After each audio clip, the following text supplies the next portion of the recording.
A man transmigrates to ancient times and becomes bound to the happy global village system. He buys little girls, and everyone calls him a pervert. But he looked at the system panel and laughed wildly. For every new member added to the team, there would be a daily subsidy of 10 yuan. The more people, the more money. The first thing he did after landing was to buy a maid. Team level. Level 1. Current number of members. Number of members under assessment. 3. Hopefully, the 3 girls will pass their probation period soon. Then the daily allowance will be 40 yuan, which will make things much easier. Genie. Master, I'm coming in. A thin, bony maid walked in. His coarse cloth clothes were not only worn out and patched everywhere, but they were also obviously too small, with some parts being stretched too tightly. Zhao Baiwei patted his forehead. I'm sorry, it was my oversight. I'll save up some money these next few days and buy you some clothes. Zhao Genie quickly shook her head. No need, sir. I'll just revise it later. You don't need to spend any money on it. You rascal, you won't listen to me no matter what I say. Didn't I tell you to call me brother? Am I that old? Zhao Baiwei rented this house for 200 coins a month, which is equivalent to 10 jin of rice or 20 yuan as a 2-day allowance. The team level system has very few items, mostly food and clothing consumables. The only thing that's worth trading is rice, which is equivalent to exchanging 1 yuan for 10 coins. He also wanted to create something unique that would be recognized by the people here, but unfortunately the team level system only had some ordinary things. The house has 2 bedrooms on the east and west sides, a living room/dining room in the middle, a kitchen at the back, and a fairly large yard, over 100 square meters. Upon entering the living room/dining room, Jinxiu and Jinwen were setting the table with food. The food was prepared by Genie. These 3 girls were bought by Zhao Baiwei from a shopkeeper in town a few days ago. Zhao Baiwei thought their previous names were terrible, so he simply gave them names. Zhao Genie, Zhao Jinxiu, and Zhao Jinwen, using his surname. There were 4 bowls on the table. 1 large bowl contained thick porridge with an egg. The other 3 small bowls contained thinner porridge. There was only 1 small bowl of pickled vegetables as a side dish. Zhao Baiwei said helplessly, Genie, I've told you several times, don't treat me differently. I don't need the money for a few bowls of porridge. Zhao Genie smiled and said, Master, the porridge we had was already very good. Never mind, do as you please. Zhao Baiwei didn't say anything more, because what Zhao Genie said was right. He found even the thickest porridge unappetizing for breakfast, while the 3 little girls, who had previously lived in poverty, were already very happy to be able to drink thin porridge. At first, none of the 3 girls wanted to sit at the same table with him to eat, nor would they make porridge for him. Now they're all being nice. Some things can only be changed slowly over time. I'll go for a walk after dinner. The 3 of you can stay home. He spoke up. Master, the 3 of us are planning to plant vegetables in the empty space, so we can eat vegetables from the garden and save a lot of money. No need. We probably won't be staying here for long. After saying that, Zhao Baiwei saw the anxious looks on the girls' faces and quickly explained. This is my plan. I'm going to buy a piece of land in the countryside in a few days, build a yard, and plant a few acres of land around the yard. After finishing his meal, he went back inside and took out the rice bag.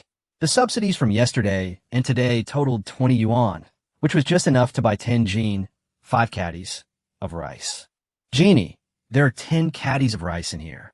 Take it to Boss Zhou's grain shop later, and then buy some vegetables. Save the rest of the money. By the way, how much money have you saved up? 346 coins. Jean, he had to count the money with her 2 younger sisters several times a day. She had never managed so much money in her life, and was afraid of losing even a single coin. Bring me 300 coins. Then Zhao Baiwei went out onto the street. The town streets weren't long, and he strolled around in just a few minutes. He stepped in the broker's shop before he could even speak. Manager Chun, sporting a mustache, approached with a lewd grin. Master Zhao, we happen to have some excellent goods today, exactly what you'd like. Seeing the lewd smile on Manager Chin's old face, Zhao Baiwei really wanted to punch him. You've ruined my reputation. A grain merchant from out of town who likes young girls has come to town and has already preyed on 3 girls. He's also been coming to the shop every day. This must have been spread by the shopkeeper. Bring it to me so I can see it. Zhao Baiwei didn't want to say another word to this bastard. Manager Chun sent one of the shop's young boys to find someone. A short while later, an elderly woman entered with a very young-looking girl. Zhao Baiwei suddenly broke into a delighted smile. It just so happened that the genie's assessment period had ended. With an extra 10 yuan subsidy every day, things will be much easier. Besides, Jinxiu and Jinwen were both purchased on the same day, so they can pass the assessment period in the afternoon. Now his daily income had increased from 10 yuan to 40 yuan, making him much more comfortable. Meanwhile, Manager Chen simply assumed that Zhao Baiwei was happy to see the little girl. He grinned even more lewdly, thinking to himself, this girl is too young. It's hard to say whether this deal will go through today. But now it seems like it's definitely going to happen, and they might even be able to raise the price. That out-of-town boss Zhao is a real beast, always targeting young girls. This girl barely reaches his waist. But so what if she's a beast? It's not like he's selling his daughter. As long as this deal goes through, everything will be fine. Leaving aside the fact that Manager Chun was calculating things meticulously, the girl knew as soon as she entered that the person who wanted to buy her was the man sitting next to the manager. As soon as she entered, she saw the man's wicked smile and was instinctively terrified. Her already swollen eyes reddened again, and she clung tightly to her mother's waist. Mother, please don't sell Daya, okay?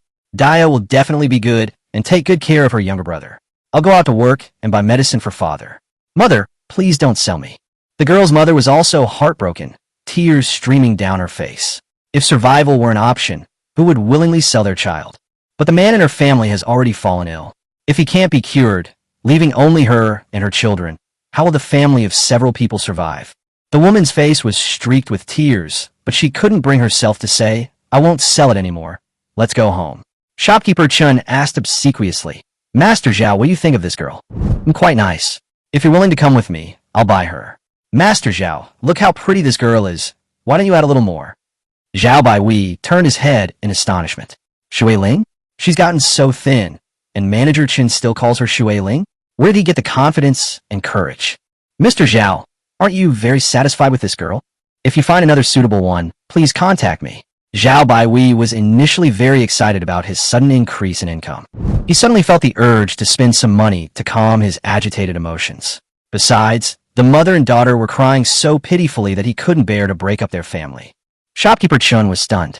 Did this guy really want to leave, or was he just playing hard to get? What if this beast really didn't want him anymore? He would lose several dozen coins. Master Zhao, please don't go. Let's talk some more. The price is negotiable. Sir, I'll sell. These words seemed to have exhausted all the woman's strength. After the woman finished speaking, she collapsed to the ground. Fine, I'll buy it. Zhao Baihui's expression was complicated. If it weren't for extreme hardship, who would sell their own daughter? If it were just for her own sake, she probably wouldn't do it even if it meant death. But if she didn't sell, she probably wouldn't be the only one to die. Zhao Baiwei took out 2 pieces of silver and slapped them on the table. This time, Manager Chun dared not discuss the price again. He hurriedly produced the contract and had both parties sign it. The mother and daughter hugged each other and cried incessantly from beginning to end. Shopkeeper Chun was in high spirits. He quickly completed all the steps, collected 2 pieces of silver, and then took out 140 coins to give to the woman. I charged 30%, netting 60 coins. I was quite pleased with myself. One person is only worth 10 jin of rice. No, after deducting the handling fee, it's only worth 7 jin of rice. But those 7 pounds of rice would be enough for a poor farmer to recover for a while. As for whether he could actually make it, that was another matter. Watching the mother and daughter bid each other a reluctant farewell, the mother kept telling her daughter to be obedient. Zhao Baiwei felt both upset and annoyed. I have something to do. I should go. The woman held money in her left hand and her daughter's hand in her right. Finally, with a mournful cry, she released her grip. I'll tell you my address. If you want to see your daughter, I won't stop you. Sir, this old woman knows her place and will not offend your eyes by coming here. You are a good man, and I only hope that you will treat my daughter kindly. Don't worry, she'll definitely be better off at my place than at yours. Your name is Li Daya? That's not a good name. From now on, you'll be called Zhao Jinyuan. Come on, let's go home. Zhao Baiwei walked ahead, with Zhao Jinyuan following behind, tears streaming down her face. She was both saddened by the thought of being separated from her family and afraid of the unknown future. Genie, open the door, I'm back. The door opened, and Genie, whose clothes and face were covered in mud, poked his head out, a smile spreading across his face. Master, you're back. As Zhao Baiwei entered the courtyard, he saw Jin Xiu and Jin Wen there, turning over the soil with tools. Didn't I tell you not to do that? We're not going to stay here for long anyway. We've got nothing to do anyway, so why don't we tend to the land? Maybe we'll get to eat some. Zhao Baiwei said helplessly. What wonderful girls they were. It's a pity they weren't so lucky. Master, who is this little girl? Oh, this is someone I just bought. From now on, she will be called Zhao Jinyuan. She's your younger sister, so please take good care of her. Genie, go and make her something to eat. Jin Xiu and Jin Wan, you two stop tilling the ground and go boil some water to give Jinyuan a bath. She smells. Yes, sir. The three girls happily agreed. Zhao Jinyuan, who had been wiping away tears, felt less uneasy seeing the girls who were not much older than him. Seeing how relaxed and cheerful the girls seemed, she had a vague feeling that things might not be too bad for them in the future. By the way, which of you knows how to sew? Me. I can too. Even Zhao Jinyuan spoke softly, wanting to show her value. Before parting, her mother had told her that she must show her value, be diligent, be obedient, and eat less. Okay, you guys go ahead and get busy. I'm going out again. As soon as Zhao Baiwei left, the girls started chattering. You guys boil water for Jinyuan to bathe? I'll go get her something to eat. Okay, big sister, you go ahead and do your work. We'll take good care of our little sister. Zhao Jinyuan was dazed as her two older sisters, who were only slightly older than her, pulled her into the house. The two men talked to her, telling her how nice the place was and that she shouldn't be afraid. They then gave her a bath and changed her into a similarly worn but clean set of clothes that had no odor whatsoever. Finally, the group led her to the table. On it sat a bowl of steaming rice porridge, thick and creamy. Beside it was a small dish of pickled vegetables. What are you looking at? Eat up. Aren't you hungry? Zhao Jinyuan swallowed hard, lowered her head and said, Sisters, you eat. I'm not hungry. No, I am hungry, but I only need a small bowl of wild vegetable porridge to be full. I don't need rice porridge. Eat quickly. We already ate porridge this morning. Seeing that the other person was a little shy, Zhao Jini said, We still have work to finish, so we'll go back to work first. Eat your porridge before it gets cold. Zhao Jinyuan quickly got up. I'll go work with you. Work is fine, but eat your porridge first. We're leaving now. After the three left, Zhao Jinyuan carefully picked up the porridge and gently smelled it. It smells so good. When was the last time she had rice porridge? It seems like it was last year during Chinese New Year, and the porridge wasn't this thick then. Is it really possible to eat rice porridge every day here? If so, she's willing to work hard every day. She gets up before dawn and doesn't go to sleep before dark. Before she knew it, she had finished a whole bowl of porridge, leaving the bowl spotless, though she had actually licked it clean. This was the large bowl Zhao Baiwei usually used, and it held even more. Jin Yi was worried that Jin Yuan would go hungry, so she made extra food. Jin Yuan's little belly was slightly bulging. Her stomach was full, but her mouth wasn't.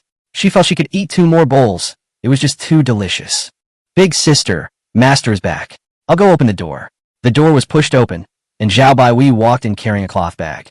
Jin Yuan quickly stood up, and seeing how clean she had licked the bowl, she blushed with embarrassment, afraid of being laughed at. Come here, everyone. I have something to celebrate today, so I bought you all gifts. Zhao Baiwei placed the cloth bag on the table and opened it, revealing a roll of coarse cloth and some needles and thread inside. This is coarse cloth worth 380 coins. Do you think it's enough to make a new outfit for each of you? I'm short on cash these days. I'll buy you floral fabric to make clothes when I have more money later. Jin Yi was surprised that Zhao Baiwei would actually buy fabric for them, and she felt both delighted and heartbroken. Hearing what he said next, she quickly wiped away the tears from the corners of her eyes. Master, there's no need to buy any more. This is enough. Jin Yi never dared to dream of having new clothes to wear. Children from ordinary farming families might not have a new piece of clothing for several years, because ordinary farmers lived very hard lives and instinctively knew how to be frugal. For most ordinary families, a daughter gets to wear her first new dress on her wedding day. There are even those who don't get to wear one at all, even on their wedding day. The girls all came from very poor families. If they hadn't been sold, they would probably have been the kind of people who couldn't even afford their first new clothes after getting married. Zhao Baiwei bought them fabric to make new clothes. How could they not be moved? It's just a little fabric. It's not worth it. Don't cry. Genie, is this enough fabric? Tell me the truth. Jin Yi quickly calculated. It should be about right, enough to make 4 pieces. About right? That means it's not enough. I'll buy another 100 coins tomorrow. It would be so embarrassing if new clothes didn't fit. Or maybe the four of you could each cut off one sleeve and then expose one arm to pretend to be monks. The girls all laughed. Jean pictured the scene in her mind and said with a smile, "Even if that's the case, you'd still be nuns. You guys have such ambitions? Fine, I'll shave your heads bald later." No, the girls quickly covered their heads, as if a real villain was going to shave their heads. "Now you won't be bored, right? We don't need to work on that land anymore. We'll move out soon." The girls chattered excitedly, holding up the cloth, while Zhao Baihui went back to his room. Now that Jean E and the others have passed their probation period, and Jean Yuan will also pass her probation period in a few days, she will receive a subsidy of 50 yuan a day, which is equivalent to 500 copper coins. 2 days is 1 tael of silver, and we're currently spending 30 or 40 coins a day, which is not a large expense. So the plan can be put on the agenda. Find a place, buy a few acres of land, build a house, then hire people to clear the land and farm, and just focus on development. System, help me find a prime location nearby. Choosing a suitable village site within a radius of 100 li requires 100 yuan. Confirm. Never mind, I don't have the money now. I'll wait a few days.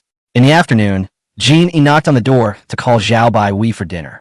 On the dining table, there was a wooden basin with a dozen or so coarse grain cakes, a plate of stir-fried vegetables, a bowl of soup, and a small bowl of pickled vegetables. Jean Yuan was immediately taken aback when she saw these things. This coarse grain pancake doesn't contain a single vegetable or wild green, and there's quite a bit of oil in the stir-fried vegetables and soup. Only a landlord's family would dare to eat like this. This meal must cost at least 10 or 20 coins. But to her surprise, the old man sat down at the table and looked displeased. "Jeannie, is there no rice left in the house? Why has the standard been lowered? Why is there no meat in the vegetables?" These words startled Jean Yuan so much that she didn't dare to breathe. Jeannie also stood up nervously and explained, "Master, you bought Jean Yuan today and also bought so much cloth, so I'm sorry, master. I'll go fry 2 eggs for you right away." Seeing the fear on the girls' faces, Zhao Baihui felt guilty and softened his tone, saying, "Fry a few more. Everyone can eat. I've told you before, I have money, don't worry." After a while, Jeannie brought out a few fried eggs, first putting 2 in Zhao Baihui's bowl and 1 in everyone else's bowl, but she herself hadn't prepared any. Zhao Baihui sighed, knowing that the girl was blaming herself. So Zhao Baihui took an egg from his own bowl and put it into Jean Yi's bowl. "Don't talk, eat." Jean Yi obediently sat down, lowering her head, not wanting others to see her red eyes. 1 egg costs about 3 coins, so 5 eggs would cost 15 coins. Jean Yuan couldn't believe that one day he would actually be worthy of such a meal. On her first day at the master's house, Jean Yuan felt like she was dreaming. After dinner, she followed her 3 older sisters back to the west room to continue sewing clothes. It got dark. There was an oil lamp in the house, but it wasn't lit. The girls had gone to bed early. The spacious communal bed could easily accommodate the 4 girls. Covered by an old but warm and thick quilt, the little girl's fearful and uneasy heart was finally filled with a sense of security. If this is a dream, then I hope I will never wake up. Chapter 4. Rice costs only 20 coins, but 100 coins a month can buy people's hearts. The next day, before dawn, a rooster from some neighboring house started crowing. Jean Yuan was startled and sat up abruptly. In the past, she would have to get up immediately when she heard the rooster crow, help her mother cook, take care of her younger siblings, and after eating, she would have to wash clothes, dig wild vegetables, and there would always be endless chores to do. But now she felt somewhat lost, and then she remembered that she had been sold to the master, and a wave of sadness washed over her. She quickly composed herself, and, seeing that Jean, he had already gotten up and was dressing, asked softly, "Sister Jean E, what chores should I do?" Jean E said, "We don't have much work to do. Master gets up late, and cooks late too. I just can't sleep well, because I'm used to waking up early. You can sleep a little longer, and wait for Jean Xiu and Jean Wen to get up together." Jean Yuan lay down, but couldn't fall asleep at all. After Jean E came out of the room, she dressed and followed her out. Jean E was carrying a small bucket. Seeing her come out, she smiled and said, "Can't sleep? Then come with me to fetch water. There's not much water left in the water tank." Jean Yuan quickly nodded. Having something to do actually made her feel at ease. Jean E told her to take the smallest bucket, and the 2 of them went to the well to draw water. After several trips, they quickly filled the water vat. Jean E asked her if she was hungry and if she wanted to cook first. Jean Yuan subconsciously asked, "Is Master still not up?" Jean E said, "It's all right. Master is a very kind person. It seems that he's happier as long as we're well fed and clothed. However, Jean E. also earnestly reminded her, Master doesn't treat us like servants. He truly takes care of us like younger sisters. But even though Master is kind, we must understand our place. These words were a reminder to Jean Yuan that she shouldn't forget the differences between them, just because Zhao Baihui was kind to them. After Zhao Baihui got up, the five of them ate breakfast together. After finishing, he went out alone, carrying 20 pounds of rice. Zhao Baihui told others that his family was in the grain business and that he had stockpiled grain. He negotiated with the grain shop owner in town, agreeing to sell rice for only 20 coins per pound, which was priced at 22 coins on the market. The grain shop owner saved himself the trouble of purchasing the rice and still made a profit of 2 coins per pound. The two had been working together for over half a month, and the distribution channels had stabilized. Not long after, Zhao Baihui returned home and called out the 4 girls who were sewing. Payment time. Come on over, Zhao Baihui said, taking 4 small cloth bags from his pocket and placing them on the table. Jeannie asked on behalf of everyone, Master, what is his salary? Zhao Baihui explained, it's a monthly allowance. Maids in wealthy families all have monthly allowances. You're not maids, so this is just pocket money. For now, it's 100 coins per person per month, but it will increase later. The girls looked at each other, but none of them dared to reach out. They had never imagined that they could have money of their own. Helpless, Zhao Baihui had no choice but to stuff the money pouch into their hands one by one. Jean E clutched the money pouch, her eyes red, and asked, Master, you're not going to send us away, are you? Zhao Baihui knew they were uneasy, so he deliberately said, What are you thinking? You've all been sold to me, and you'll have to follow me for the rest of your lives. Even if you die, you're not allowed to be buried too far from me. The maids then stopped crying and started laughing. Jean Wen mustered her courage and asked, Master, is this money really ours? We can buy whatever we want. Zhao Baihui nodded. Yes, spend it however you want. I won't care even if you throw it into a well. Jean Wen stuck out her tongue. I'm not stupid. I wouldn't fall into the well. Zhao Baihui smiled and patted her head. You're the most clever one. Okay, I'm gonna take a nap. You can do whatever you want. After Zhao Baihui went back to the house, the girls immediately became excited. For the first time in their lives, they possessed their own money, a full 100 coins, and were so excited they didn't know what to do. After a while, Jin Yuan frowned and said, My father is sick, and I want to take the money home to treat him. Will Master be unhappy if he finds out? Jean E said no. Master said this is our wages. We can use it however we want.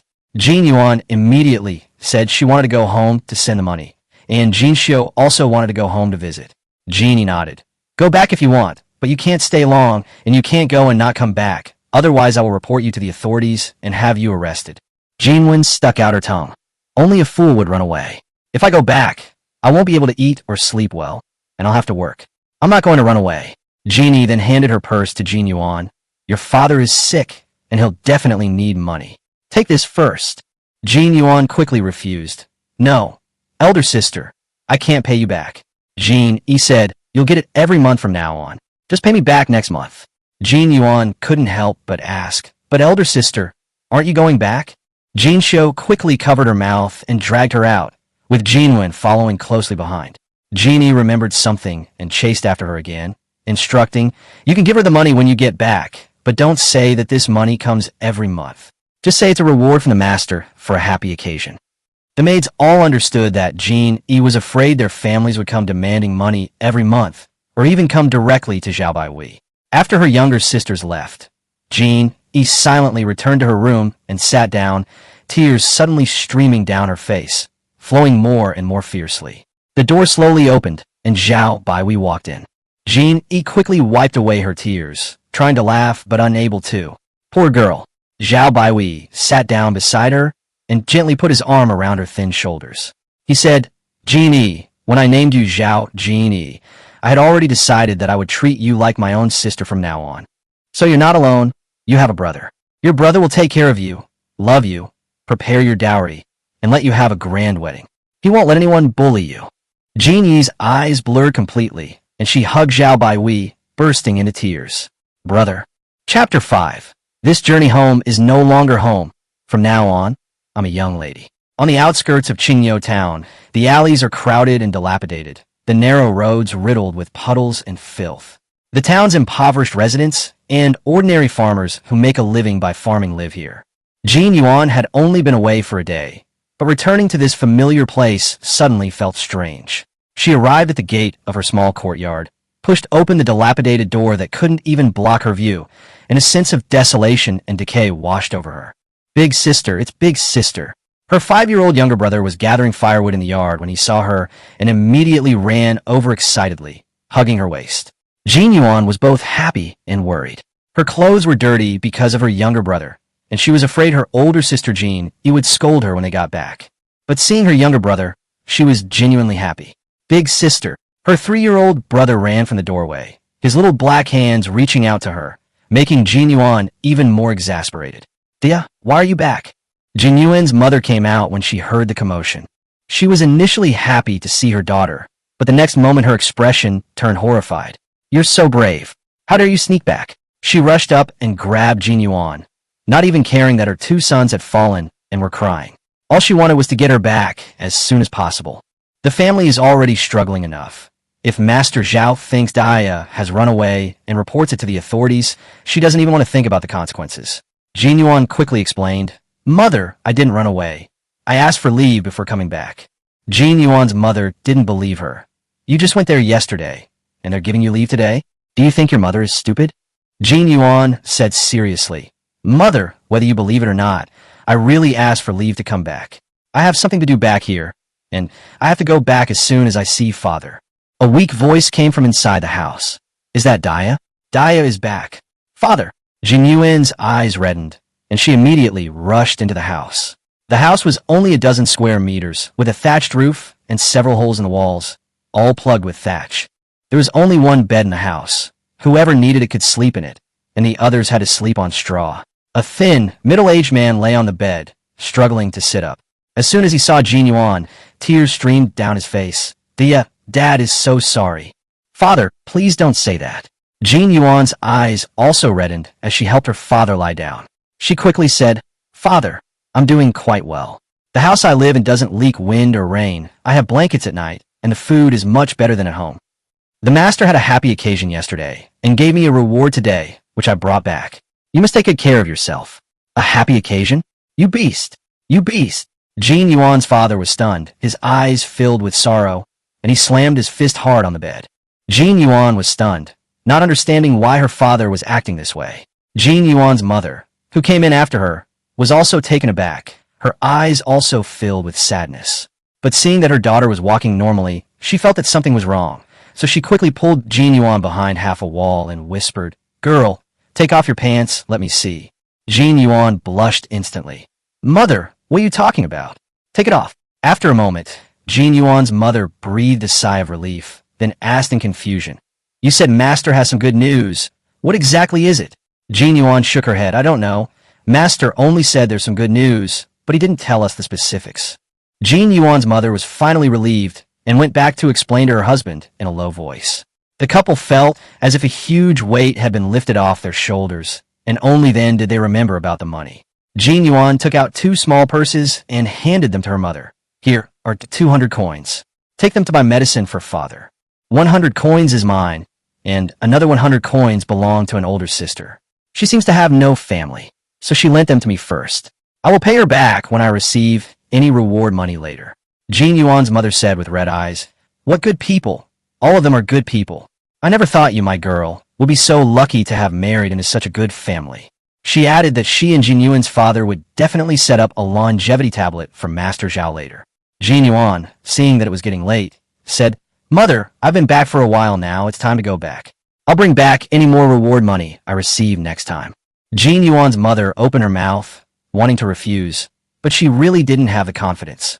She could only tell her to go back and work hard, to be a slave to Master Zhao, to repay his great kindness. Jin Yuan was a little embarrassed. She couldn't very well say that there wasn't much work at Master Zhao's house, and that she could be idle every day. After stepping out the gate, Jin Yuan glanced back at her dilapidated home. Although things were terrible now, there seemed to be hope for the future. The master had said there would be a monthly stipend of 100 coins, which would amount to 1 tael and 2 mace of silver a year. This money was equivalent to half of the family's annual expenses. She was only 8 years old, yet she could already support the family. This sense of pride made her steps lighter and lighter. The only downside was that her clothes got dirty. Going back would probably get me scolded by my sister in brocade robes. Looks like I'll have to teach my younger brothers to be clean next time I come back. After all, the master is very particular about cleanliness. Unsurprisingly, all 3 girls who had asked for leave to go home returned. Just like Jinlin said, only an idiot would run away. She eats well, lives well, has little work, the master is kind, and she even gets a monthly allowance. Even a landlord's daughter couldn't live such a life. Chapter 6. 10 Tales of Silver to invite Old Wang, and we happily move into our new house. A dozen or so miles from Qingyo town, there lies a picturesque canyon. The canyon is surrounded by mountains on 3 sides, and 2 streams converge at the foot of the mountains to form a small lake, then meander out of the valley. According to the system, this place is nestled against mountains and beside water, with a small hill behind it, signifying a strong support system and a prosperous family. Water represents wealth, and a winding stream here has no visible source or destination. The water is quiet, and there is fertile sand at the water's mouth, indicating the accumulation of wealth. The 2 mountains on the left and right resemble a green dragon on the left and a white tiger on the right, representing the support of benefactors. The spacious area in front indicates a bright future. The system determined that this was a feng shui treasure land, more than enough to bring prosperity to the entire village and clan. Zhao Baiwei felt that the 100 yuan was well spent. So they hired the largest construction team in Qingyo town, bringing dozens of people here. Boss Wang, thank you for your hard work. Boss Wang smiled and assured him, don't worry, Master Zhao. I've been in this business for half my life. I'll definitely do it according to your requirements, and it will only be better than you expect. Zhao Baiwei also politely said, Boss Wang's reputation is well deserved. I trust you. Zhao Baiwei first spent 100 yuan to select a site, then spent another 100 yuan to have the system make a plan, and then made some adjustments according to his own ideas. Finally, he decided to build his mansion at the foot of the mountain, near a small lake. The plan was for the area north of the lake to be his private property, while the southern part of the opposite bank would become a commercial district. Zhao Baiwei intended to first build a private residence covering about 1 acre, just enough for temporary living. We'll definitely have a grand mansion in the future, but for now, let's live in this mud brick courtyard for 2 years. This plot of land is about 1,000 square meters, and we plan to build a 3-courtyard house with about 30 rooms in total. The front yard will be for the servants, farmhands, and other family members. The central courtyard served as the office, while the back courtyard was the living quarters for Zhao Baiwei and several maids, and also used to store important items. The construction of the house alone cost 10 taels of silver, equivalent to 20 days' wages. This was assuming most of the materials were sourced locally. As for furniture, that could only be added gradually later. The construction site quickly became bustling with activity, with some building walls, some felling trees, some collecting dry grass, and others cooking. Under Boss Wang's direction, everything proceeded smoothly, and the basic shape of the house appeared at a visible speed. Just over 10 days later, a 3-courtyard house was completed. Of course, this courtyard was far from ornately decorated, and it didn't even qualify as a traditional house with blue bricks and white tiles. The 2-meter-high courtyard wall was made of earth, and the wooden beams cut from the mountain were the most valuable items inside. But no matter what, at least they had a place to shelter from the wind and rain. The 4 girls couldn't contain their excitement upon arriving. Master, is this our home from now on? Zhao Baiwei nodded. Yes, this village is very simple now. We'll consider demolishing and rebuilding it when we have more money in the future. After saying this, he led the group towards the backyard. Let's choose rooms first, then have Boss Wang get some furniture, and we can move in. Ding! A journey of 1,000 miles begins with a single step. Congratulations on obtaining a fixed base. Reward: 1 team-level lottery draw. Zhao Baiwei was overjoyed. He hadn't expected to get another chance to win a prize so soon after establishing a fixed base. The system's lottery ability was rare and powerful, even capable of locking down a specific range based on needs. He hadn't used the lottery he'd drawn when he activated the system before. They wanted to save it for a critical or dangerous moment. Looking at the dilapidated courtyard, Zhao Baiwei couldn't help but sigh. We still need to make money. This rundown courtyard cost us 20 days' worth of subsidies. We'll have to hire people to clear the land later. We're short of money everywhere. So he directly told the system, give me a lottery draw. My goal is a simple, easy-to-operate method that can also make money. Drawing in progress. Congratulations on winning an integrated distiller. Please select a designated placement location. Zhao Baihui was a little disappointed. Let's wait and see where we put it later. He had thought he would get a highly profitable technology, such as seawater salt production, or at least something rare, but he didn't expect it to be just a distiller. When Zhao Baihui strolled to the backyard, several maids were chattering and choosing rooms. He initially thought there were plenty of rooms, and each could have her own, but the maids ultimately decided to share rooms. Jin Yi and Jin Yuan shared one room, while Jin Xiu and Jin Wen shared another. This new Zhao residence was indeed as new as it could possibly be. Apart from the rooms, there weren't even any doors or windows installed, let alone any furniture. However, since the rooms had been chosen, Boss Wang would send people to renovate these rooms first, and the rest could be done later. After giving instructions to Boss Wang, Zhao Baihui took his 4 maids and returned to Qingyou town by carriage. The house was finished. Next, they needed to choose beds and furniture and have them delivered to the new house. This was not only time-consuming, but also very expensive. Fortunately, grain merchant Zhao Baihui had enough grain stored up, enough to sell 1 or 2 taels of silver worth of grain every 2 days. However, the price of rice in Qingyou town had recently been reduced by 1 coin, and the grain shop owner was somewhat disgruntled. A few days later, the doors and windows of the back rooms were finally installed, and household items were added. A carriage swayed and rattled to the gate of the Zhao residence. The 4 maids were so excited that they jumped off the carriage one after another. Only then did Zhao Baihui slowly get off the carriage.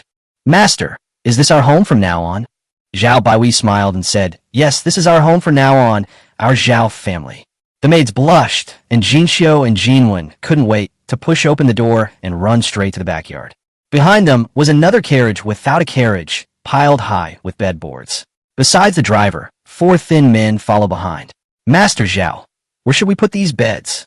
Zhao Baihui looked at Jin Yi. "Go and make the arrangements. Find 5 rooms each in the front and middle courtyards and install these 10 beds first." "Yes, sir." It was the first time Jin Yi had directed someone else's work, and he felt both nervous and excited. She ate and slept well this past month, and her previously pale face had regained its rosy hue.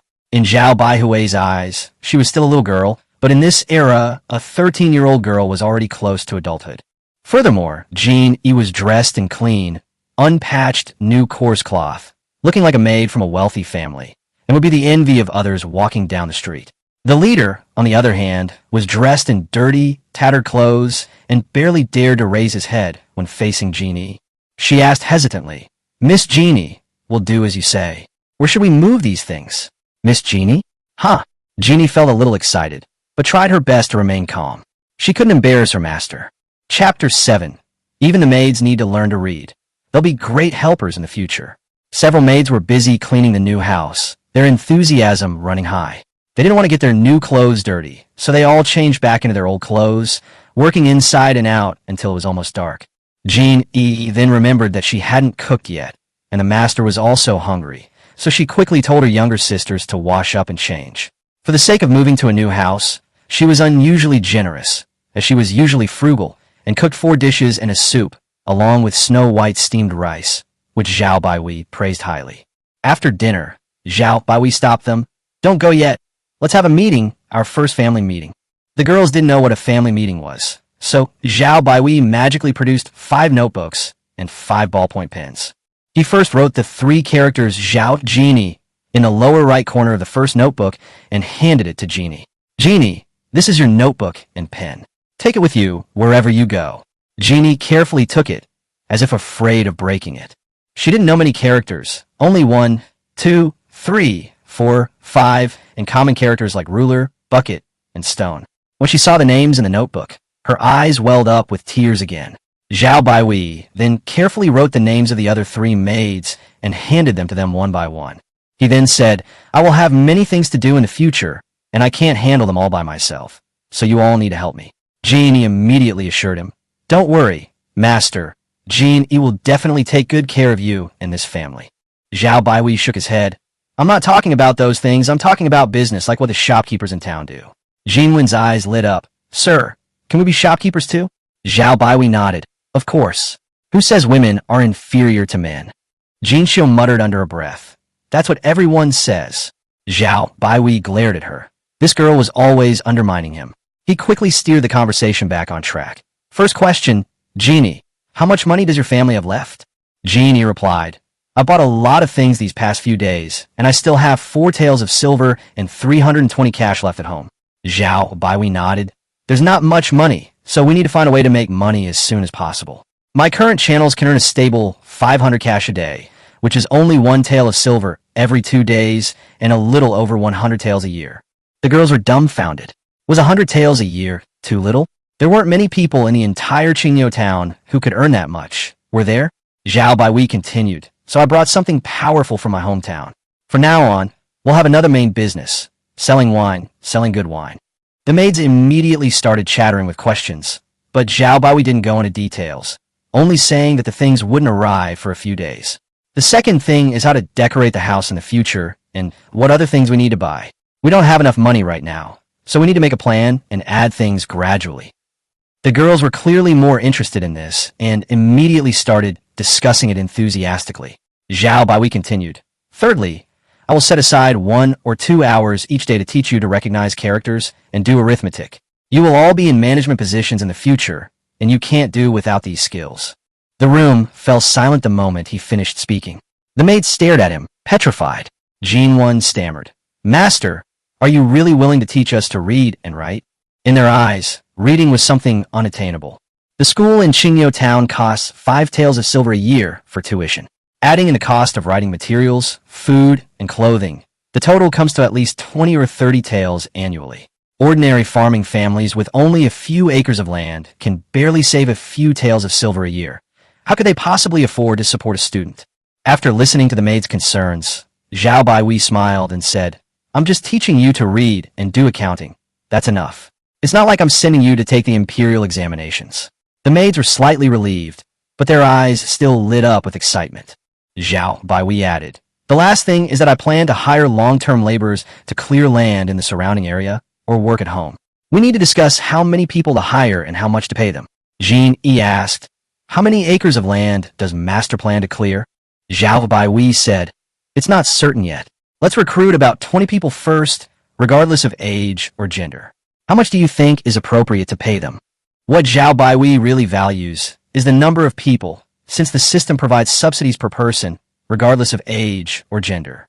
Jin Yi thought for a moment and said that an ordinary farming family of 5 or 6 people lives on 2 or 3 acres of land, and after paying taxes, they basically have no surplus at the end of the year. If the Lord reduces taxes, it should attract people to come. Zhao Baihui shook his head. I will not collect taxes, nor will I allocate land. I want to grow good things on this land, and I will only pay wages. Although the maids didn't quite understand, they still diligently helped him calculate. Jinwen said that a family only needed a little over 1 tael of silver a year to buy coarse grains, which along with some wild vegetables, would be enough to survive. Jinxiu also said that her family used to live similarly. Zhao Baihui calculated that a household's basic monthly expenses were over 121, and doubling that would be 251, which didn't sound good. So he simply set it at 301. Then let's start by hiring a few households at 301 per month to see how it goes. The maids were all astonished. Master, are you really giving so much? Zhao Baihui, however, thought it was a bargain. Hiring a whole family for only 30 yuan a month, could there be any cheaper labor? Jinxiu cautiously asked, Master, if men, women, young and old are all acceptable, can I have my parents come? Jin immediately roared, Jinxiu. Jinxiu shrank back in fright, tears welling up in her eyes. I'm sorry, Master. Zhao Baihui quickly reassured her. Don't be afraid. Jin Yi, don't yell at your sister. I need manpower anyway. It doesn't matter who I use. Jinxiu, if your family members are willing to come, call them over, and the same goes for others. Jinxiu, Jinwen, and Jinyuan burst into tears and knelt down to kowtow to Zhao Baihui. Zhao Baihui tried to help one up, but another knelt down, so he could only sternly shout, Get up, all of you.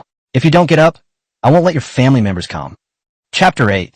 The officials in brocade robes put on airs and set the rules. 3 households arrived with donkeys and horses. Now you all share the surname Zhao. This is your home, and the master is your family. If I find anyone violating the rules I just mentioned, I will kick her and her family out. Have you remembered everything I just said? Jin Yi sat in a chair, with 3 little maids standing respectfully in front of her. She was setting rules for the 3 maids. to avoid any unpleasant incidents after their family arrives. I'll remember that, big sister. Just remember that. Now go and meet your families. Jean stood up and led several maids toward the front courtyard. Zhao Baihui originally intended to host them himself and treat everyone to a good meal, since they were all family members of these girls. However, he was stopped by Jean Yi, who also insisted that he not get too close to other people. Otherwise, she would run away from home. They no longer acknowledge him as their elder brother. Okay, Zhao Baihui accepted the threat. After spending so much time together, he's gotten used to the girls and feels like he can't live without them. After all, with them around, everything at home was in perfect order, and he only needed to stay there like a useless person. It's great. In the front courtyard of the 3-section courtyard, a total of 14 people from 3 families gathered.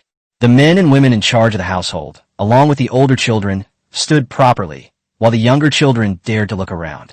These people are the family members of Jinxiu Jinwen and Jinyuan. Jinxiu's original surname was Sun, and her given name was Sun Chunhua. Her father was Sun Taizhu, and her mother was Sun Shunsher. The eldest brother, Sun Dezhu, and his father, Taizhu, are both incredibly talented. My second sister is Xiahua, and my third sister is Qiuhua. It's a pity that Donghua wasn't born, otherwise, our house would have flowers all year round. How wonderful that would be. Jinwen's family of 5 also came. Her real name is Wang Xiaoni. In addition to her parents, she also has 3 younger brothers. Jin Yuan's name is Li Daya. Besides her parents, she also has 2 younger brothers. Yesterday, the 3 girls went back to their respective homes and told them about it. Today, all 3 families came over with their children. I've been here for a while now, but I still haven't seen the legendary the great philanthropist. Zhao Baihui's reputation for preferring young girls to beautiful women had spread, but these families all knew the truth. The crowd was anxious, and being honest farmers, they dared not move, so they stood there obediently. The gates to the front and middle courtyards were pushed open by Jin Yuan, and Jean strode out with her 3 maids. The 4 girls, dressed in the same color and style of new clothes, walked out, and they really did have a certain air of grandeur. Seeing that they had been waiting for so long, and the 3 households were still staying put, Jean was quite satisfied, thinking they were honest people. Dear uncles and elders, I am Zhao Genie. On behalf of the master, I welcome you all. Greetings, Miss Brocade. The men hurriedly greeted her, their voices filled with trepidation. This must be the legendary head maid who manages things for her master. She speaks and acts with such an air of authority. The maid was probably just a lowly servant girl, following behind without daring to say a word. I wish my daughter could become a head maid someday. You are all family members of Jinxiu, Jinwen, Jinyuan, so you don't need to be too reserved. However, you must abide by the rules of the manor. Master is not a harsh person. As long as you follow the rules, Master will naturally not treat you unfairly. We will abide by the rules. We will definitely abide by the rules. Jean spoke in a somewhat refined manner, giving him an air of authority. She spent a long time asking Zhao Baihui questions yesterday, and then rehearsed by herself for a long time before she could speak fluently. There aren't many rules in the manor. First of all, make sure you don't step into the backyard unless someone greets you. If anything happens, you must report it at the door.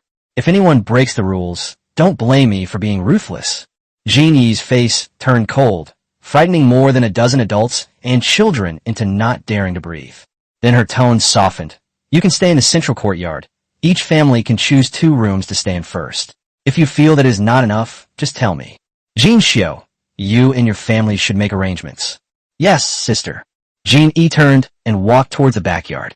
Back in the backyard, she stuck out her tongue and patted her cheeks. She was so nervous just now. Zhao Baihui, who was in the yard, gave her a thumbs up. I secretly went over to watch and heard you scolding her. You did well, better than me. Jeannie, our family will depend on you from now on. Jean blushed even more and said shyly, Master, please don't tease me. In the front yard, once the figure in brocade had completely disappeared, everyone present seemed to come back to life. Some children wanted to move, but their parents held them back. Although Jean is gone, there's still 3 maids dressed the same. It's easy to talk to your own daughter, but who knows if the other 2 are any easier to talk to. I can't let my daughter be laughed at. The 3 girls each went to their own parents. Jinwen's mother whispered to Jinwen, Xiaoni, where are we staying? Hearing Xiao and I again made Jinwen feel awkward. It sounded awful. Mother, please don't call me Xiao and I anymore, just call me Jinwen. What nonsense are you talking about, you little brat? I already called you. Wang Husher was pulled back by her husband. Listen to the girl. Jinwen is so beautiful. Don't let her be laughed at by her friends. Wang Yi was taken aback, and her gaze dimmed. Yes, Wang Xiaoya has already been sold by her. Now, standing in front of her is Zhao Jinwen, a maid from a wealthy family. Jinwen, mindful of past friendships, was willing to lend them a hand, but they needed to follow the rules. Wang Yi forced a slightly ingratiating smile. Then I'll trouble you, Jinwen, to help us arrange accommodations. Jinwen was taken aback. She could hear the ingratiation and distance in her mother's voice, and a strange bitterness welled up in her heart. All right, follow me. Big donkey, big ox, big horse. Keep up. Well, this family has no shortage of livestock. They have oxen, horses, and donkeys. Sister, can we really live here from now on? The younger brother, Wang Dalu, looked at the spacious room in front of him and asked his sister in disbelief. This is so much better than the thatched hut at home. It's a mud house, spacious, with a bed and a table. Most importantly, it's where the three brothers live, so they don't have to squeeze in with their parents. Jinwen patted his younger brother's head and said, Big donkey, work hard in the future, and the master will not mistreat you. When you grow up, you will definitely be able to marry a good wife. Big donkey nodded vigorously. Sister, I don't want a wife. If I work hard, can master give me a nice name like yours? They all laugh at me for being a donkey, and I don't like donkeys. Jinwen smiled. Okay, you work hard, and then I'll ask the master to give you a good name. Big Ox and Big Horse also came over, shouting that they also wanted to have names and didn't want to get married. Chapter 9. Wages comparable to those of wealthy families. Money must be spent, spent, spent. 3 families came over in the morning, bringing all their belongings with them. They were actually 3 poor families and didn't have much. By noon, everything was basically arranged. 2 large tables were set up in the middle courtyard, and Jean E sat steadily in the main seat. 3 maids carried dishes and rice to 2 tables. 2 of the 4 dishes contained shredded or diced meat. Rice and steamed buns are plentiful. At the main table, 4 maids sat on one side, while 3 men, the heads of the household, sat opposite them. Although we were all at the same table, the food was served separately. Having stayed at Lao Zhao's house for so long, they've become increasingly accustomed to and fond of cleanliness. They find it quite difficult to accept sharing food from the same pot with other people using chopsticks. Although he was the father of several girls, they all disliked the dirty feeling he had on them. Another large round table was filled with 11 people. On the first day of the housewarming, the master said he would like to invite everyone to the first meal. Please don't be shy and eat. There will be plenty of food, but please take care of the children and don't let them overeat. The delicious food that we couldn't even get during the new year was laid out in front of us, and everyone was secretly swallowing their saliva. Some very young children tried to grab it, but their mothers tapped their hands with chopsticks. Don't just stare. Everyone, let's eat. Jean E started eating first, and then the others began to eat. The 4 women, including Jean E, ate so elegantly that the 3 men, who were already under a lot of psychological pressure, ate very carefully, but their pace was not slow. Taking small, diligent steps may not be much slower than taking long strides. Eat slowly. Are you a reincarnated starving ghost? Can't you give your sister any face? You'd better shut up.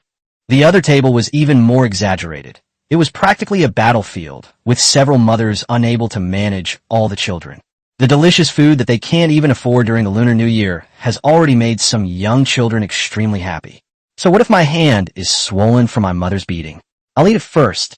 After finishing their meal, the table was cleaned up. Jean E waved her hand, and Jean Xiao placed 3 small bags on the table. The master knows that none of you families are well off, so he has given you an advance on your wages, 500 coins per family. You can use it to buy whatever you need. The men stared in disbelief at the small bags, their breathing quickening. 500 coins, that was all the money they could earn after a year of hard work, only when they sold their grain. Now it's just sitting there in front of me, so lightly? The advance payment can be deducted from your wages later. As for the wages, I discussed it with the master and we decided to hire the uncles to work for a day, with a tentative wage of 10 coins. The women in the house, 7 coins. Children who are not yet grown up can also work, and they can receive different wages depending on their age. This is not fixed. Wages can change at any time depending on performance. Wages are settled every 10 days. If you have any questions, feel free to ask me. If there's nothing else, everyone can go home now. We'll officially start work tomorrow. The men were breathing heavily.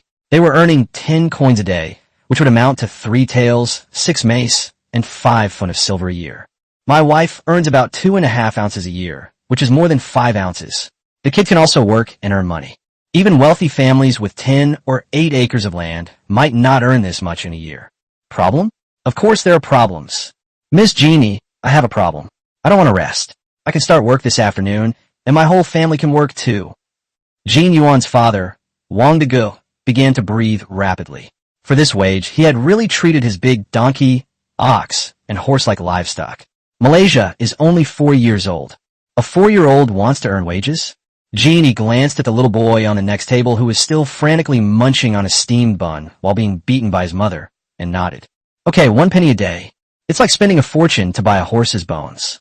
At first, Zhao Baiwei thought that 10 coins a day would be enough to satisfy them, and they would be very grateful. But after thinking about it, it's better to lay a solid foundation for some things early on, such as distribution according to work. You get paid according to the amount of effort you put in. You get paid according to the amount of work you do. The 3 families, totaling 14 people, have all passed the probationary period, and the daily rate is 140 yuan. They work for about 100 coins a day, which is only 10 yuan. Zhao Baiwei felt like he had made a fortune. Moreover, one could even spend a fortune to buy horse bones. Once they've been working for a while, this will be a living advertisement. Why worry that they won't bring all their relatives over here? Let's rest today. The child is in such a state. How can he work? It's settled then. We'll start work tomorrow. Jeannie got up and walked toward the backyard. Seeing that several maids seemed to want to stay with their families a little longer, she immediately frowned. The 3 little girls were so frightened that they quickly followed. With the girls gone, everyone felt a sense of relief. With his wife and children sent off to help tidy up the new house, the 3 men sat together chatting. Half a day passed, and the 3 families had become quite familiar with each other. Son Taiju said, Brother Debeo, I heard you were sick a few days ago. How are you recovering? Fortunately, thanks to Daya. Oh no, I mean Jean Yuan. Jean Yuan brought the money back and ate chicken soup for several days, and she's recovered quite well. The conversation quickly turned to their respective daughters, and everyone expressed their pride in them. At the same time, I hope that one day my daughter can also have the same imposing presence as the girl in brocade. In the backyard, several maids returned and were summoned by Zhao Baiwei. Come on, it's time to pay, it's time to pay. From now on, we'll be paid every 10 days, and each time we'll be paid 100 coins. We're technical people, so naturally we should get the work points of strong laborers. The girls didn't know what work points were, but they knew that money was a good thing. This wasn't the first time they'd spent money, so the girls were all quite relaxed, and each took out their share of the money. Jean Xiu clutched her small purse, her eyes sparkling with wonder as she imagined what she could buy for herself. Now that her family has come over, she's working and earning money and is doing much better than before, so she doesn't need to subsidize them anymore. She can now start saving up her own little nest egg. Jean Yuan stuffed his money into Jean Yi's hand. This was to repay the money he owed last time. Jeannie said, let's all chip in and buy some more fabric. With what we had left over from last time, it should be enough for each of us to make a new outfit. This way we'll have clothes to wear every day, and we can just throw away or give the old clothes to others. Or you can keep it to wear while working, but I guess no one will be doing any really dirty work in the future. This afternoon, some of my uncles will probably go to town to buy things. Jean Xiu, if any of you want to go, please bring the cloth back with you. The girls' eyes lit up when they heard this, and they contributed their money without hesitation. Zhao Baiwei chuckled as he looked at everyone. Jean E, you've changed. Someone who used to be so thrifty is now thinking about throwing away old clothes. Okay, good, I like it, keep it up. Chapter 10, even immortals would get drunk from this. Technology leads to wealth, even licking bricks and tiles. Ordinary alcoholic beverages cost between 10 and 30 coins per gene, 500 grams. Ordinary families rarely drink it. They only drink a little during the Lunar New Year or some special holidays. If an ordinary family produces a drunkard who is addicted to alcohol, the family will fall apart within a few years. There are many small vendors in Qingyo Town. Some wealthy families and gentry from the surrounding villages also choose to settle in Qingyo Town, drawn by its relative prosperity compared to the villages. These people are the main consumers of alcoholic beverages. In the largest room at the back of the courtyard, a huge iron stove, so large that it would take 3 people to encircle it, stands in the corner with a roaring fire burning beneath it. The crystal-clear liquor flows out from the spout. Jinxie Niang added firewood to the stove by herself and changed the wine bucket when it was almost full. She was not tired or busy, and it was much easier than when she was at home.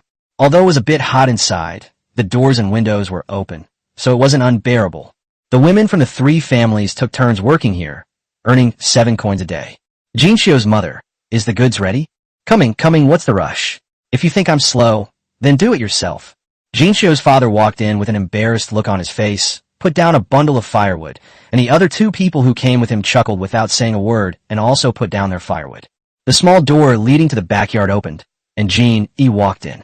"Is the goods ready?" Everyone quickly wiped the smiles off their faces, and Jin Xionyang also put away her fiery temper. "Miss and Brocade, it will be ready soon. Just seal these jars." Jeannie nodded without urging them, and several men, quite perceptive, stepped forward to help. "Are firewood and raw liquor still in supply?" Jinwen's father quickly spoke up. "The raw liquor is fine. Manager Fong's side can still supply it for the time being, and they're also increasing production. But we really don't have enough firewood. Our families are cutting firewood every day, and we've almost cut down all the dead trees in the neighborhood." Jeannie nodded again. "I understand. It seems we need to prepare to spend money to buy firewood. Buying charcoal is also fine, but that would be a bit expensive. I'll discuss it with the master later. Let's send this batch of goods to town first. There's only one shop in town that specializes in selling alcoholic beverages. You can find regular alcoholic drinks at any of the bigger places, so it's definitely profitable, but you can't call it a huge profit. Over the course of a year, the profit would be around 180 taels." Then Zhao Baihui took the distilled liquor and went to talk business with tavern owner Zhang. He talked about how well his own immortal was drunk and discussed future development trends. Then the tavern was renamed Zhao's.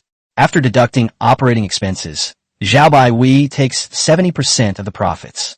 As Zhao Baihui invited wealthy households to sample the wine for free, the name Divine Intoxication became an instant hit in Qingyo Town. The cheapest ordinary liquor costs 10 coins per pound and 2 coins per bowl. The Immortal's drunkenness costs 100 coins per pound and 20 coins per bowl. The key word is fierce. Even immortals would get drunk after drinking it. Since the invention of Immortal's drunkenness, the ability to drink 1,000 cups without getting drunk has become history. 1 gene of Immortal's intoxication requires 3 gene of raw wine as ingredients, plus transportation costs such as timber, which brings the total to nearly 51. Zhao Baihui believes that the profit margin is not high, but what he wants now is fame, so he is willing to accept a lower profit margin for the time being. Once it gains fame, the Immortal's drunkenness that costs 100 coins per caddy will also become history. If I were to go to the capital in the future, I would be too embarrassed to tell others if I earned less than 1 tael of silver per pound. The carriage was filled with jars of all sizes. A small chair was placed inside. Jin-E climbed onto the carriage, sat upright in the chair, picked up his small notebook, and began to review what Zhao Baihui had taught him the day before. One of the men from the Sun, Wang, and Li families led the carriage, while the other 2 followed behind, heading towards the town. Upon arriving at the main street of the town, the carriage stopped under a large flag with the character "for wine" written on it. A chubby middle-aged man came out and quickly put on a smile to greet Jeannie. "Miss and Brocade, you've arrived. Mr. Zhang, you're too kind." 2 young waiters came out of the tavern to carry drinks. They kept their heads down and didn't dare to look at Jin-E as they passed by. Only after they came over did they dare to steal a few glances. Sun, Wang, and they noticed the gazes of the 2 young men and exchanged smiles. In 2 years, the girl in Brocade will be 15, the age when she could be betrothed. But with her abilities and Master Zhao's fondness for her, how could 2 mere servants be worthy of her? They could only dream of her. Meanwhile, Jin-E and Boss Zhang entered the tavern and sat down in a private room. A waiter quickly brought out several plates of snacks to go with the drinks. Then Manager Fong brought the account book and handed it to Jin-E. Jin-E flipped through the account books while taking out her own small notebook to write and calculate. Mr. Zhang and Manager Fong both looked at the notebook and ballpoint pen with envy. Such a small pen can write such clear small characters. It's truly a wonderful treasure. Mr. Zhang's children are all in school, and he once asked Jin-E about the price of this item. The brocade robes were simply expensive and scarce. Her master had worked very hard to purchase a small quantity from a distant place, enough only for household use, and would not be sold to anyone else. Selling notebooks and pens would definitely be more profitable than selling rice, but the risk is too high, so it's not worth it. As long as he survives, he'll have everything he needs in the future. Now that he has a liquor business, he doesn't even sell rice anymore, since the price of rice in Qingyo Town has fallen below 20 coins because of his sales. rice, a refined grain, is consumed in relatively small quantities even when the entire town is combined. There's a slight discrepancy here. Manager Fong, please take a look. Manager Fong quickly grabbed the ledger and started typing away on the abacus. Miss Jeannie has such discerning eyes. I was indeed wrong. Manager Fong immediately admitted his mistake. When the Imperial Guards first came to check the accounts, Manager Fong was somewhat dismissive. A 13-year-old girl came to point out the mistakes of him, a shopkeeper who had been in the business for half his life. He felt that even if he falsified the accounts, he could make sure the girl wouldn't notice anything amiss. As a result, they were proven wrong. The girl took out a pen and paper and started writing and calculating. Before long, she had found several mistakes. The mistakes are all minor. After all, larger mistakes are easier to spot. From then on, Manager Fong admired Jean E to the point of complete awe. If Jean E hadn't been just a 13-year-old girl, he probably would have knelt down and kowed out to become her disciple. Oh, right. Manager Fong, there's one more thing. Currently, the supply of Divine Brew is insufficient to meet demand. Due to limited production, we have no choice but to raise prices. How much will it rise to? Jean E revealed 2 small, white tiger teeth and extended 2 slender, white fingers. The retail price is 200 coins per pound, but the shop's purchase price is 100 coins. Mr. Zhang gasped in shock. Doubling the price was outrageous. The current daily output is about 100 caddies, and 1 caddy costs 201, which is 20 taels of silver. Of course, these 20 taels had little to do with him. The shop also needs to spend money to buy goods. It costs 10 taels of silver to buy them. Except for the Immortal's intoxication, wine, the profit from ordinary wines can completely cover all expenses. He takes 30%, which is 3 taels of silver. He owns his own winery, which supplies 300 caddies of raw wine every day at 8 copper coins per caddy, which is more than 2 taels of silver. However, this 2 ounces includes the cost, so the actual profit is only about half an ounce. If calculated on an annual basis, supplying raw liquor earns over 100 taels a year, while the tavern's share can reach over 1,000 taels a year. Compared to the previous annual income of 180 taels, this was naturally a tenfold increase. But people are never satisfied. Boss Zhang, with a fawning smile, said, Miss Jeannie, since the price of divine drunkenness has gone up, what do you think about the purchase price of the raw liquor? The professional smile on Jin Xiu's face gradually disappeared. Chapter 11. Both Master and young Master Zhang are thirsty, and they don't even spare monks and nuns. Jean E smiled brightly. Mr. Zhang, I just happen to have something I want to talk to you about. A couple of days ago, someone came to my door and said they wanted to set up a winery near your residence and supply you with raw wine at a low price. I talked to them about it. Mr. Zhang's face turned pale with fright, and he quickly waved his hand, saying, Miss Jeannie, you've misunderstood. I didn't mean to raise the price. I just mean that while I've increased my production of raw liquor, I really can't lower the price any further, since I need to hire more people. Oh, I misunderstood, Mr. Zhang. I'm sorry. It's my fault. I spoke unclearly and caused Miss Jeannie to misunderstand. The two exchanged a few more words, and Jean E accepted the money before leaving. He then took a carriage to town to buy some things before heading back. Back home, Jean E, who was usually composed and steady outside, revealed a bit of her girlish side and complained, Master, that boss Zhang has made a lot of money off our wine, but he's never satisfied. It seems we'll have to get rid of him soon. Okay, you can make these decisions yourself. I'll just applaud and cheer. Jeannie nodded and said happily, Master, we now produce 100 caddies of wine every day, and we get 10 taels of silver for each cup delivered to the tavern. Selling the tavern again will bring in 10 taels of silver. Compared to the profit, the expenses are negligible. The tavern also has other drinks supplied by Boss Zhang.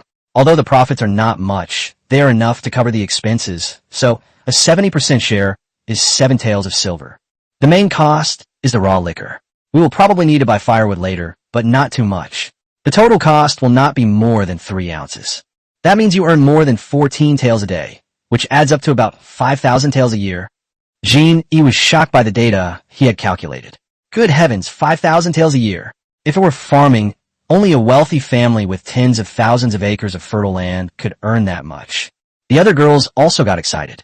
Jeanwen grinned foolishly. So, does that mean we can eat whatever we want? Fine fish and meat, roast chicken, and goose. The images flashed through Jeanwen's mind again. She sat in the middle of a circle of tables, each laden with delicious food. Jean E briefly indulged in a fantasy, but quickly snapped back to reality. Let's just think about it and forget about it. Don't flaunt your wealth, or someone might try to take advantage of us. Sir, I'm not comfortable leaving the raw liquor with Boss Zhang. I think it's better if we make it ourselves. Although the profit is low, I feel at ease. I did the math. If I were to open a winery that produces 500 gin of raw liquor a day, I would need about a dozen people. Upon hearing that manpower was needed, Zhao Baihui immediately perked up. Are a dozen people enough? Should we bring more? So that everyone won't be too tired and the master isn't short of money. Okay, let's tentatively set it at 20 people. 10 households, 10 men, and 10 women should be about right. Genie, do it this way. Recruit people as soon as possible, and let that greedy Boss Zhang know the consequences of offending a little woman. Master, the maids in brocade robes got right to work and immediately began planning. Where to build a winery, its size, the amount of materials needed, the required brewing equipment, and how many large wine barrels were needed, etc. In the end, Jean E decided to acquire Boss Zhang's winery, preferably bringing everything, including the workers, along with it. Zhao Baihui offered some suggestions in the middle regarding the location of the factory. He previously paid for a unified system plan, so it's best not to go beyond that plan's scope. Don't compromise the future aesthetics of the city. Then I spent another 10 yuan to buy a production diagram of an excellent small factory and then drew it by hand for a few girls. The girls were full of energy and, after discussing the matter, immediately got to work. Jean E then sent someone to take a carriage to find Boss Zhang, while Jean Xiu went to find Boss Wang, who was in the construction business, to build a factory. Jean Wen and Jean Yuan went to contact grain merchants to discuss grain supply. Only Zhao Baihui, the old man, lay at home like a lazy bum, constantly lamenting that his daughters had grown up, leaving him with no place to use his talents. This is a classic case of someone who benefits, but then complains. The conversation with the girls went very smoothly. Mr. Wang, who was in the construction business, came to visit Zhao Baihui with his men and then started construction with his workers. Building a factory is simple. It mainly involves a large, square yard with high walls to prevent thieves from entering. The interior is divided into various functional areas by earthen walls. A temporary shed will suffice for storing grain and wine barrels. The only slightly more complicated aspect is providing dormitories for the workers, but that's about it. The standards should be the same as the Zhao family's housing standards. The factory was built in 7 or 8 days. Boss Zhang, for the sake of the big business of the tavern, tearfully gave up the small business of the brewery. He has no choice but to give up. Once the Zhao family's brewery is built, his brewery will be finished. After all, the wine he had here could only be sold in Qingyou town. Most of it was supplied to the Zhao family as raw wine. What would happen to these ordinary wines then? His wine isn't some kind of divine intoxication. People everywhere are scrambling to buy it. Qingyou town can't possibly consume 100 gin of Xingxianzui in a day, but Zhao Baihui's hunger marketing strategy is too effective. People in town always say that the reason why Immortal's drunkenness is so good is because it contains special ingredients. The wine is often out of stock at any time, leading many wine lovers to buy 1 gin, 500 G, to drink at a time, and 10 gin, 500 G, to collect. This price increase has made sales even more brisk. Everyone realized that this stuff not only tastes good, but it can also be an investment. As a result, even more people started scrambling for it, including some who don't drink much. The market is always so strange.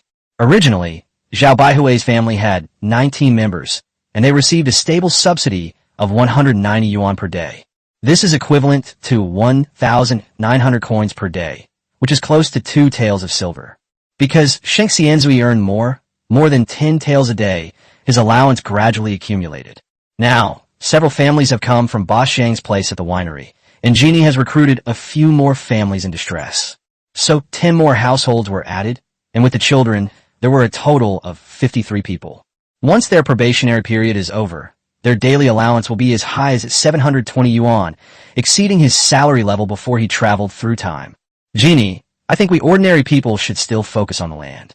So, please put in more effort to find more people to reclaim the wasteland. We need to grow more grain. Jean didn't understand why her master, who earned so much money every day, was still farming for such a small amount. But as the master's most beloved daughter, she still agreed. He promised Zhao Baihui that he would keep finding people to farm the land. We, the Imperial Guards, have money now, but we also have a sense of responsibility. The common people are suffering. So, don't just look for men.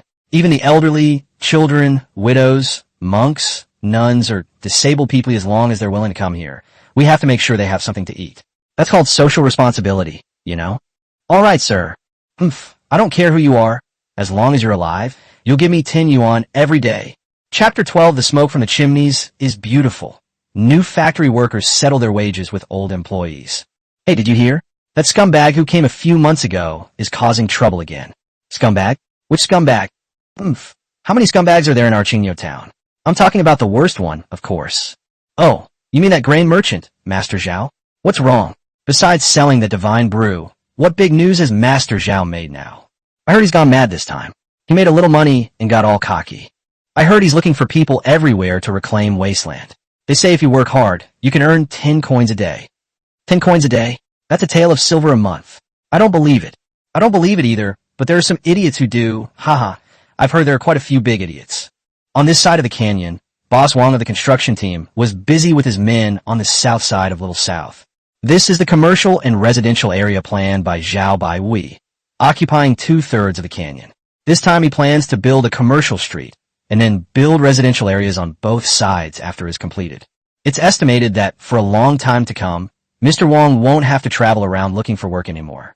The start of profitability for Xingxianyang, a type of brewing company, put Zhao Baihui's development on a fast track, creating a virtuous cycle that will likely lead to even faster development in the future.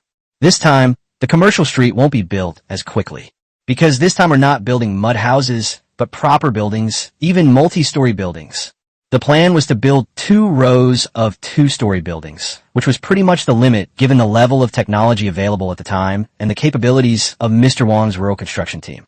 However, Zhao Baihui heard from Jin Yi that Boss Wang seemed to be looking to recruit talent in the county or even further afield in order to keep up with the pace of development here. Indeed, development is driven by demand. Demand is the driving force of social development, and he is the one who creates demand. In the evening, wisps of smoke rose from several places where people gathered in the canyon. Zhao Baihui and several maids would eat in the backyard, while the 3 families living in the courtyard would usually eat together in the middle courtyard. The cooking was done by the 3 women from the same family. Jinwen's mother was the best cook, while the other 2 assisted her. The kitchen is a room in the middle courtyard that was converted into a special room for cooking. Jinwen's cooking skills are indeed better than Jeannie's, but it's mostly because Jeannie is too busy right now.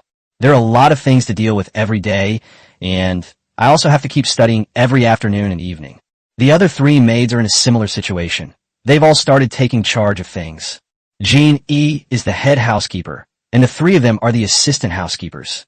The main problem is that they don't have much work to do right now, and they're still too young. Once they get older, they'll have to shoulder heavy responsibilities like the Jin Yi. Is dinner ready? I'm a little hungry. Jin Xiao, whose mind was a complete mess after class, came to the kitchen. Just one last dish left. It'll be ready soon. Jinwen's mother quickly replied from the stove. The other 2 women were also busy serving rice and peeling eggs. Even 4-year-old Dama and 3-year-old Huzi were adding firewood to earn work points. Because Zhao Baihui suddenly wanted to eat eggs today, boiled eggs with meat sauce were a perfect choice. One bite was savory, fragrant, soft, and smooth. The main thing to say about it was that it was great with rice. So the kitchen boiled 10 eggs. Jinwen's wife, the master, said your skills are good, so he will raise your daily wage to 10 coins from now on. Really? Jinwen's mother was overjoyed. The other 2 women, including Xingxianyang, looked at her with envy, but she seemed not to notice and said, Master said that as long as we work hard, things will only get better and better in the future. Yes, I will definitely work harder in the future. Once the food was ready, the 3 women carried it to the backyard. Jin Xiao took a small bowl of eggs, saw the 2 boys staring at it longingly, smiled, and handed them 2 white, peeled eggs. Eat quickly, or your older siblings might find out and take it away from you. Thank you, Sister Jin Xiao. The 2 boys hurriedly stuffed eggs into their mouths. The women prepared the host's meal before starting to cook their own. The host family can afford rice and wheat flour, which they naturally cannot afford, but they're already very satisfied that they can now afford coarse grains without wild vegetables. Before long, Jin Xiao and her maids brought back the tableware. There was still some food left in it. Although it wasn't much, it made the 3 women very happy.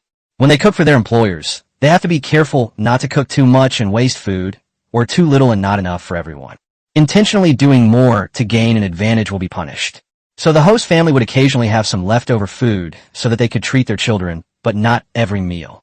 Dinner is served at the Zhao residence, and it's pretty much the same elsewhere. Lunch has started at the construction site of the commercial street south of Xiaohu. The food is SOSO, but enough to fill you up. This was all thanks to Boss Wang securing many projects from Zhao Baihui, which made him much more financially secure. There are 10 households with over 50 people working at the brewery. Although their pay is slightly lower than that of the 3 households in the mansion, it is much better than that of the outsiders on the construction site. The jobs in the factory are all limited, and Zhao Baihui's rule is that the more you work, the more you earn. The more you do, the more you earn. An average adult male can earn 6 or 7 coins a day. His wife and children can help with the work at home. He gets paid for whatever he does. There isn't much work at the brewery right now, and everyone is working hard. They finish most of the day in half a day, and then there's nothing to do after 3 or 4 in the afternoon. So after finishing their meal early, some men gathered together and chatted. When the women had free time, they would get together, but they couldn't really have free time. They either looked after very young children, or they chatted and did needlework while they didn't have to take care of children. The slightly older children huddled together to play, while the even older ones ran out of the yard. Isn't today payday? Do you think the new master will keep his word? I don't know. In the past, we were paid at the end of the year. But here they say we get paid every 10 days. I don't quite believe it. What's the rush? With Master Zhao's vast wealth, would he be sure of our wages? The man's anxiously tapping fingers betrayed his inner thoughts. Let's wait a bit longer. Maybe we'll give it to you tomorrow. She's here. She's here. Miss Jeannie is here. A boy ran in from outside the courtyard, his face beaming with joy. Everyone stood up and greeted Jean Yi and Jean Xiu, who were leading 2 men, with restraint. Jean Yi smiled and said, "Don't be nervous, everyone. I'm not here to collect debts. I'm here to give you money. Today we'll pay wages in the big factory building, but from now on we'll pay them in the office." Distributing money in public today is a way of telling them that the master will not shortchange them on their wages. This salary is also meant to motivate everyone. Chapter 13, Dressed in Rags. The poor young Wang comes seeking refuge. He wants to join the gang. Someone brought in tables and chairs, and Jean Yi and Jean Xiu sat down. Jean Yi picked up the ledger. Wu Erniu's family. The wages for 10 days' work are 133 coins. Check if it's correct. If it is, come up and collect your money. A man walked over hesitantly. Yes, yes, yes. He had no idea whether it was right or wrong. All he knew was that the man in brocade robes had told him he would receive 133 coins.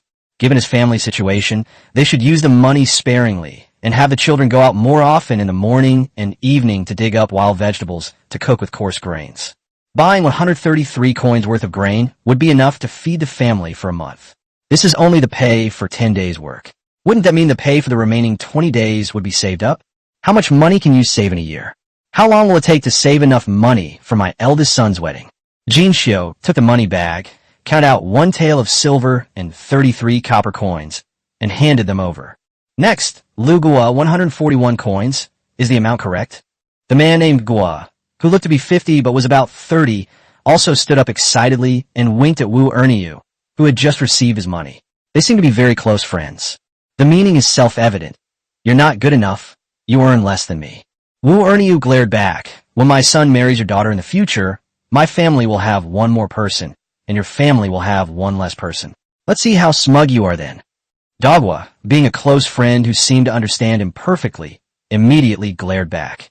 You son of a bitch, what are you thinking? I would never marry my daughter into a poor wretch like you. The wages for 10 households amounted to just over 1 tael of silver. For the Zhao family, the gains were not a drop in the ocean, but they were not a burden either. Jean Xiu, from now on, I'll be entrusting you with the task of managing this winery. I need to keep an eye on the construction site. Don't worry, big sister, I will definitely manage it well. You don't need to worry too much. The production tasks here are fixed. You just need to come and check every few days, and then come and get your wages every 10 days. The main problem is with the supply of food and firewood. We need to be careful about that. Yes, yes, big sister. I will definitely manage it well. Jean Xiu was very excited. Finally, she could help the master with chores like her eldest sister. She was so happy. Jean Xiu's father, who had come along to act as an attendant to bolster their influence, was even more excited. His daughter was going to be in charge of things and become a powerful maid-like genie. In the future, when others see him, they will say, "This is Jinxio's father," which will be a great source of pride. As soon as the four men in brocade robes left, the brewery erupted in a cacophony of sounds. "Woman, while it's still light, go to town and buy some grain. Oh, and get a few ounces of meat too. Oh, and bring me back a jar of rice wine. This wine? You want to die, woman? Young lady, go to town with your aunt and buy some grain. We can skip the rest. We still have debts to pay off." Before long, a group of more than a dozen women and children came out together. The group in brocade robes hadn't actually gone far. They were outside the wall checking for any damage or repairs. So she heard everything that was happening in the yard. Now that we can produce our own wine, there's no need for everyone to travel all the way to town to buy more expensive wine. Jinxio, tomorrow you pick people from the distillery to hang up a sign at the entrance of the distillery to sell wine. Just sell it at the same price as in town. I'm not looking to make a lot of money. My main goal is to provide convenience for everyone. Then, once the commercial street plan by the master is completed, we'll move the business there. By the way, as the master said, we need to provide incentives and a minimum guarantee, and then calculate the commission rate carefully. It can't be too high or too low, otherwise problems may arise. Small vendors should be encouraged, but we should not allow the emergence of wealthy and powerful merchants. Big sister, I've got it. I'll think about it when I get back. Jinxio quickly wrote down the to-do list in her notebook. This is what the master said. A bad pen is worse than a good memory, so you won't forget what you need to do. Let's go. There's nothing wrong with the wall. Let's go back. At the mouth of the canyon, a few people carrying firewood met a group of more than a dozen people, including men, women, and children, dressed in tattered clothes. "Gentlemen, may I ask if this is Master Zhao's house up ahead?" "Yes. What are you going to do?" "I heard that Master Zhao is very kind and compassionate, and that no matter who comes here, at the very least, they will have something to eat. So we came. I heard that Master Zhao needs a lot of people to reclaim wasteland so that they can stay and farm. So what brings you all here?" "We're from a nearby village. Master Zhao needs firewood, so we bring a few loads of firewood over every day to sell." "Firewood can be sold for money? How is the money calculated?" The man hesitated, afraid of losing business, but ultimately he remained honest. "There's not much work in the fields right now, so I spend half a day gathering firewood and can earn about 3 coins a day. 3 coins for half a day, 6 coins for a day. That's 180 coins a month. This is enough for the whole family to have a full meal. We have a way to survive." "Yes, third uncle, we have a way to make a living. If we stay here and help Master Zhao reclaim wasteland, we might even get a few acres of land. Everyone, give it your all and get through this quickly." These people quickly arrived near the construction site and asked if this was Master Zhao's house. When Boss Wang heard the commotion, he came over and looked at the crowd. Most of the dozen or so people looked malnourished, and only 2 or 3 of them were fit to join his construction team. So he had no choice but to give up his thoughts and lead everyone to the entrance of the Zhao residence. He met Zhao Baiwei and her 4 maids in a living room that had been specially prepared in the intermediate people's court. "Master Zhao, these people have come to seek refuge with you. I have something to discuss with you, so I brought them along on my way." "Okay, thank you for your trouble, Mr. Wang. Jean, please make the arrangements. He can stay in the front yard for now. Since Boss Wang is here too, let's discuss it. Let's allocate some people to build a batch of houses near my house for people like us who come to seek refuge. By the way, Mr. Wang, you said you needed to talk to me about something. What is it?" Mr. Wang had been thinking about it for many days, but couldn't make up his mind. Now that everyone was here, he decided to just grit his teeth and say it. "Master Zhao, I know you are a good man, so I want to bring my men to serve you. Come and seek refuge with me." "What does that mean?" Mr. Wang said with a somber expression. "Mr. Zhao, you don't know. We are all from the same village. We are all uncles and brothers. Back then, our village suffered a disaster, and everyone was struggling to survive. At that time, I was an apprentice in the town. I couldn't help my fellow villagers, but I couldn't just watch them starve to death. So I begged and pleaded everywhere, and barely managed to get some projects, leading the men from various families to build houses and walls. We'll do anything as long as there's food to eat. I've been doing this for over 10 years, and I've gone from a junior apprentice to a middle-aged man. This job is really tough. You work hard every day, but you can barely make ends meet. Last year, in order to meet the construction deadline and get paid, a small accident occurred, resulting in 1 death and 2 injuries. Those were all my brothers and cousins, and the one who died was my own nephew. My condolences, Mr. Wang. Upon hearing this, Zhao Baihui understood Mr. Wang's predicament. In this era, there aren't that many projects to do, so working in this line of work means putting in more labor, but getting paid less. There's still some risks involved. His own business is starting up and will only grow faster in the future. But if Boss Wang only cooperates with him, he can only get the market salary and benefits. But if you become one of his people, the treatment will naturally be different. Mr. Wang had seen the situation firsthand, including the families of the girls and the treatment they received at the brewery. Boss Wang, I agree. From now on, you will still be in charge of managing the construction team, but you'll be under the jurisdiction of Jean, E, and the others. The workers' wages depend on the specific job. For men, the daily wage is temporarily set at 6 to 10 coins, depending on how hard they work. As the manager, your wage will be set at 10 coins for now. Your work is quite tough, so here's a perk for you. Meals will be provided. We'll discuss the meal standards later. Boss Wang immediately knelt down before Zhao Baihui. Thank you, sir. I, Wang Changjiang, will never forget your great kindness. Chapter 14. Old Wang from the village meets the standards, and Old Wang, the leader, gets a reward. Boss Wang returned to the construction site in high spirits, accompanied by Jean, E, and Jean 1. Call everyone over. Something good has happened. Uncle, what good news is there? Tell me about it first. Third brother, you talk too much nonsense. Go and call everyone over here.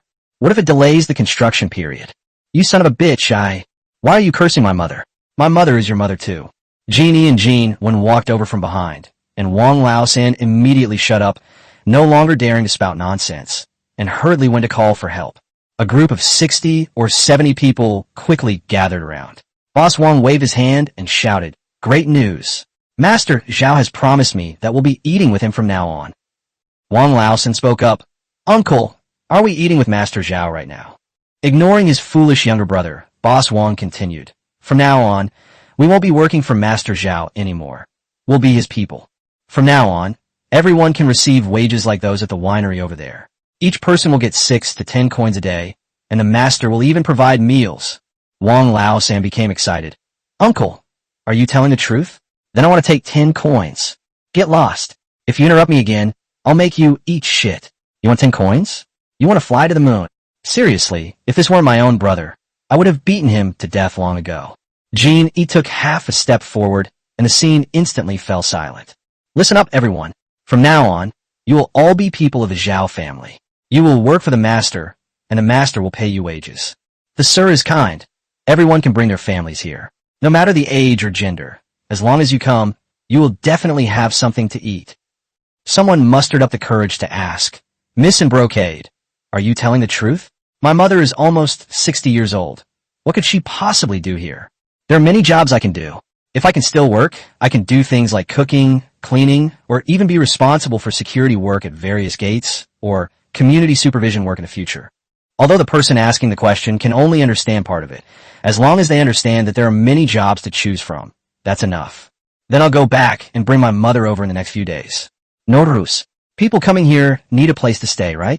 If they come now, they'll only be able to squeeze into the front yard of the compound or the sheds over at the winery. It's okay, I don't care. My home isn't much better than a shed. Mr. Wang was so angry that his head ached. Why couldn't his unruly younger brother control his mouth again? Jeannie smiled and said, "Master won't allow everyone to eat and live in such poor conditions, so I've come here today to discuss the second matter, to allocate some people to build a batch of houses near the Zhao residence. In the first phase, we will build 81 houses. Once these houses are built, they will be available for everyone to live in. Build us houses ourselves? Will you even pay us for the labor? These are 2 separate matters. The wages will still be paid, but the house is not for everyone. It's just for everyone to live in. There will be a 1-year rent-free period. After that, you'll have to pay." Zhao Baihui was able to foresee many problems, such as future housing prices here, so he nipped some problems in the bud. "Manager Wang, you should allocate 20 people to build houses, one by one, and let one family move into each house once it's finished." Mr. Wang was stunned for a moment before realizing that someone was calling him, and he quickly answered. The feeling of going from being the boss to being in charge is hard to describe. It's hard to say whether it's good or bad. In addition, the master knows that everyone is having a hard time, so he has decided to give everyone an advance on their wages, 300 coins each. Have everyone line up and come up one by one to collect the money. It felt a bit sudden that they were given money so soon after becoming Master Zhao's people. Zhao Baiwei has truly mastered the art of spending a fortune to buy a horse's bones. He quickly had someone bring over a table, and Jean E and Jean Wen sat down there. They took out a small cloth bag, poured it out, and tiny silver beads, no bigger than fingernails, rolled everywhere. A group of countrymen had never seen so much money before. They were all dumbfounded. Manager Wang suddenly found himself breathing rapidly. Don't push forward. Everyone has 3 coins. If you push any further, there won't be any left. Manager Wang rushed over and kicked and shoved to maintain order. 20-odd taels of silver won over everyone's hearts. Manager Wang, this is yours. I have one too. How could it not be? Jean E said with a smile. We managers also need to eat, don't we? Even Jean 1 and I are only paid 300 coins each now. Oh, okay, I'll take it. In addition, this 5 taels of silver is the payment for the master to buy your construction team. The silver ingot, weighing 1 tael, was about the size of 2 thumbs and was cast in various shapes, resembling a small boat or a dumpling in short. Very beautiful. 5 beautiful silver ingots were stuffed into Steward Wang's hand. Keep it safe. Don't let anyone see it. I can't accept this. The master has always been clear about separating public and private matters. You have to accept this money whether you like it or not. The master will not owe you any favors. Manager Wang, I would appreciate it if you could take people to build houses today. Also, please calculate the workload of each person, determine the daily wage standard, and submit it to me for approval. Don't worry, Miss Jeannie, I will definitely handle these 2 matters well. The wage standards must be set right, and we must not allow any dirty tricks to occur. Don't worry, I can do it. We're all brothers from the same clan. I know who's capable and who's not. The work has been assigned. If they want to eat for 6 coins, they can do work for 6 coins. If they want to eat for 10 coins, they can do work for 10 coins. I won't stop them. Don't worry, there won't be any mistakes. Okay, then I'll head back now and come back tomorrow. On the way back, Jean E said to Jean 1, these past few days, come with me to the construction site to familiarize yourself with the situation here as soon as possible. In the future, I want you to be in charge of construction-related matters. Big sister, am I capable? What's wrong with that? I was also afraid I couldn't do it, but you persevered. Don't be afraid of making mistakes. Be afraid of doing nothing. Don't worry, the master will cover for you. Yes, big sister, don't worry, I will definitely do my best. If you're really worried about not doing well, then bring Jean Yuan along and give her some experience too. Good. Chapter 15. The master wants to eat roasted sweet potatoes, but what can we do when we're gods? Number of employees in the assessment period, 396. You can expand to view the detailed list. Congratulations on winning a team-level prize. Old Wang is awesome. He brought dozens of men and their families, and more than 300 people actually showed up, including the surrounding residents in need who have been arriving one after another. There are about 200 people. I will soon have 600 people here. We are only 400 short of the 1,000 required to build a village. But managing over 400 people is a bit tricky. Those who were struggling to make ends meet around Qingyou Town have mostly come here, so it seems unlikely that there will be an explosive increase in population in the short term. In this era, ordinary people have very simple thoughts. As long as they have food to eat, they are unwilling to leave their hometown, even if it's only 10 or 20 miles. In this era, most people have never ventured beyond a radius of 10 miles. Last time I won a big furnace that can distill strong liquor in the lottery, and now I earn more than 20 taels of silver a day. What should I win this time? Yes, the price of divine brew has gone up again. It's now 300 coins per gene. Even the local landlords couldn't afford to drink it anymore, but people were still buying it. There's even a growing trend of speculating on liquor. The 100 caddies of divine wine he delivered to the town every day were basically sold out as soon as they arrived. This is under the premise of purchase restrictions. The tavern selling price is 300 coins, and the price is even higher when other people trade with each other. A few days ago, Mr. Zhang, who owns a tavern, approached Jinxiu to ask if Jinxiu could raise its prices again. It's just a temporary thing. 1 bottle of divine intoxication is enough to cover the expenses for now. There are fewer than 600 people, and the average expenditure is 5 coins per person per day, which is only 3 taels of silver. Buying materials every day doesn't cost much. Even if we increase the manpower several times, we can still maintain a balance between income and expenditure. Then let's try to improve everyone's happiness index. What do people lack the most? It's probably food. How about we get some meat? Forget it. Even if we can scale up farming and drive down meat prices, they still won't be lower than rice and flour. If people can't afford rice and flour, they naturally can't afford meat either. Now that a lot of wasteland has been reclaimed, let's grow some high-yield crops.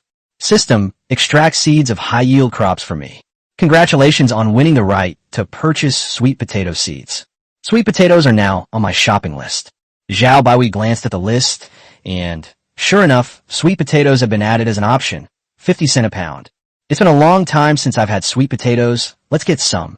Zhao Baihui bought 20 Jin, 10 kilograms, and carried it to the kitchen in a bag.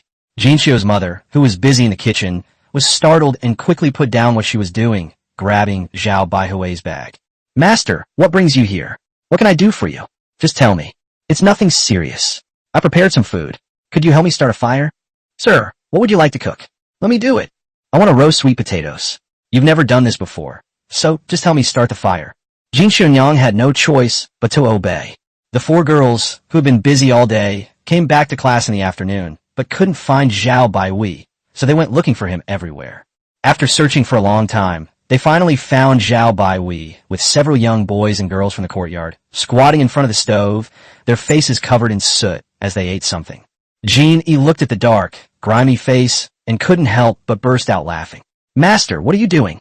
As she spoke, she took out a handkerchief to wipe Zhao Baihui's face and mouth. Zhao Baihui dodged. I've already finished eating. I'll wipe it after I'm done. Genie, Jinxiu, come and eat. It's super delicious. Since the master had given the order, the maids had no choice but to obey, though they were much more refined in their manners. Even if I found roasted sweet potato delicious the first time I ate it, I wouldn't go to the point of disregarding my image. After enjoying his meal, Zhao Baihui clapped his hands and stood up, saying, steam a few more for dinner. I haven't had enough. Jin Yi wiped his hands and came over to help him clean his face. Jinxiu's mother was also eating roasted sweet potatoes. When she heard the master say that they would continue to eat them in the evening, she quickly nodded. This stuff is so delicious. It's fragrant and sweet, soft and chewy, really good. Genie, this thing is called sweet potato, but I prefer to call it yams. I'm planning to grow this. Genie nodded and continued to eat the remaining sweet potato, finding it delicious as well. Sir, are all the wastelands planted with these sweet potatoes? Are there enough seeds? They are indeed quite delicious. By the way, what's the production volume of this stuff? There must be at least 2,000 or 3,000 caddies per moo, right? That's at least 10 times that of ordinary crops. With a thud, everyone except a few children dropped their sweet potatoes on the ground. Jinxiu forced a smile and said, Master is just joking with us again. There's no such thing as a product with such a high production volume in the world. If you don't believe me, let's make a bet. We can bet on anything. Jinwen said with a smile, the master's going to give us some benefits. Quick, everyone get involved. Huh, you shallow little girl, you'll have your day. Girls, come with me. Zhao Baihui, accompanied by 4 maids, arrived at an empty warehouse in the backyard. Let me tell you a secret. Actually, I am a god. Zhao Baihui turned his head, wanting to see the astonished expressions on the maids' faces. As a result, the 4 girls just looked at him calmly. Zhao Baihui was somewhat frustrated. Was the spiritual cultivation in ancient times really that good? Seeing living gods fighting wasn't surprising at all. He waved his hand defiantly, and 10,000 caddies of sweet potatoes appeared out of thin air, almost filling the house.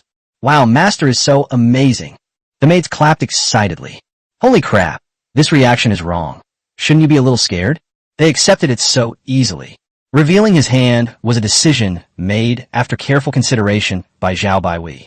It's safe to say he'll keep bringing out all sorts of things in the future. With more and more people around, it became increasingly difficult to keep it a secret from others, especially the maids and the family. Why not just be honest and have the 4 girls help cover for us? This way, you can keep it from most people. Aren't you surprised?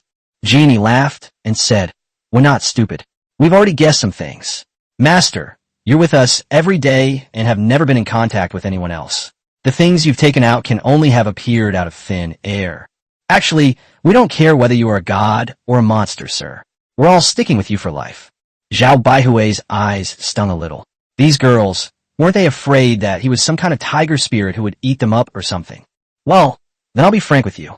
I came to this world by accident. Well, I guess I'm a deity.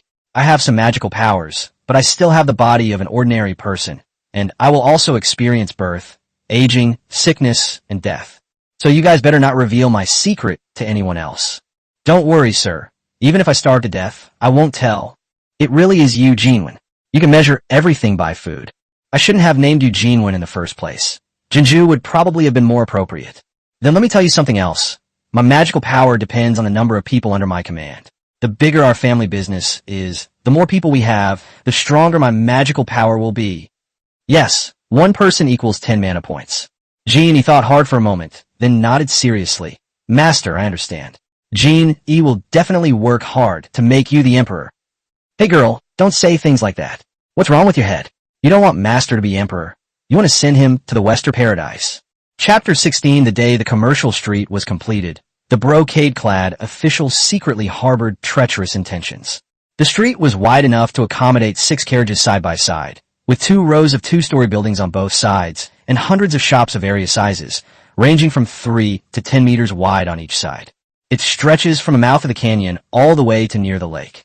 The entire project took 4 months, and the construction team currently has more than 200 people.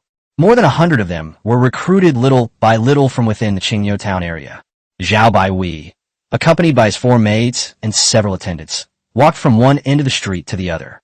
Jean, he carried a small notebook and reported as he walked. Of the more than 200 shops, only a dozen or so are currently owned by businesses, including wine shops, grain shops, and cloth shops. They are all actually our family's businesses. Well, we don't have many people here yet, just over 800. It's a small town called Qingyo with weak spending power, so it's normal that we can attract merchants. But don't worry, our population will continue to grow, and we pay high wages, which is equivalent to having 200 wealthy families. It's just that most of them come from poor backgrounds and are not very willing to spend money. They need a little guidance. Money is like flowing water. Only when the water is in motion can it avoid becoming stagnant and retain its vitality. By the way, do tax officials or anything like that come to the door? Not at the moment. Wow, these people are efficient. Go on. It's not good for the shops to be empty, so I've temporarily arranged some shops for people to live in. Once the residential buildings currently under construction are completed, they will be gradually moved out. Yes, please note that the houses here are only for rent, not for sale. These houses and land will be very expensive in the future. If we sell it, it will be very troublesome to rebuild it later. Yes, sir. By the way, how much does a mortal's drunkenness cost now? Now, Shengxian Zui is no longer sold in the town's wine shops. It's directly supplied to some powerful merchants. Price, 500 coins per caddy. If 100 caddies of wine are produced in a day, that's 50 taels of silver, and there's no middleman taking a cut. The costs are almost negligible. The profits are outrageous. Genie, this is too much money. Sooner or later, it will attract the attention of those with ulterior motives. We need to prepare in advance. Understood, sir. I will begin selecting suitable men from good families to form an army. Cough, cough, cough. What nonsense are you talking about? It's just militia training. Ever since he revealed something last time, he felt that this girl was going crazy. Although she hadn't said it, he could sense it. This girl was determined to push him onto the throne. He felt a little panicked. After thinking for a moment, Zhao Baihui sighed and shoved a book into Jean Yi's arms. He felt that Jean Yi was likely to cause big trouble in the future. No matter how big a mess she made, as long as he had troops under his command, he wouldn't panic. Don't show this to anyone else. Jean Yi nodded, glanced at the book in his arms, on which were written a few words. New Recruit Training Manual. We need to let everyone know why they joined the army. Let them know whose food and drink they are receiving, and instill a sense of honor so that no rebellion or similar incidents will occur. Only soldiers trained in this way are qualified. They are not afraid of death and have no distracting thoughts. If any general dares to rebel, he will not be able to leave the camp. He recalled the news he had heard a few days ago that a general in the north had rebelled and allowed barbarians to enter the pass. The emperor in the capital must be feeling very upset. He certainly didn't want the people he was supporting to turn around and wreak havoc here one day. Jean Yi's eyes lit up, thinking to herself, I knew I was right. The master still has those thoughts. Since that's the case, I, Zhao Genie, will do everything in my power to push master to that seat, even if it means sacrificing myself. If Zhao Baihui could figure out what she was thinking, he'd probably be furious.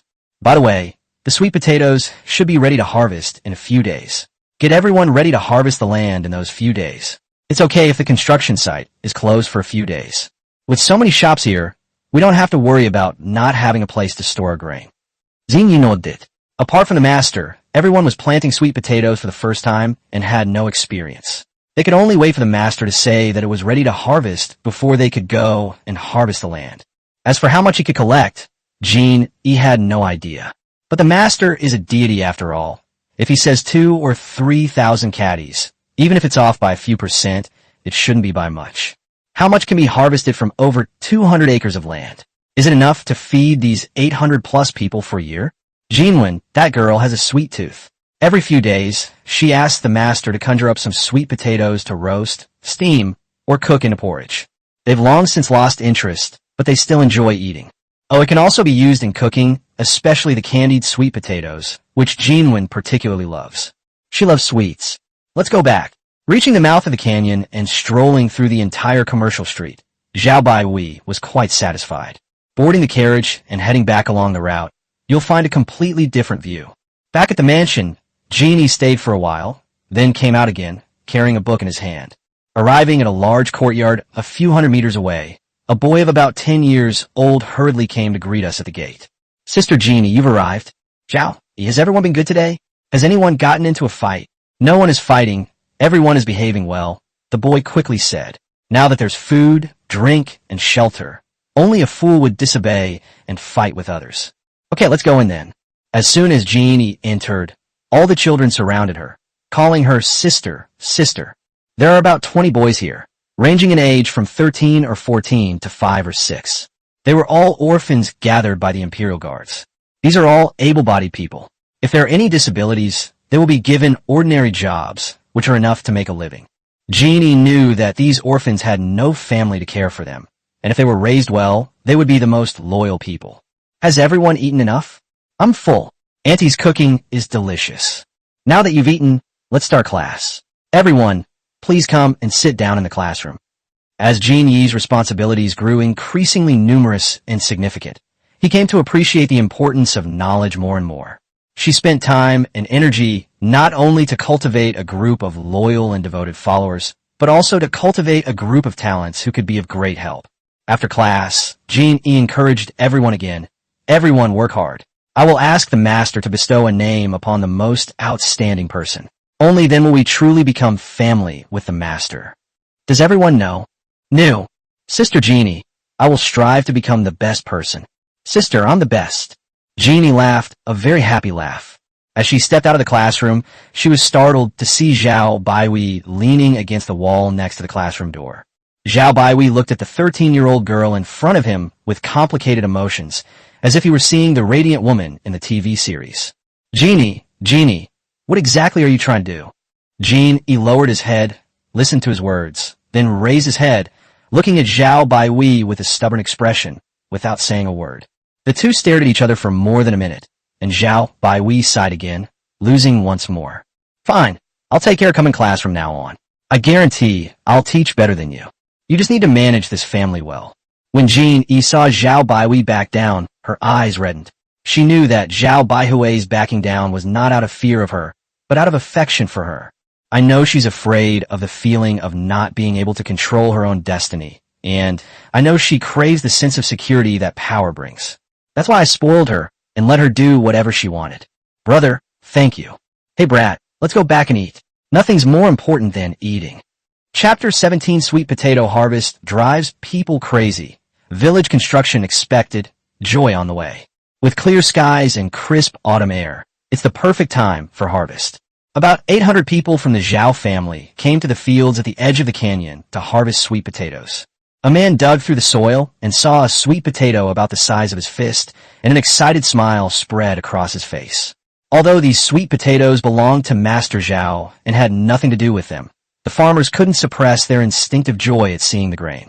This thing is huge. One is enough for me to eat. The master said that after we finish harvesting today, everyone should have a taste. He said it tastes good. Huh, there's another one over there. The man picked one off, found another one nearby, and continued digging. After digging up one, they found another, and the more they dug, the more they found. The man's expression gradually changed from excitement to fear. In broad daylight, could he be seeing a ghost? How could so much grain grow in the ground? On the other side, an elderly man was also digging, his expression similar, changing from initial excitement to fear. Is it fake? Is it fake? Is this really grain? The old man was almost delirious. He grabbed one, ignoring the dirt on it, and took a bite. It's food, it really is food. Ha ha. If only we had this earlier, my third son wouldn't have starved to death back then. Wah, third son, Dad misses you. Zhao Baiwei stayed at the edge of the field, sitting in a comfortable armchair, enjoying tea and the scenery.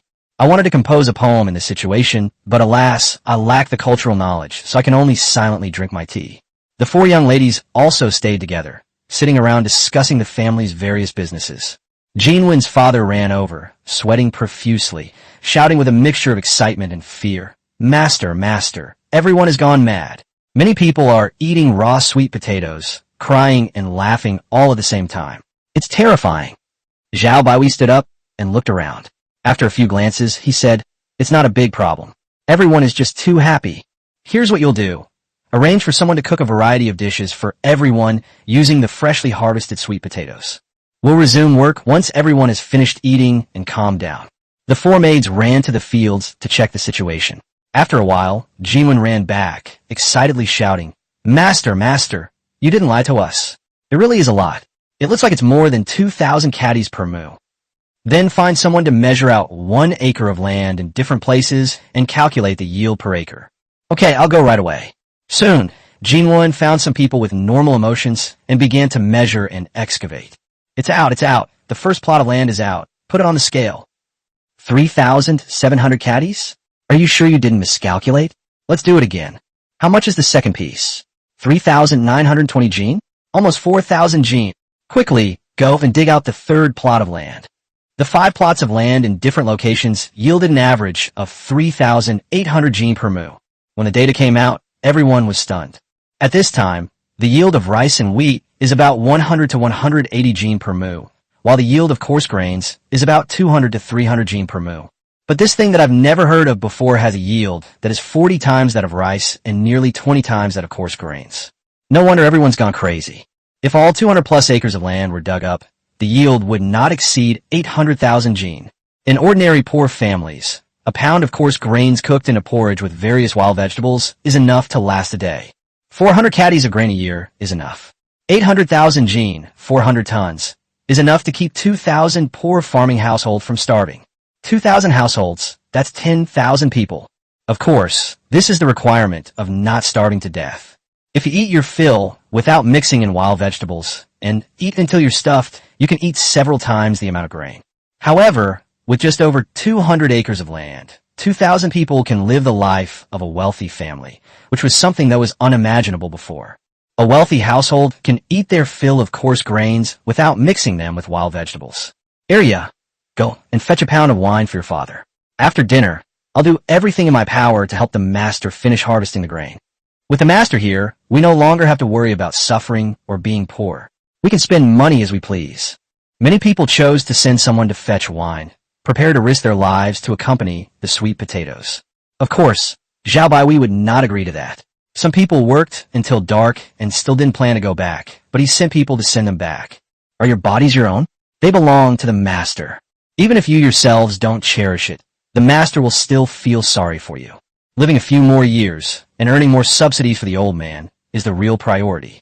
After harvesting the sweet potatoes, the 4 young ladies went around distributing money. The work done these past few days will naturally be paid, and at a relatively high standard. Payment will be made after 10 days. This time, it was a welfare distribution. The sweet potatoes were harvested by each household, and the approximate quantity was recorded. 10 caddies equals 1 coin. Some families with 5 or 6 members raised 5 or 6,000 caddies, so they would receive 5 or 600 coins. That's half a tael of silver. For ordinary families, a day's work would only earn them a dozen or so coins. These 3 days cost nearly 100 coins each day. This isn't helping the master with work. This is the master giving out perks. This also made some people who had tried to be clever regret their actions. Even though I only did a little less work, that still means I lost 100 or 2 coins. My heart aches. It hurts so much I can hardly breathe. Serves them right. Let those sly and cheating people regret it. The girls chatted about these things and laughed heartily. Sir, the sweet potatoes have all been harvested. What should we do next? Sweet potatoes are actually just a coarse grain, but now only we have them. Because they are scarce, they're valuable. We could develop them into various delicacies, take the opportunity to make some money, and it is also a form of promotion. If anyone wants to buy sweet potatoes for seeds, we will sell them to them and also tell them all about how to plant them. So, what would be a suitable price for us? If it were sold as seeds, it would be worth 20 or 30 or 40 coins per pound.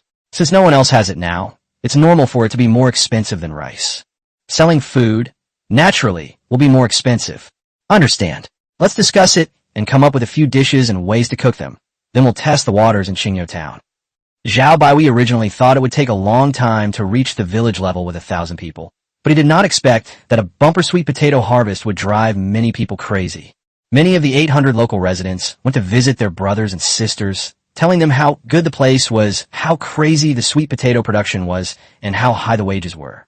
In short, in less than a month, more than 200 people came. Once the review period was over, the voice Zhao Baihui had been waiting for finally rang in his ears. Congratulations on meeting the upgrade requirements. The system has been upgraded to a village-level system. New village-level purchase list. Added permissions for setting various functional units. Gaining the right to currency. Upgrading to the next town level requires 50,000 people and requires certain attributes. Chapter 18, the bustling and vibrant Peach Blossom Village. Jean E becomes the village chief. Zhao Baihui and her 4 maids sat around the table. Meeting time. Meeting time. The second family meeting is starting. The maids quickly clapped their hands. This was what the master said. Meetings should be solemn and dignified and have a sense of ceremony. The first item on the agenda is that I'm going to build a village. From now on, this won't be Zhao Family Village anymore. It will be renamed Peach Garden Village. Does anyone have any objections? No objections. I don't have any either. As long as the master is happy. Zhao Baihui sighed helplessly. Ladies, you should at least show some interest. Even just ask me why we're called Peach Orchard Village when we don't have any peaches here. Get ready to show off, recite the peach blossom spring, and then marvel at how we are a paradise amidst the hustle and bustle of the world. But you won't give me a chance. You are killing the master's happiness. All right, then the first item passes. Secondly, since at the village, there needs to be a village chief. I recommend Jean E to be the village chief. If the master recommends it, then I will also recommend my eldest sister. Sir, you should be the village chief. What would it be like if I were to take the position? I'm just a lazy bum. I can't be that kind of person. Besides, you've done a great job lately, much better than me. So from now on, I'll accept your leadership. Okay, that's enough. It's settled. Big sister, you become the village chief? You become an official? I feel like I'm dreaming. Me too. Xing, you know it. I didn't expect that either. All right, let's move on to the third topic. Now that we've established a village, we need some functional units, such as the village chief's office. From now on, you guys will go there to work every day. You're all village chiefs. Jean E is the chief village chief, and the 3 of you are deputy village chiefs. Wow, are we officials too? Sir, is the deputy village chief an official? What rank is he? Don't interrupt me. The village chief has no class. You all become officials, and then you need to hire some clerks to run errands. The village also needs several functional departments to be responsible for household registration and public security. Forget it. Let's take it one step at a time. Right now, the most important things are the village committee office, the police station, and the bank. At the entrance of Taoyuan Village, which is also the mouth of the canyon, a group of people build a mound with earth and stones. Hey, 1, 2, 3, go. A large rock, as tall as a person, was erected by more than a dozen people, and the words Taoyuan Village were carved on its smooth surface facing outwards. At the same time, the village committee office was also built, located at the end of the commercial street, by the small lake, with the Zhao residence across the lake. The village committee office was established in a very low-key manner. There was only a sign and a notice wall at the entrance. Next to it is a newly built village security station. There's a corner room at the entrance of the village committee compound, with windows on 2 sides, allowing people to see outside and also come in to chat under the eaves. Jinxiu's elder brother, Sun Dezhu, was sitting in the corner room, his eyes warily scanning his surroundings, even though there was no one else around. There's no way around it. I just took office, and I always want to make a good impression. The police station had just been established and appointed 3 captains, one of whom was Jinxiu Jinwen Jinyuan's father. At the age of 14, Sun Dezhu, through connections, also entered the police station and became a proud security guard. The security team currently has a dozen or so people. Apart from a few teenagers, the rest are elderly women or disabled people who can still walk. In addition to being responsible for the security and sanitation of Taoyuan Village, they are also responsible for the security of the village committee's bank.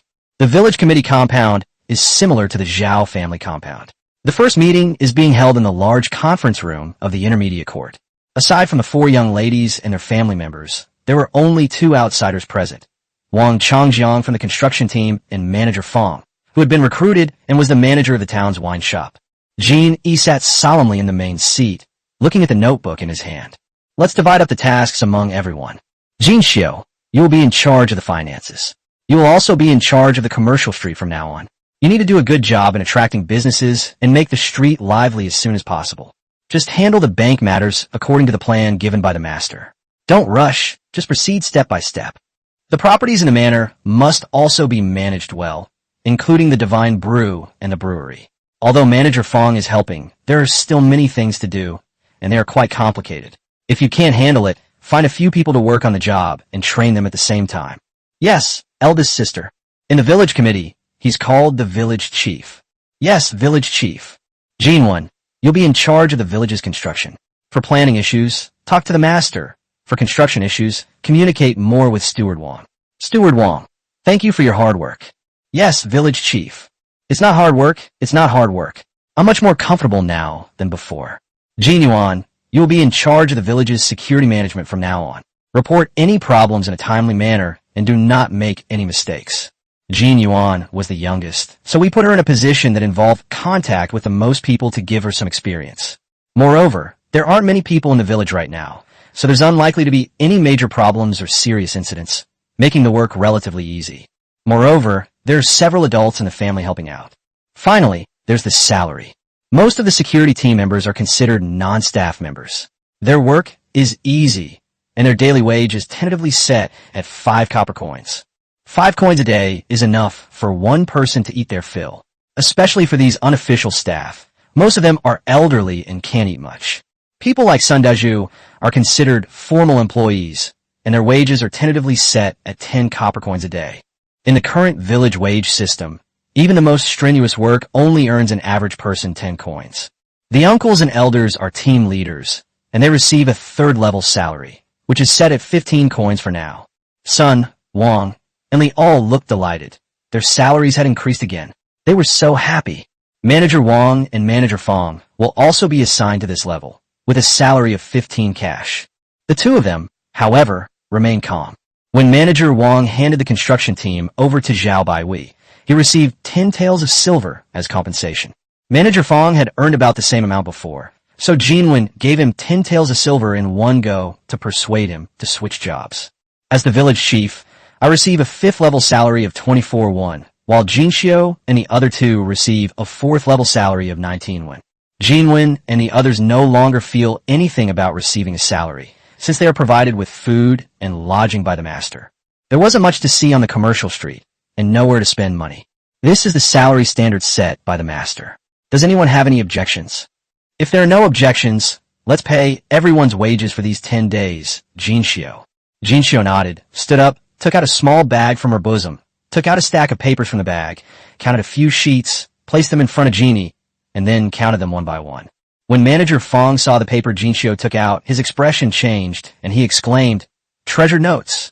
Chapter 19, the monetary system holds hidden secrets. When the tax official arrives, you have to spend money first. The currency produced by the system isn't given away for free. It all requires a production cost. The denominations include the smallest gray 1-cent coin, the red 1 yuan coin, the green 10 yuan coin, and the reddish-purple 100 yuan coin. There are 4 denominations in total, and the reverse side of each features a landscape painting. One of the coins features an aerial view of the planned Taoyuan village on the front. The image above the 1 yuan note is an aerial view of a magnificent metropolis. The 10 yuan note has a map on it. The 100 yuan note features a spherical surface that has been cut open.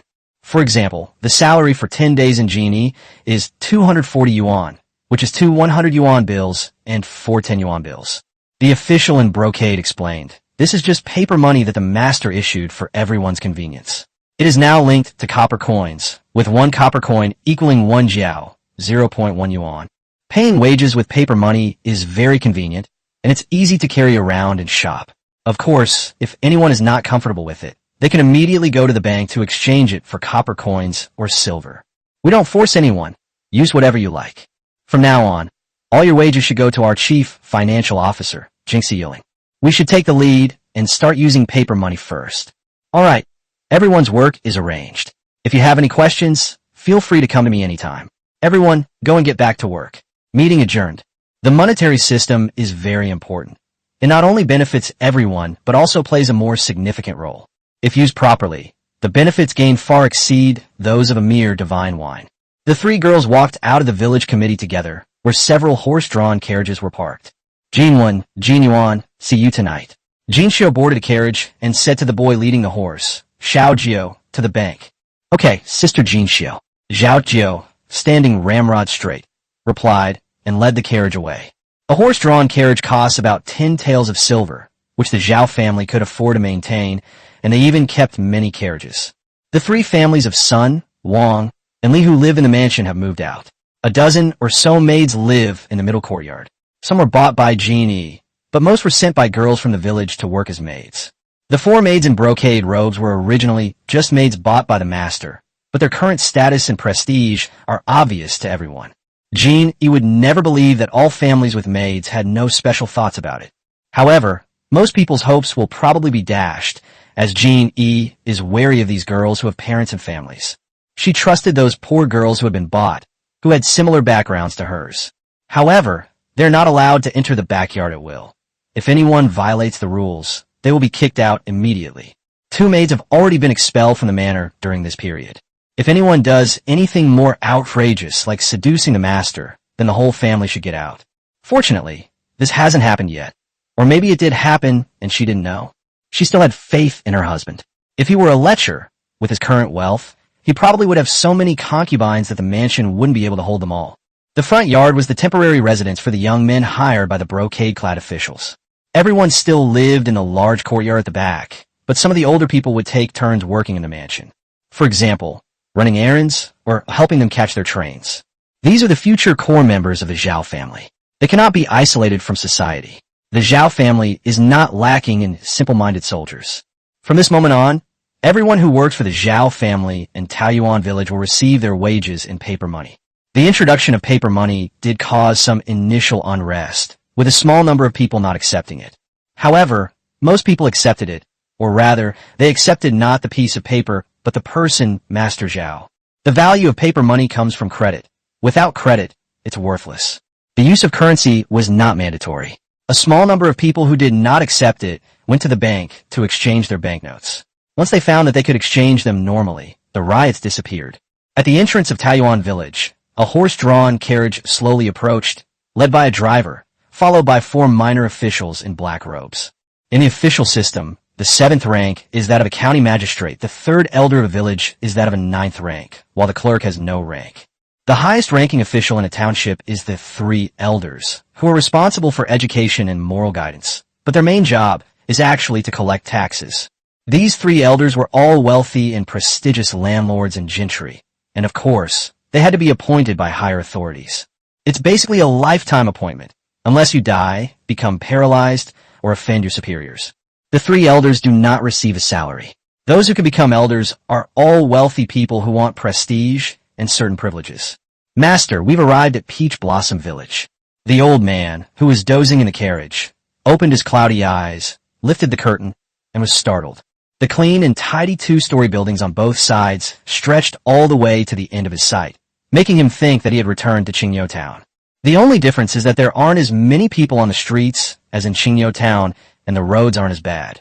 In fact, they're much wider. Is this really Taoyuan Village? Are you sure you haven't come to the wrong place? The attendants were also uncertain, because this place was not quite the village they had imagined, nor did it seem like they had arrived in another town. Something seemed to be missing. Yes, it's the population. A normal town wouldn't have so few people. There are too few people on the streets. Sir, look at the stone over there. It does indeed say Taoyuan Village on it. Oh, that's good. Then let's go in and ask who's in charge here. Is it that grain merchant who's supposedly from out of town? Yes, sir. The attendant leading the horse continued forward, walking half a street before finally seeing people and open shops. On both sides were vendors selling wine, grain, cloth, meat, cooked food, and ensigns. The two most eye-catching buildings are both 3 stories high, 1 story taller than the others, and their facades are also much larger. A huge plaque hangs above the entrance, which reads, Taoyuan Village Bank. Another one is also a huge signboard, Taoyuan Village Commercial Street Rental Center.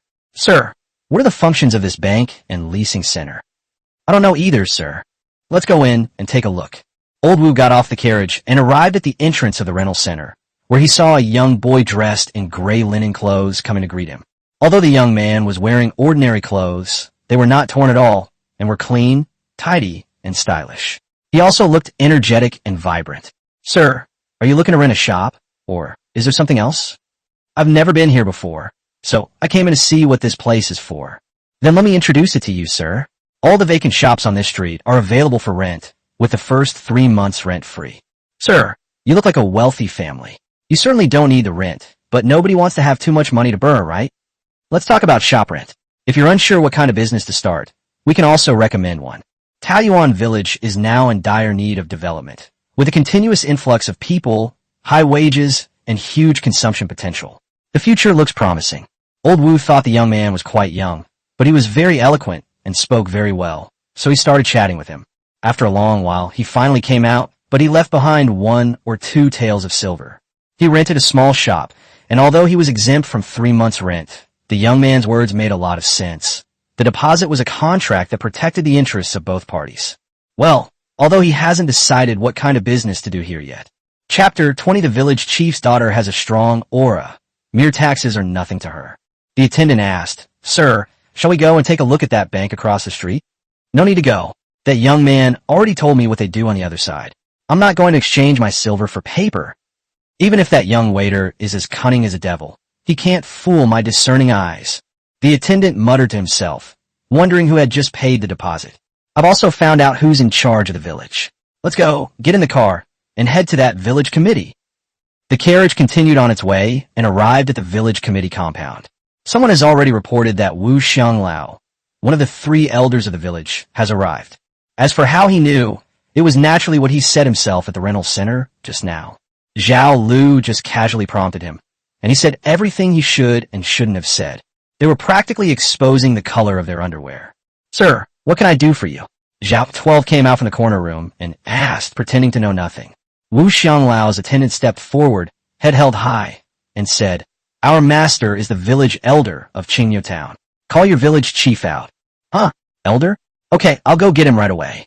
Zhao Shire pretended to be flustered and ran inside, even stumbling and almost falling.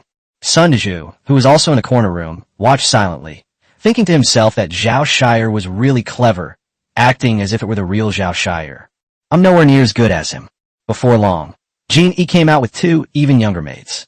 These 2 girls were the smartest and most clever ones she picked out from her own home, and she took them under her wing to train them. Hello, Elder Wu, I am Zhao Jini, the village head of Taoyuan Village. Although I've already heard people say that the village chief is a young girl, but when the person actually appears in front of you, it still feels unbelievable. Moreover, the girl in front of him was really beautiful, with a good complexion, and her demeanor was completely that of a young lady from a wealthy family, leaving Old Wu at a loss as to how to negotiate. Genie immediately understood what Elder Wu was thinking, so he smiled and said, Elder Wu, let's go inside and talk, please. Good. Jean Yi walked in front, followed by Wu Xianglao, and they arrived at Jean Yi's office. Jean Yi's office was very spacious. There was enough room for more than a dozen people to sit around a reception table and chairs. The tables, chairs, and decorations were exquisite, and there were 2 bookshelves filled with all kinds of books. This office and study were like an ordinary room, not something an ordinary person should have. Old Wu had been to the study of the county magistrate, but it wasn't this grand. These books were quite valuable. Books were very expensive at that time, and their prices were calculated in silver. Therefore, Wu Xianglao became even more reserved. After they were both seated, Jean Yi instructed, Chunlan, serve tea to the village elders. The little girl, named Chunlan, took a jar from a shelf next to her that was filled with various ornaments, and put some tea leaves into the exquisite teapot. Another maid, Qiuju, brought a kettle from the next room and poured hot water into the teapot. This is a roasted tea that my master gave me. It's usually only available in the capital. I wonder if you've ever had it before. Please have a taste. It's only available in the capital. Is it some kind of tribute? Jean E poured a cup for the other person, and then poured one for herself as well. Please. Old Wu became even more reserved, his old face beaming with a fawning smile. He touched the teacup with both hands, carefully took a sip, and before he could even taste it, he began to praise it with a fawning smile. Village Chief Zhao, may I ask where you are from, sir? The master is from the north, and an elder in his family wears purple robes in the imperial court. Please don't ask for details, elders. The master doesn't like to flaunt his family's power, so he never reveals his identity. Okay, I won't ask anymore. My goodness, purple robes. Only officials of the third rank or above can wear purple robes. No wonder even a young girl like her has such an air about her. People say that even a 7th rank official is in front of the prime minister's door. That's probably what it means. Did the village elder come here this time about tax matters? This. Old Wu was at a loss. Should he collect taxes from this kind of family or not? Jean E feigned anger and said, Elder, my master doesn't want to rely on the family's power. He has always abided by the law and pays his taxes in full. My master doesn't care about a few copper coins. You should know about the Immortals Intoxication product, which was developed by my master. Do you think we will be short of a little bit of land tax? Yes, Village Chief Zhao, you're right.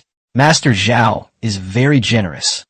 This year, we reclaimed about 210 mu of wasteland. The tax rate for reclaimed wasteland is 60% of that for top-quality land, right? For ordinary crops, the tax rate is 40%, which is 48 gene of coarse grain per mu. 210 mu means that 10,080 gene of grain should be delivered. Based on the current price of coarse grains, that's 46,300 coins. My master rounded it up to 47 taels of silver for the village elder. Is there anything wrong with that? No. Old Wu's head was still a mess, and even if he was wrong, he didn't dare to say anything. Chunlan, go to Jinxiu and get 47 taels of silver. Yes, Mississippi. The maidservant lifted her skirt and ran out, quickly returning with a tray and placing it in front of Old Man Wu. There were 4 large dumplings and 7 small dumplings, but these dumplings were made entirely of silver. So beautiful. Old Wu, I'm handing over the tax money to you. If there's nothing else, I won't see you off. No need to see me off. I'll be going now. Old Wu put the silver into his pocket, bent over, walked out the door, got into the carriage, and left Taiyuan village at a great speed. He wanted to see Master Zhao, but he couldn't even stand the aura of a mere maid, and ultimately didn't have the courage to speak. After seeing off Elder Wu, who had come to collect taxes, Jean E went about her business. A few dozen taels of silver was just a day's income from selling wine. She didn't care about it at all. Crafting a fake identity for the master can save a lot of trouble. Otherwise, if some minor officials and clerks come knocking on your door every now and then to beg for money, even if you're not afraid, you'll still be in a lot of trouble. Now things are much better. The master comes from a wealthy and powerful family. The industries here also prove this point. Otherwise, how could an ordinary person build such a large industry? If someone really thinks this is fake, there's no way to prove it. Should they go to the imperial court and ask each official of the 3rd rank or above? The centenarian keeps drinking arsenic. Does he want to die too soon? So now, as long as you don't provoke a high-ranking official, you're unlikely to encounter any official troubles. Now, there's enough time for them to develop themselves. Even if the lies are exposed, Genie is confident in protecting themselves, and even Chapter 21.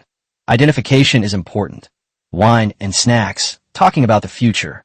The village currently has a population of 1,000. Please complete the population count and issue ID cards. The population count in Zhao Baihui's system was stuck at 1,000 and wouldn't increase. It was his first time using the system, so some oversights were normal. Sir, you wanted to see me? Come with me. Zhao Baihui took Jinyuan to the police station by carriage, found a spacious room, and with a wave of his hand, a machine suddenly appeared. Jinyuan, I'm giving you a job. From now on, you'll be responsible for collecting household registration information and issuing ID cards to everyone.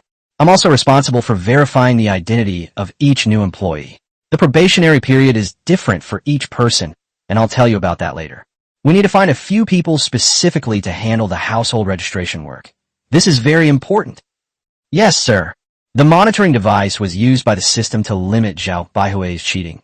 Otherwise, he could go to a bustling city, shout at the entrance, "This is my territory from now on, and you are all my people." How should it be calculated?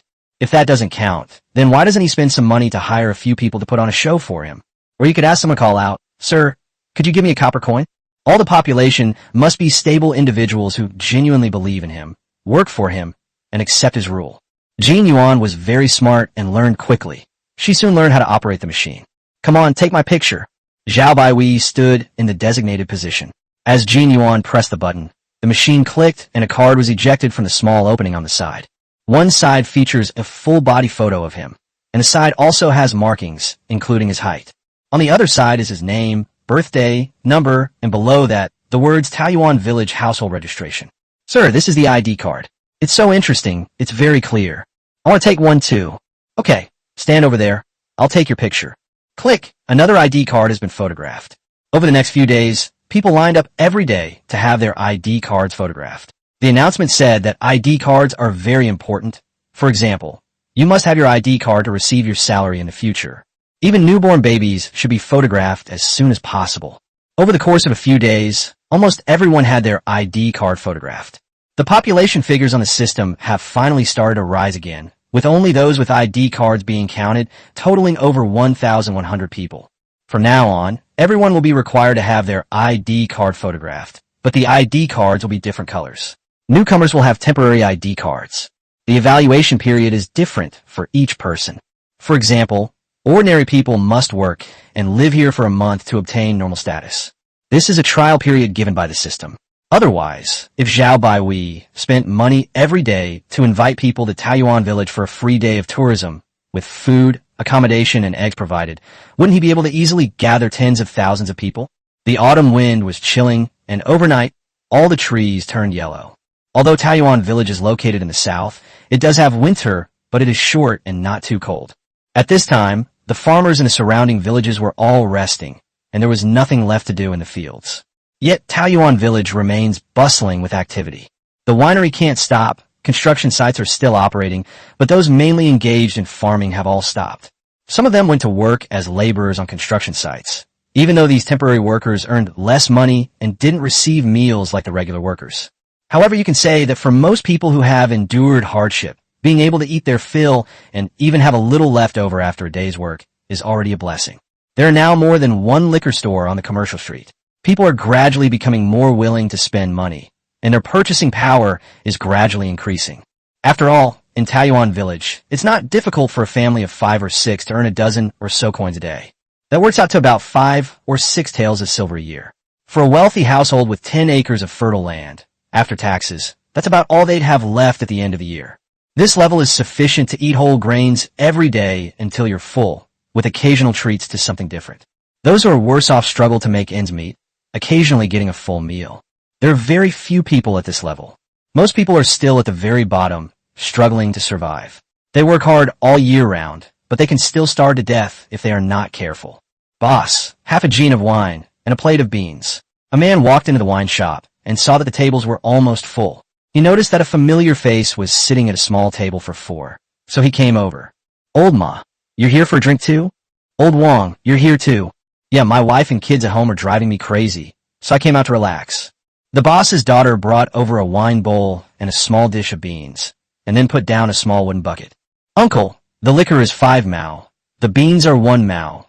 That's 6 mao in total," the 8 or 9-year-old girl said earnestly. "Here you go." Old Wong took a red bill out of his pocket and handed it over. "Here's your 40 cents change." The little girl ran back and forth to get the change.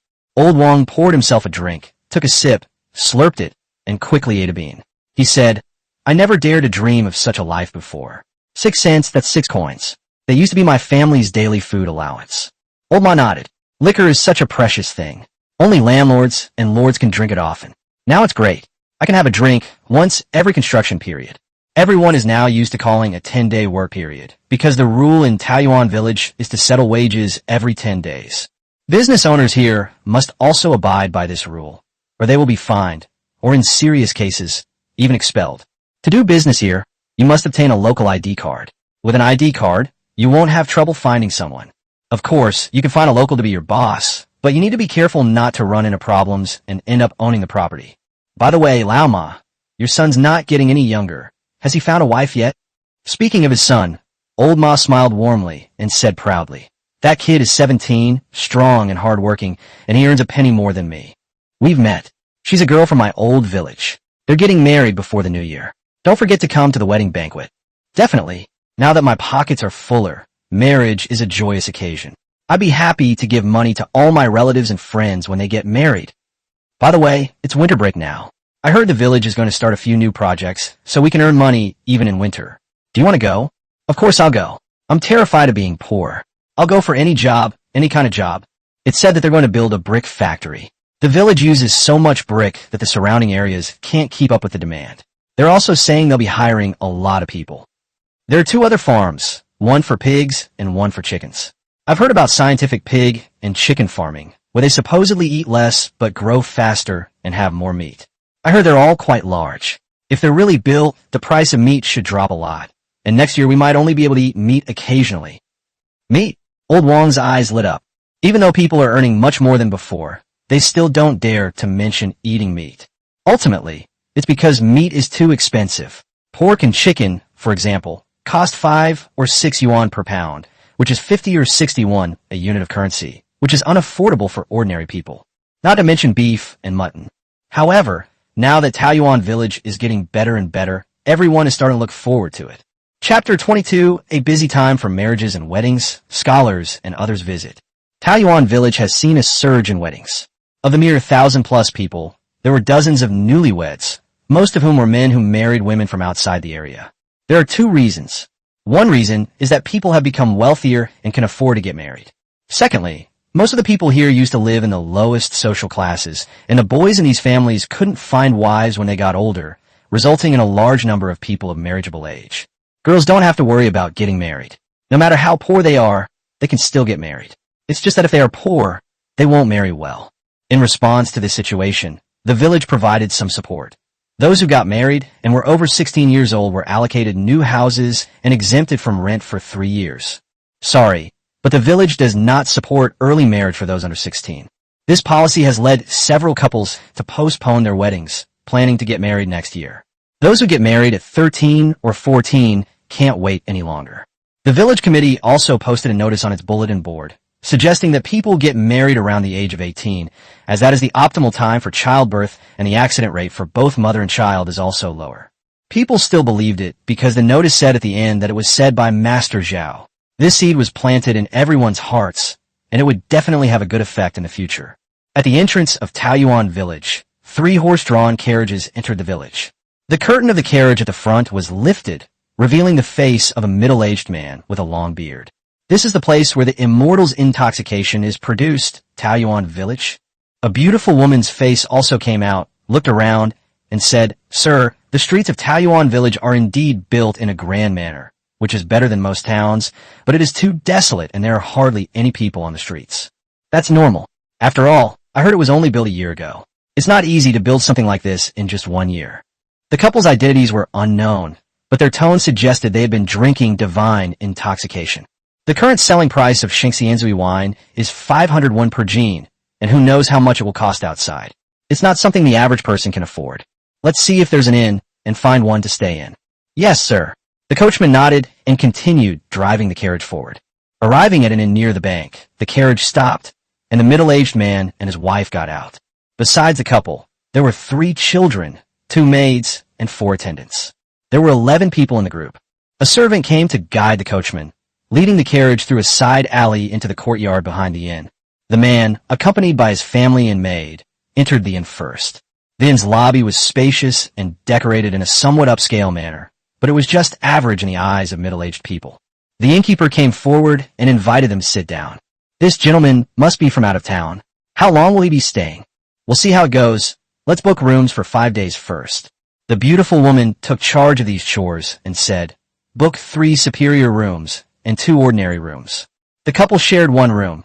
Their eldest son, age 14, and their youngest son, age 5, shared another room.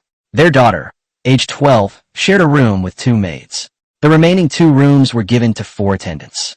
A superior room costs 3 yuan. A regular room costs 1 yuan. So 3 superior rooms and 2 regular rooms would cost 11 yuan. If you stay for 5 days, plus a 3-day deposit, the total is 88 yuan. Oh, that's 880 coins. Yuan? What kind of money is this? The middle-aged man showed an interested expression. These are things we use here, mainly for convenience, the shopkeeper said, taking out banknotes from his pocket and showing them to the middle-aged man. Upon first seeing the banknotes, the middle-aged man frowned. Is this a precious banknote? Paper money is no good, and these people here are incredibly audacious. They actually dared to mint coins. That's a capital offense. As if sensing the middle-aged man's thoughts, the shopkeeper smiled and said, "This is just a convenient certificate that can be exchanged for money at the bank at any time. Our master also stipulated that it cannot be taken out of the village, and this is not money. Rules are rules, and implementation is implementation. These are two different things. Why bother with all that?" The middle-aged man muttered, accepting the explanation. He then took the 4 types of banknotes from his shopkeeper and was stunned. "Wow, sir, this is so beautiful. Let me see it." The lady even snatched it away. The children were all very curious. Even the eldest son, who was 14 years old and usually very composed, couldn't help but turn his head to look. Who wouldn't be curious? Even middle-aged people tilt their heads to look. This money is really beautiful. "Shopkeeper, could you exchange it for some newer bills? I'd like to keep it as a collectible." "Our master won't allow that." "Shopkeeper, if you don't tell me and I don't tell you, how will your master know, right? Isn't this the kind of thing everyone uses here? I could find someone else to exchange it for." "Madam, please don't make things difficult for me. If you really like it, you can go to the bank next door to exchange it. If you don't tell them, they won't know what you're going to do with it. And you can even ask to exchange it for something newer." "All right then, innkeeper, please book us a room first."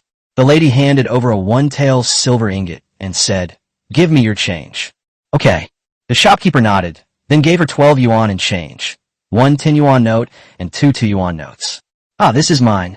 The lady held the few bills and examined them with delight. "It's so beautiful." The shopkeeper held an account book and wrote down notes in it. The middle-aged man glanced at the Arabic numerals above and was stunned again. "Shopkeeper, what kind of characters are you writing? I've never seen them before." "Oh, these are characters invented by the master. They are simple, easy to use, and clear. Since I learned to write these characters, it has become much easier than before." The middle-aged man originally wanted to ask for advice, but as a dignified scholar, he was too embarrassed to ask the manager of Small Inn. "I could only say, to cover it up, your husband is a remarkable man. I really want to pay him a visit." The shopkeeper said proudly, "Our master is indeed amazing, practically a god. However, if you wish to visit him, it will be quite difficult, as our master generally does not receive guests. Everything can be handled by our master's maids. The young ladies in fine clothes in our village are all maids that our master bought back then. Jinxiu is the same. Look at this big street now, and the bank. Jinxiu manages it all very well. Oh, and there's also Miss Jinwen and Miss Jinyuan. They're both remarkable. They're the 4 beauties of our village. And our master has the Midas touch." The middle-aged man nodded. Although he felt that the shopkeeper's words were somewhat exaggerated, this mysterious old man was still quite a figure. He hesitated to ask the shopkeeper for help, but his son spoke up instead. "Shopkeeper, may I ask you about these characters?" Young master, you're not joking?" "No. May I ask you something? Did your husband say anything about not sharing this with outsiders?" "No, that's not true. The master doesn't care about these things.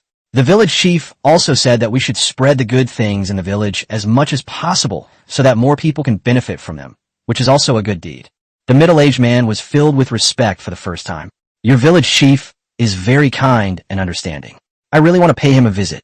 It's not easy to visit the Lord, but it's not difficult to visit the village chief. I'll stop here for now.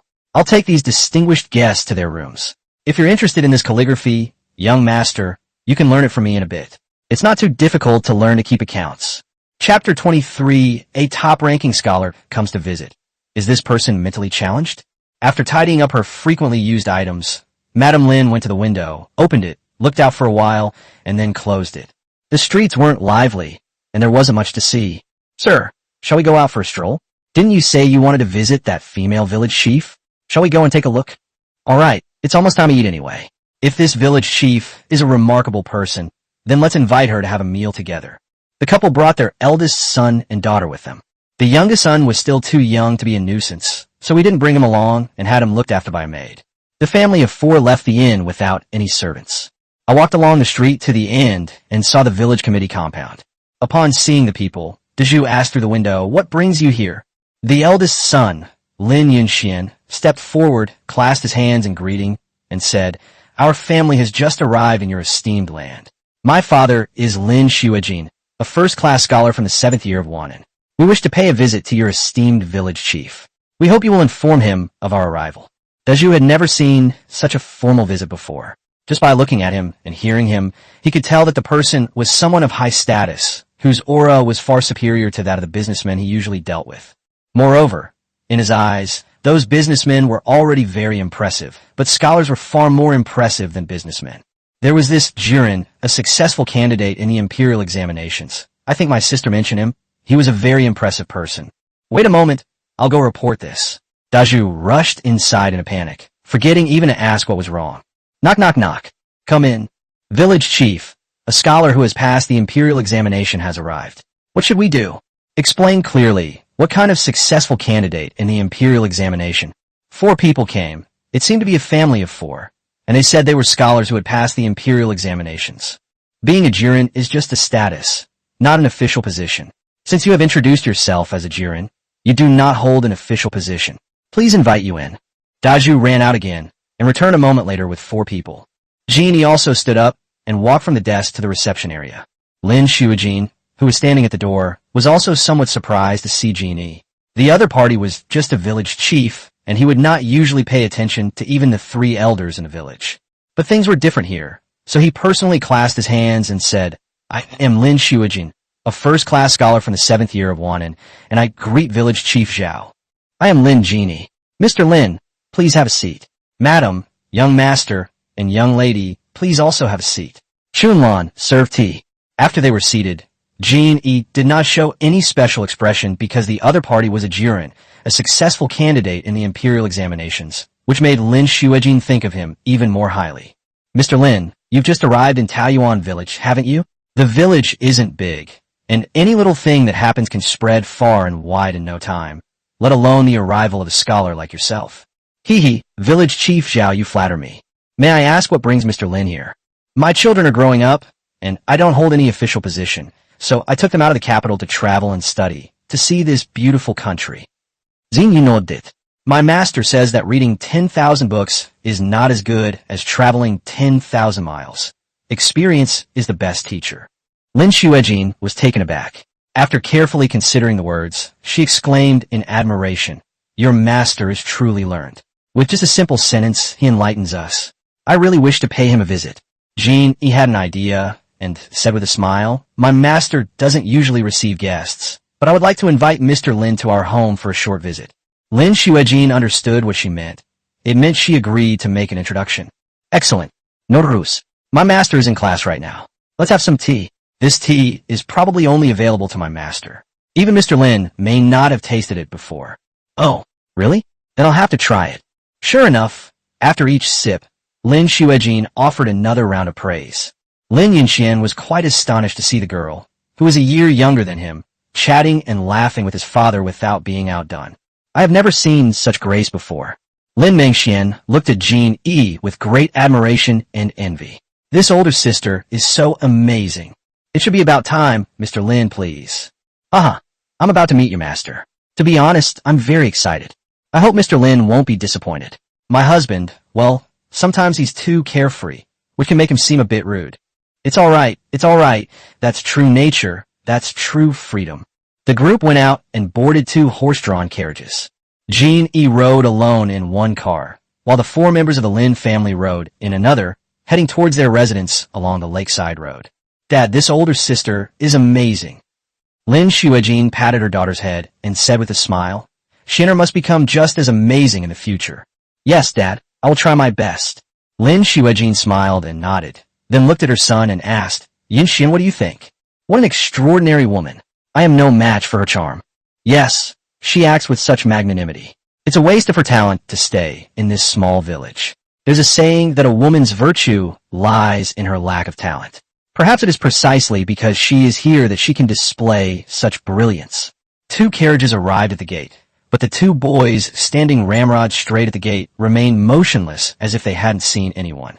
It wasn't until the dismounting in brocade robes culture was established that they responded, and their response was simple and direct. Little 7, little 8, has master returned? I'm back. When the Lin family of four saw the two boys who were like wooden figures, they didn't know what to say, but they felt that there was a special kind of temperament that they couldn't describe. Before I even got to the door, I heard the children's laughter. As soon as the Lin family of four entered the courtyard with Jean E., they were stunned to see a grown man playing with a dozen or so children. 1, 2, 3, freeze. A child was still counting when he was patted on the back by the nearest big man, who then ran back frantically. They are adults after all, and they were running around so recklessly.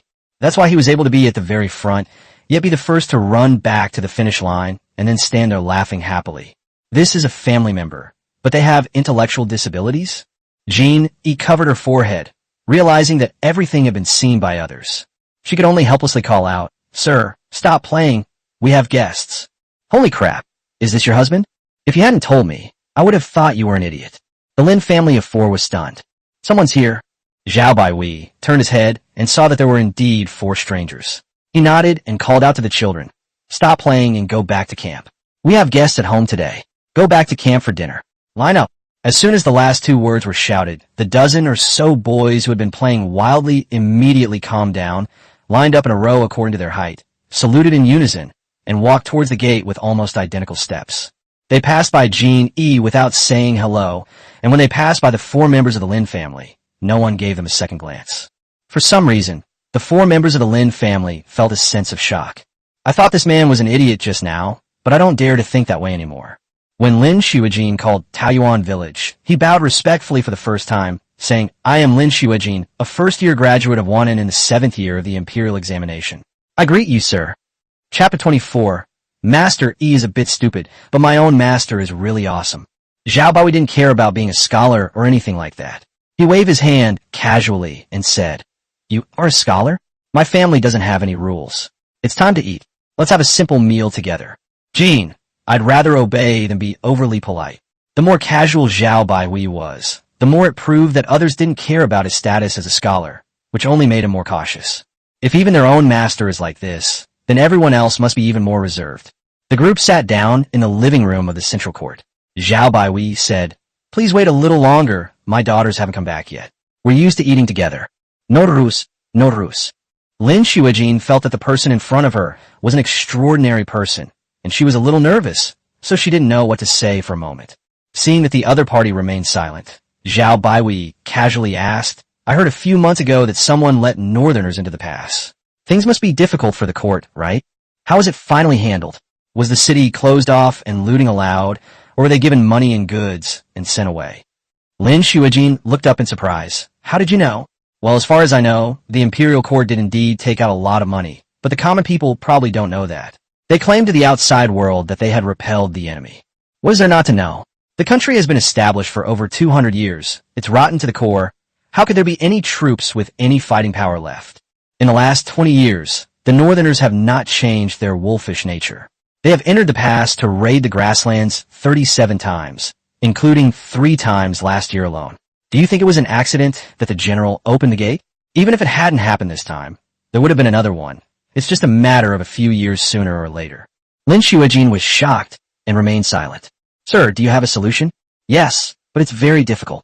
"Please teach me, sir." "It's no use. Let's just forget about it." "Please teach me, sir." This time, Lin Xuejin stood up and bowed deeply to Zhao Baihui. "You're really stubborn. The method isn't difficult. Produce a wise ruler or a pillar of the nation who wields immense power but cares deeply for the people. No matter how good the method is, it needs the right person to carry it out. You are just a lowly scholar who doesn't even have an official position. You should give up on this idea." Upon hearing these two conditions, Lin Xuejin paused for a moment before continuing. "Jean wants to know, if such a condition exists, how can it be cured? A skin disease like scabies?" "Ha ha ha. Why are you laughing, sir?" "I'm laughing at your stupidity." Lin Xuejin was stunned. His wife, son, and daughter were all glaring angrily at Zhao Baihui. "Even if you're a great person or an extraordinary person, you can't curse people like that. My husband is so capable. He's a top-ranking scholar. How could he be stupid?" Lin Xuejin wasn't angry. Instead, she thought about it seriously and said, "I don't think there's anything wrong with what I said.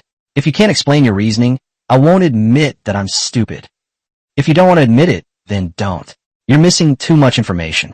If I were to explain it to you bit by bit, it would take a whole day and night. Then I'll come to ask you for guidance every day. I don't have that time. Sir, are you just going to stand by and watch the people of the world be trampled under the iron hooves of barbarians? Do you know how cruel those barbarians are? As the saying goes, the world... Stop. Don't give me any high-sounding advice. The world belongs to the Li family, not the Zhao family, and even if it did, it wouldn't concern me. Furthermore, as long as I lack morals, you can forget about using morality to blackmail me. Your words shattered some of Lin Xuejin's convictions. He straightened up, glared at Zhao Baihui, then flung his hand away and strode towards the door. The others quickly followed. Once the Lin family had left, Jin Yi jumped up instantly, ran over and grabbed Zhao Baihui's hand, excitedly shouting, Master, Master, you're amazing. Even you, sir, think I'm stupid and lack knowledge. I knew it. I knew it. You're the best person to be emperor. I can't take it anymore. I need to tell Jinxiu and the others about your awesome performance today. I feel like I'm about to explode. Zhao Baihui clutched his forehead in pain. Genie, why are you doing this again? On the other side, Lin Xuejin stormed out the door, with his wife and children chasing after him. Although Zhao Shi, who was rushing to catch the carriage, was curious as to why they had come out so quickly and in such a huff, he still dutifully went up to ask, Master Lin, are you going back? Let me take you there. No need, Lin Xuejin said, and quickly left. Mrs. Lin caught up, panting, and grabbed her husband's arm. Why are you walking so fast? I don't think that guy is anything special, just spouting nonsense. Why bother with him? Let's go. We're not staying here. We're not putting up with his jerk. Lin Xuejin sighed, stopped, and waited for her children to catch up. She then asked her son, Yinxian, what do you think of this Master Zhao? I can't figure him out. After all, he didn't finish his sentence. Either he's just spouting empty boasts, or he's unfathomable. But given village chief Zhao's abilities, and the fact that she's so capable, yet only serves as someone else's maid, I think it should be the latter. Lin Xuejin sighed again. What a remarkable person of our time. It's a pity he's unwilling to plan for the people. Let's go back and visit again tomorrow. Oh, husband, you're coming again tomorrow? Then why did you leave just now? Huffed. Were you angry because you were scolded? Do you think your husband is that petty? I am indeed angry, but I'm angry that he has the will to govern the world, yet he doesn't act in accordance with it. Let me calm down. I can't learn anything in this state. I think he really has the ability to bring peace to the world. If he is willing to teach me, I would even kowtow to him and become his disciple. The problem is that he might not be willing to teach me. The next day, Lin Xuejin formally presented his visiting card. Zhao Baihui glanced at it and said, Why is he here? This is troublesome. I won't see him. Lin Xuejin waited all morning before leaving dejectedly. On the third day, he came again and then spent another morning there. He sent visiting cards for 7 consecutive days, but on the last day, no one at the door delivered any to him. Helpless, Lin Xuejin returned to the inn and had his wife rent a courtyard, preparing for a long-term battle. He then went to the village committee and found Jin Yi. Village Chief Zhao, Lin wants to find a job in Taoyuan village. Even someone as composed as Jin Yi almost stumbled. Sir, please stop fooling around. Even a top-ranking scholar who doesn't have connections or a powerful background can easily become a 7th-rank official in the capital. A 7th-rank official in the capital city is not as prestigious as an ordinary 7th-rank county magistrate. What's with coming to the village looking for a job now? The highest-ranking official in the village is the village chief. We can't give that position to him. Mr. Lin, are you serious? If you are, then I'll arrange a deputy village chief position for you. I accept. Chapter 25, I am of the same rank as the county magistrate, and the income of a village is the same as that of the prefecture. When Jeannie got home that evening, she told Zhao Baihui what had happened, bracing herself for a scolding in case he was upset. But she really wanted to keep this scholar here, because he always said that talent is the most important thing. A first-class Jiren, a successful candidate in the imperial examinations, is definitely considered a talented person. If a first-class Jiren is not considered a talented person, then who is worthy of being called a talented person? Well, my own husband isn't included in the comparison. He's a god. Sir, you may scold me. Insult you? Why do they insult you? Sir, didn't you dislike him? Yet I took it upon myself to make him the deputy village chief. Hey, it's not that I don't like him. I just find him troublesome. If we get along well, I'm afraid he'll keep buzzing in my ear all day long about how every citizen has a responsibility for the rise and fall of the nation, or how one should be the first to worry about the world's troubles. The rise and fall of a nation is the responsibility of every citizen. To be the first to worry about the world's troubles? Sir, there seems to be a second part to that saying, isn't there? Be the first to worry about the world's troubles and the last to enjoy its pleasures. So what? I think I'll need these 2 sentences in the future, so I'll write them down. Sir, please continue. Zhao Baihui was speechless. You little girl, you're not planning to embroider these 2 sentences on the anti-government flag, are you? My lord, I'm afraid Fan Zhongyan might travel through time and come looking for me. It's nothing. Anyway, it doesn't matter where he is or what he's doing as long as he doesn't bother me. Don't be too superstitious about those who pass the imperial examinations. Many of the things produced under this examination system seem stupid to me. If you look closely at the eyes of many so-called academic geniuses, you'll see that they are devoid of light. Smart people have sharp eyes. Look at his son. He seems a bit stupid to me. Look at you guys. Your eyes are practically gleaming. You're all much smarter than that Ling guy. Master, is there really light in my eyes? How bright is it? It's too bright. If you keep staring at the sun, you'll go blind. Ha ha ha. Zhao Baihui quickly ran away. Vigny snorted. Master has been acting strangely all day, but at least this time I feel more confident. The next day, Lin Shuijin arrived at the village committee compound and went to the spacious office assigned to him by the relevant authorities. I put away the writing brush, ink, paper, and inkstone I brought. Simply rearrange the cabinet and arrange the ornaments and other items according to your own preferences. Before I could even go looking for Jin Xiu, she came to me on her own. Village Chief, you've arrived. He adapted quickly and got into the swing of things immediately. Mr. Lin, in formal settings we should address each other by our job titles. In private, I'm not much older than your daughter, so you can just call me by my name. Alright, Miss Jin Xiu, what should I do? I came here specifically for this matter. There's a meeting coming up, so I came early to discuss it with you. Our village now has more than 1,100 permanent residents. The main jobs are in business, which is currently being handled by Jin Xiu. Unless there are special circumstances, construction at the site has been ongoing. We will be working more and more people here. Jinwen is currently in charge of this part. Finally, the issue of people's livelihood will be temporarily handled by Jin Yuan. Of these 3 sections, which one are you most interested in? People's livelihood. Okay, then at the meeting later, I'll assign the work on people's livelihood to you, and you and Jin Yuan will be in charge of it together. Jin Yuan is still young, so you can also mentor her. Okay, I understand. By the way, don't forget to take your ID photo next door when you have time. You are a talent introduced through recruitment, so there is no probation period. Your immediate family members are also included, but your servants, maids, and attendants are not included. They have a 1-month probation period. As long as you don't commit any crimes during the probation period will be extended, or you may even be expelled. This is the travel permit system, I understand. It's a bit like a road sign, but there's a big difference. The role of an ID card will become more and more important in the future. Let's go, it's time for the meeting. The 2 enter the conference room one after the other. Inside, 3 maids were excitedly chatting while holding several bottles of rouge and face powder. Seeing the brocade robe enter, he quickly put it away and sat up straight. Meeting. Before we begin the meeting, I'd like to announce an appointment. Lin Shuijin is hereby appointed as the Deputy Village Chief. Everyone, please welcome him. The girls clapped enthusiastically with serious expressions, which confused Lin Shuijin. He had never experienced such a welcoming ceremony before and was a little uncomfortable, but he could feel everyone's enthusiasm. After thinking for a moment, he imitated the way people here, stood up and said with a smile, "From now on, we'll be colleagues. I hope you can take care of me, your new colleague." Deputy Village Chief Lin Shuijin will work with Jin Yuan to jointly oversee the village's livelihood issues. Okay, next. Jin Yuan, the youngest, couldn't hold back any longer and finally spoke up.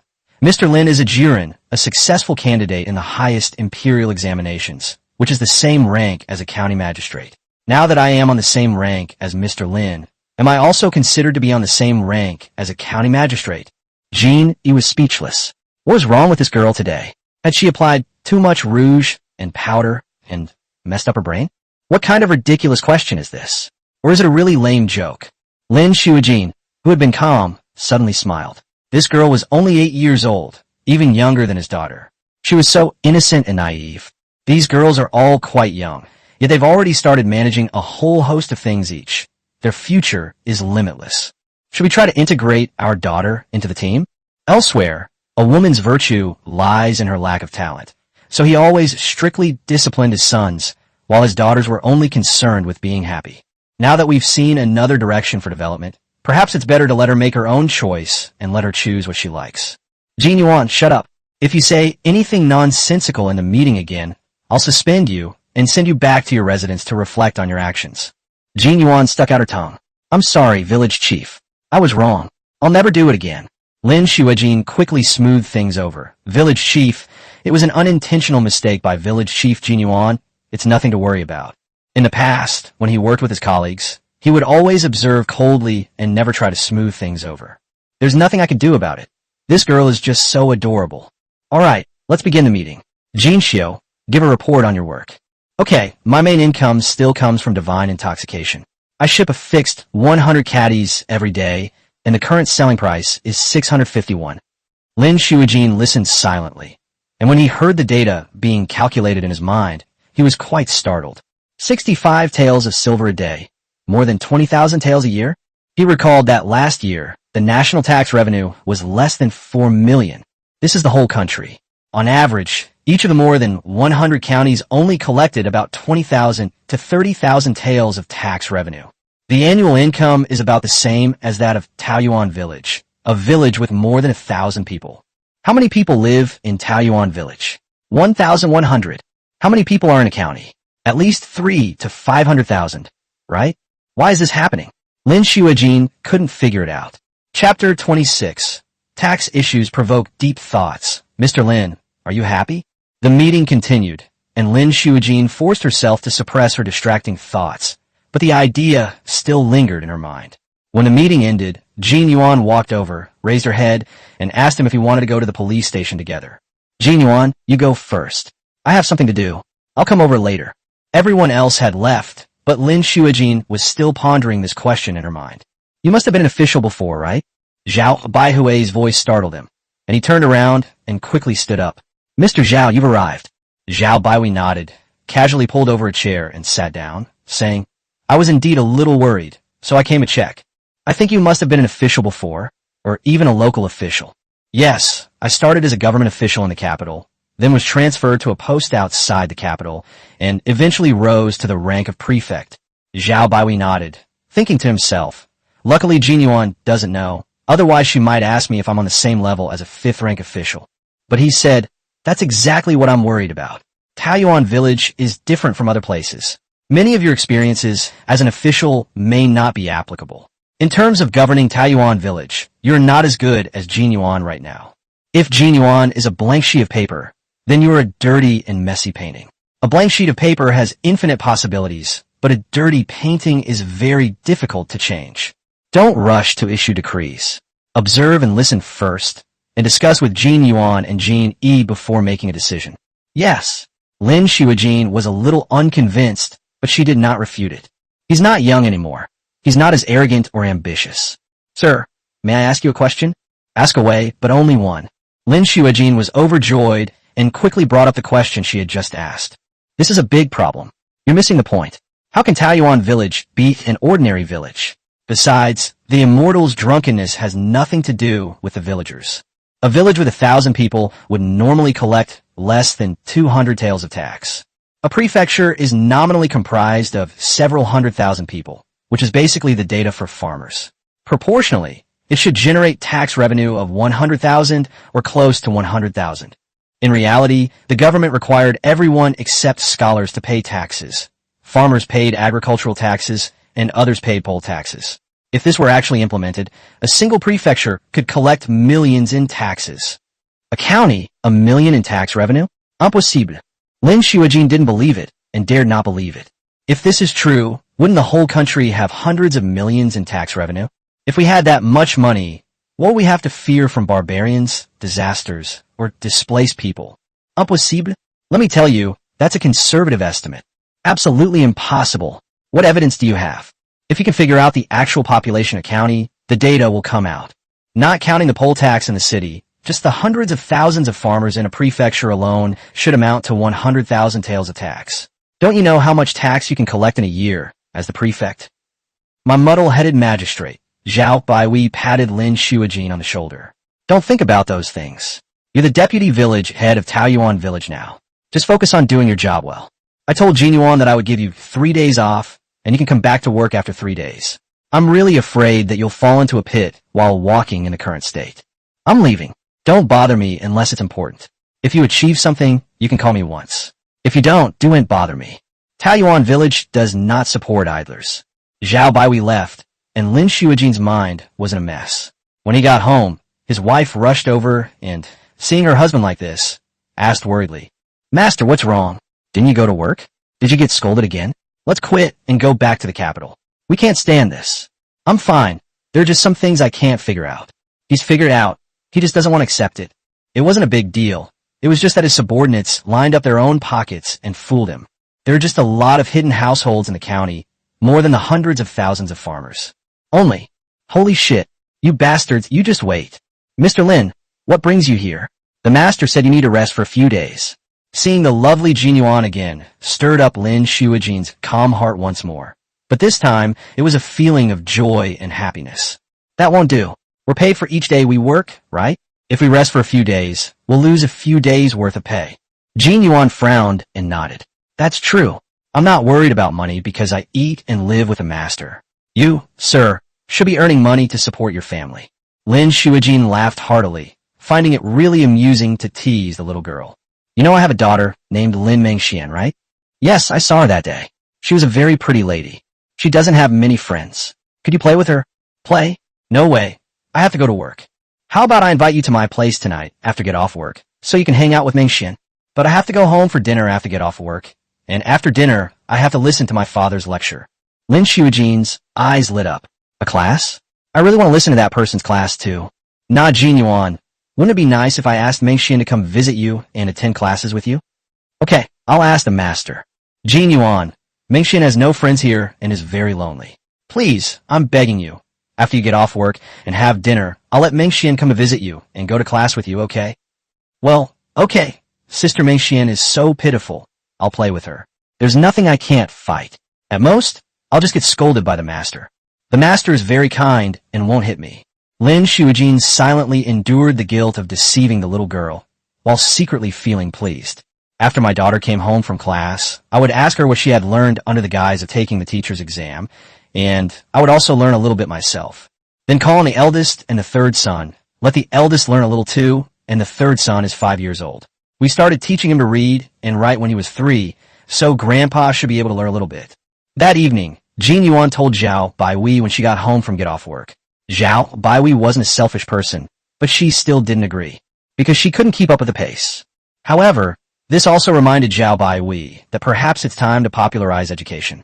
As Taoyuan village develops faster and faster, it will need more and more talent. You may not need a very high level of proficiency, but you still need to have basic reading, writing, and calculation skills.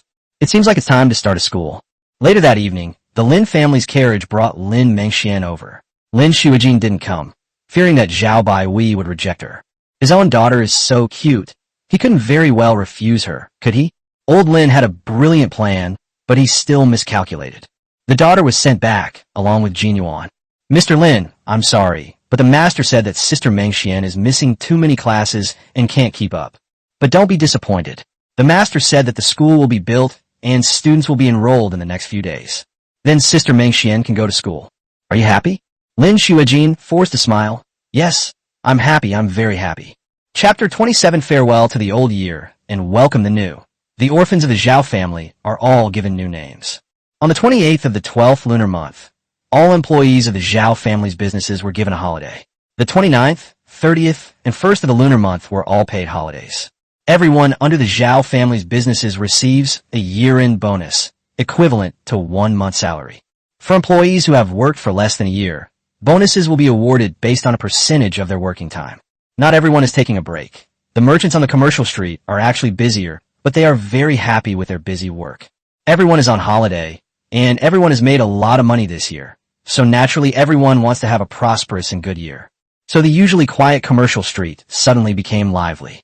Even those from nearby villages who were buying New Year's goods abandoned Qingyou town, which was farther away, and chose Taoyuan village, which was closer and had similar or even cheaper prices. The police station became busier, as the governing bodies couldn't afford to take a holiday like everyone else. In fact, they were even busier because various things might happen if everyone wasn't working. In Taoyuan Village, almost every household has a few taels of silver in savings. Although they can't possibly spend it all, they can still easily spend 100 or 200 yuan to buy New Year's goods. This wave saw tens of thousands of yuan flow into the market. It was a carnival for shop owners. Give me 5 jin of rice. Boss, are you even doing business anymore? If you don't come over soon, I'm just taking these sweet potatoes. I want to buy some red dates. What? They're all gone? How can you do business like this? Why don't you stock up more for the new year? Come quick, everyone. The first batch of broiler chickens from the village's chicken farm has been shipped out. They're so plump, and they're only 3.5 yuan per gene. 3.5 yuan. What? 3 yuan and 50 cents a pound? I want 2 pounds. Don't push, I want all of these. It was Mrs. Lin Shuijin's wife, who shouted this. Madame Lin was naturally lively and also very skilled in diplomacy as a lady.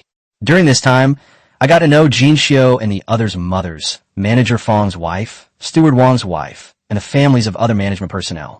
Having been a young lady for a wealthy family and later the wife of an official, she had never experienced the joy of rushing to buy New Year's goods. Now that nobody here knows her, she's finally letting loose and insisting on experiencing the atmosphere of the New Year's shopping frenzy. As a result, the 2 frail scholars, father and son, suffered greatly. Lin Shuijin and his son, who were forced to work as porters, were completely dumbfounded, having never seen this side of her before. Moreover, is Mrs. Lin short of money? The result was obvious. The father and son were doomed. He was a scholar who had never done any heavy work before. Although he was not so weak that he could not carry anything, carrying dozens of kilograms of New Year's goods almost killed him. Mom, I can't carry it anymore. Mrs. Lin then came to her senses and saw that her son was covered in a lot of things, and she immediately felt sorry for him. No more, no more. My son is exhausted. Let's go home first, and we'll come back this afternoon. The father and son were so frightened they almost fell to the ground. I'm determined not to go out this afternoon. Let my 2 attendants go shopping with my wife. They're strong. The frenzied market activity continued until New Year's Eve. Every household hung lanterns, and the 2 rows of lanterns on the commercial street stretched from the village entrance to the lakeside, circling the lake, and then more lanterns appeared near the Zhao residence. This beautiful scenery brought everyone back to the streets to admire the lights, chat, and look forward to a bright future. Every household had meat and vegetables in their pots, making it the most comfortable year many people had ever lived. It was also a year that most people will never forget, because this is the beginning of happiness. Even if we eat better and have more relatives in the future, the sense of happiness will not exceed that of this year. Many people remember that this year, scumbag. Oh no, if I ever hear anyone say those 2 words again, I'll beat them to death. Starting over, this year, a great savior descended from the heavens like a divine intervention, bringing a happy beginning. The Zhao residence was crowded. Zhao Baihui and his 4 maids. There were 7 or 8 little girls, and those who had families were sent back to celebrate the new year with their families. The rest are all alone and helpless. There are 23 boys. Zhao Baihui was forced to sit down in a chair, and more than 30 people knelt on the ground and kowtowed in unison. This was another one of the things the embroidered uniform guard did. This isn't a celebration. It's practically bleeding the master dry. All right, come over here one by one and collect your red envelopes. Thank you, sir. Jean E was the first to receive the large red envelope. When he opened it, 10 deep purple 100 yuan bills came into view. 1 tael of silver is roughly equivalent to 100 yuan, so this is 10 taels of silver. Jean Yuan also received a red envelope and exclaimed, 1,000 yuan, a whole 1,000 yuan. I also have 1,000 yuan. Zhao Baihui doesn't like any favoritism. Being able to spend the new year together makes us family. 1,000 yuan per person. An ordinary person can't even earn 1 yuan a day, and this has already given away several years' worth of wages for an ordinary person. I'm just like you, all alone. Now, when we lonely people get together, it's like we all have a family. I treat you all like my younger brothers and sisters, or even my sons and daughters. I don't ask anything of you. I just hope that you can all live a comfortable and happy life. The courtyard gradually quieted down, and everyone felt a little sore and their eyes were a little red. Come on, one by one. I've already thought of names for you. Chunlan, come here. From now on, your name will be Zhao Genie. I know you have beautiful handwriting, a beautiful singing voice, and artistic talent. Master, Chunhua, who would be called Zhao Genie from now on, knelt down on the ground with a thud, tears blurring her vision. Xiaoju, you are very beautiful. From now on, your name will be Zhao Jinyan. Boss, you're the most composed, so I'll name you Zhao Mingxiang. Sixth brother, you're quite the smooth talker. From now on you'll be called Ming Xiao. Seventh and eighth brother, your names will be Ming Jian and Ming Wei. 13th brother, from now on you will be called Ming Jin. Zhao Baiwei racked his brains to decide on the names of the 7 girls and 23 boys. Including him, old Zhao's gang had reached 35 people. Finally, Zhao Baihui pulled Jinxiu aside and said, Jinxiu, try not to bring too many people to me in the future. There aren't enough words to go around. Jinxiu chuckled.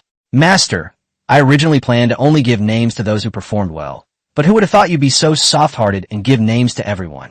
How am I supposed to motivate them now? Am I wrong again? Yes, sir, you're wrong. How can you be so unreasonable? Don't you always say that girls should be a little unreasonable? Well, I was wrong again. Sir, I won't bring people home casually anymore. There are just too many younger brothers and sisters, and I can't take care of them all. Okay, let's do it this way. Come on, it's almost time to eat. Let's go make dumplings together. Chapter 28 of All the Professions in the World. Women's money is the easiest to earn. The 3-day Lunar New Year holiday is over, and most people have returned to work. A few extra days of rest for visiting relatives or similar reasons will not affect the operation of Taoyuan Village.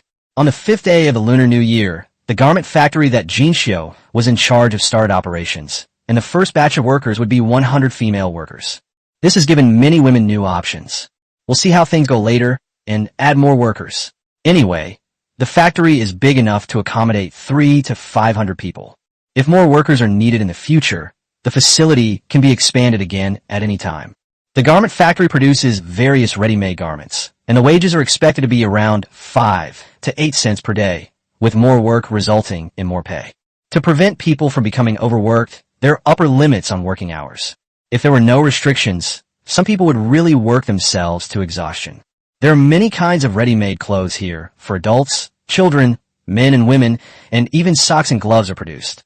The factory also undertakes customized business. For example, the customization of uniforms for police stations, uniforms worn by village committee staff, etc. The garment factory uses assembly line operations, which greatly improves work efficiency. In addition, some simple tools provided by the village-level system further improve efficiency. Therefore, even if the price is not high, the profit is still considerable. The profit from selling a piece of clothing should be about 50%. Of course, there are also ready-made garments made with expensive fabrics and exquisite craftsmanship, sold specifically to the wealthy, and the profits are even more considerable, several times the original price. So soon, another clothing store appeared on the commercial street, occupying 3 storefronts. The large sign reads Jinxiu Clothing. Only men can enter the left side, and only women can enter the right side. The largest one in the middle contains all the clothing types from both sides, and both men and women can enter. It perfectly reflects the current situation of men and women. When the clothing store opened, almost all the women of the Zhao family came, along with Madame Lin and the families of other middle-level men in the management of the family's businesses. It's not just about showing support. This stuff has a natural allure for women. A regular piece of clothing costs 200 or 300 coins, which is affordable for everyone. Buy the fabric yourself and sew it yourself. The material costs and time costs will be about the same. Why not choose better quality and more beautiful ready-made clothes? Mingxian, come and see. Doesn't your mother look pretty in this dress? Mom, you're so beautiful. I want to try it too. Girl, do you have a size smaller than my daughter can wear? Yes, I'll find it for you. The saleswoman was overjoyed.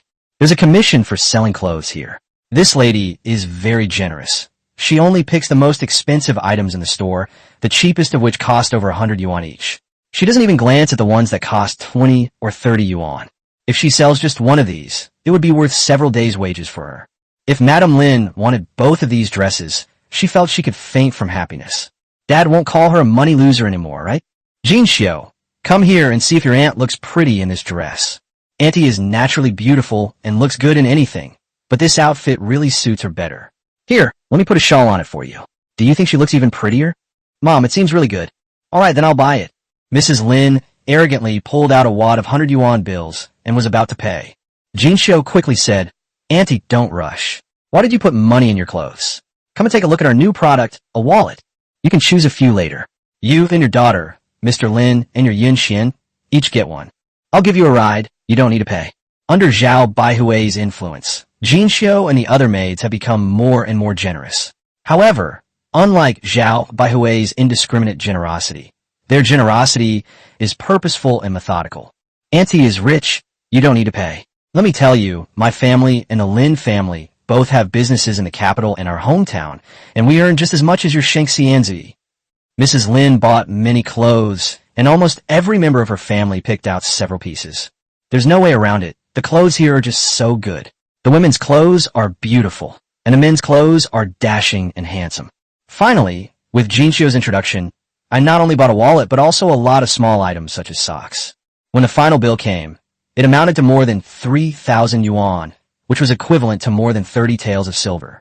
After the two women compromised for a while, Jinxiu finally gave Madame Lin a 30% discount. Auntie, please don't refuse. This discount isn't because you can't afford it, but because it's a matter of face. Only our most esteemed customers at Jinxiu Apparel enjoy a 30% discount. We don't give discounts to just anyone who wants one. Jinxiu consulted Zhao Baihui on this matter, and Zhao Baihui gave her a lot of advice. Only VIPs get discounts. Yes, Andy, I guarantee that no one will get a lower discount than you.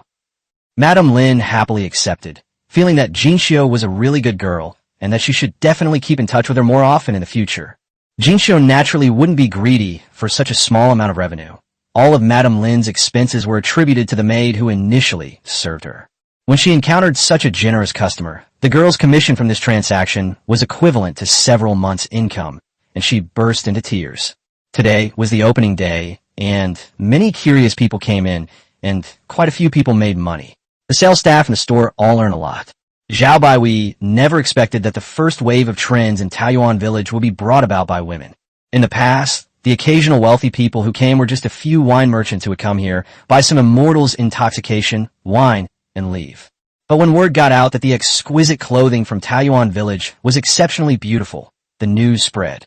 Within a few days, more than a dozen carriages carrying ladies and young women arrived at Peach Garden Village.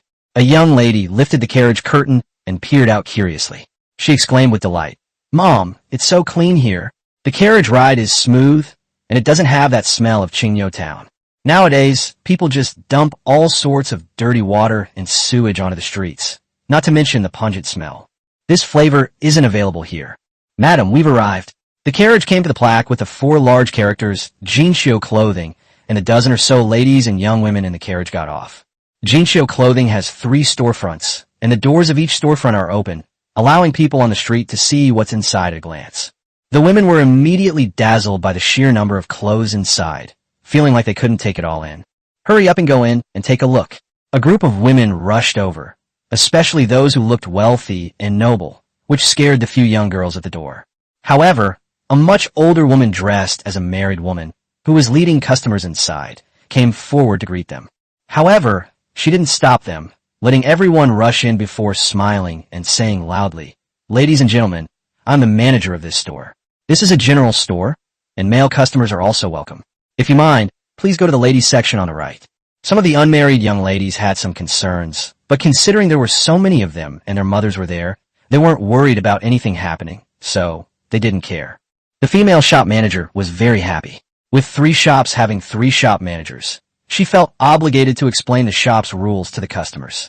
But if the customer chooses to stay, then all the revenue generated from their spending will belong to the customer. How could she not be happy? Chapter 29, What is most desirable? Only privilege is most alluring.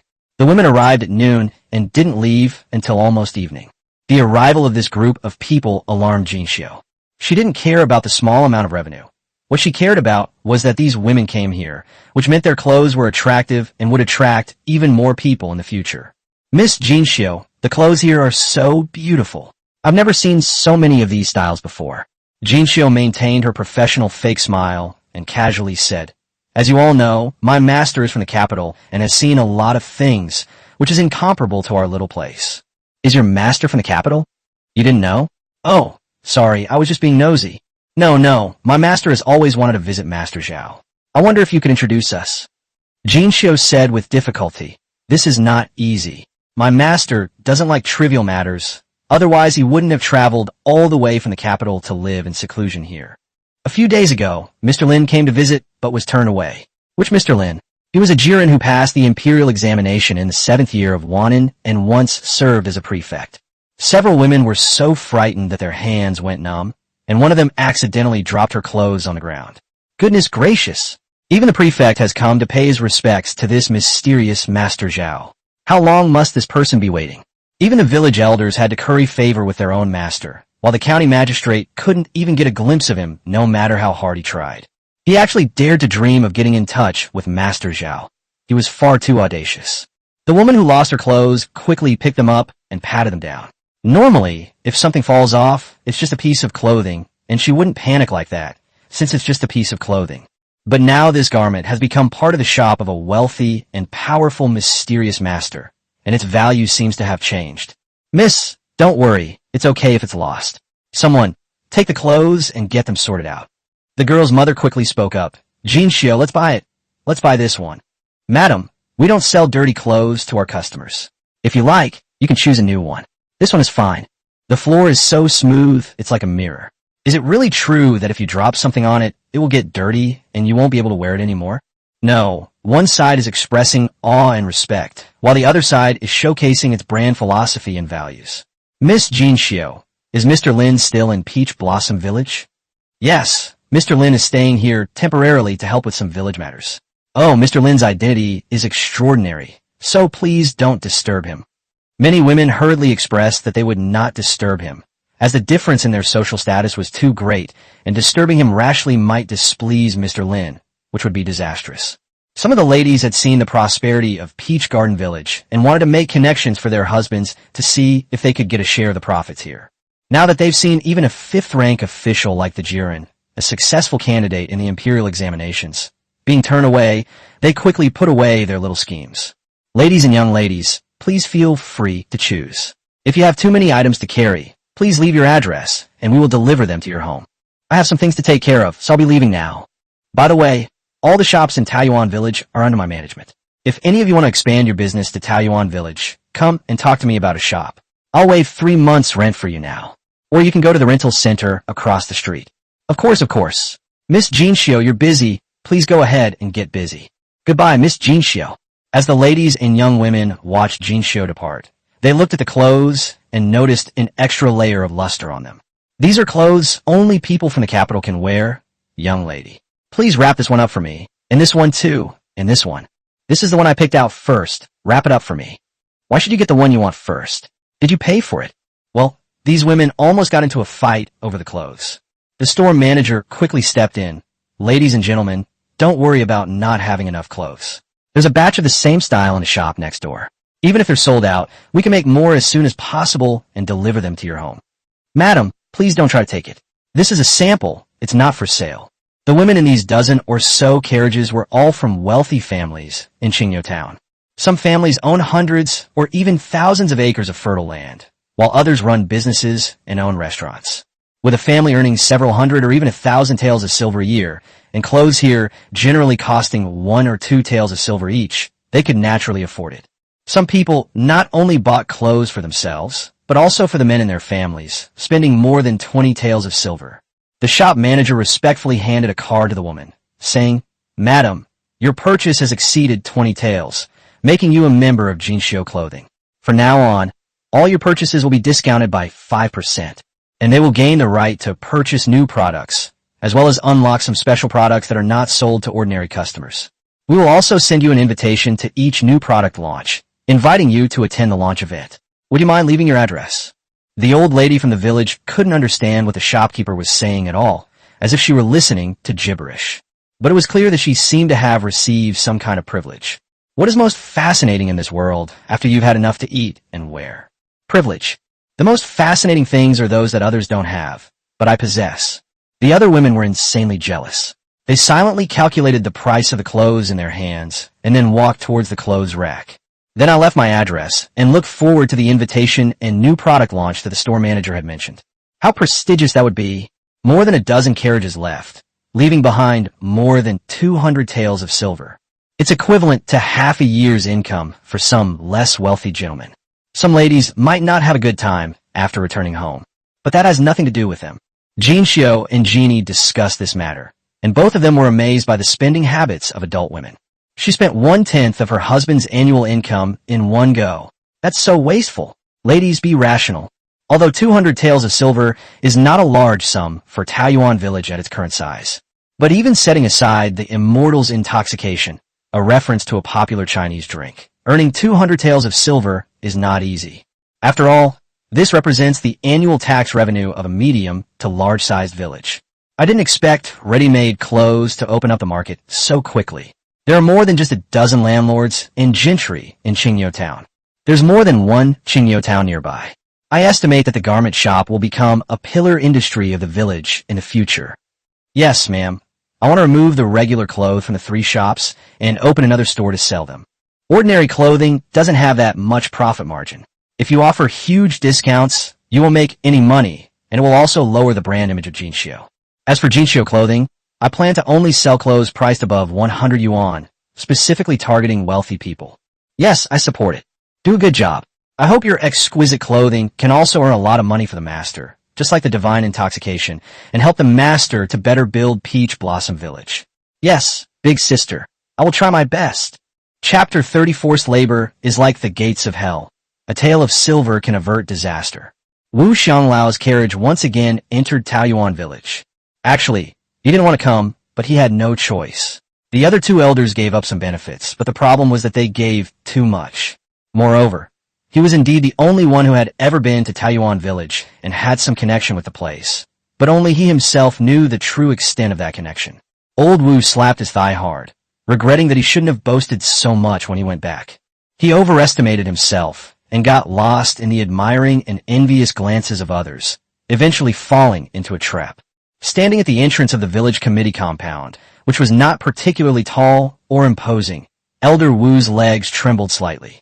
The news of Master Zhao's unfathomable nature had already spread, and the arrival of a scholar who had once been a high-ranking official of the 5th rank to settle in the small village had also spread. It spread at least among the upper class in Qingyou Town. As for how far the news spread, and whether the county magistrate knew about it, that remains to be seen. Old Wu, you've arrived. I'll go and report to him. Old Wu didn't dare to make things difficult for Dezhu, and a bright smile, like a chrysanthemum, spread across his old face. Okay, I'll wait. Thank you for your help. This was probably the first time in his life that Old Wu had been so polite to a gatekeeper. Soon, Elder Wu followed Sun Dezhu inside alone and arrived at a reception room. Upon entering, one sees a man in brocade robes sitting opposite, along with a middle-aged man with a beautiful beard. Thump! Old Wu knelt down. This humble servant, Wu Yukai, greets your excellency the prefect. Get up. Lin Shuijin first helped Elder Wu up, then suppressed her anger, frowned, and tried to speak calmly. I'm no longer the prefect. I only hold the title of a Jiren, a successful candidate in the imperial examinations. From now on, do not kneel before me. Yes, what the scholar says is true. At this moment, Jin Yi spoke up. Old Wu must have come here on official business. Since it is official business, we deputy village chiefs should discuss it together. Please tell me, what's the matter?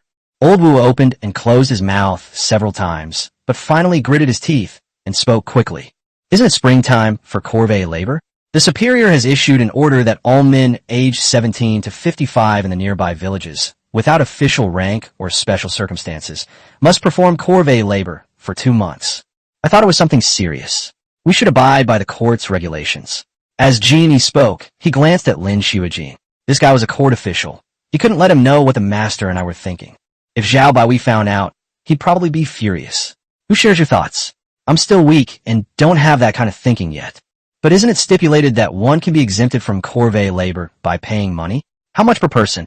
Wu Xianglao shuddered and secretly glanced at Lin Shuijin, only to find their eyes locked. He quickly lowered his head. The rule is 1 tael of silver. I know that corvée labor can be exempted under special circumstances, but when did it become a rule that you could be exempted by paying money? Lin Shuijin asked calmly. Old Wu was sweating profusely, feeling as if he was about to dehydrate and die. Jin Yi looked at Lin Shuijin and felt sorry for him. Just as the master said, this Mr. Lin had been a muddle-headed prefect for several years. You didn't even know that. Or perhaps they were deceived by their subordinates. But precisely because of this, he should be a good person and a good official. Otherwise, it must be someone who knows about this and uses it to make a quick buck every year, and probably one of the biggest pockets of it. Deputy Village Chief Lin. This is a common practice known to the local people. There's no need to worry about it too much. Over time, established customs have become established rules. Hey, rules. How many rules are there that the common people know, but the officials don't? Lin Shuijin said this self-deprecatingly, and then shut up. The officials mentioned here probably only refer to a small group of fools in officialdom, like him. Old Wu, since we can pay for corvée labor, let's pay for it. Deputy Village Chief Lin, please count the number of men in our village aged 17 to 55 who have neither official titles nor disabilities. Jin Yi's words covered up what had just happened, and Old Wu finally stopped sweating, almost kneeling down to kowtow to Jin Yi. Grandma, you saved my life. We have statistics on the population of each age group at the beginning of the year. Let me check. Lin Shuijin carefully opened a small notebook in front of her. These were supplies brought over by the Imperial Guard. Although they said to use them freely, Lin Shuijin still cherished them. This paper is thin, glossy, and of excellent quality. It is very convenient to write with when paired with an oil-based pen, and it is much more convenient to carry around than the 4 treasures of the study. He fell in love with it the moment he first got his hands on it. He had used a calligraphy brush his whole life, and he was not used to using a hard pen all of a sudden. At first, he wrote very slowly, and his writing was very ugly. But after so many days, with his strong calligraphy skills, he should have been able to write elegant characters long ago. He pressed for details about where the paper and pen came from, but Jin Yi brushed him off. He wanted to ask Zhao Bai Wei, but unfortunately, he had no leads on the matter. Carefully flipping through the pages from back to front, you'll find important data and messages recorded there. After flipping through a few pages, I came across the population statistics. After adding a few numbers, I said directly, there are 246 men of marriageable age. If we exclude Mr. Zhao and me, that makes 244. Well, Jin Xiu, then give 244 taels of silver to Elder Wu to take back. No one present considered whether Mr. Zhao held any official rank or title. It seemed that even having such a thought was disrespectful. But he really didn't. Well, at least we saved a tael of silver. Jin Xiu went to the office to write a note and soon returned with a young attendant. The young attendant was carrying a large tray containing 24 large silver ingots, each weighing 10 taels, and 4 smaller silver ingots. Something weighing over 20 kilograms is quite heavy. Jin Xiu walked ahead, complaining, the paper money made by the master is much better. This stuff is too heavy. Old Wu, please count the quantities and see if they are correct. No need to order. No need to order. I don't think Village Chief Zhao would lie to this old man. Lin Shuijin was clearly still angry and said in a harsh voice, serving the imperial court requires rigor. How can you be so careless? Just because I told you to do something doesn't mean you have to do it. Old Wu was almost in tears. Yes, I'll order it right away. I'll order it right away. Jin Yi spoke up. Many things weren't caused by Elder Wu, so there's no need to be too harsh on him. Elder Wu cast another grateful glance at her, and Lin Shuijin took a deep breath. It's my fault. He admitted his mistake to the Imperial Guards, but he would not apologize to Elder Wu. We should treat Jin Yi and his group the same way they do. He's just a deputy village chief. If you make a mistake, you should admit it. But for others, we should use their way of doing things. He is a scholar who has passed the imperial examinations, so he should apologize to an old man. Dream on. That's right. I've finished counting. Village Chief Zhao. I'm done here, so I'll be leaving now. All right, Elder Wu. I'll see you off. Muniji. Old Wu picked up the more than 20 pounds of silver, bursting with unprecedented strength, and ran faster than a young man. It was as if they were escaping from the gates of hell. Chapter 31 Happiness is actually very simple. Food, freedom, and dreams. After watching Elder Wu leave, Jin Yi spoke up. Vice Village Chief Lin, draft a notice and post it out. The village has waived everyone's corvée labor this year, so everyone can focus on their work. As long as you're a resident of Taoyuan Village, the village will pay for and exempt you from your annual corvée labor service, so you won't have to pay a single penny. Understood, Village Chief. I'll get on it after the meeting. Lin Shuijin wrote the matter down in his notebook, feeling happy inside. During his time in Taoyuan Village, he clearly felt the kindness the village showed to its people. That sense of happiness among the villagers is built up little by little from countless small acts of kindness. When he first left the capital to serve as prefect, he was determined to bring benefits to the people under his jurisdiction and planned well for their well-being. However, he was hampered at every turn, and after several years, the people under his jurisdiction who were not well-fed were still not well-fed. In the end, he left officialdom disheartened, thinking that this was the end of his life. Unexpectedly, he arrived in Taiyuan village, where he experienced a second spring in his life and once again saw the hope of fulfilling his ideals. In his opinion, the income of the people in Taiyuan village was only so, just enough to have enough to eat, but everyone there had a smile on their face. After the meeting, Lin Shuijin drafted a notice and posted it. Several villagers passing by gathered around. "Village Chief Lin, what does this say? Is there some good news again?" Lin Shuijin was never polite to people with connections to officialdom or business, but he was very kind to ordinary people. Influenced by his upbringing, he believed that these people were the foundation of dynastic rule. He had seen people in the past, fearful of the notices posted, watching from afar and waiting for explanations. They were afraid, yet they wouldn't leave. It was because they wanted to know what the contents were. They needed to know who the wolves were going to eat next. But here, when people see the notice, they always gather around immediately to hear the first thing the person says. "Is there some good news again?" Clearly, people have confidence in the Taiyuan Village Committee. Lin Shuijin said with a smile, "Come on, let me read it to you. After you've listened, go and tell others." After Lin Shuijin finished reading, the villagers became excited. "The master is such a kind man. He has exempted us from the corvée labor. That corvée labor was so hard. Not only did we not get paid, but we also had to bring our own food. Yes, for us poor people, going to perform corvée labor is like going through the gates of hell. Village Chief Lin, thank you so much. You, Village Chief Genie, and the Master are all great philanthropists. I will go back and set up longevity tablets for all of you." Lin Shuijin couldn't suppress his smile. He coughed and said, "Everyone, hurry up and tell your relatives and friends the good news. People are coming from over there. You guys come over here. Yes, you guys. There's a notice in the village. Come over here, and I'll read it to you." When he first became the deputy village chief, he thought it was silly to read announcements aloud. Couldn't anyone who knew a few words just read them? Why did he have to do it? So they were all written down and given to teenagers who knew a few words to read. But he read it many times today. "My throat is a little dry from reading." He was willing to read every announcement from Taiyuan village aloud to everyone. "I'm off work and walking home. It's not far." He didn't like riding in a horse-drawn carriage. He preferred walking to and from get off work, where he could see Taiyuan village changing little by little, and he liked that feeling. He also enjoys it when people on the street greet him with a happy expression, and he responds with a smile. "Master, you're back." The attendant knew when he was off work and opened the door early to wait for him. "Yes, I'm back." Good heavens, that arrogant old man actually responded to me today, and he even said it with a smile. "I feel so happy. Master, we've been waiting for you. Please come and eat." "Sir, what's wrong with you today? What makes you so happy?" "Ahem, it's nothing. Let's eat, let's eat." Seeing his daughter and youngest son staring longingly at the dishes on the table, he thought for a moment and said, "Let's not have so many rules in our family from now on. The children are starving. From now on, you can eat first when the food is ready. You don't have to wait for me. What if I have official business and am late? Of course, if there are guests at home, the rules still need to be followed." "Hee, okay. You're the boss in our family. We'll listen to you. But seriously, I feel like you've changed a lot lately." Lin Shuijin paused for a moment, then asked after thinking for a while, "Then, madam, do you think it has gotten better or worse?" "I can't say whether it's good or bad, but I feel pretty good." "That's fine then.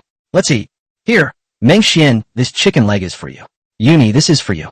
After dinner, Lin Shuijin went to the study, brewed a cup of tea that Jean E had given him, and took out a special book to read while sipping the tea.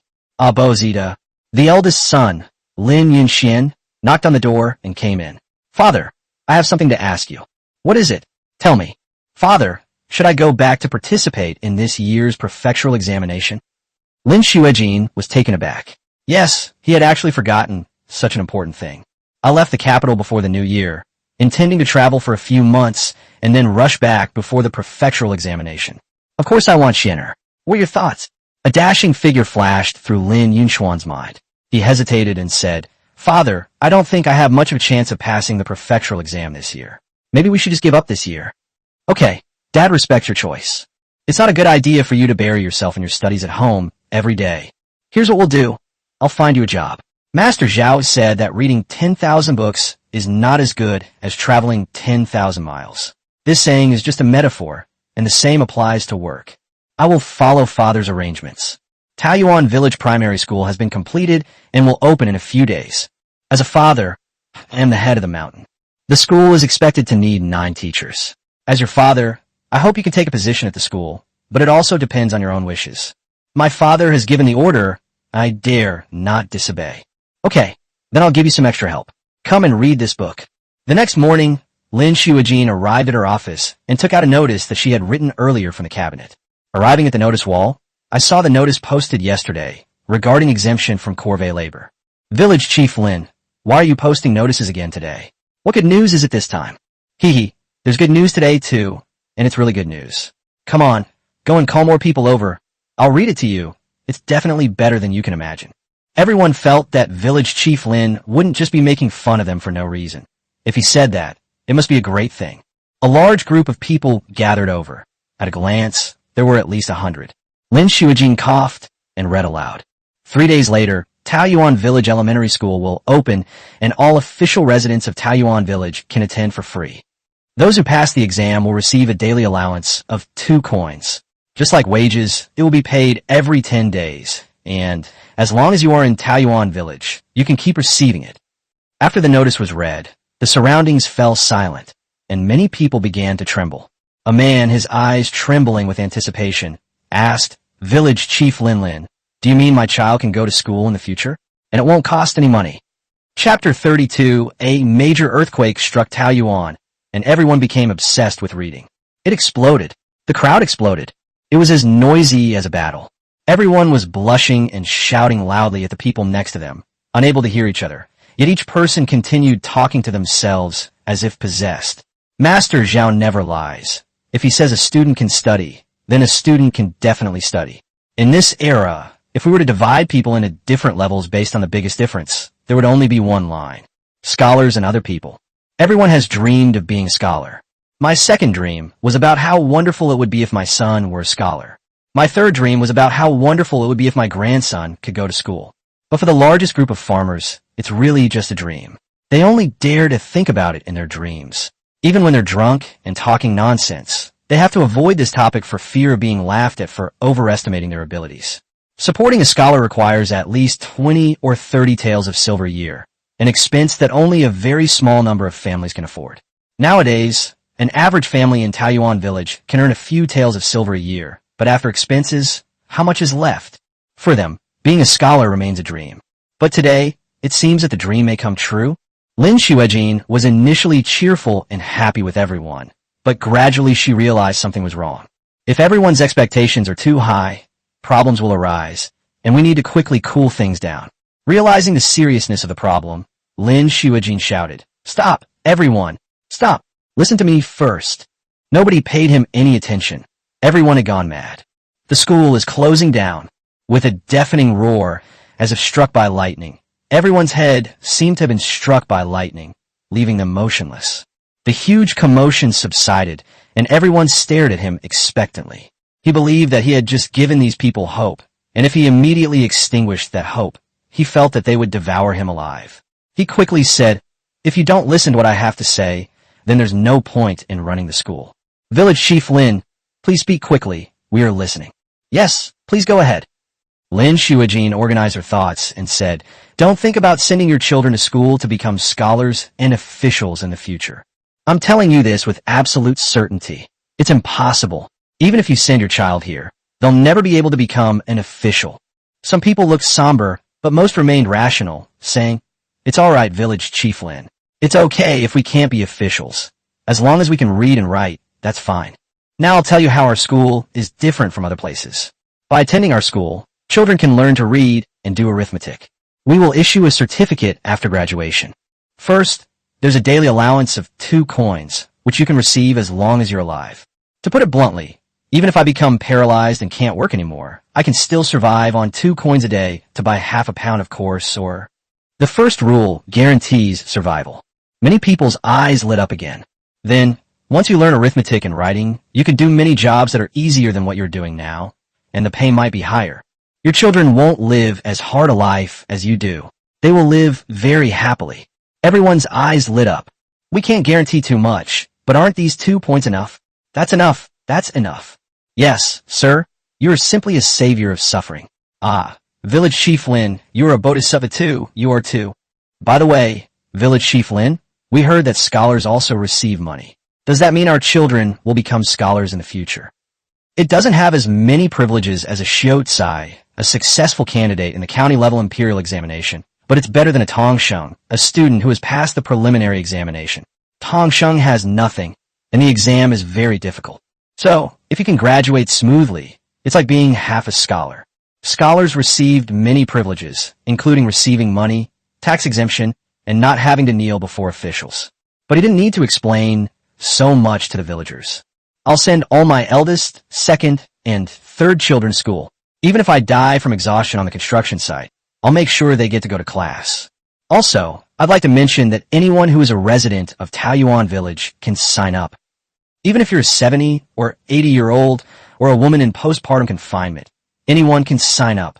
As long as you graduate, you'll get 2 coins every day. Really? Village Chief Lin, you're not kidding, are you? Do you think I'm up to the task? A burly man in his 30s asked shyly. People around him laughed, and some acquaintances even said he must be obsessed with money.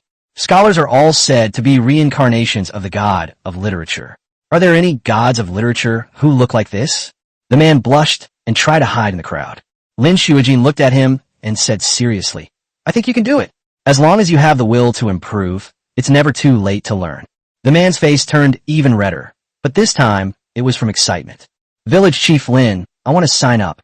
Those who wish to register should go to the police station and bring their ID card. A group of people ran away quickly, hurrying home to find their children and bring them to register. Okay, I'll also give you my name. I'm afraid that if I wait too long, it will be gone. In reality, it's too late, and there really aren't any left. The villagers were very enthusiastic. Almost all the children signed up within a day, and many adults did as well. The number of people far exceeded everyone's expectations. There were so many that the school couldn't accommodate them all. After discussing it for a while, the 5 village chiefs made the final decision. That's how it will be. There's no other way. There are too many people. We'll open 3 level 1 classes and 3 level 2 classes first. There are 50 people in a class. Let the first 300 people who have signed up attend a class first. Zhao Baihui's courseware is a customized system with limited content, including very little math content. Students only need to learn addition, subtraction, and multiplication. There's a lot of content in Chinese language learning, with over 2,000 commonly used characters to learn. The content is divided into 9 levels. Level 1 is mathematics, level 2 is pinyin, levels 3 to 8 are literacy, and level 9 is general knowledge. Having literacy and numeracy skills, even now, is enough to handle most jobs. General knowledge is very important. Many people have studied for many years, but they don't even know some basic common sense. To say that they are lazy and don't know the difference between the 5 grains is an understatement. The 9-level course doesn't cover much material on its own, and each course is scheduled for 1 month. In other words, those who learn quickly graduate in 9 months. If you don't do well in a certain course, you don't have to spend a year relearning everything. A month should be enough to redo the course. In Chinese language classes, instead of the extremely complex traditional characters of this era, we use simplified characters that have been systematically optimized. Simplified Chinese characters, written with the simplest and clearest strokes, can make heavy text-related work several times easier. Everything is for efficiency. Therefore, our Mr. Lin Shuijin had to relearn simplified Chinese characters. He experienced both pain and joy during the learning process. Chapter 33, a phoenix unexpectedly came to the peach blossom spring after the planting of a parasol tree. All 50 seats in the classroom were occupied. Most of them were children of varying ages, with only a few restless adults sitting in the back row. Both adults and children were very excited. The classroom door opened, and Lin Shuijin entered. Everyone held their breath, their expressions solemn. Let me introduce myself. I am Lin Shuijin. You may all know me, but today I have another role, the headmaster of Taoyuan Village Elementary School and the teacher of this class. Our class is the 2nd level class, where we mainly learn pinyin. Pinyin is very important. Without pinyin, you would have to be taught by someone else to learn each character. But once you learn pinyin, you gain the ability to learn on your own. So, it's a tool, Just like if you want to chop wood, you can spend some time sharpening your axe first, which can double your efficiency. That's what they mean by sharpening your axe before chopping wood. Since everyone in front of her was an ordinary person with no education, Lin Xuejing tried her best to explain things in Mandarin and vernacular Chinese. The course lasts for 1 month, with classes in the morning and rest, and work in the afternoon. Once you graduate from this class and pass the exam, you can choose to attend other classes. Once you have completed all the courses in all 9 classes and passed the comprehensive assessment, you will graduate and receive your diploma. A young man followed him in, carrying a stack of notebooks, and handed them out to everyone one by one. A notebook costs 3 yuan, a pen costs 2 yuan, and a set costs 5 yuan. If each of the 300 people gets a set, that's 1,500 yuan, which is a drop in the bucket for Zhao Baiwei. Now that Sheng Xianzui is supporting the village's expenses, he hardly needs to spend his subsidies anymore. He receives more than 10,000 yuan in subsidies every day, and he has saved a lot of money. He plans to save up a few million to do something big. Everyone can receive a free set of paper and pens at the start of each level of the course. If you run out of them, you'll have to buy more yourself. A notebook costs 3 yuan and a pen costs 2 yuan, which isn't cheap for most people, so use them sparingly. If you run out of your own supplies, you can buy new ones at the school's administration office. However, there's a limit to the number you can buy. A set costs only 50 coins. There are plenty of scholars outside who would pay a premium to get it, so you should cherish it. Oh, and one more thing, you're not allowed to sell these things to others without permission. If you're caught, you'll be expelled and won't have another chance to study here. This is a very valuable item. I'm offering it to you at a low price so that you can learn and improve yourselves and have a better future. It's not for the benefit of everyone. If someone really did that, Taoyuan Village wouldn't need such a short-sighted person. Alright, let's begin the lesson now. The school only holds classes for half a day each day, leaving students half a day to work and earn money, or to review what they have learned. There are 6 teachers. Jean, Yi, and the other 4 maids are capable of teaching, plus Lin Xuejing and Zhao Mingxing. Lin Xuejing hoped that her eldest son would teach the class, but because the time was too short and the content was insufficient, he became a student and started attending classes. I'll become a teacher when I'm more skilled. The women in brocade robes teach for half a day, and the remaining half a day is enough for them to work. After all, Taoyuan Village is not large, and everything is carried out in an orderly manner according to plan, with very few problems. That's why they have more free time to come and teach. Once they've trained some graduates, they can select the best to be teachers, and then they'll be free. There's no way around it. Taoyuan Village is too small and has too few talented people. In the systematic curriculum, the primary school curriculum aims to cultivate ordinary talents who can calculate and write, while the secondary school curriculum aims to further cultivate high-quality talents. However, Taoyuan Village is currently classified as a low-level village, so it can only run a primary school and cannot run a middle school. We can only hope for future upgrades.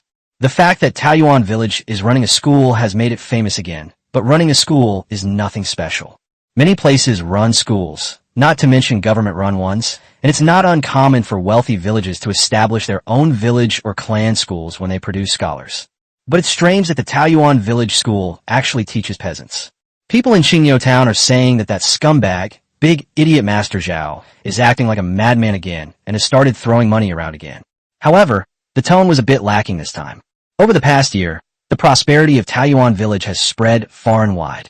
Many people feel envious, jealous, and resentful, but they can't bring themselves to leave their hometowns and can only vent their sourness. Especially those living in the town who look down on ordinary people in the village who are neither rich nor poor. The family of 6 arrived at the entrance of Taoyuan Village along the main road. Looking at the bustling scene before them, the whole family looked on in surprise. The 6 people were dressed in somewhat worn-out clothes, but they were relatively clean. They still looked like farmers, but they were probably better off than most people. They should be among the wealthiest families. Above a shop at the entrance of the village, there was a sign with the words Public Security Management. Now that Taoyuan Village is gradually becoming more prosperous, with more and more people coming and going, we set up a checkpoint here. They are responsible for introducing the village to first-time visitors and warning them not to violate village regulations. For example, urinating or defecating in the street. What do you gentlemen do? An elderly woman in a black uniform came over and asked a question. The leading man glanced at the old woman and felt that she had an extraordinary air about her, accentuated by her black uniform. Grandma, is this Taoyuan Village? This is Taoyuan Village. What are you doing here? The man asked somewhat hesitantly. I heard there are schools around here where children can attend. Is that true? Yes, my grandson goes to school there. The man's eyes lit up. How much does the school charge? I heard it's free. Is that true? School is free, and they even provide pens and notebooks for free. It is said that some scholars have offered a tale of silver to buy those notebooks, but still couldn't get them. Our master is a great philanthropist. However, this treatment is only for people from our village. We don't accept it from outsiders, even if they are offered money. What should I do if I want my son to come to Taiyuan village? It's simple. Go to the police station and get a temporary ID card. If you don't commit any crimes or evil deeds within a month, you can get a formal ID card, and then you'll be considered a resident of Taiyuan village, and you can go to school. Thank you, Grandma. How do I get to the police station? I'll take you there. There was more than one such person ever since the news spread that Taiyuan Village School offered free education. Many of the farmers who are well off, even wealthy ones, have brought their children to visit this place. In the end, most people chose to leave their children here, and some families even settled down here. Especially after learning about the various benefits in the village, many people went back and sold their land, and came here willingly to become migrant workers. If you only talk about how prosperous Taiyuan village is, most people just listen to it as a story, and once they've heard it, that's it. It has nothing to do with them, and they go on living their own little lives. But the fact that children can go to school has made many people uneasy. Especially if you study well and graduate smoothly, you can stay in Taiyuan village to work and live, and you can receive 2 coins every day for free. This alone is enough to drive many people crazy. In a short period of time, the population of Taiyuan village has surged to more than 2,000, and it continues to grow. The entire village visibly became prosperous. Zhao Baihui never expected that starting a school would have such a good effect. If he had known it would have such good results, he would have started a primary school as soon as the village was established. Fortunately, it's not too late now. Chapter 34, Why Does the Heart Find Joy? Only the youthful spirit shines through. Clang, clang, clang. The school bell rang, the doors to the classrooms opened one after another, the teachers came out, and then the students came out one after another. Come on, I'm gonna eat candied sweet potatoes. Do you want to come? Let's eat together. I love it too. Hurry up. Finish your meal early and get there as soon as possible. Do more work this afternoon and try to earn 4 coins today. I have an exam this afternoon, so I won't take it. I'm a bit slow, so I'll just study for the CET for exam again. The 9th grade students are taking their exam this afternoon. I wonder how many of them will pass. I think most of them should pass. The courses from level 1 to 8 are quite difficult. I heard that the level 9 general knowledge course is very easy.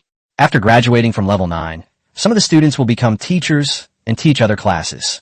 I heard the benefits are very good. The highest level of salary, 1 yuan a day, plus a 2-mouse subsidy, which is equivalent to a level 2 salary.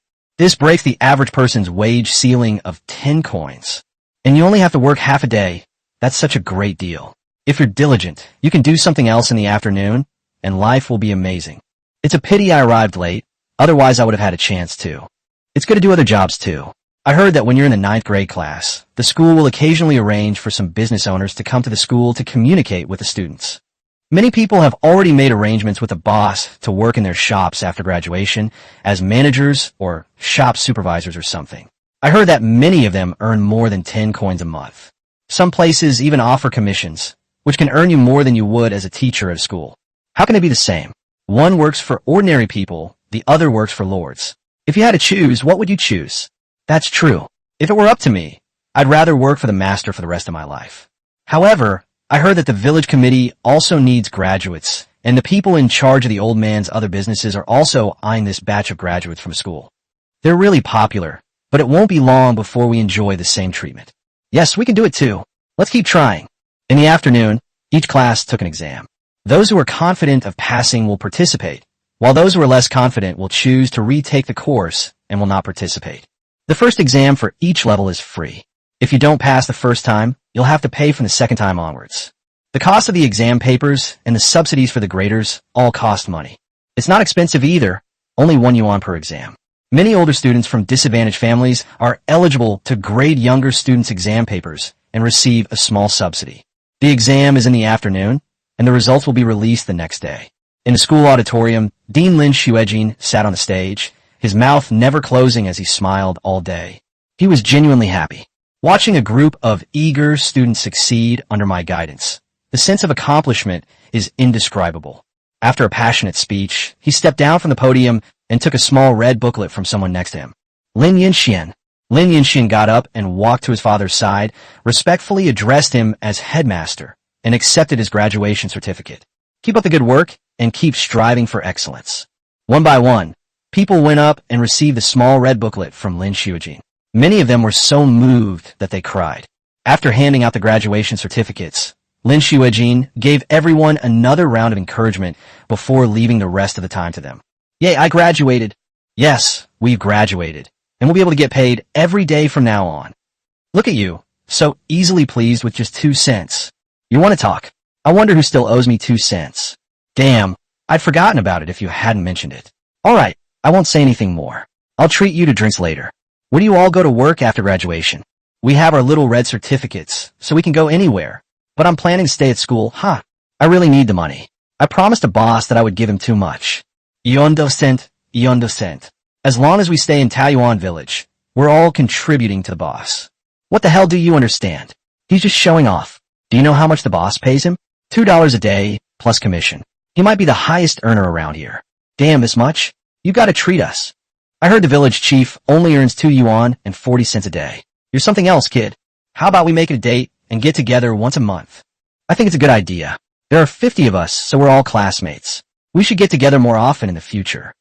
No problem. As long as I'm in Taiyuan Village in the future, I'll definitely participate. I'm so happy today. I'll treat everyone to dinner. Let's go to Siphon-Tang. Damn, I never realized you were so rich. At Siphon-Tang, the cheapest dish costs 2 or 3 yuan. With so many of us eating and drinking, it must cost 200 or 300 yuan. No, my family is only moderately well off. We can only afford to treat everyone to 1 meal. There won't be a second meal. I'll pay for the second meal, but Siphon-Tang is too expensive. I'll treat everyone to a small shop near the entrance tomorrow. Brother, you're really something? My family is poor, so for now, I can only mooch off the brothers. Once I make some money, I'll treat everyone back. We're all brothers. There's no need to be so formal. Seeing everyone making a fuss, Lin Yinxian smiled happily and joined in the fun, saying, then I'll treat everyone to dinner the day after tomorrow. Everyone knows what my dad does, so I'll use his salary to treat everyone to dinner. Wow, Brother Lin, the headmaster's salary is that high? Ha! A group of young men, along with their friends, arrived at the famous Siphon-Tang restaurant on the street. They sat at 5 tables and started drinking and making a ruckus, fully displaying their youthful spirit. After finishing his meal and drinks, Lin Yinxian strolled back home. Brother, how do you pronounce this word? Huh? You stink. I'm not playing with you anymore. Madam Lin came over and helped her son with concern. Yinxian, why did you drink so much? Mom, I'm happy. Mrs. Lin was taken aback, then patted her son's shoulder. Kaisen is good. Kaisen is good. You two are alike. Father, what's wrong with father? What else could it be? They're drunk too. They must be incredibly happy. I've never seen you guys like this before. It's quite a rare sight. Where did Dad get drunk? It was brought back by a carriage from Master Zhao's residence. How could he have gotten drunk somewhere? Ah, then Dad must have used the excuse of the school producing a new graduating class today to go and ask Master Zhao for advice. I'll have to ask him what questions he asked when he wakes up tomorrow. All right. We'll ask your father again tomorrow. You've had quite a bit to drink. Go and get some sleep. I'll help you to rest. Mom, I don't know why, but I'm so happy. Why is that? Mom doesn't know either. Maybe you two have both gone mad. Okay, stop fooling around. Go to sleep. Chapter 35 with iron, coal, and capital. The bottom line of intellectuals is high. A severe drought struck the West, resulting in widespread crop failure and famine, with people resorting to cannibalism. The short report, consisting of only 16 characters, vividly portrayed the tragic devastation caused by the natural disaster. Lin Xiujin put down the Imperial Gazette, closed his eyes in anguish, and clenched his fists, which trembled. That's where he used to be. 3 years of hurting have left the people still living in misery. He has failed the people. Mr. Lin, my older sister has called us to a meeting. Okay, I'm here. Lin Xiujin took a deep breath, suppressed her emotions, and entered the conference room. Everyone's here. Let's start the meeting. Everyone, please report on your recent work progress. Let's discuss any problems that arise. Jinxiu, let's start with you. Jinxiu nodded and opened her notebook. Currently, the selling price of divine intoxication has reached 1 tael of silver per caddy, and it is unlikely to increase in the short term.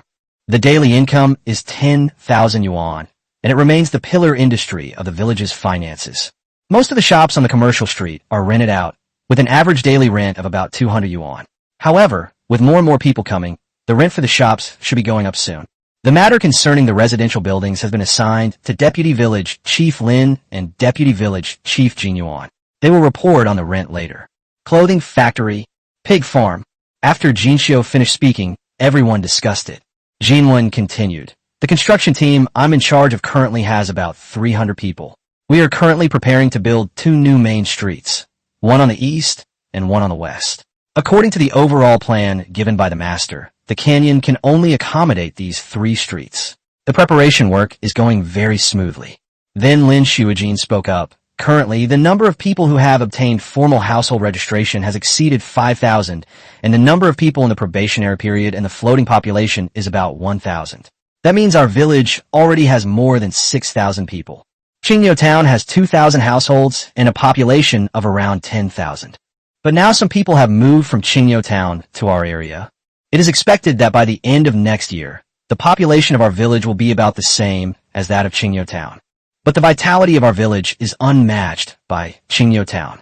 Currently, many people have been attracted by the prosperity and vitality here and have chosen to move here from Qingyou Town. There are not many people coming from other towns yet. At the school, the 3rd row of graduates has already graduated. This time there were 3 classes, a total of 150 people.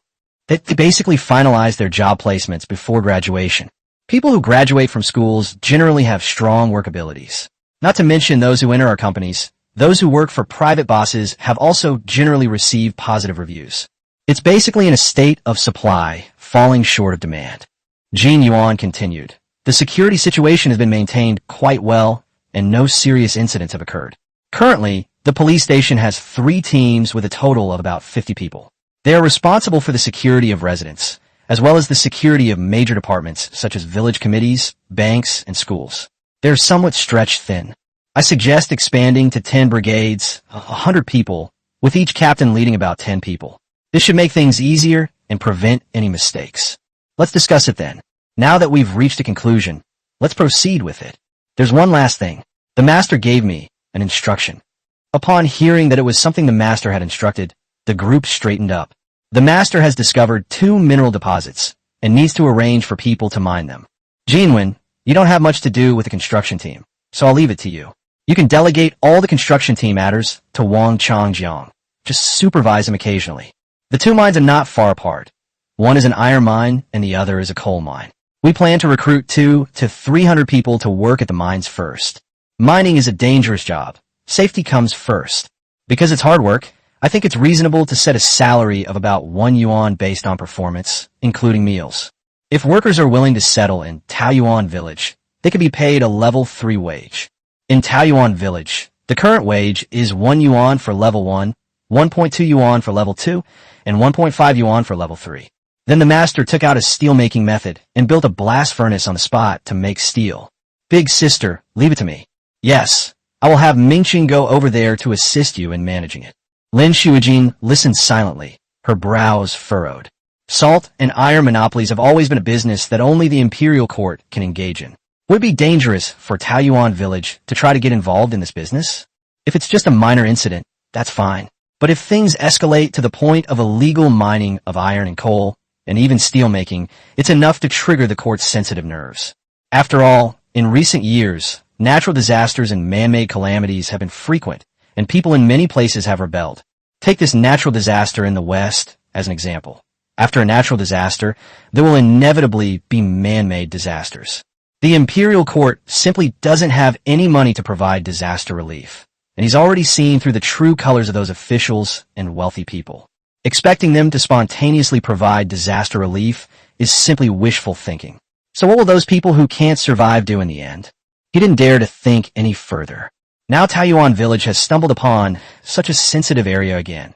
It has iron and coal, enough to manufacture weapons and armor. If the imperial court found out, they would probably think this was the beginning of a rebellion. Holy crap! Iron, coal, weapons, armor, what's Taoyuan Village up to?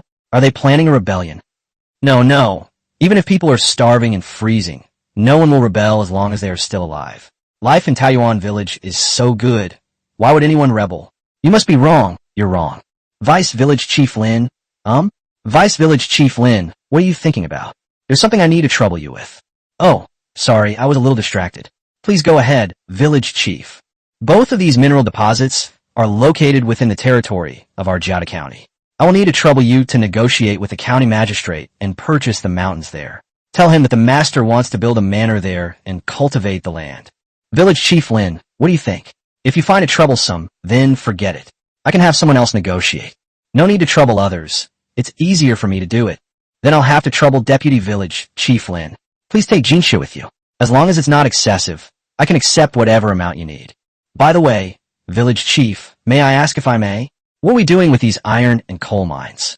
After hesitating for a long time, Lin Shuijin finally asked the question that had been on her mind.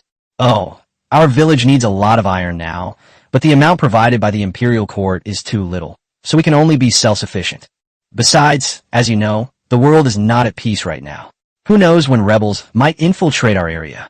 We need to be prepared. After all, Taoyuan village's wealth is seen by many as a big piece of fat meat. If something really happens, sir, do you think the Imperial Army can be relied upon? I understand. I'll go to the county town tomorrow. Lin Shuijin thought the embroidered uniform guard made a lot of sense. The Imperial Court can't be relied on. We have to rely on ourselves. I'm a scholar. As long as there's no rebellion, the bottom line can actually be lowered a bit. The next day, several horse-drawn carriages left Taoyuan village and arrived at Jiada County, dozens of miles away.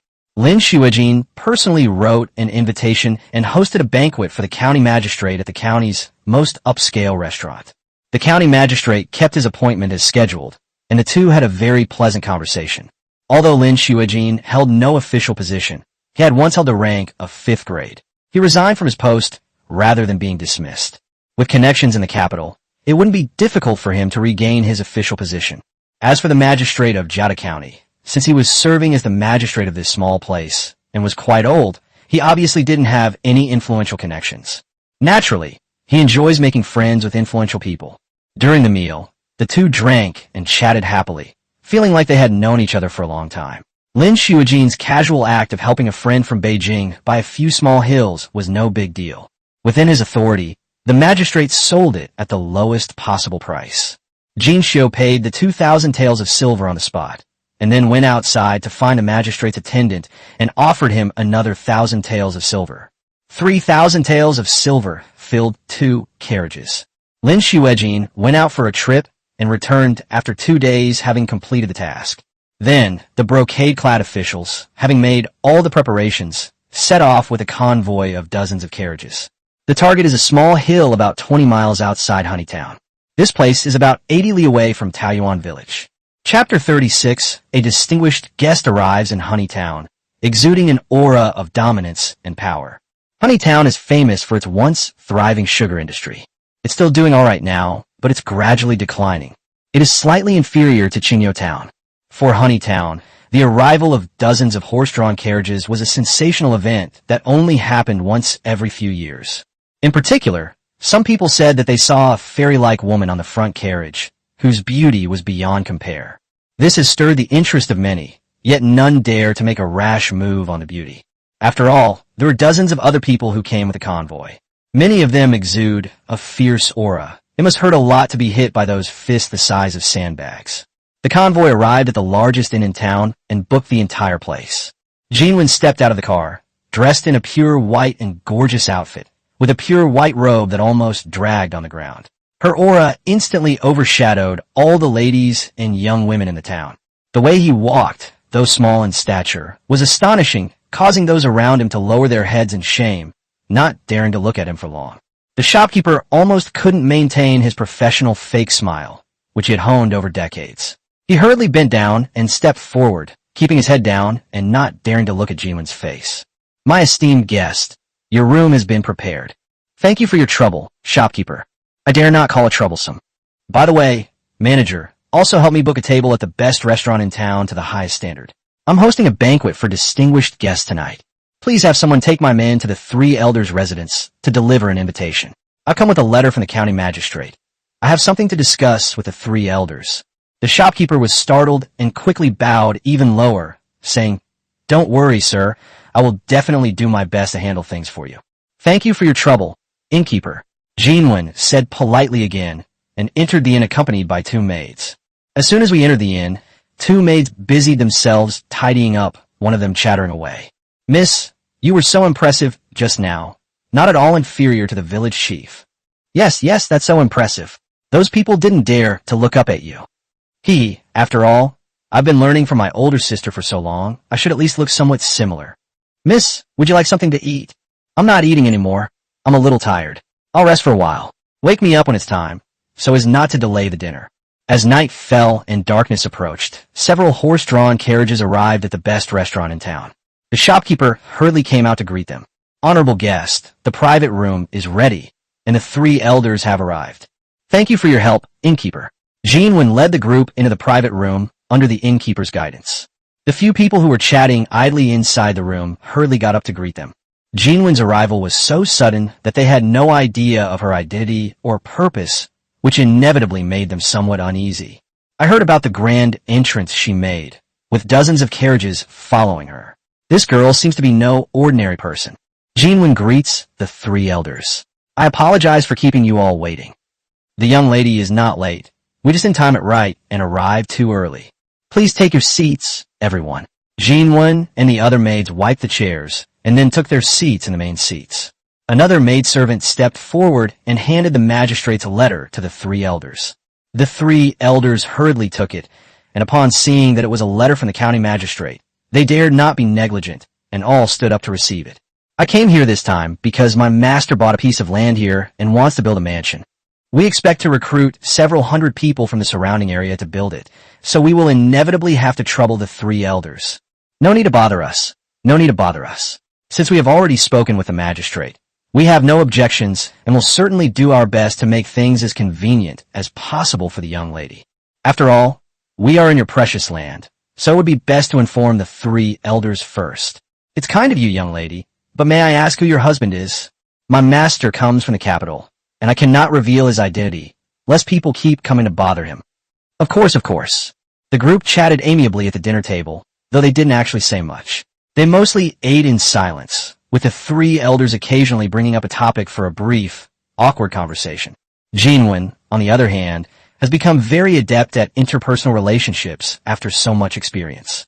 To avoid making the three elders too embarrassed, she occasionally inquires about local customs, scenery, and food. The food at this top restaurant was just so, and Jinwen didn't enjoy the meal.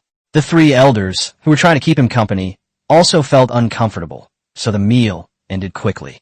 The next day, Jinwen had a large house bought in town.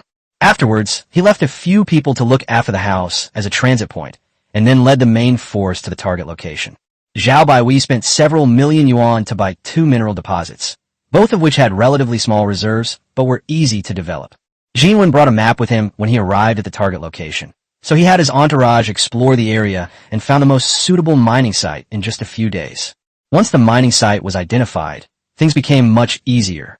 Simple buildings were constructed around the site, just enough for people to live in, and then workers were recruited from the surrounding villages. The wages of around 10 coins were already quite high, and soon a steady stream of people joined the team. Some of the men mined, while others, led by experienced construction workers they brought with them, built walls, houses, and most importantly, blast furnaces. Women can cook, do light work, or go to town with a horse-drawn cart to buy grain. In just 10 days, models of 3 small settlements were completed, with at least 100 people working enthusiastically in each location. There was no way around it. Jinwen was offering too much money. Basically, no farmer could refuse such good treatment. Everything is proceeding smoothly. Only a few dozen people came the first batch. Some were to take the lead in the work, while others were responsible for protection. This is just the vanguard. The support from Taoyuan village is continuous. Every few days, a group of several dozen people would arrive. Jinwen came here not just for mining and steelmaking. She had other tasks. Everything in Taoyuan village is developing in a positive direction, but the geographical environment and the surrounding cultural environment limit the upper limit of Taoyuan village. Due to various limitations, no place can expand indefinitely. One day, when Taoyuan village can no longer expand, it will have to develop outwards. Since we'll be expanding outwards sooner or later, we might as well lay the foundation now. At that time, everything will fall into place naturally, as simply as water flowing into a channel. Following the example of Taoyuan Village, she still has an architectural blueprint in her hand. So new construction began in an area a few miles away from the mine and blast furnace. First came the village committee compound, then the police station, and several streets were planned, with shops built on both sides of the streets. Behind that are more residential houses.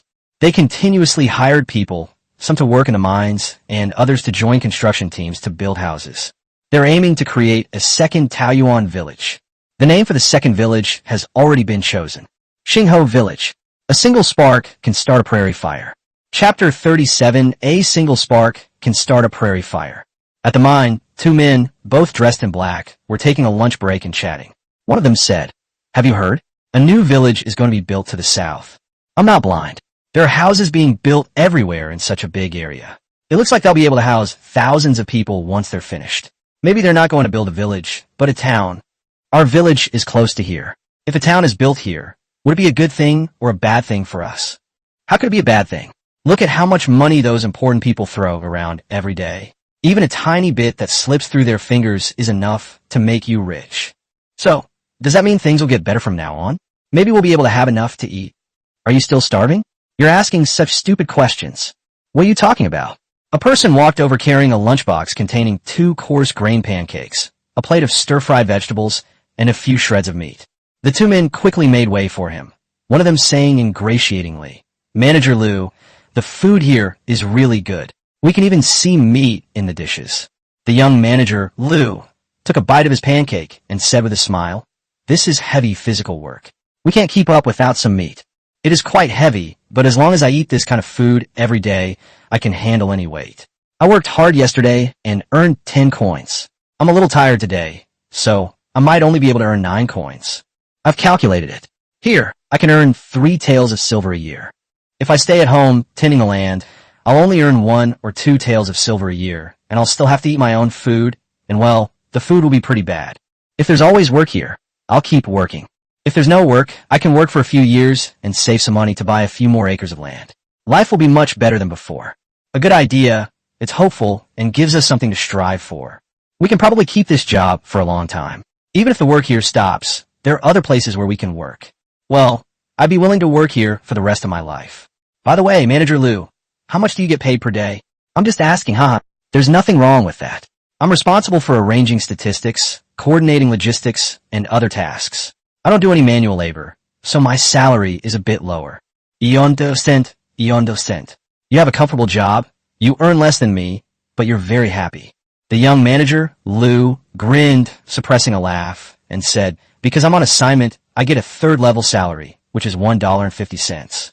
I've only graduated from elementary school, so I get a daily allowance of 2 mao, which is $1.70, or 17 cents a day. 17 coins? The man who asked the question was stunned. For a moment, even the pancakes lost their flavor, and he couldn't accept it. This steward, Liu, wasn't very old, not much older than his own son. He did nothing all day at the mine, just wandered around like a street urchin, and yet he earned 17 coins a day. It's almost twice my current size. I work myself to the bone every day and only earn 9 or 10 coins. Why should I?" The man was jealous. Manager Liu, how can I earn a little more?" "It's simple. Xingho Village will open up household registration in a few days. Just apply for household registration, and after a 1-month probationary period, you'll be a resident of Xingho Village. Our own people are treated differently. For the kind of work you do, the piece rate wage is half again as high. That means if you did 10 coins worth of work yesterday, you can get 15 coins. In a few days, Xingho Village will also transfer a group of teachers from Taoyuan Village to come here to study. Those who graduate smoothly will receive a subsidy of 2 cents a day as long as they work in Xingho Village or Taoyuan Village, or work in the property under the master's name, until they die." The man's breathing became rapid. "Manager, well, I'd like to ask for leave in a few days to go to the village." "No, just half a day. I'll be back to work in the afternoon." "Sure, but don't rush. It'll take a few more days. I'll let you know when it's ready. You guys keep eating. I'll go eat somewhere more ventilated over there." Manager Liu picked up his lunchbox and swayed as he walked over to the other people. "Old Lee, you only earned 8 coins yesterday. That's a bit low. Do you know how much I, who doesn't do any work, earn in a day?" Xingho Village.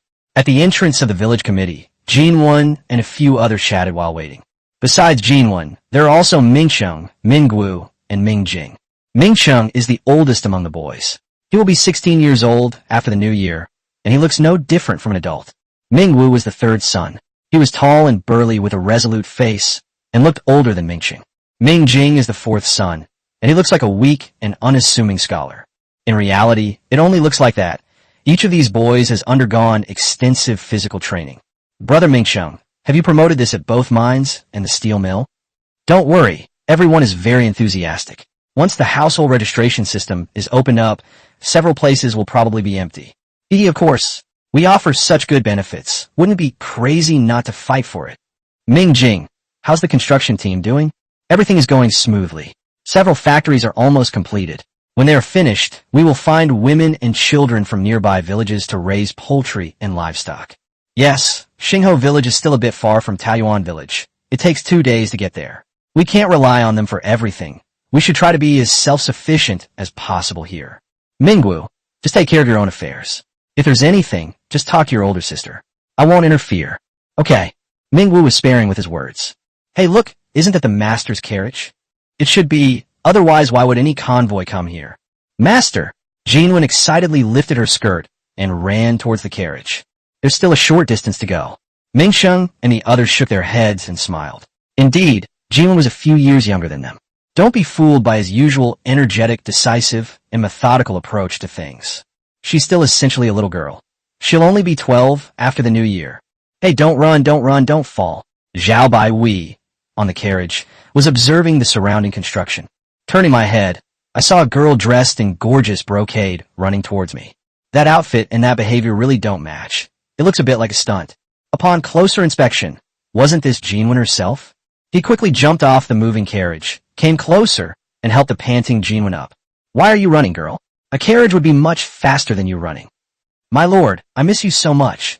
When Jinwen started acting coquettishly, she had stayed by Zhao Baihui's side for the past 2 years, and had never left.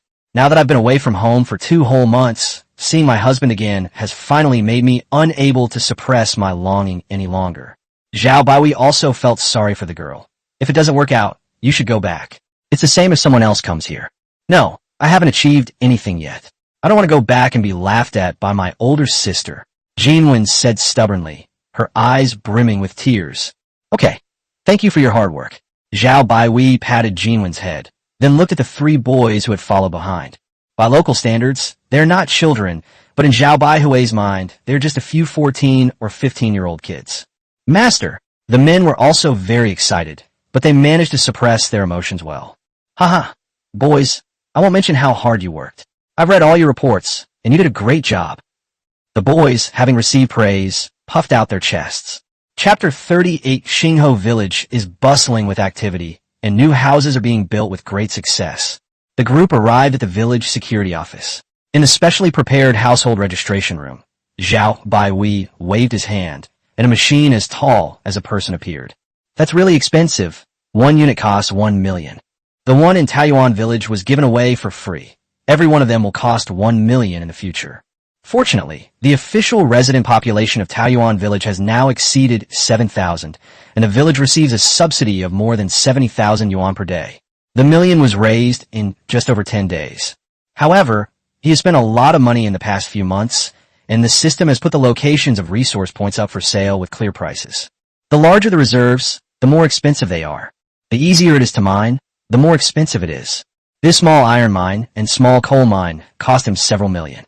He wanted to buy gold and silver mines directly, but unfortunately the system didn't have a location of gold and silver mines available, otherwise he could have gotten the money from the customer. The only thing that didn't cost money was the blast furnace steelmaking. It was a reward from a village-level lottery. Technology cannot be bought with money directly. You either have to wait for it to be unlocked or obtain it through a lottery. Alright, we can arrange for someone to come here to process your ID card. Get it done as soon as possible. Whether my magic is strong or not depends entirely on you. If the 4 people in front of you are your closest relatives and you can't trust them, then there's no one you can trust. Jinwen instructed, then let's go door to door for the people in town today, and have the people from the mine and steel mill come tomorrow. Mingcheng, Mingjing, you two make the arrangements. The machine can be placed down. Among the people Zhao Baihui brought, there are skilled operators who have undergone confidentiality training to be in charge of the operation. Actually, this is just a foolproof operation and doesn't reveal any secrets. Moreover, this machine has no other use besides taking pictures of ID cards and recording household registration information.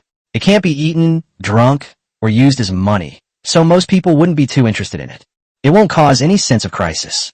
To be honest, in the eyes of everyone except him, this thing was far less valuable than the broken distillation filter that produced 100 caddies of Immortal's wine that day. After this minor matter was settled, Jinwen brought Zhao Baihui to the Zhao residence. This is a mansion of similar size and structure to the one in Taoyuan village. However, they're much richer now than they were back then. Therefore, the house is made of blue bricks and white tiles, and the materials and decorations are of a much higher standard. Looking at the house in front of him, Zhao Baihui sighed. Genie has wanted to tear down and rebuild this house for a long time. I was too lazy to make a fuss, so I never agreed. I guess if I come out this time, my home will probably be raided. Jinwen covered her mouth and laughed. Yes, my eldest sister wanted to rebuild the old house a year ago. It was Jinxiu who suggested it. Jinxiu is such a troublemaker. She loves to dress up and looks like a fairy every day. I thought she was going to eat human flesh and drink human blood. Alright, I am tired. 2 days of carriage travel have been boring and exhausting. I'll rest for a bit. Call me again for dinner. Alright, then you can rest now, sir. I'm going back to work. I'll have dinner with Mingsheng and the others when I get back tonight. The next day, Zhao Baihui first toured the area around the village to check on the progress of the plan. Then on the 3rd, 4th, and 5th days, I went to 2 mines and a steel plant respectively. The mine has been under development for some time, and iron, ore, and coal have been extracted continuously. The steel mills also started operating and began producing steel. The quality of steel produced by modern technology is naturally incomparable to that of steel from this era. When the steel was first produced, its quality terrified the blacksmiths in the factory. Frankly speaking, even the most expensive sword in the world could not cut through this steel. There are now more than 800 workers in the 3 locations, and more than 300 construction workers in Xingho village, as well as a large number of women and children. The village's total population exceeded 2,000, practically emptying out several nearby villages, which delighted Zhao Baihui. He added with concern, "You must pay close attention to production safety. Every man here represents a family. If one of them falls, it means that a family has lost its pillar. If an accident does occur, their families must be taken good care of, and the best jobs in the village should be given priority to their families. If there are no suitable positions, you should create positions for me and make sure they are filled." "Master, I've got it." Jinwen looked at Zhao Baihui with reluctance. Yes, Zhao Baihui is going back. Although the place is in dire need of rebuilding, it won't be of much help for him to stay here as a hands-off manager. He thought to himself, I've been here for 7 days, plus 4 days on the road, making a total of 11 days. That should be enough time for that girl Jean E to tear the house apart. I just hope I'll have somewhere to stay when I go back. The Lunar New Year is just around the corner. When you go home for the New Year, make sure you have all the things you need to do. From now on, unless there is something extremely important, I hope we can get together to celebrate the New Year together. Yes, sir, I've got it. Let's go, let's go. If we talk to you again this afternoon, it will be dark, and I'm afraid I'll have to spend the night in the middle of nowhere. Zhao Baihui boarded the carriage, and even after the carriage had started moving, he still stuck his head out of the window to remind them, "You must come back for the New Year." Like an old father who can't stop worrying about his child. The men in brocade robes all had slightly red eyes and were vigorously waving their arms and hands. After 2 days of bumpy travel, seeing the boundary stone of Taoyuan village again still put me in a great mood. When he arrived at his doorstep and saw that his house had been demolished and a group of workers were busy at work, his mood soured. "Where do I live?" Zhao Baihui asked, looking somewhat confused. When Jin Yi heard that the master had returned, he rushed back. "Master, the place is ready. It's in the same courtyard where Mingsheng and the others used to live. The environment there is better than at home. This time I'm planning to expand my house, making it 10 times the size of the original. The surrounding houses were all converted into 2-story buildings, used as living quarters for servants and attendants, or as storerooms, and some landscaping was added to the courtyards. After all, we have a large family, quite a lot of people. Back then, your little house will be built in the middle, and the rest of us will each have a small 2-story house.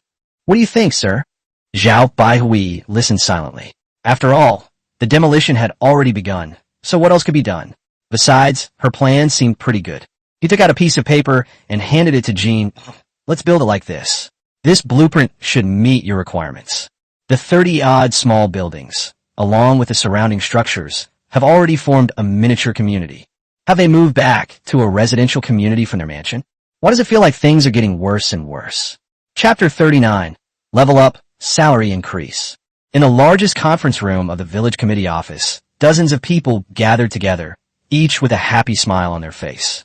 On the platform, Jean coughed, and the surrounding noise immediately disappeared as everyone stared intently at her. Gentlemen, this meeting is very important. Currently, Taoyuan Village has more than 8,000 official residents, and Xingho Village has more than 2,000 official residents.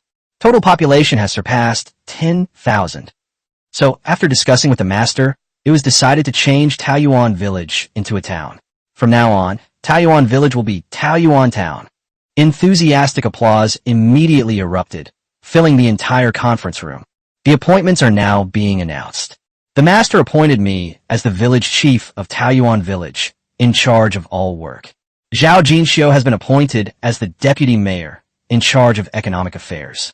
Zhao Jinwen has been appointed as the deputy mayor and concurrently the village head of Xingho Village, responsible for all aspects of Xingho Village's work.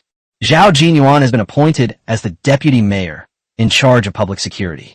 Lin Shuijin has been appointed as the deputy mayor, in charge of people's livelihood and education. Taoyuan Town currently has a large population, so it is temporarily divided into 6 streets. The 3 main streets and their auxiliary buildings are divided into 3 streets. The 2 residential areas in the middle are each divided into 1 street, and the area north of Xiaohu is also considered a separate street. A director is appointed in each sub-district at the same level as the village, and the director receives a 5-level salary. Next is the appointment of 6 directors. Enthusiastic applause rang out again. The transformation of Taoyuan Village into a town signifies that the village's development has reached a new level. Unfortunately, for Zhao Baihui, this was a false promotion that brought no benefit whatsoever. But for others, there are real benefits. For example, a town mayor receives a level 7 salary, which is 3.7 times that of a level 1 salary. The deputy mayor receives a level 6 salary, which is 3 times the level 1 salary. The village chief, at the director level, receives a level 5 salary, which is 2.4 times the base salary. A deputy position with a level 4 rank is 1.9 times higher. Managers, team leaders, and other middle-level staff receive a level 3 salary, while ordinary staff receive a level 1 salary. Level 2 salary is reserved as a reward for ordinary people who have made contributions or worked for a long time. Taoyuan Town is getting better and better, thanks to everyone's hard work and dedication. The boss has approved a raise for everyone. The next first-level salary standard will be increased by 20% compared to the current one. Everyone cheered again, and this cheer was almost entirely genuine, except for a very few who were not short money. The first-level wage standard was raised from 1 yuan to 1 yuan and 2 jiao. Although the old men and women on the street were temporary workers, they were also working for the village committee and were included in the village committee's wage system, so they could earn an extra 1 jiao a day. For someone like the village chief in brocade robeso, town mayor level 7 salary is 3.7 times, which is 4.44 yuan per day. The news of the village being converted into a town and the salary increase for public officials did not cause much of a stir. People are not interested in these things because there are no real, visible changes for most people. Even with a slight increase in salaries, public servants' wages are still not very high. In everyone's eyes, Lin Shuijin of the Embroidered Uniform Guard, and even some middle-level personnel, should be people of the rank of master. In everyone's mind, shouldn't a master earn tens or hundreds of taels a year? It would be reasonable for pet dogs to eat meat at every meal. They now earn 3 to 5 times more than ordinary people, not even enough to support a servant or maid, so no one is envious. I even want to speak up for the lords. Why are the lords of our Taoyuan town not living as well as the lords in other places? What they are really envious of is that ordinary people's wages have increased by 2 cents, but this is not a bad thing, because they and their families also have the opportunity to become such people. Currently, there are over 1,000 people in Taoyuan Township who are able to enjoy this benefit, and these people are naturally overjoyed. As a result, all the ordinary rice wines sold on the street today has been sold out. After finishing get-off work in the evening, Jean rode in a carriage back to the newly built Zhao mansion. The compound is still under construction, but several small buildings in the center have already been built and occupied. We can't let the master stay home forever. He's a very attached man to his home. During the few days without home, the old man and the children didn't seem to enjoy playing hide-and-seek very much. Back in my little house, I saw a man sitting in the living room. Even though he was alone, he sat properly with his back straight. Mingwu, what brings you here? Mingwu stood up abruptly. Sister Jeannie, have a seat. How did things go? It went very smoothly. The armor and weapons have all been made, and now we have 200 sets. I think it's time to start training. Then let's give it a try. You four be careful. Even if everyone else dies, you four have to come back. Otherwise, I'm afraid the master will never forgive me. Yes. Mingwu stood ramrod straight, stamped his foot in response, and then turned and left. He's really efficient and concise in his work. Jean stared at that back view, her eyes seemingly burning with fire. This autumn, the West suffered from drought, resulting in crop failure in many areas. The imperial court was powerless to provide disaster relief, and officials and gentry not only did nothing, but even the meager aid supplies were still exploited at every level. A small number of conscientious local gentry and wealthy households offered assistance, but it was only a drop in the ocean. This ultimately led to widespread rebellion, with several places raising the flag of rebellion. If we can't survive, let's all perish together. The largest group of refugees broke into a county town. Disaster victims are weak, but even when they choose to take up arms and become refugees, they're still not strong. But it is cruel and insane enough. The fate of the county town was predictable. I wonder if those local gentry who watched the situation change have ever repented for their past actions. The refugees who breached the county town turned into wild beasts, spreading everywhere like a virus, their influence growing stronger and stronger. The imperial court ordered nearby troops to suppress the displaced people. As a result, due to the long period of lax military preparedness, the hastily assembled army was easily scattered by the refugees and was also swept away into the ranks of refugees. How ironic. Ultimately, the central government had no choice but to bite the bullet and dispatch its last elite troops to suppress the rebellion. Although the Beijing garrison was also in disarray, it still had some fighting strength and successively wiped out several groups of refugees. However, faced with the seemingly endless number of refugees, the last of the imperial court's elite troops were trapped here. While they wouldn't be wiped out by the refugees, they wouldn't eliminate many of them either. That's where the awkwardness lies. Chapter 40, The Wolf Army and the Imperial Court. On the vast land, a cavalry unit of 200 men slowly advanced. We arrived at a once peaceful and tranquil village, but now all that remains is desolation and ruin. The once peaceful and tranquil village has vanished in a fire. The corpses silently testify to this damned world. A person completely encased in armor walked slowly, finally kneeling on the ground, trying to touch the baby in swaddling clothes. It's only 4 or 5 months old, right? We come into this world, but leave before we even have a chance to see what it looks like. Among the refugees I let go today out of momentary pity, is there any murderer among them? The man's hands trembled as he gently wrapped the baby in the tattered cloth beneath him. Another tin man came up behind him. Ming Jian, do you regret going easy on me today? Remember, put away your pathetic sympathy. His excessive sympathy will only lead more children to become like this. Refugees are no longer human beings. Everyone, bury the bodies on the spot. Bury them deep. Then rest where you are. This is a good place. It reminds you what you're here for. The man kneeling on the ground buried the baby, then leaped onto his horse and charged back the way he had come. The leader waved his hand, and the 30-odd men quickly mounted their horses and gave chase. Late at night, these people returned covered in blood and exhausted. The next day, the wolf soldiers packed up and set off again. From afar, they spotted a group of refugees, and the cavalry charged forward in a straight line. Upon approaching, he didn't rush to attack, but instead took a look at the situation of these people.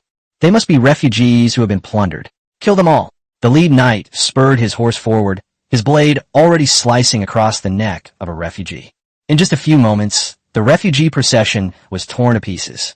Those who escaped far away were too lazy to chase. There were too many refugees to kill them all. Just focus on taking out the main force each time. Those who run away will run even faster when they face them again next time. Simply put, they will spontaneously break up their own team. Bury the bodies on the spot. and search for all the money. This money is stained with too much blood. We don't want it, but maybe it can be used to save some lives. News of the wolf soldiers spread like wildfire, and they became renowned throughout the western region. Although the number of people is not large, their quality is extremely high and their equipment is extremely sophisticated. Not to mention the people, even the horses are covered with face shields and skirt armor. In all this time, there's been no news of any casualties among the wolf army. Although there are fewer than 1,000 people, this is a misconception. People tend to exaggerate. However, the opposing force of tens of thousands of refugees could move freely back and forth, killing their way in and out 7 times. Fortunately, the wolf soldiers targeted refugees. Otherwise, the imperial court would have been in deep trouble long ago. The imperial court made numerous inquiries about the origins of the wolf soldiers, but to no avail. The imperial court was a little panicked. These wolf soldiers could kill the refugee groups as easily as playing with them. What if they were to face the imperial army? Fortunately, the enemy was cavalry, not skilled in siege warfare, and had never attacked the imperial forces before. Otherwise, the local governor would probably have fled. As the year drew to a close, the situation regarding migrants in the West had eased considerably. Because the imperial court was killing, the wolf soldiers were killing, and the refugee groups themselves were very vulnerable. Coupled with the Great Plague following the disaster, they kept dying. Its spread has been contained. At this moment, the wolf soldiers disappeared, just as silently as they had come and disappeared. The wolf soldiers disappeared because they were going home for the Chinese New Year. The master said that unless it's something extremely important, we must come back to celebrate the New Year together. At the Zhao residence, everyone gathered in the open space in front of Zhao Baihui's 3-story building. There's still a dozen or so tables in the middle, which is where we eat. Various kinds of food were displayed on the tables around the perimeter. The Zhao family, including Zhao Baihui, consisted of 35 people. Zhao Baihui reluctantly accepted the way a group of young servants kowtowed and wished him a happy new year. And another pile of red envelopes were handed out. Hey, brocade robe, can you please let me off the hook next year? Master's been drained of his blood. $1,000 each, yeah, happy. But you can't say it out loud. Sir, that won't do. It only happens once a year. We need to have some kind of ceremony. We must never forget that you saved our lives and bestowed upon us wealth and honor. Mingxun walked over and nodded. Genie is right. I don't care about others, but I must kowtow to the master once a year. Whatever you want, I just want you all to be doing well. Zhao Baihui didn't say it, but he was quite touched. They are all grateful children. Yes, it's mainly because I did a good job of ideological education. We still get 3 days of paid leave during the Chinese New Year holiday, and then it's back to work. Jinwen was concerned about the situation in Xingho village, so he led the convoy back on the 2nd day of the Lunar New Year. Accompanying them were their parents and siblings, and a whole family of big dogs, big donkeys, big cows, and big horses. Jinwen's father has lived in Taoyuan town for 2 years, and he is an enviable security captain. Yes, the security team has expanded to 100 people, with 10 captains and 3 battalion commanders. The team leader can get a level 4 salary, which is a little over 2 yuan a day. As a respected brigade leader, Wang Dagu's name was so unpleasant that he had someone give him a new name and also change the names of his 3 sons. They wanted Master Zhao to bestow a name upon them, but they simply didn't have the face to do so. Zhao Baihui said that he will not easily name people in the future. Naming his whole family makes him feel like he is going bald. It's really just laziness. I used to dislike doing things myself, but now I don't even want to use my brain. I'm so comfortable every day that I'm almost evolving into a vegetable. Having 3 captains in the police station is a bit redundant and wasteful. 2 would be just right, or even 1 might be enough. After all, a captain is usually enough to handle minor matters, and it's rare for anything major to happen. However, the 3 men have a somewhat special status. As the father of the 3 young ladies, he cannot demote them or show favoritism. Finally, Wang Dagu volunteered to go to Xingho village. Then the whole family set off with Jinwen. After getting off work in the evening, Lin Xuejin returned home, where his wife handed him several letters. The letters from the capital include those from my father, my dad, and some of your friends. Lin Xuejin nodded, not taking it seriously. He had been here for over a year and often corresponded with people in the capital. Let's eat first, then I'll look at it slowly after we finish eating. After finishing her meal, Lin Xuejin returned to her study, opened her father's letter, and excitedly stood up after reading just a few lines. That old scoundrel has been dismissed from his post? Good, good. Let's have a big toast. The old scoundrel he was referring to was the current head of the imperial court. He always thought the capital was incompetent, yet it held a high position and was only interested in playing power games, never thinking about being loyal to the emperor and serving the country. He wanted to make changes back then and petitioned the court several times, but was rejected by this old scoundrel. In the end, he resigned in anger and left. Think back to the year before last when the northern barbarians penetrated deep into our territory. And last year, they also repeatedly attacked our borders, burning, killing, and looting. Last year's tax revenue was low again, and many places suffered from disasters, with the West being the most severely affected. The fact proved that the capital city was incompetent, and it was dismissed and driven out of the capital before the new year. After a power struggle, the leader of their faction became the capital. How could he not be happy? As he continued reading, he saw that his father, father-in-law, and some friends were all urging him to accept an official position in the capital, and he hesitated again. Here, he was just a deputy mayor, a figure of the rank of one of the three elders. But he was genuinely happy. I feel like I've really done a lot of practical things for the people. Master, what's the matter? So many people are writing to you at the same time. Madame Lin came in to change the candles for him. Husband and wife are one, and Lin Xuejin did not hide anything from his wife. Although I am happy, to be honest, after staying here for so long, I don't have a good impression of the imperial court. I don't think Governor Li can turn the tide. It would be more likely if it were Mr. Zhao. The longer he stayed here, the more he could feel the difference between Zhao Baihui and them. So I think things are fine as they are now. Madame Lin nodded, left, and then hurried off to find Jean. His master has gone mad. He doesn't even want to be a high-ranking official anymore. How is he developing and evolving into Master Zhao? No way, that Master Zhao is so lazy. If it weren't for Jean and the others holding the family together. Half an hour later, Zhao Baihui arrived. This was the first time he had visited in a long time. Lin Xuejin was pleasantly surprised. Mr. Zhao, what brings you here? I heard about your situation from your wife, so I have some thoughts on it. Sir, please speak. Submit a memorial stating that you want to become the prefect of Qingjiang Prefecture, and at the same time, you want military power on the condition that this year's tax revenue doubles. After 3 years, the annual tax payment will be more than 80,000 taels. I think the imperial court will most likely agree to your conditions. Lin Xuejin sat up in surprise. Mr. Lin, is this all right? Last year, Qingjiang Prefecture's annual tax revenue was only 22,000 taels. It's going to double this year and quadruple in 3 years. I'm being conservative with my words. Just do as I say. If you can't do it, you can always resign. Lin Xuejin. Haha, just kidding. Don't worry if it's really not enough. I'll make up for whatever you're short. At worst, I'll just make another divine brew. It's a small matter. Chapter 41. Lin Xuejin reappointed prefect. Everyone's happy. It has to be said that Lin Xuejin's father and father-in-law are really helpful. Within a faction, even if you're not the leader, you're still a big shot.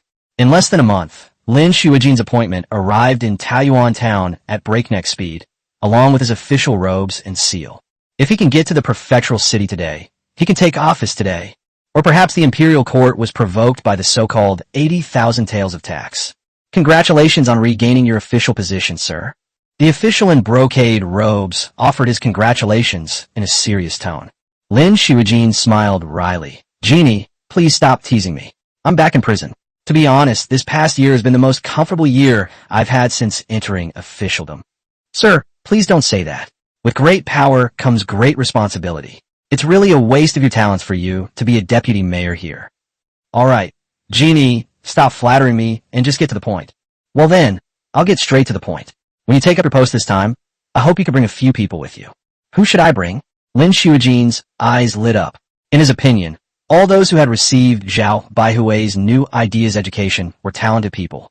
Even if it takes as little as 9 months or as long as a year, the students trained at Taiyuan Town Elementary School, where he was the headmaster, are all capable individuals.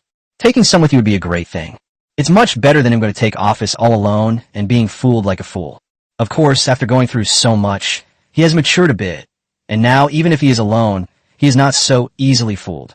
But having manpower is definitely a good thing. Sir, you're going to take charge of both military and political affairs.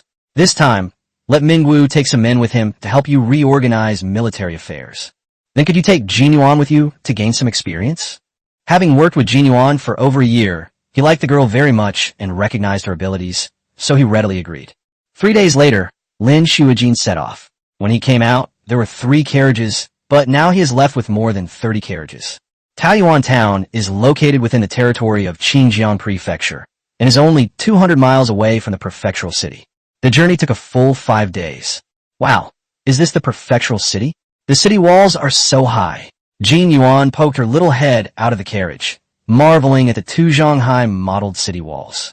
Lin Mingxuan's little head peeked out from the side, and she said with a smile, "The city walls of the capital are even higher, 3 meters high. I'll take you to see them later."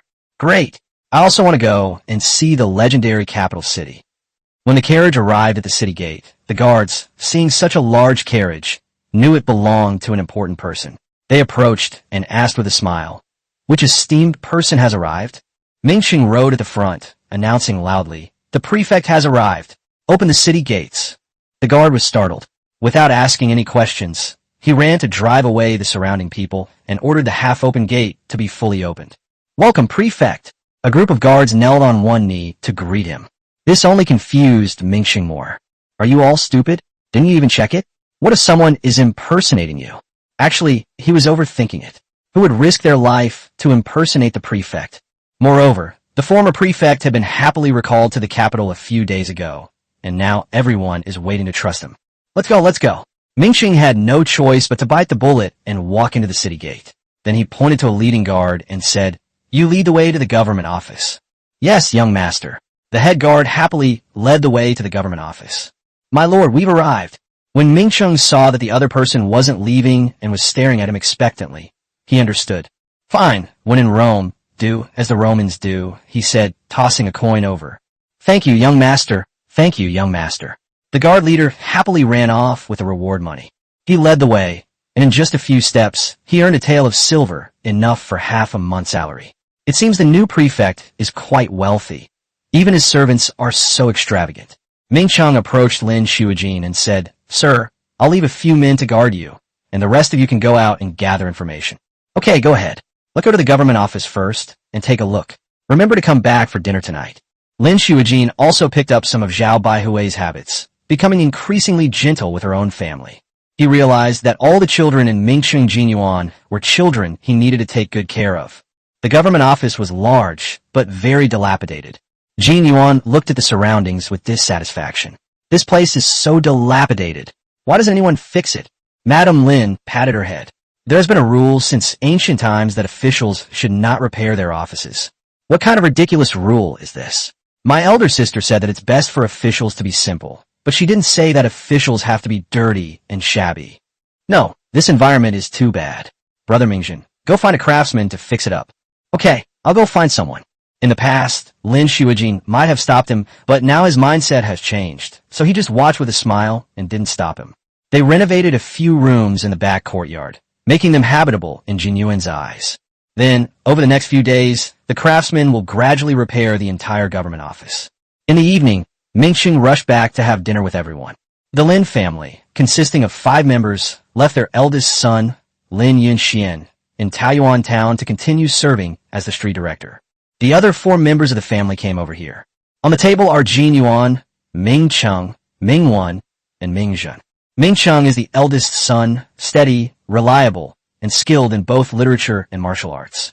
Ming Guan and Ming Zhen both have the temperament of scholars. "Sir, I've gathered some information that might be useful." The next day, the mansion received a formal invitation from a group of officials, including Lin Shuijin's deputy, Tongji, along with some prominent gentry and wealthy merchants in the city, inviting him to a gathering at the city's largest restaurant. When he first became a prefect, he was invited to serve, but he refused without hesitation. This time, he readily agreed. That evening, he took Jin Yuan and Ming Cheng directly to the banquet. There were nearly 100 people, all of whom were prominent figures in Xinjiang Prefecture. Any one of them was someone that ordinary people would not dare to provoke. At this moment, all the people had smiles on their faces and stood up to greet them respectfully. As soon as Lin Shuijin entered, her smiling face turned cold. With a sour expression, she walked past everyone without saying a word and arrogantly sat down in the main seat. Then he forced a smile at his deputy, the Tongji, standing beside him. When the assistant magistrate saw that the prefect had only given him a smile, he was pleasantly surprised. "The adult smiled at me alone. All right, everyone, please sit down." I've just arrived here and will have to rely on you all in many ways. You're too kind, Prefect. We will have to rely on the Prefect much more. I've come here to serve as the Prefect, but I don't plan to stay for long. Everyone was shocked. What did the Prefect mean by this? Did he intend to go against everyone and then quit? Everyone has already inquired about this person's past, so they won't do it again, will they? After being retired for the past few years, I've come to realize that the best outcome is when everyone is happy, and you're happy too. So I plan to achieve something as soon as possible and then return to Beijing. In other words, I need performance results, regardless of how those results are achieved. As long as there are achievements, everyone will be better off. Otherwise, no one will be better off. This achievement must be seen by His Majesty. When I return to the capital, I will not forget you all. Everyone breathed a sigh of relief upon hearing this. It's good that the Prefect has come to his senses. We're familiar with things like political achievements and vanity projects. However, they may have laughed too soon. Chapter 42, the new Prefect is insatiably greedy, and the little girl is fierce as a tiger. I'm not a good drinker, and I'm also tired from the journey, so I will not keep you company any longer. This girl is called Jin Yuan. She is the younger sister of my best friend. She likes trading, so I've been keeping her around and training her. Let her chat with you all. Lin Shuijin was respectfully escorted outside by everyone. When they returned, they saw that the little girl was already sitting in the Prefect's seat. Although the crowd was somewhat dissatisfied, they didn't say anything and, out of respect for the Prefect, greeted him warmly. Jin Yuan didn't hold back in complaining. Everyone says that living in the capital is not easy, but I think Xinjiang Prefecture is not bad either, and the expenses are too high. The Prefect has always been an honest and upright official. I don't know how he will live in the future. After saying that, he looked at everyone expectantly. Everyone looked at each other, wondering what the little girl meant by that. Holy crap, they're just asking for money outright? Don't they have any shame as scholars? But then many people thought, it's good to have money, which Prefect doesn't need money to take office? The saying goes, he who takes a man's money is bound to him. Once you've taken the money, many things become much easier, right? It's just money, right? Here you go. I was originally wondering how to give the Prefect money in a way that would make him accept it without losing face. Now, I don't even need to think about it. The road to success is right in front of me. When the previous Prefect arrived, everyone gave him 3,000 or 4,000 taels of silver under various pretexts. This new Prefect, however, directly asked for more, insisting that no less be given. I gritted my teeth and decided to give them a bigger share. Under the pretext of going to the toilet, everyone found the other attendants left behind by the Prefect. Some people gave less, and the little servant even asked with a disdainful look, "Who is your master?" Holy crap, so many people are giving money to the Prefect. He might not remember those who gave money, but he definitely remembers those who didn't. So some people panicked and said they had made a mistake, and then gritted their teeth and added a line. Then, when Jin Yuan returned that evening, he said with a smile, "Sir, guess how much money you got? You're laughing so happily, it must be quite a lot. Let me guess, 3,000 taels? Or 5,000 taels. Hee, you've almost completed your tax revenue target for this year. A total of 38,000 taels of silver. 30,000, 8,000 taels." Lin Shuijin was stunned. I didn't expect them to give so much. Lin Shuijin laughed with a desolate, helpless, and heartbroken expression. Haha, good. Xinjiang Prefecture's annual tax revenue is only a little over 20,000 taels, but these people give away 38,000 taels in one gift. These people are really rich.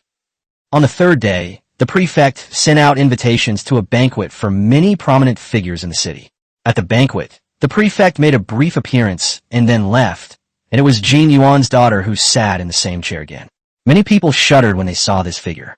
Jin Yuan frowned and said, "The Prefect has been working himself to the bone for Xinjiang Prefecture, thinking day and night about how to achieve something. Yesterday, the adults came up with a good idea. Corvée labor was originally a hard job. The officials wanted to abolish it, but the work still needed to be done. So the adults thought that if everyone could be fed, the work would definitely be done faster and better. But how can we ensure everyone has enough to eat?" After saying that, he looked at everyone expectantly. Despite her adorable little face, everyone seemed to see a ferocious tiger ready to devour its prey. There are about 100,000 registered households in Xinjiang Prefecture. On average, there is one eligible man per household, which means there are 100,000 people. Normally, Out of these 100,000 people, 10,000 to 20,000 would pay silver to be exempted from corvée labor, which was one of their sources of income. To be full, even if one eats the worst coarse grains, it would cost at least 5 coins a day and 300 coins in 2 months.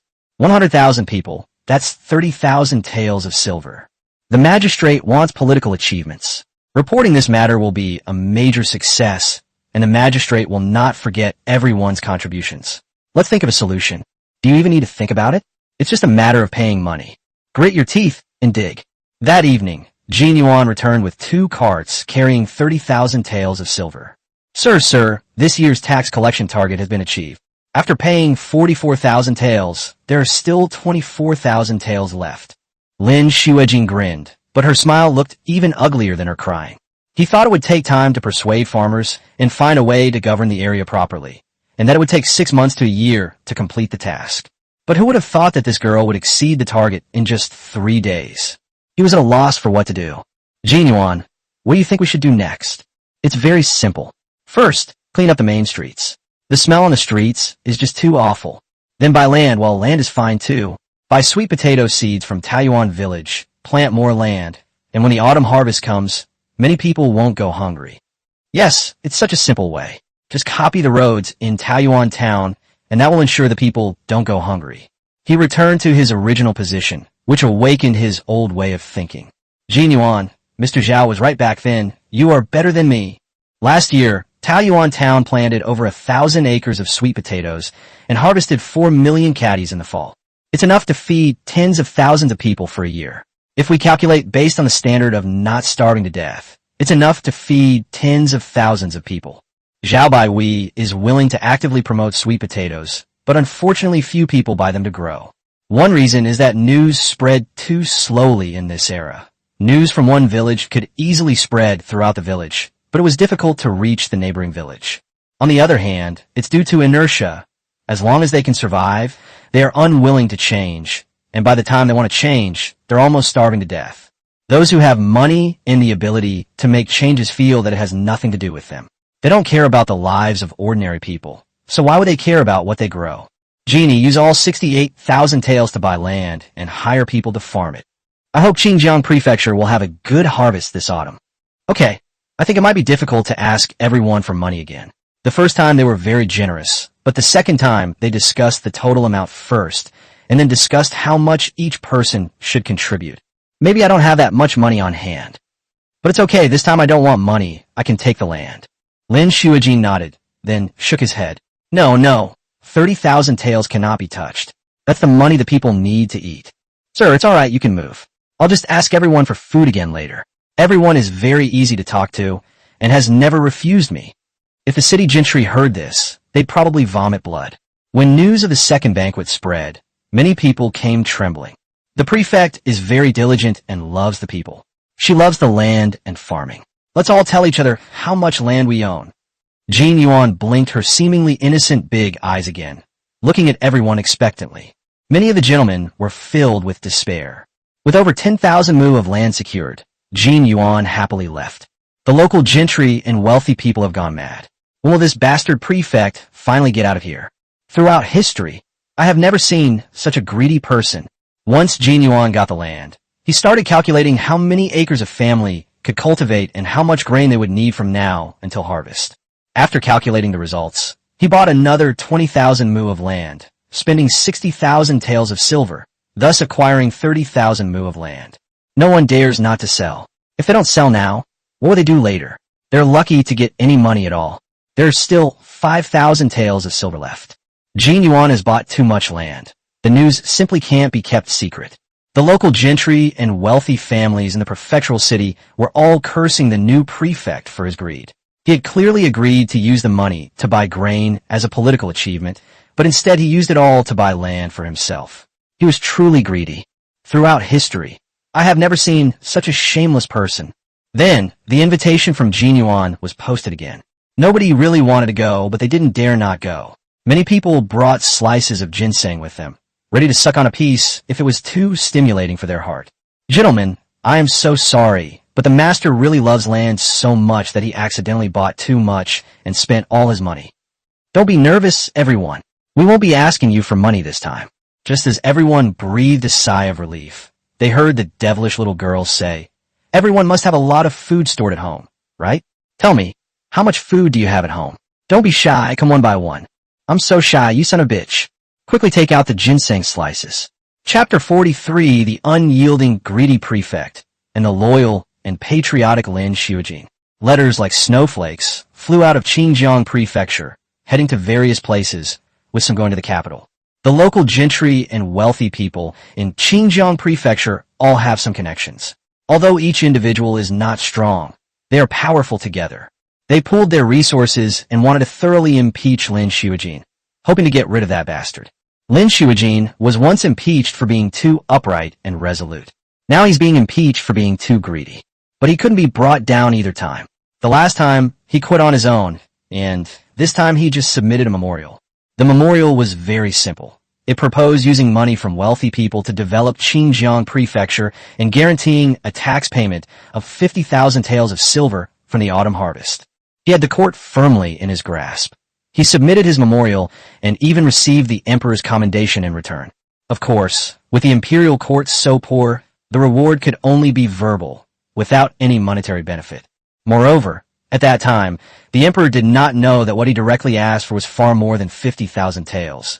He thought he had only obtained a few thousand taels or something. After all, Xinjiang Prefecture's total tax revenue last year was only a little over 20,000. So the emperor let him off the hook because of the 50,000 taels of tax revenue.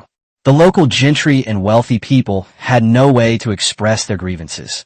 In their memorials, they only mentioned that Lin Xiujin was asking for money everywhere, but dared not mention any specific amount. If you only mention accumulating wealth without specifying the amount, how can you convince the emperor? So, occasionally mention that someone was asked for 200 or 300 taels, or that someone else gave 500 taels.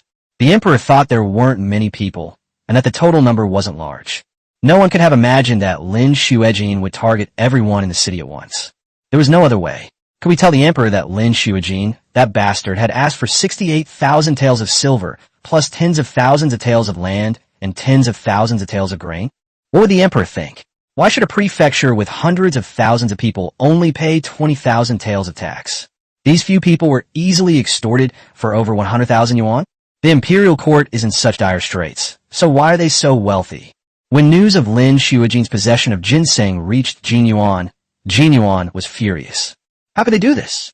They didn't say they wouldn't give it to me when I asked. If they didn't want to give it to me, they could have just refused. Why did they give it to me and then secretly complain about it?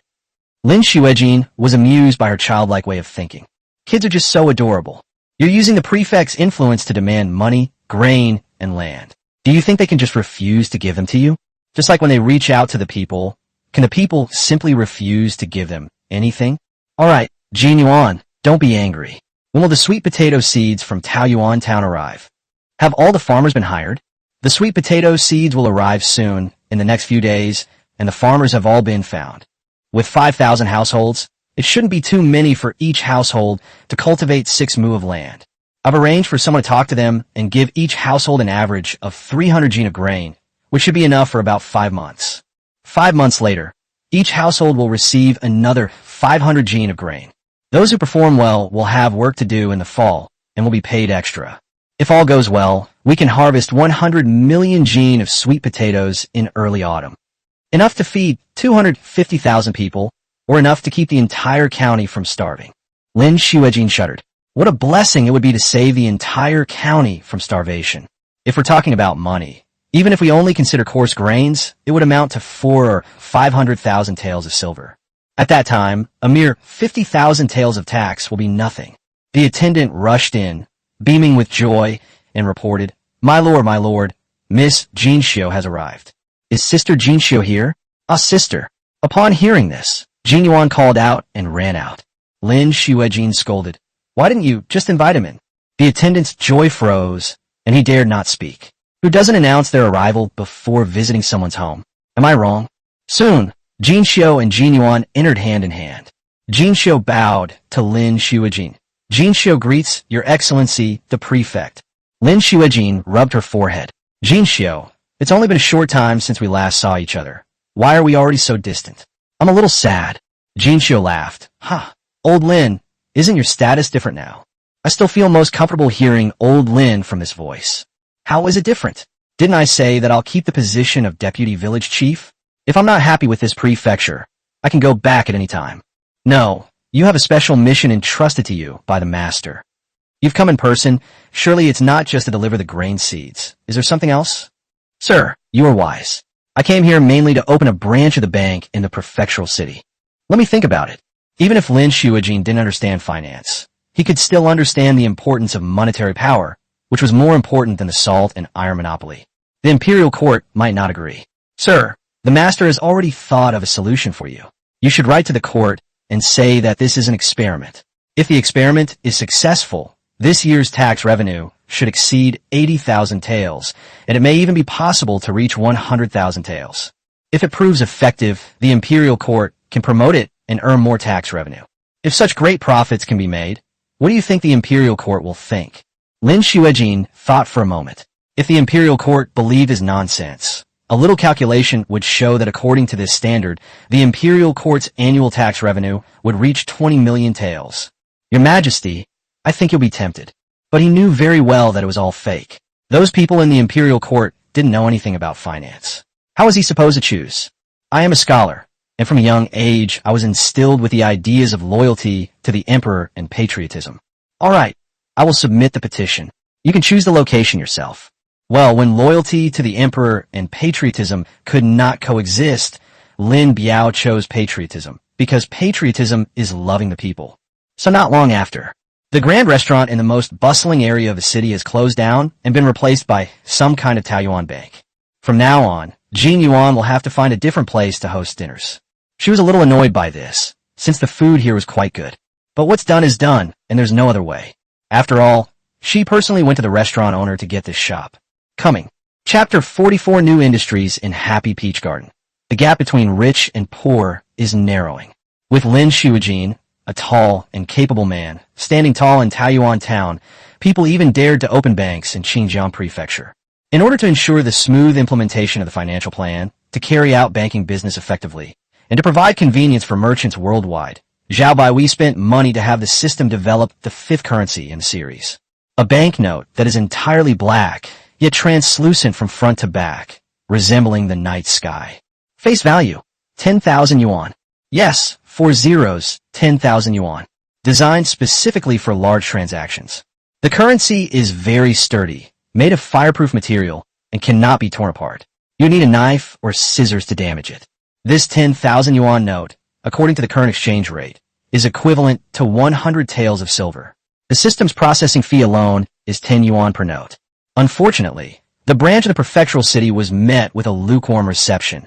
People were not very receptive to this currency. But it's okay. This is all temporary.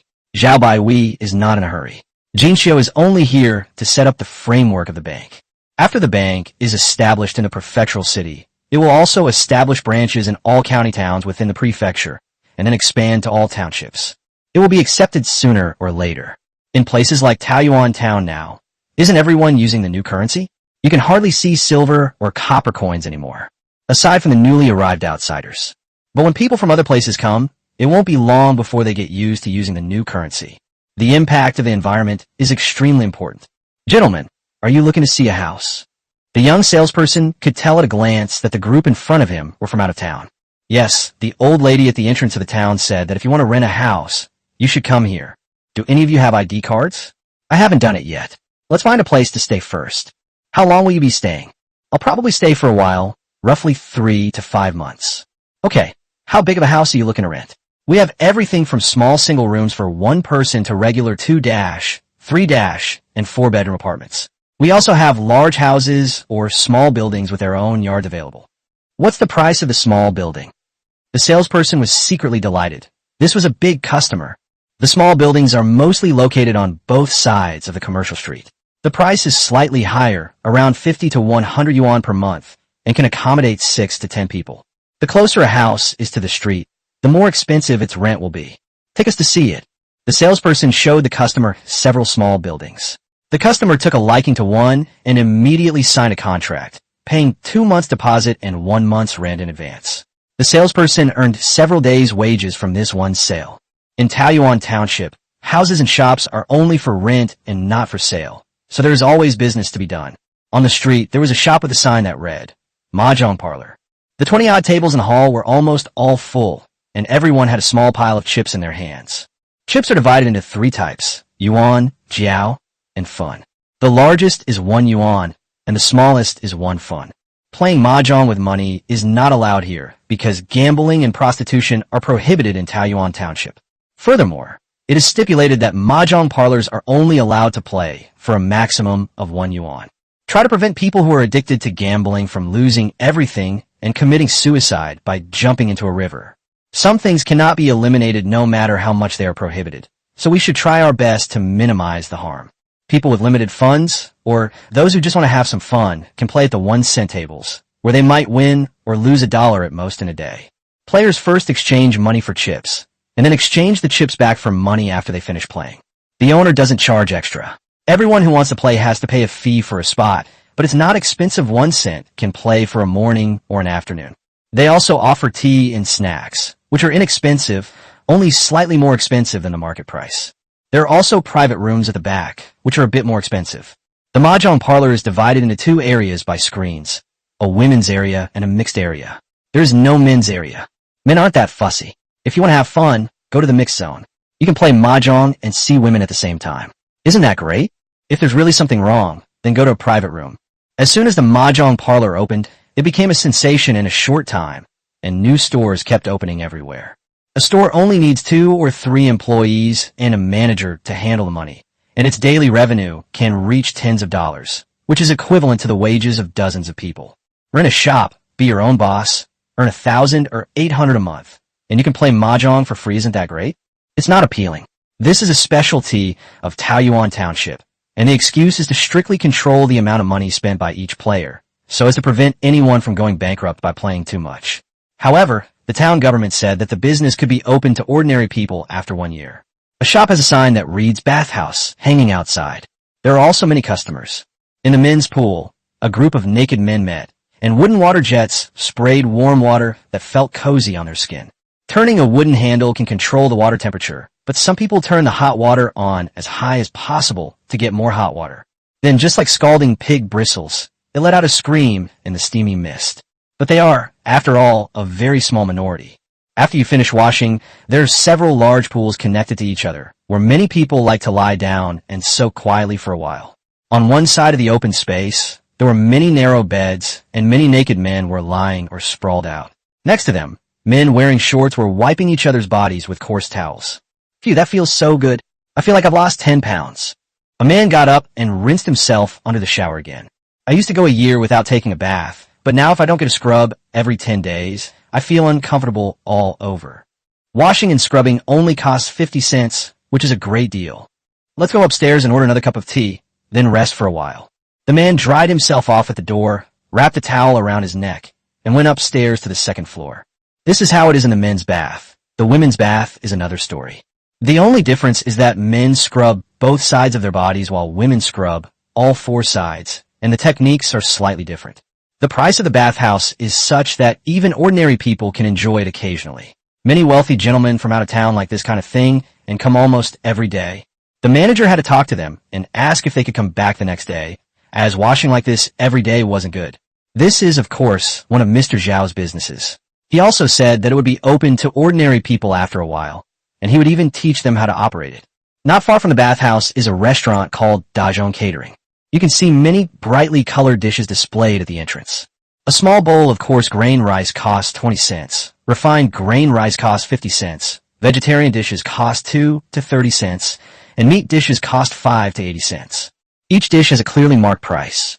A meal with side dishes cost between 40 cents and $1. This price is too much for ordinary people to afford, but since many of the people around the street are wealthy people from outside, it's not a big deal for them. They just consider it a decent meal. But the taste is really good, and many people have gotten used to eating here every day. When a master eats, he gets several dishes, and there are servants serving him. These are usually people who have just arrived. If you leave food uneaten without a special reason, you'll be fined. So the regular patrons got used to it, but they would still order 4 or 8 dishes when they came to eat, only packing the leftovers in cardboard boxes to take back to their servants.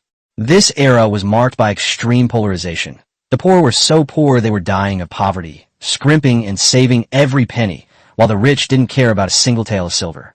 Taoyuan Township is making efforts to bridge the gap between itself and others, and while some progress has been made, there is still a long way to go. Chapter 45, Autumn Harvest Approaching. Refugees arrive. Wolf soldiers sweep away the dust like the wind. This year is another year of disasters for this dynasty that has lasted for more than 200 years. Disasters have occurred in many places and uprisings have broken out. It's almost harvest time, but some areas have experienced severe crop failures, compounded by a poor harvest last year. People who didn't have enough to eat started to protest because they almost starved to death last year, and many of them wouldn't make it to the harvest this year. Moreover, the imperial court's tax revenue had decreased, and it faced the threat of northern barbarians. Local armies were clamoring for provisions and pay. Otherwise, there was a risk of mutiny. Therefore, before the autumn harvest, the imperial court issued an order to increase taxes. Taxes increased from 40% to 60%. As a result, things went awry, and war broke out all over the world. When a wise ruler appears, the world will be at peace. Last year, the largest group of migrants in the West resurfaced and showed signs of sweeping across the country, moving eastward and northward. The last fighting force that returned last year after suppressing the uprising was greatly weakened because it did not receive the promised rations and pay from the imperial court. They were directly scattered by the army of refugees. Seeing that the situation was not good, the emperor and a small group of people escaped and headed south before the army of refugees stormed into the capital. When Lin Shuijin heard the news, she stood alone in the room for a long time, not seeing anyone. Mrs. Lin paced anxiously outside, muttering to herself in a state of panic. "What should I do? What should I do?" Jin Yuan said, "Auntie, didn't you say you had already notified your family to come here for refuge? Didn't they manage to escape?" "They should have escaped, but there's chaos and war everywhere, and we haven't heard anything." "Then there's nothing I can do," Jin Yuan said with a pained expression, distressed that she couldn't help the other person. The door opened, and Lin Shuijin, who looked much more haggard, remained relatively calm. "Don't worry about things that aren't our concern. Whether we can escape or not is up to fate." "Jin Yuan, how long until the sweet potatoes are ready for harvest?" "It should not exceed 10 days. Mingsheng, how's the reorganization of the military camp going?" "My lord, the military camp should have had 3,000 men, but it has become so corrupt that when we counted them, there were less than 500 men, and they were all old, weak, sick, and disabled. In the past 6 months, we have recovered 1,000 men, and they have been training every day, but their combat effectiveness is really hard to say." "Mingsheng, thank you for your hard work. I just hope that God will protect us and that nothing unexpected happens before the autumn harvest. You shouldn't think about bad things, because what you think about will come to pass." With the autumn harvest just around the corner, the unexpected still happened. A group of 5,000 or 6,000 refugees appeared outside the prefectural city. These people swaggered and shouted insults from below the city. Lin Shuijin stood on the city wall and looked down, his face ashen. The only saving grace was that these refugees didn't know the sweet potatoes grew underground. Only some of the seedlings on the surface were damaged, so there wasn't much damage. Lin Shuijin looked at the refugees below the city and felt both heartache and chill. Most of the refugees were just ordinary people at first, but when the terrible refugees arrived, they killed people, stole food, harmed women, and destroyed all the prosperity and beauty. Then those who remained alive shed their tears. Their hearts became numb, filled with hatred, yet they didn't know how to vent it. They could only hate the world, hate the court, hate God, and then they too became refugees who would devour anyone they could find. Where are these refugees from? Although the surrounding prefectures are poor, they should still be doing all right. It shouldn't be at the point where the people need to rebel yet. "Mingcheng, are the soldiers ready to fight?" Mingcheng shook his head. "The morale of the army is unreliable. They're okay at defending the city, but if they break out, they'll surely be defeated. What can we do? The sweet potatoes outside are waiting to be harvested. They're the hope of the people of Qinjiang Prefecture for the coming year. My lord, please wait a little longer." "Wait for what?" "Reinforcements." "Where are the reinforcements?" "Wolf soldiers of Taoyuan Town." Lin Shuijin turned her head in disbelief. "What? The wolf soldiers are from Peach Blossom Town?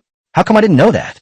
But then I thought, yes, where else in the world, besides Peach Garden Town, could such a fierce and powerful army be trained? Moreover, Taoyuan Township also has its own steel plant. Although I've never seen it, legend has it that the armor worn by the wolf soldiers is impervious to swords and spears. Perhaps only Mr. Zhao in this world possesses such abilities. My lord, they're here. Look to the east. Although there were only a few hundred cavalrymen, their momentum was extremely terrifying, and the earth seemed to tremble because of their arrival. From the sky, the hundreds of cavalrymen looked like an invincible knife, piercing straight into the soft mound of refugees. The group of refugees immediately fell apart. Then the wolf soldiers scattered, riding their horses, and continued to hack and slash. The group of thousands of refugees killed a third of them in an instant. The remaining people knew they couldn't escape, and they didn't have the courage to resist. They all knelt on the ground, groaning and begging for mercy. In just a moment, the sheep that had transformed into a hungry wolf was reduced back to its original form. Let's go out of the city and tie up the rest. Ming Sheng gave the order, and the capital was opened. The soldiers of the prefecture glanced with awe at the wolf soldiers who stood motionless in the wind, and quickly tied up the surviving refugees. Some were even kicking, hitting, and cursing, saying things like, "Serves you right for being so cocky. Serves you right for showing off to me earlier. Are you still cocky and arrogant? He may not be good at fighting, but he's quite adept at dealing with prisoners of war. Stop." Ming Sheng lashed out with his whip at a soldier who was beating the soldier fiercely. "These are all the master's property. If you damage them, you'll pay with your life." The soldier, who had been looking fierce, immediately put on a smiling face and apologized profusely. "Lord Ming Sheng, I was wrong. I was wrong. I will definitely take good care of your property." Seeing that the situation was under control, the wolf soldiers, whose faces were obscured by veils, nodded to Mingwu and led their group away like the wind. Compared to when he arrived, apart from having a few more spots of blood on his body, there was no difference. Not a single person was injured. Lin Shuijin also came out, watching the wolf soldiers leave without stopping, and felt an unprecedented sense of peace and tranquility in her heart. This is the sense of security that Jin Yi, the military officer, was talking about. Jin Yuan also ran out, waved to the departing wolf soldiers, and said with a grin, "I recognize them. Although I couldn't see their faces, I was sure there were Brother Mingjian and Brother Mingwei there. I couldn't recognize the others."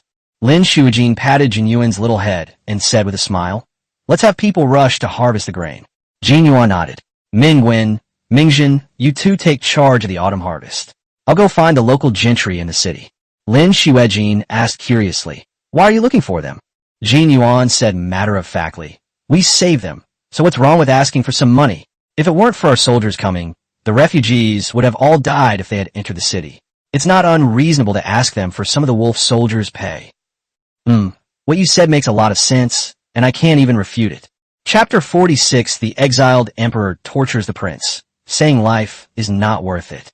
The prefect's invitation arrived again, and many gentlemen, who had long heard of the tragic plight of the refugees breaking through the city, came with trepidation. Jin Yuan made an outrageous claim, saying she knew Lang Bing and that she had invited him to help her out of the predicament.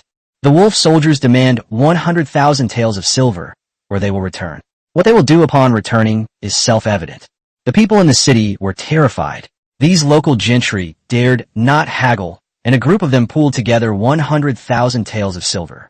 Jin Yuan was stunned. She had only wanted to give it a try, but she didn't expect it to succeed so easily. "I thought a smaller amount would be fine, but I never imagined these people were so wealthy. We underestimated their wealth." Her eyes darted around, and she asked unhappily, "I risked my life to find the wolf soldiers. Shouldn't I get some reward? Next time there's any danger, you can go find the wolf soldiers yourselves. Let's see if you can bring someone over, or if you get your heads chopped off by the wolf soldiers." Although the group was furious, they still discussed it and pooled together 20,000 taels of silver as a thank you fee. Jin Yuan was overjoyed, thinking she would be lucky to get a few thousand taels as a thank you fee. But before she even said how much she wanted, these people voluntarily chipped in 20,000 taels. It seems they were truly terrified by the refugees and wolf soldiers this time. When Jin Yuan came back, her head was still spinning. After hearing her words, everyone was left feeling dizzy. "I thought all the wool had been taken, but I didn't expect there was still a lot of wool left on these sheep. It seems I'll have to find another opportunity to take more." Hearing her mutterings, even her own people felt that she had gone a bit too far. If the local gentry in the city heard this, they would probably be spitting blood. The autumn harvest took a long time because the harvest was so large that it exceeded many people's expectations. 30,000 mu of land actually produced more than 100 million jin of sweet potatoes. This yield left everyone in Fuching, except for the residents of Taoyuan town who knew the sweet potato production figures, completely baffled. Jinyuan kept its promise, and each of the 5,000 households received an average of 500 caddies of sweet potatoes. The number of people in each household varies. Those with more people receive more, and those with fewer people receive less. This was enough to keep them from starving for a year, and then they were allowed to continue planting some common crops that could be grown in the fall, while they continued to receive money and food. Eating only sweet potatoes won't do. Too many will cause flatulence. Of course, living is already a struggle, so whether or not you fart is hardly a concern. Those who received the grain were extremely grateful to the prefect. 5,000 households only distributed 2.5 million caddies of grain, which is just a drop in the ocean compared to the harvest. Taoyuan town and Xingho village also planted a total of about 3,000 mu of sweet potatoes, which is also more than 10 million jin of grain. If this grain were divided equally, it would be enough to keep everyone in the entire prefecture from starving. With the grain grown by others, everyone could be fed. Unfortunately, there is no such thing as an equal score in this world. It's like how people wouldn't divide money equally. The sweet potato harvest was bountiful, and the produce was sold at relatively low prices. 4 coins a pound. Selling everything except a little bit would yield 400,000 taels of silver. Of course, this will take time. Lin Xuejin initially promised the emperor 80,000 to 100,000 taels of silver. He keeps his word. When the emperor fled to Lu Jing in the south, Lin Xuejin sent 80,000 taels of silver to Lu Jing. Of course, it was extorted from Jinyuan, or rather, the wolf soldier's hard-earned money. We'll pay her back after we sell the grain. This was earned through his own abilities, and it's different in nature from the original 68,000 taels of silver. The arrival of 80,000 taels of silver can solve many problems, such as the food and pay for an army. This is probably the only good news the emperor has received this year. One wonders if he'll be moved to tears. Soon after, the emperor's reward arrived. Lin Xuejin was promoted to the 4th rank, but he was still allowed to govern Xinjiang Prefecture. The imperial edict was full of praise, almost making Lin Xuejin a pillar of the country. Finally, he said, "My dear subject, keep up the good work. Let's see if we can collect even more taxes next year. The more the better." Lin Xuejin knelt and listened silently to the imperial edict. He thought he would be very excited to receive the emperor's reward, but he found that he didn't. The father-in-law who produced the Xin paper has left. He picked up the imperial edict and read it over and over again, then casually tossed it onto the table beside him. The attendants serving nearby were terrified. This is an imperial edict. This is utter disrespect. We still have a lot of things to take care of. Let's go find Jinyuan and the others. The emperor fled to the south, and that so-called Ming king occupied the capital. The two sides seemed to be playing a game of you don't move, I don't move, and whoever made the first move was a turtle. The emperor's expulsion from the capital seemed like a sign that chaos was about to engulf the land. Many scholars say that the emperor has no merit, which is why the world has become like this. It's time for a change of dynasty. That Ming king seems to be showing signs of becoming an emperor. In many places, people openly proclaim their welcome to the Ming king, and whenever the Ming king's army arrives, they open their gates to welcome the heavenly army. Even many of Lin Xuejin's classmates and friends wrote to him, urging him to submit to the Ming king. Of course, some also wrote to him urging him to firmly support the emperor. Anyway, all sorts of monsters and freaks have jumped out. Soon after, a piece of news spread throughout the land, and everyone realized that all crows are black. The Ming emperor extorted 70 million taels of silver in the capital. When the emperor is immoral, the world descends into chaos. Even a Ming emperor who extorted money from his troops was immoral. And those nobles, ministers, and gentlemen in the capital are bastards too. Is 70 million taels all the money in the capital? Definitely not. Even if we don't mention the whole amount, if we just took 1/10 of those 70 million taels and used it to pay the army salaries, the Ming king would have been crushed long ago. And what was the result? Haha, one bastard, two bastards, they're all bastards. This time, Lin Xuejin really cried. So what you said was true, sir. For us scholars, what kind of emperor are we loyal to? And what kind of country are we loving? Huh. Jinyuan clenched her small hands and said carefully, "Sir, if you are too upset, then don't be so loyal to the emperor and the country anymore. Or you can love us and the master, and we will not let you down. Lin Shuijin's eyes lit up as she recalled the laughter and joy in Taoyuan town, the happy days of the past year, and the little moments she shared with Jin Yi and Jin Yuan. Her eyes grew brighter and brighter. Yes, since the one I love has let me down, then I will go and love someone who will not let me down. Jin Yuan, thank you for enlightening me. After facing the thoughts that had been suppressed in his heart and re-examining Taoyuan town, he realized that Taoyuan town was much stronger than he had imagined. Stable, united, prosperous, powerful, and with a rich cultural heritage, and most importantly, he likes it and loves it there. Chapter 47 Xinjiang welcomes good days, but disagreements lead to murder. While the outside world was engulfed in war, Xinjiang Prefecture remained stable and prosperous, with a steady stream of people coming and going through its main gate. Because the prefect has issued an order that this year's taxes will not be collected for the time being, and everyone can owe them for now. Of course, some wealthy and bountiful areas, not wanting to owe taxes, can pay them. This year's tax revenue was not only reduced by 10%, as required by the imperial court, but was also reduced to only 30%. Logically speaking, given the common people's shrewdness, they would definitely avoid paying if they could. However, in the end, most people voluntarily paid the 30% tax. Most people are still simple and honest. Or rather, it was because of Prefect Lin Shuijin that many people were affected. I treated you with sincerity, and you treated me with sincerity in return. This is the role of a leader. A bad leader will lead everyone below them astray. A good leader can also awaken the conscience of some people below. With a bumper sweet potato harvest, Lin Shuijin instructed local authorities to exchange other grains for sweet potatoes at a price similar to that of ordinary coarse grains. Sweet potatoes have a high sugar content, making them better than most whole grains, but they are not easy to preserve. Then we should switch to other grains and store them. The general public is happy to accept this method, as it has a higher sugar content, tastes better, and is more filling. In this way, 100 million caddies of sweet potatoes were exchanged, and some were sold to surrounding prefectures. In the end, the prefectural city had 80 million caddies of grain reserves and 100,000 taels of silver reserves. Of course, this money will be used to build Xinjiang Prefecture, and not a single penny will be given to the emperor. I've given you the 80,000 taels I promised. Don't even think about anything else. Several carriages arrived at the city gate of the prefecture, and the guards came up to ask questions. The carriage attendant said arrogantly, "My master is the father of your prefect." Upon hearing this, the guard realized that the master had arrived and quickly ordered the crowd at the gate to make way for the car. As the carriage entered the city, an old head peered out from each of the windows on either side of the front carriage. Old Lin, Shuijin has done a great job managing the city. The streets are so clean, there's not a single odor. Yes, it seems that Shuijin is doing a good job as prefect. No wonder he was able to pay 80,000 taels of tax to his majesty. Look at the people on the street. They all look so happy and laughing. It's a rare sight indeed.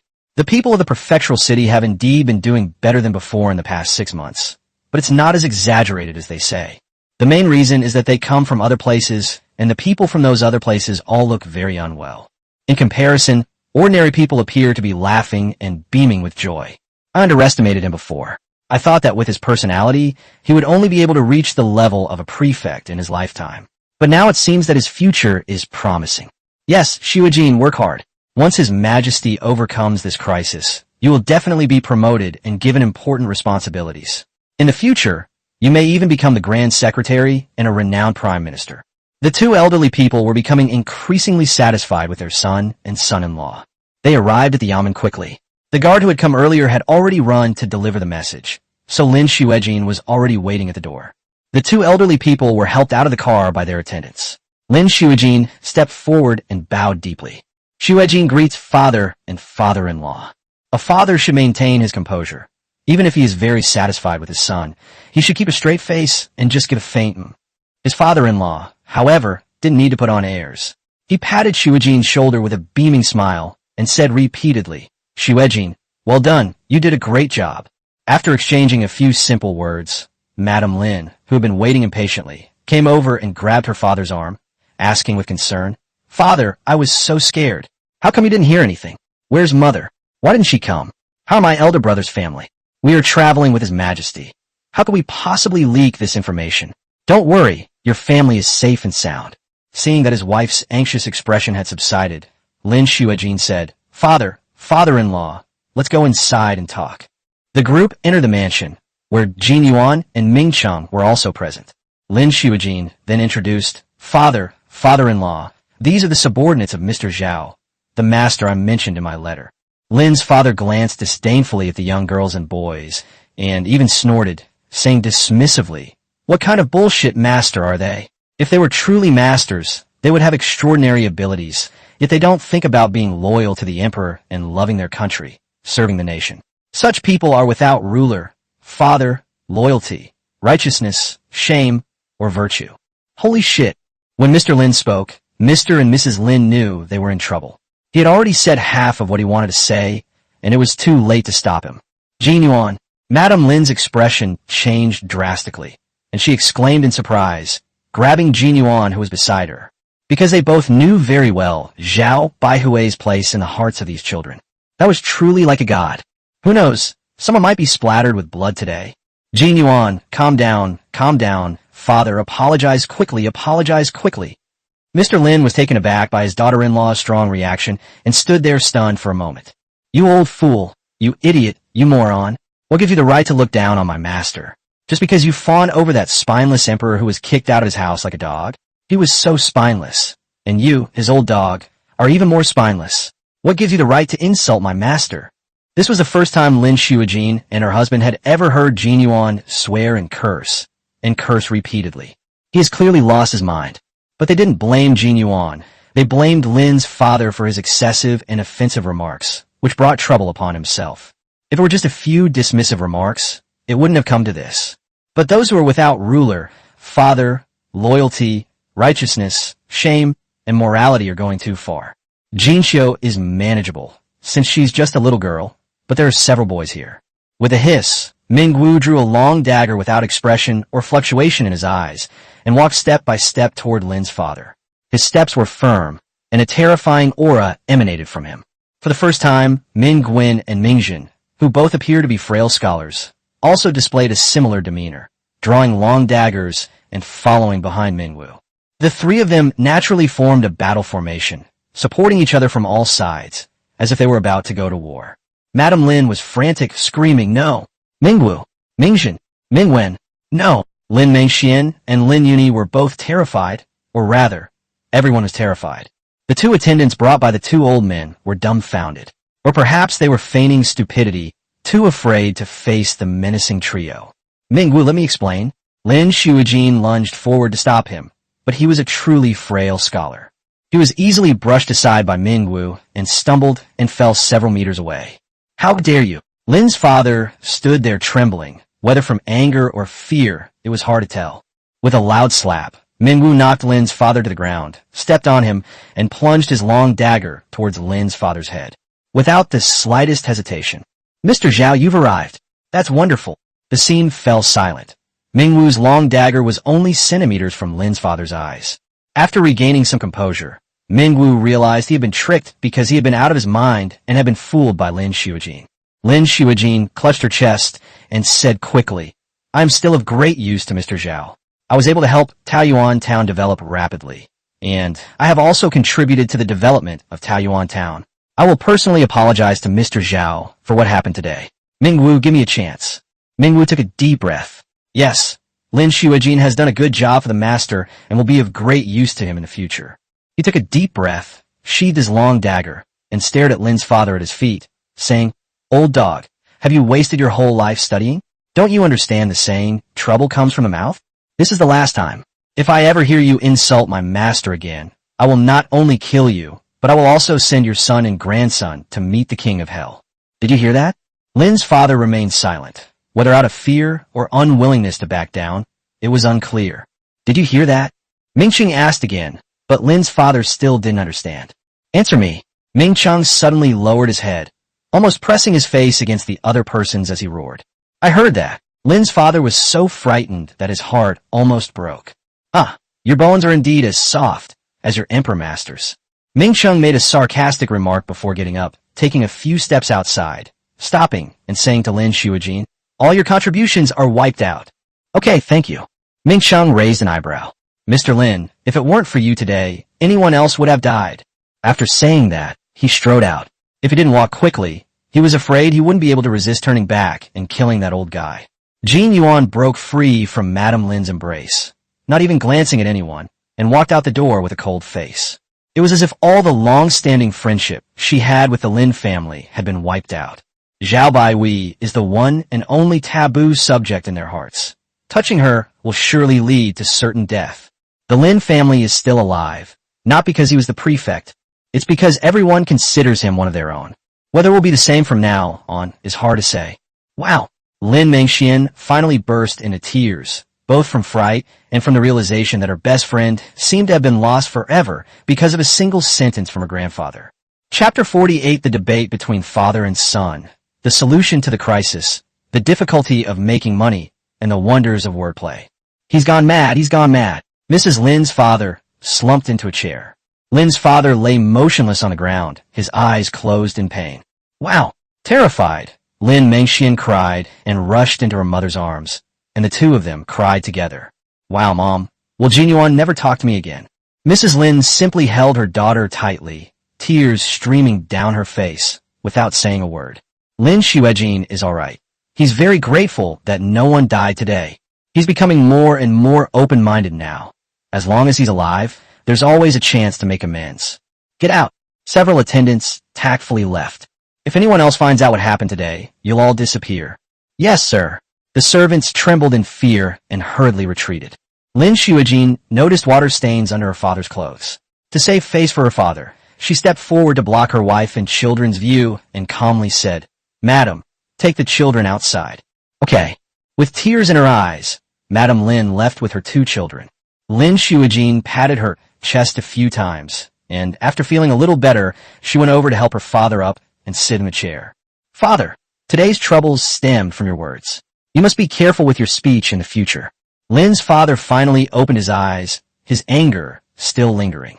Who exactly are these people? Having learned my lesson, I've finally learned to be careful with my words. In short, they are people we can't afford to mess with. Lin Xuejin recalled the wolf soldiers she had seen that day, and their aura was just like that of Minggu and the other two today. If they were to encounter the Ming King's army in the wild, could even 100,000 refugees withstand the charge of those few hundred iron men? Do they have the ability to charge into battle and kill the Ming King? It's hard to say what will happen if something hasn't happened yet, but in his heart, he already has a conclusion. Father, if I were in the imperial palace, pointing my finger at the emperor and cursing him, would I still have a chance of survival? How could that be? Yes, so be thankful that we're still alive. Everything I have now is given to me by others, and they can take it back whenever they want. Under the whole heaven, all are emperors. How did the emperor of the previous dynasty die? Lin's father was stunned and speechless. Father, let me help you inside to rest. Change your clothes and get some rest. I will write a letter to Mr. Zhao to apologize later. We almost died, and you still want to apologize? Father, you have offended my emperor. We should be grateful that we are still alive. Lin Xuejin was also a little angry when he saw that his father was still stubborn, and his tone was a little harsh.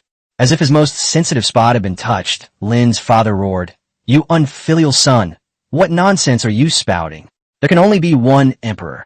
Aren't there two now? There's another one in the capital, who seems to be more influential than the one who stayed in the capital. Recently, many of my classmates have written to me asking me to pledge my loyalty to him. As for me, it makes no difference whether there are three emperors now. Lin's father trembled with rage at his son's outrageous words, pointing his finger at his nose and cursing, You unfilial son, you beast! Where have you learned all that from the classics? Father, you can scold me because you're my father, but please don't provoke Mr. Zhao and his people anymore. Even if you don't think about yourself, please think about Xin'er and Yi. They shouldn't die because of a few pleasant words from you. If you keep talking nonsense, they could really be killed. Mingsheng, you saw it yourself. Do you think he was joking with you? Lin's father opened his mouth, but remembering the look in that young face's eyes when he looked at him, he still had no doubt about the other person's determination, so he closed his mouth. Lin Xuejin breathed a sigh of relief when he saw that he had finally managed to persuade his stubborn father, and turned to look at his father-in-law. Father-in-law, you have always been open-minded. What do you think? How can I tell? I was terrified. I almost thought I would never look at things with my eyes closed again. Mrs. Lin was a remarkable woman, clearly a product of her father's upbringing. Xu Ejin, I can tell from these children that this Mr. Zhao is no ordinary person. Of course, it's amazing, really amazing. I can't find any other adjectives to describe it. It's so amazing that it shouldn't even exist. Does this Mr. Zhao aspire to rule the world? Lin Xuejin thought for a moment and said, I don't know if you have the world in your heart, but you certainly do. However, some of his maids and servants seem to have ambitions for the world, and Mr. Zhao dotes on them. So even if he is unwilling, he probably won't stop them. Were those maids or servants just now? Yes, just maids and servants. The word was emphasized. It means my father-in-law, other people's maids and servants are so amazing. Do you know how powerful they are? And these aren't even the most powerful ones. That's interesting. Hearing you say that, I'm really interested in meeting this Mr. Zhao. Could you introduce us? Disaster. Lin Xuejin smiled wryly. The saying goes, he who has no desires is invincible. Mr. Zhao doesn't ask for anything.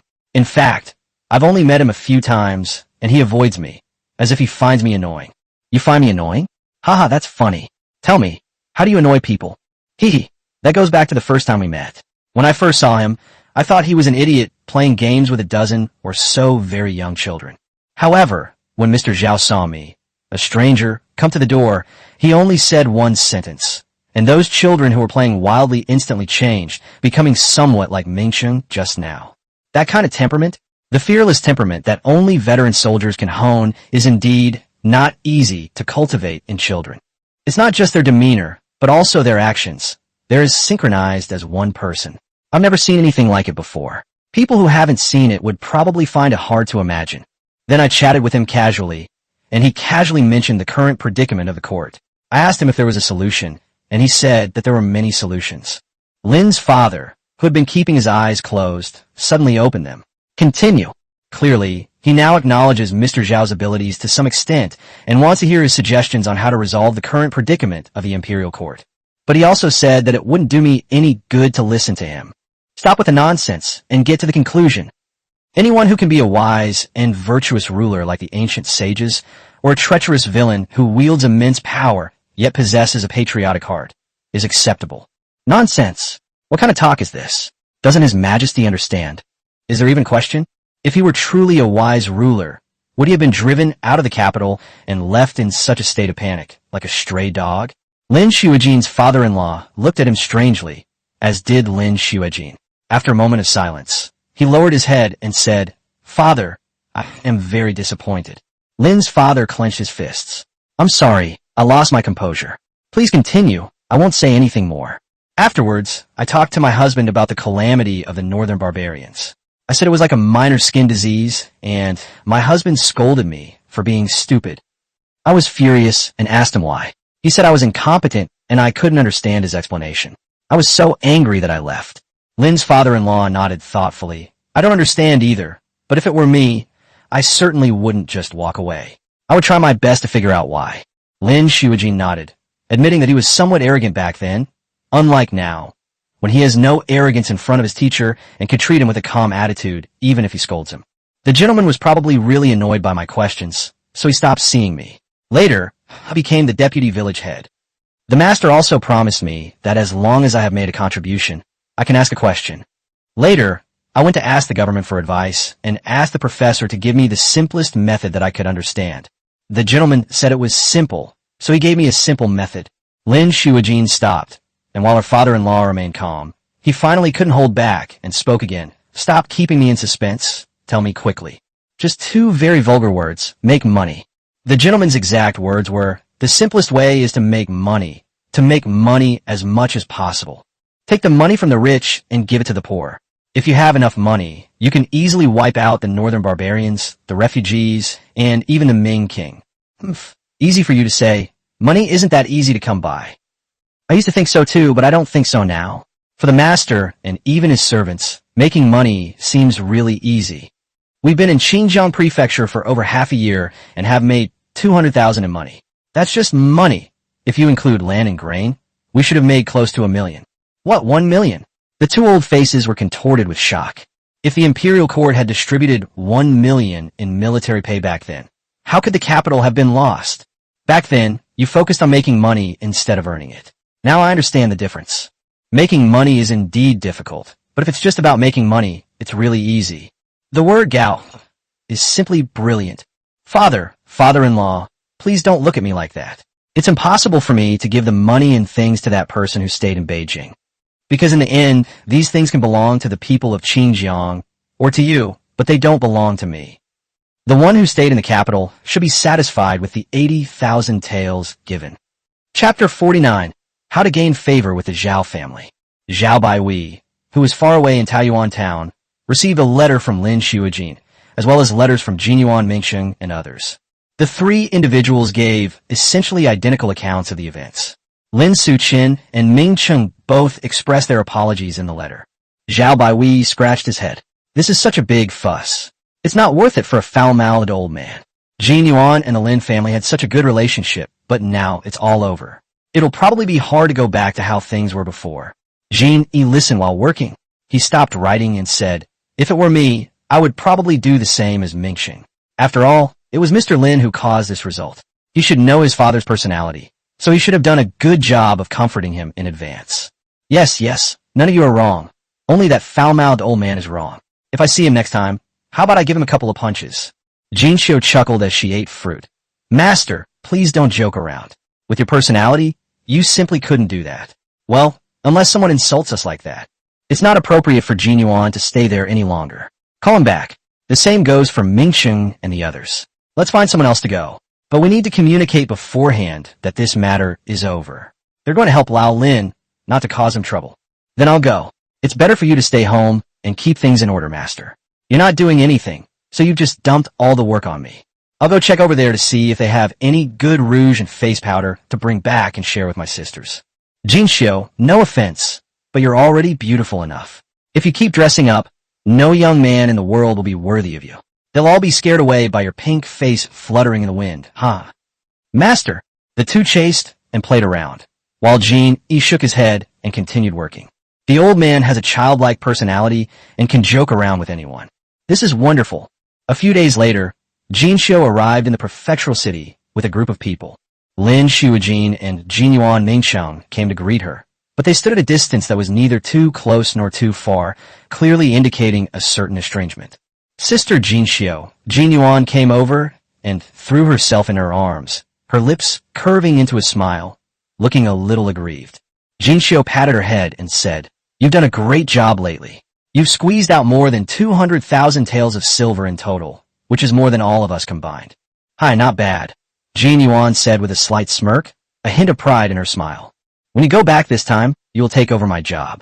You need to gain experience, because there will be more important work waiting for you in the future. You are the master's right-hand man." "Yes, I will." After comforting Jinyuan with a few words, Jinxiu took 2 steps forward, stood in front of Mingsheng, and handed him a piece of paper. "Brother Mingsheng, do you want me to comfort you too?" "Ahem, no need. Mingsheng's face turned red with embarrassment. "Unfold the paper that had come from Jinxiudi. It was written in the master's handwriting, with a single sentence. Are you just trying to move me, kid?" Mingsheng smiled. The master didn't blame him. Yes, how could the master bear to blame him? He was just overthinking things. Jinxiu finally came to Lin Xuejin's side. "I'm sorry, Mr. Lin. I'm greeting you last because I'm actually a little angry. One reason I'm angry is that my husband was insulted. You should know what kind of place my husband holds in our hearts. Secondly, my brothers and sisters have been wronged. Third, as my eldest sister said at home, you should know your father's personality. This should have been avoided." Lin Xuejin smiled awkwardly. "I'm sorry, it was my fault. I'm saying this in front of all of us, which means it's over, but I hope it won't happen again." "Okay, I understand. The master isn't angry with you. After all, it's not your fault in the end. Here, take it." Lin Xuejin took a piece of paper, opened it, and saw a line of text on it. "Old Lin, you missed a chance to ask a question. Also, if that old man is not convinced, let him debate with me. I guarantee I'll leave him speechless, foaming at the mouth, and seriously injured." Lin Xuejin smiled and carefully folded the note, putting it in her pocket. "Miss Jinxiu, please come in." "Wait a minute. Your old man isn't here, is he? If we do it again, one of us might have to come out lying down. My father and father-in-law went to Taoyuan town. It seems you didn't run into them on the way." "What? He still dares to go to Taoyuan town?" "Yes. I told him that Mr. Zhao is very, very powerful, But he didn't believe me and insisted on challenging him. What could I as his son do? Ha, Lao Lin, you have good taste. Let's go, is Mingxin here? It's been so long since I've seen her. I really miss her. Lin Shuijin's words dissolved most of the sudden sense of unfamiliarity, restoring the newcomer's sense of belonging to him. The question is, how can I gain the approval of the Zhao family? Answer: just blindly praise Master Zhao. The more you praise him, the stronger the sense of identification will be. Lin Shuijin gave a standard, textbook-level demonstration. Chapter 50: Visit and Venting Anger. Several horse-drawn carriages arrived in Taoyuan town, and two old heads peeked out of the carriage windows. Apart from being a bit smaller, it's just as lively as the main street of Qingjiang Prefecture. It's nothing special, really. An elderly woman dressed in black clothes and trousers, with a red armband, greeted the carriage. Is this your first time visiting Taoyuan town? The carriage attendant used to be extremely arrogant, but after his master was almost killed, he became much more restrained. Moreover, this was the stronghold of those ruthless people, so the attendant got off the carriage very politely, bowed, and said, "Yes, ma'am, we are from out of town. What are your instructions?" The two gentlemen in the carriage remained silent despite seeing their servant's obsequious behavior. The old lady was a little surprised. Where did this gentleman come from? He was so well-mannered. Ordinary people generally assume that only gentlemen can afford to ride in a horse-drawn carriage. No need to be so polite with me, an old woman. I just see people from out of town coming here and offer some guidance and reminders about necessary matters. For example, you can't urinate or defecate anywhere. If the horses on the carriage defecate, you have to clean it up yourself. Or we have small bags here that can cover the horse's buttocks. Renting a house. As people get older, they tend to become more talkative, and once they start, they can't stop. But the other person listened very patiently. Oh dear, look at my mouth. I haven't even asked you what you need. Do you need me to guide you? Grandma, the people in our car are Prefect Lin's father and father-in-law. They've come to visit the town mayor. Prefect Lin? Oh, are you the father and father-in-law of Deputy Mayor Lin? Those are very distinguished guests. Old Zhao, you take my shift. I'm taking a few gentlemen to the town government. Ordinary people would certainly not know about the previous sorted events, so the enthusiastic old lady led people to the town government. The clerk at the entrance led two old men to the door of the town mayor's office. Knock on the door. Come in. Mayor, Deputy Mayor Lin's father and father-in-law are here to visit, the young clerk said before leaving. The two old men entered the room somewhat awkwardly.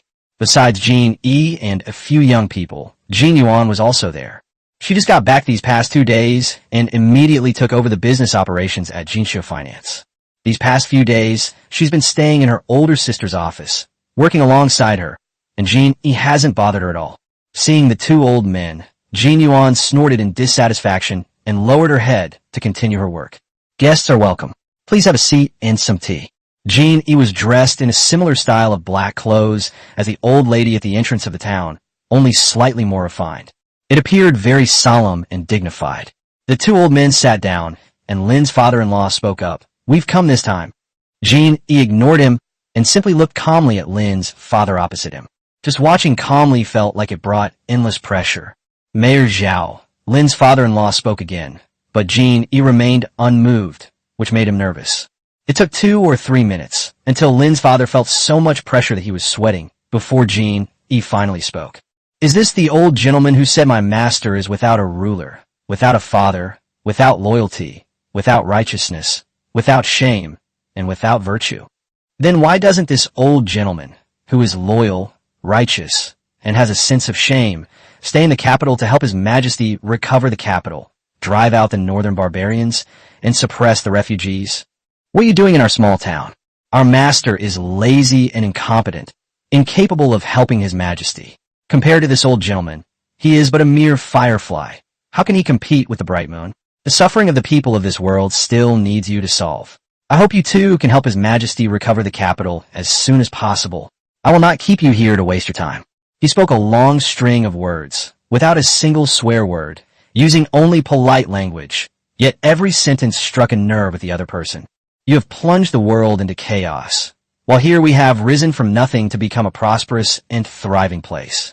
They talk about things like soon and early, but actually they just look down on you useless good-for-nothings. You'd better get out of here. Hee. Mayor Zhao, we'd like to pay you a visit. Sir, I have a good relationship with Mrs. Lin. Stop babbling. If you keep babbling, I'll lose all my affection for your daughter. You think you can visit my master? Do you even deserve it? Do you think anyone can just come and visit our master as they please? Helpless, Lin's father-in-law could only force a smile and say that he wouldn't bother them any longer. Then he pulled his friend up and left. Once outside, Lin's father-in-law wiped non-existent sweat from his forehead and sighed. She's really amazing. Xuejin didn't lie to us. It seems we won't have a chance to see Mr. Zhao for the time being. Let's go back to Xinjiang Prefecture. Lin's father remained silent, his face turning somewhat pale. The man's aura had been far too strong. Is she really just a little girl? He seemed to see the deceased former emperor, and truly felt that serving a ruler was like walking on thin ice.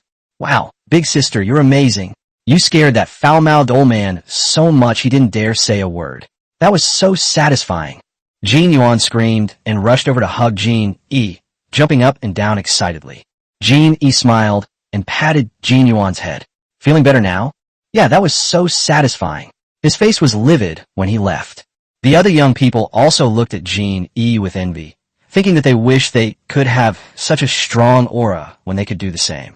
I feel quite relieved, even though I was a little angry too. Chapter 51 The Peach Garden Lifestyle is wonderful, with new clothes and delicious food everywhere. Lin's father fell ill as soon as he returned to the prefectural city. His father-in-law, Vice Minister 1, also stayed in Xinjiang Prefecture. The two men came here for two reasons. First, to investigate the situation in Xinjiang Prefecture and see if it could be promoted to earn more money for the imperial court. Secondly, we need to inspect the entire Jiangxi province to stabilize local morale and the morale of the military. Thirdly, it was because his children were here that he volunteered to come. They originally planned to just come and take a look, but after discussing it with Lin Xuejin, the two decided to stay.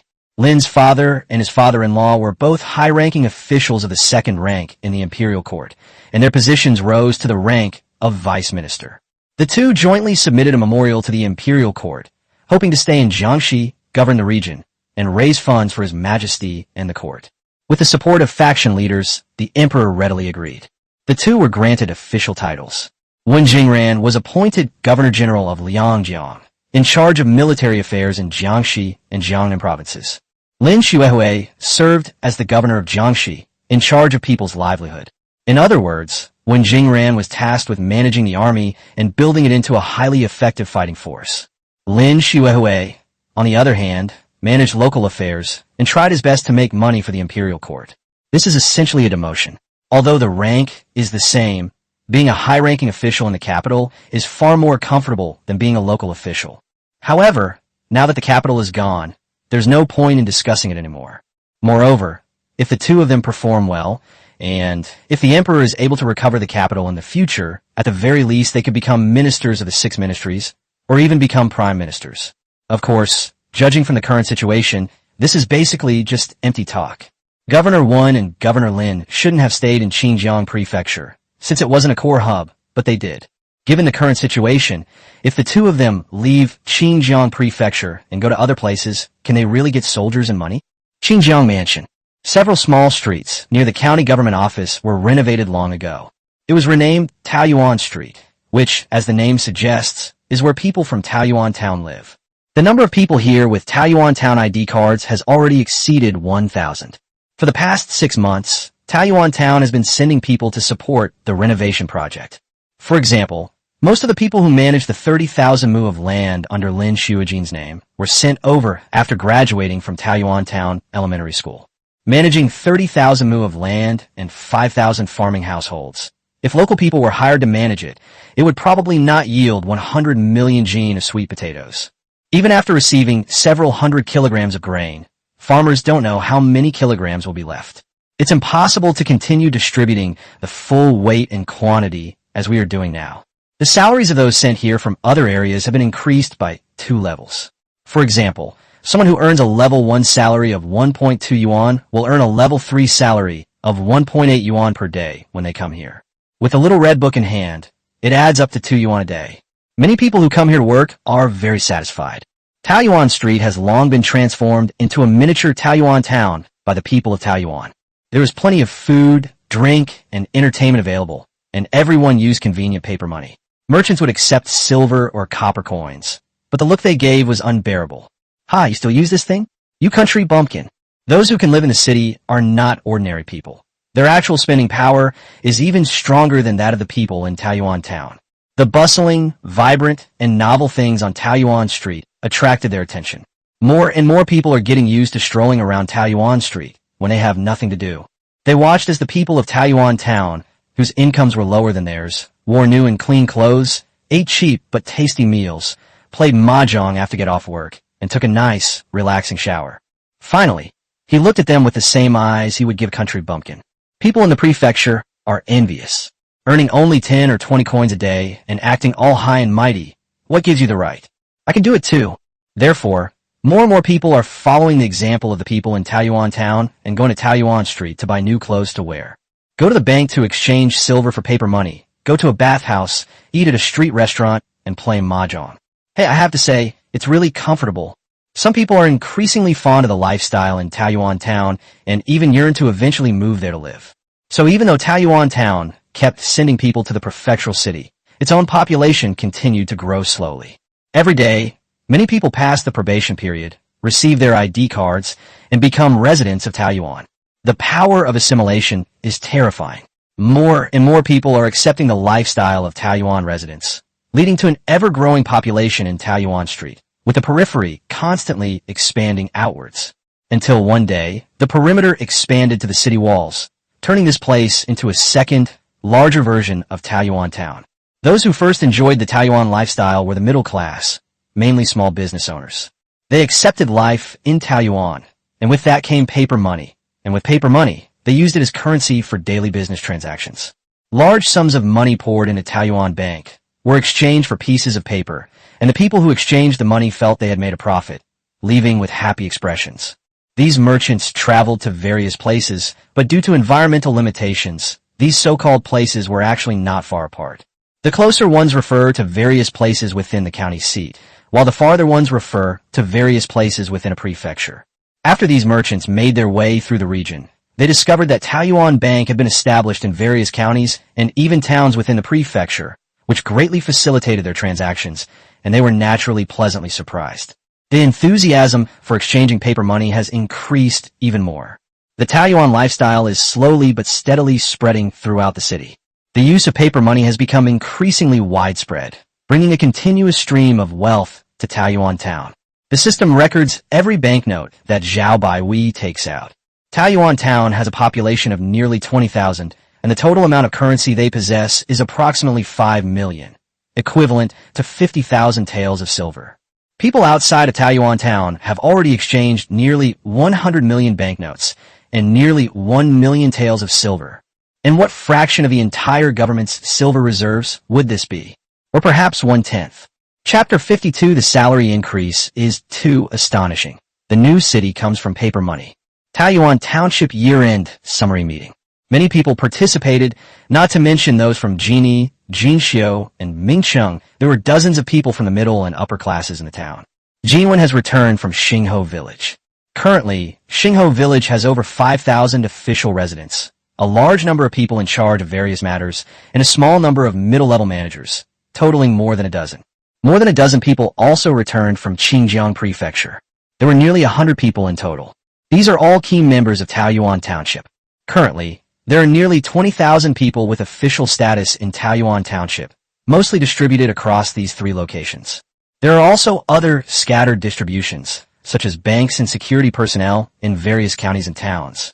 As the meeting agenda was being discussed and nearing its end, Zhao Baihui pushed open the door and entered. Everyone was startled, not expecting the master to come over, and they all quickly stood up.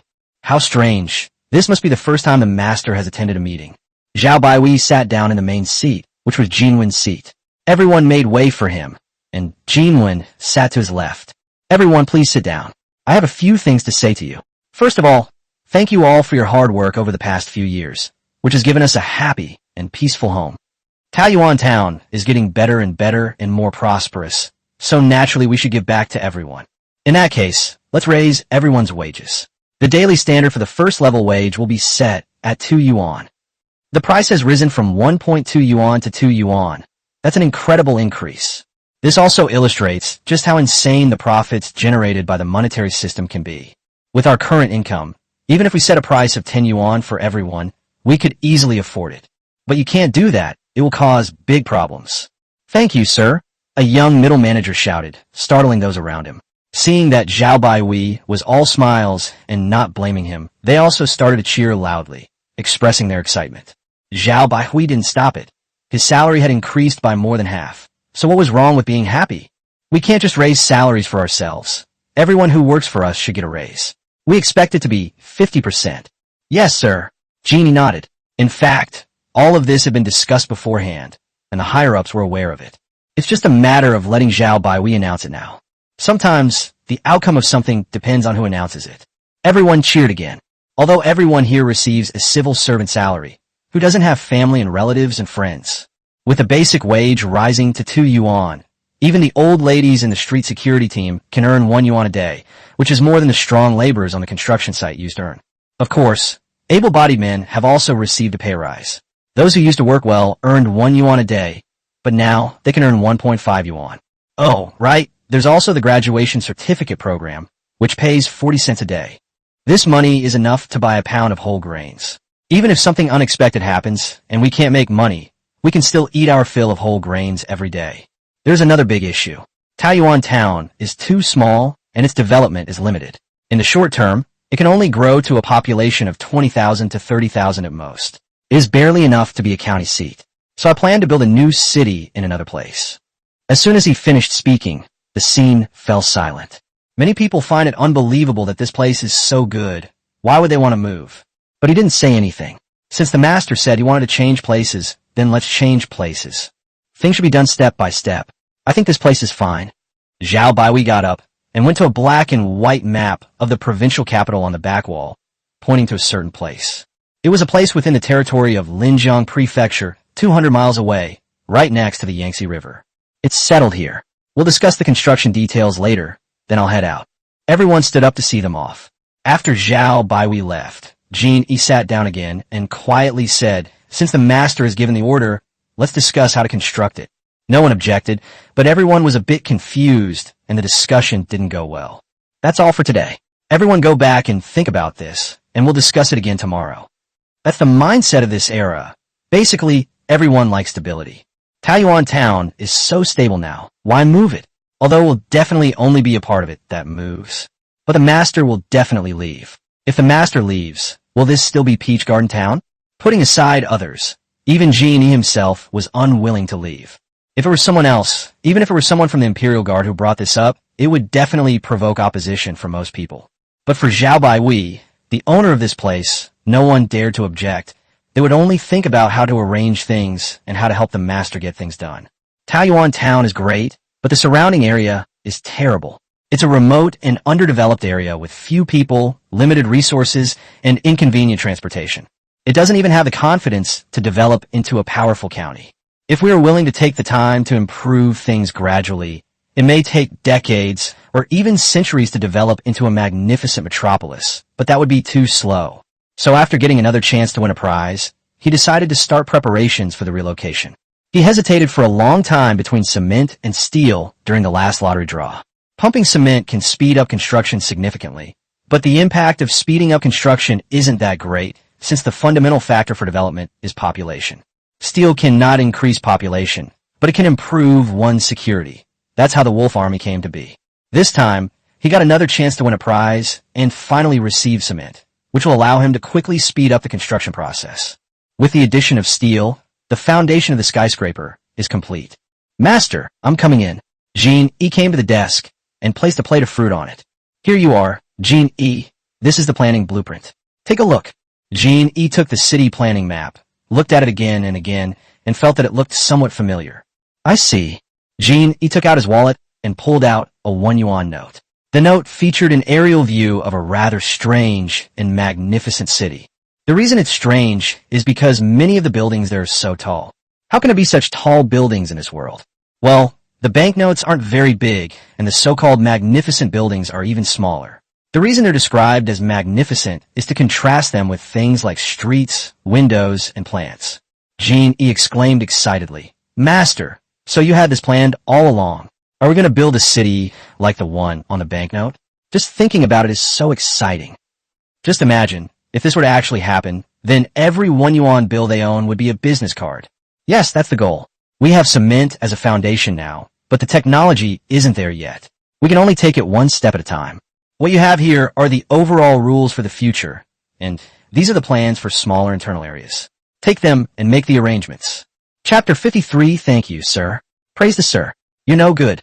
The idea of building a new city and relocating residents, there's only known to the middle and upper classes. The residents of Taoyuan Township are unaware of it. However, the news of the salary increase spread to every corner almost instantly.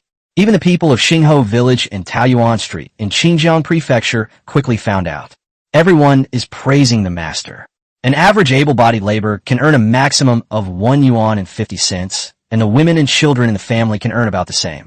It's not impossible for a family with more members to earn 4 or 5 yuan a day. It has been possible to eat your fill of whole grains as a staple food for a long time, and now we can eat meat every few days. Life is getting better at a visible pace. Many people think that even wealthy families with less means might not be much different from this. Thank you, sir. The middle class in the town who receive government salaries were even happier. These people are mainly young men and women who have graduated from school, and they all receive a first-level salary. Working in town earns 2 yuan a day, while being sent to other areas earns 3 yuan a day, plus an education subsidy. Life couldn't be better. Life was tough before the master came. He could only wear new clothes a few times in his entire life. Now, 10 days' wages can buy a new outfit. I can eat at fast food restaurants for breakfast and dinner every day. The food they cook is beautiful and delicious, much better than what my mom makes at home. If I'm careful, 2 meals will only cost me 1 yuan or even 80 cents. I can save about half of it each month, around 30 to 50 yuan, to get married or save for my dowry. This is a life I never dared to dream of when I was a child. Praise the master. As for the wealthy local gentry and gentry who came from elsewhere, they didn't feel much of a difference. They just felt that Taoyuan town seemed more vibrant. Everyone on the street had a smile on their face, and they seemed to be doing well and quite happy. Sigh, another of our own servants has run away. Should I raise their wages? Oh, that damn Master Zhao. The advent of cement has amazed many people. This stuff, when you add water and spread on the ground, actually hardens like a rock after a few days. That's incredible. Taoyuan Town, Xingho Town. Yes, at this year's year-end summary meeting, Xingho Village was also changed to Xingho Town. With 5 or 6,000 people, it's about the size of town, and they've almost completely copied the Taoyuan Village model. Almost everything that Taoyuan Town has, they have there too, which has completely captivated Honeytown, causing many of its residents to migrate there. Honeytown, which was already lacking in vitality, became even more dilapidated. In Taoyuan Town, Xingho Town, and Taoyuan Street in Fuqing, cement is being used for construction. We'll start by building roads and walls to gain experience. Pave the surrounding roads with cement. Then, a plan was made to lay cement roads to connect the 3 places. Of course, while cement is useful, this is not a small project and will take a considerable amount of time. The construction team also took this opportunity to accumulate experience in using cement. It's the end of another year. After the new year, Zhao Baihui will have been here for 4 years. Almost 3 years have passed. Time really flies. During the Chinese New Year, the whole family should be together. Old Zhao's family held another buffet. After kowtowing to the patriarch, they received an even bigger red envelope containing 2,000 yuan. Then everyone happily ate and chatted together. Mingcheng, you'll be 17 after the new year. Do you have a suitable goal in mind? Sir, what target are you referring to? Hey, you little brat, still pretending with me. The brothers and sisters around him burst into laughter, and Mingcheng finally realized what was happening, his face turning red for once. My lord, I will follow your arrangements regarding the marriage arranged by my parents and the matchmaker. You people, Zhao Baihui thought for a moment and realized that talking about freedom of love was indeed inappropriate now. Well then, I'm very open-minded. If any of you have someone you like, just tell me and I'll take care of it for you. You can all do it. Girls can also pursue their own happiness. Wow, really? The master can be like us too. Jinan, stop fooling around. You'll only be 12 after the new year. You don't have a boy you like, do you? No, but it feels like what the master said is good news, so let's hurry up and grab it. Thank goodness, you scared the hell out of me. I almost drew my gun and shot that brat you like. Sir, what is a gun? Can you pull it out and let me see it? Go away. Go play somewhere else. Well, he's not suited to wait. You guys decide what to do. When he's of age and meets someone he likes, he can tell me. If not, I'll think about arranging one for you. If you don't make plans while you're young, you'll be even less inclined to do so when you're older. Older single men and women tend to become very zen-like, like Ming-Xin. On either side, a handsome boy squatted down, shamelessly teasing his youngest brother. Sir, how did this get involved with me? Zhao Baiwei said with pity and anger. You're only a year younger than Ming-Xiang, and you do nothing all day, just like me, living a retired life. Do you think that's normal? Ming-Xin is only slightly younger than Ming-Xiang, and is the second oldest among them. But he doesn't go anywhere or go to work every day. He just lives like Zhao Baiwei, a lazy bum. Sir, I think I'm perfectly normal. I'm very comfortable staying here every day. Please don't criticize me. Aren't we exactly the same? Elder brother, don't talk about second brother. Who says you're my older or second older brother? I'll beat you to death. You good for nothing. Help. What are you all looking at? Help me. The master has killed someone. Everyone just stood by and watched with amusement, and no one offered to help. The Lunar New Year passed amidst laughter and joy. Chapter 54, The Wild Emperor Runs Around. Yunxuan's dreams are hard to come true. The people of Taoyuan town had a good New Year, but other places did not, and some places were even worse off. The emperor's days in the capital were not easy. When people are driven out of the capital, they lose not only a city, but also the hearts of the people. Years of natural and man-made disasters have caused all the pent-up emotions to erupt. Uprisings broke out in various places. There are already more than a dozen such sites that have gained momentum. The Ming king occupied the capital and declared himself emperor before the new year. When others saw this, they exclaimed, "Wow, the imperial court is really in trouble. Even the emperor has been driven away." The saying goes, "Are kings and nobles born with a special destiny? We are all commoners. If a wise king can achieve this, why can't I?" Thus, war broke out across the land. Those who occupied a certain territory all declared themselves emperors, resulting in more than a dozen emperors appearing all at once. The emperor, who remained in the capital, was nearly driven mad with anger, but even more so by terror. This is exactly the scene that should appear at the end of a dynasty. The old dynasty's control plummeted to an all-time low. High-ranking officials in various regions are all observing the situation. Last year, with the emperor away from the capital and war raging across the country, tax collection work at the end of the year came to a near standstill. Only 1/5 of the prefectures sent tax silver, and most of them gave very little. The lowest offer was only 3,000 taels. Are you trying to get rid of a beggar? Of the more than 100 prefectures, 1/5 of them paid taxes, which amounted to no more than 200,000 taels of silver. Xinjiang Prefecture received the highest amount, 80,000 taels, which is 1/3 of the total. The 30-odd prefectures combined received less than 200,000. The average price in a prefecture is less than 10,000 taels. This is utter nonsense. Most of the prefectural cities still maintained correspondence with the imperial court, but they generally reported that internal strife was rampant and they were powerless to defend the emperor. Tax silver could not be delivered to the capital due to the uneven roads, or it was simply said that it had been robbed by thieves. Was it a real kidnapping or a fake one? Your Majesty, guess. On the second day of the Lunar New Year, the Taoyuan town government resumed work. Lin Yinxian knocked on the door of the brocade-clad official. "Mayor, you wanted to see me?" He looked up at Genie, a strange light flashing in his eyes before he quickly concealed it. "Brother Yinxian." Jin Yuan looked up and greeted him, then lowered her head again to write. "You didn't go to Xinjiang Prefecture for the Chinese New Year this year?" "Well, I still have some things to take care of, so I didn't go back." "That's perfect.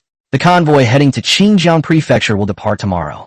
This time, we're going to open a branch of Taoyuan Elementary School there. If you're willing, you can go there to build the school and become its headmaster. I'll also take care of things over there. Jin Xiu has other things to do, so she won't be going.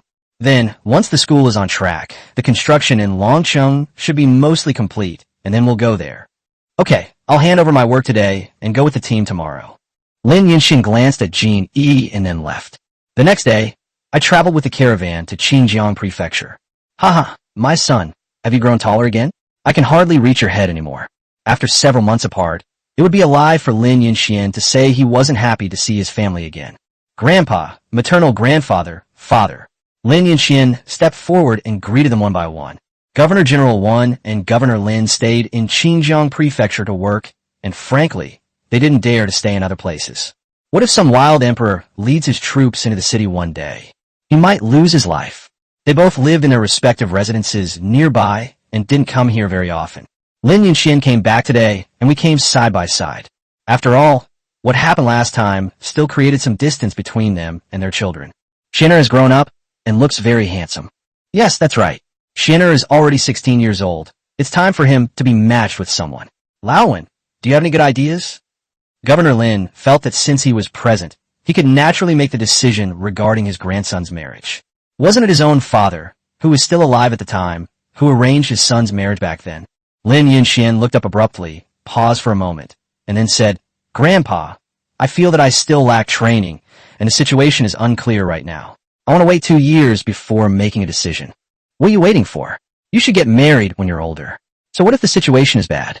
Does a bad situation mean no one should get married? What if the situation remains bad for 10 or 20 years? Lin Shuijin sighed. Foolish child, don't think about things you shouldn't. You, Sai, are really not worthy of Miss Jeannie. Lin Yunxian shuddered and lowered his head. Even the usually mild-mannered old man, Mr. Lin, was startled, and his face turned pale. I disagree. I absolutely disagree. Even if they were worthy, I wouldn't agree. Otherwise, who will be in charge at home? Will a bunch of men listen to a little girl? Impossible, absolutely impossible. Lin Shuijin continued. Xian'er, life is full of disappointments, 8 or 9 out of 10 times. Back in the day, 2 murderous gazes swept over. A friend of my father's.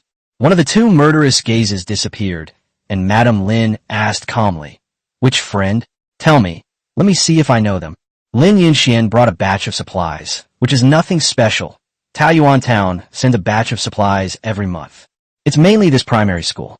As the people of Xinjiang Prefecture learned more and more about Taoyuan Town, what they envied most was Taoyuan Primary School. Firstly, it generally takes 9 months to a year to learn a set of skills.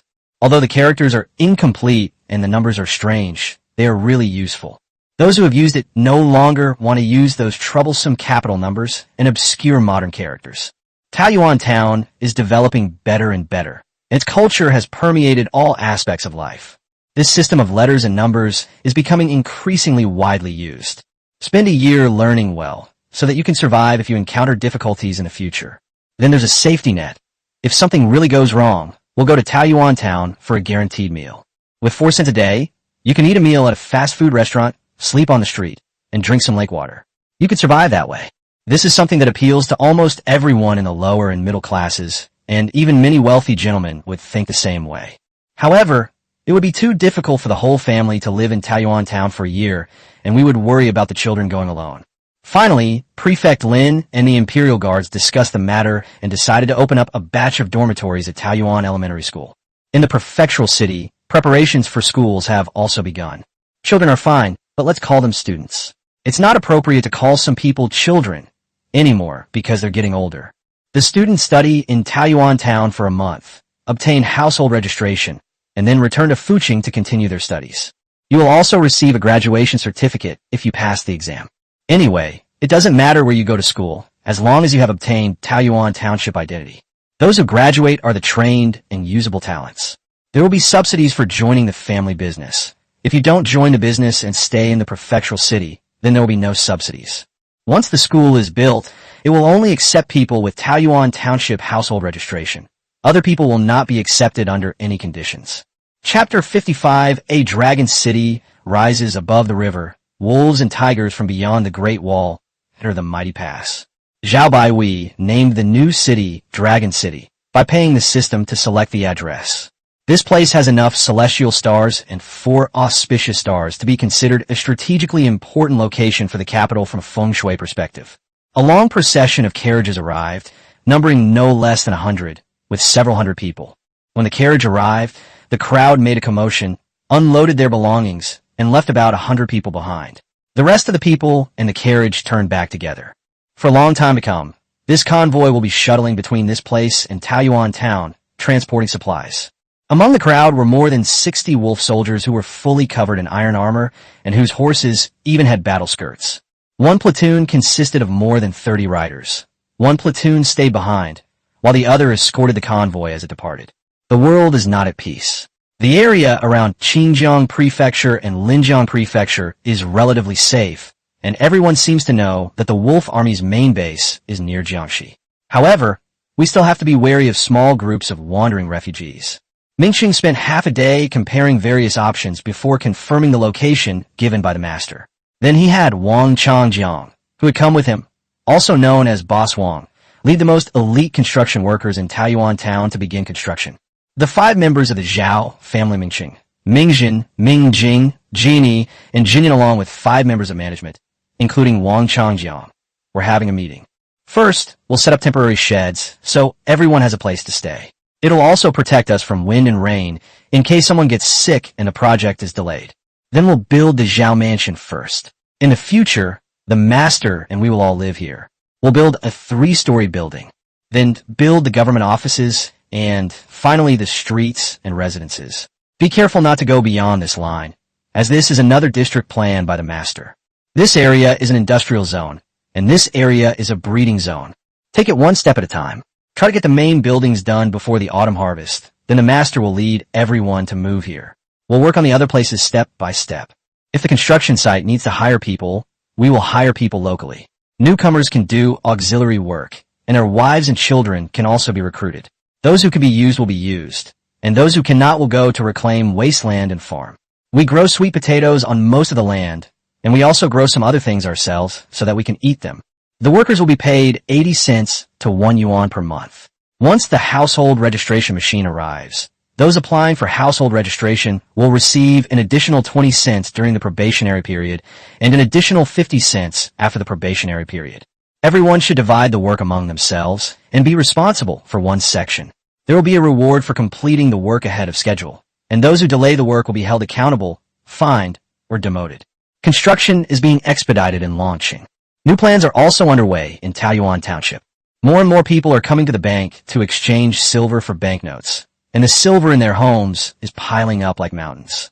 Having too much of this stuff is really useless. It only becomes effective when it's spent and circulated. With the population of Taoyuan Town just about to exceed 20,000, the subsequent growth rate is not satisfactory to Zhao Baihui. Therefore, he decided to accelerate the pace of population absorption. He believed that people of this era had a serious tendency to be lazy. As long as they could survive, they would remain motionless. All right, since you won't move, then I, the master, will move. It just so happens that all the silver in the warehouse has gone moldy. Using the system to pay for site selection, they chose a location in one of the 10 relatively prosperous areas of Xinjiang Prefecture. Then they spent money like crazy, buying land, hiring people, building projects, and reclaiming wasteland for farming. Then he had his men get approval from Lin Xuejin, and 10 teams headed to 10 different locations. I will build 10 more towns, and in each town I will hire people nearby to buy land, build villages, build schools, build farms, reclaim wasteland, and cultivate the land. If you're lazy, then I'll go there and wait for the locals to see the benefits of Taoyuan Town with their own eyes. I don't believe they won't be tempted. With this combination of moves, I refuse to believe I can attract people. The data presented by the imperial court is absolutely false. The actual number of people is definitely more than double that figure. A county should have an average population of 100,000 or so, and my town only needs to attract more than 3,000 people. This shouldn't be difficult, right? 3 years have passed since Zhao Baihui came here. Most of the children he bought and found are now ready to be used, in addition to the school graduates he has been training over the past year. What Taoyuan Town has in abundance right now is talent. One child leads a group of people to manage, drawing 1,000 people from a construction team of 2,000 and dividing them into 10 teams to lead. Money, food, and supplies are plentiful. Let's go. Cement and basic steel mills are town-level technologies. These are all great things that could greatly accelerate Zhao Baihui's development, but unfortunately we can only watch them go by. Alternatively, you can use up your lottery chances to unlock it early. The number of chances to participate in the lottery is extremely limited, and even more great things are waiting for him. He can't wait to advance to the next level. Far beyond the Great Wall, the Northern Barbarian Army is gathering. Each tribe was organizing its most elite warriors to assemble, and then, led by their respective khans, they were converging on a pass beyond the Great Wall. Great Khan, the warriors from many tribes have almost all arrived. This time we have gathered 80,000 people. With the bravery of the steppe warriors, even if they faced 1,000,000 Han people, they could rout them. Yes, the Han people are cowardly and weak. Every time we raid their fields, their armies turn tail and run away, foolishly facing our arrows with their backsides. Ha ha. Great Khan, give the order. My tribe is willing to be the vanguard. The Great Khan, seated at the head of the table, leaned back in his chair, picked up his bowl, and took a sip of the fragrant milk wine. That Lu fellow, did he really agree to let us enter the pass? Could it be a trap? If our warriors make it halfway through the journey. Great Khan, I understand your concern for the lives of our soldiers, but we are not afraid. So what if it's fake? As long as our vanguard gets through the pass, even if there's an ambush, we can kill them one by one. The Great Khan stroked the wine bowl and thought for a moment, then suddenly opened his eyes. All right, then let's enter the pass. If that Lu guy dares to lie to me, I'll arrest his whole family and hang them on the flagpole. Pass down the word. Slaughter cattle and sheep today, eat and drink well, and tomorrow we will enter the pass. The next day, under clear skies, 80,000 northern barbarian troops arrive at the foot of the Great Wall.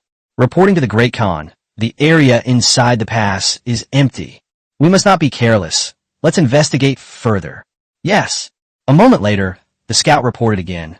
Great Khan, there is no one in the pass, and we haven't seen a single person within 10 miles. Ha ha. Great Khan, did that Lu fellow really let us through the pass? Why? Has he joined your ranks? Whatever his thoughts are, since he's given us this opportunity, we must seize it. Give me the order. The army marches into the pass. Amidst the desolate sound of horns, the barbarian army, their eyes burning with a scorching fire, crossed the Great Wall, built specifically to defend against them, without losing a single soldier. We've come to conquer the wealth, food, slaves, and women within the Great Wall. Chapter 56. The whole town mourns the master, while the man in fine clothes earns only 8 cents with tears in his eyes. On that day, many people in Taoyuan town cried, because their master is leaving. The person who descended from the sky to save them from their dire situation is leaving. Almost everyone left their homes and stood on the busiest Central Avenue, watching the massive convoy weave through the crowds. Many people cried from morning till night. Even though the convoy had long since left, they were unwilling to go home. In fact, most of them had never met Master Zhao, but he was in their hearts. They know who they are doing so well for now. They remember, they are grateful, and they will not forget. My wife, I want to go to Longsheng and continue working for the master. A man sat in a chair, remained silent for a moment, and then spoke his mind. Go if you want to. Everything is fine at home now. Actually, I want to go too, but I'm still working at the textile factory, which is also the master's business. The textile factory is busy right now, so I can't go for the time being. You go and settle in over there first, then bring us all over. Okay, don't worry, I'll pick you up soon. Once I get there, I'll have someone write back every few days. Many people around here write letters now. You can just ask Ergo next door to read your letter. Alright, don't worry about things at home. Just because the master is gone doesn't mean he's abandoned this place. This is still his territory, the safest place in the world. I know, but I will pick you up as soon as possible. Yes, I know. By the way, our son is getting on in years. Should we send him to join the army for the master? Go. It's his good fortune to be able to serve the master. Even if something really happens, I won't blame the master. If it weren't for the master, our whole family would have died back then. Alright, then send it over. I heard that wolf soldiers are treated very well. If the boss can come back alive, we'll consider it a stroke of luck. Similar scenes keep playing out. Many families face separation, but almost no one cried or wailed. Many were even smiling. Taoyuan town has a total population of just over 10,000, but Zhao Baihui took about 1,000 people with him, and nearly 3,000 more people signed up to go with him. Moreover, many people do not want to leave, but they can't leave for the time being.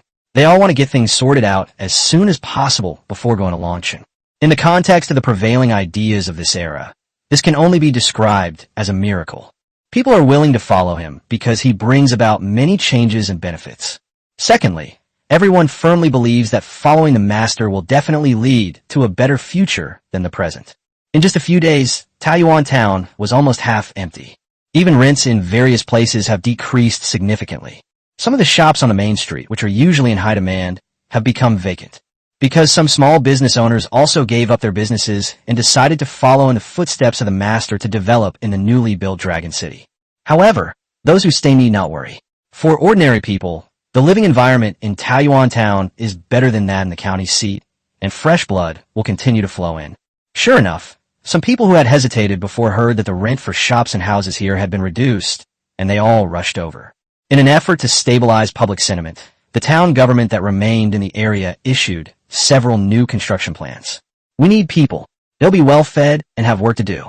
Come on over. The convoy arrived in Longsheng in just a few days. The first district under construction in Longsheng is Longbei District, which is also the only district at present.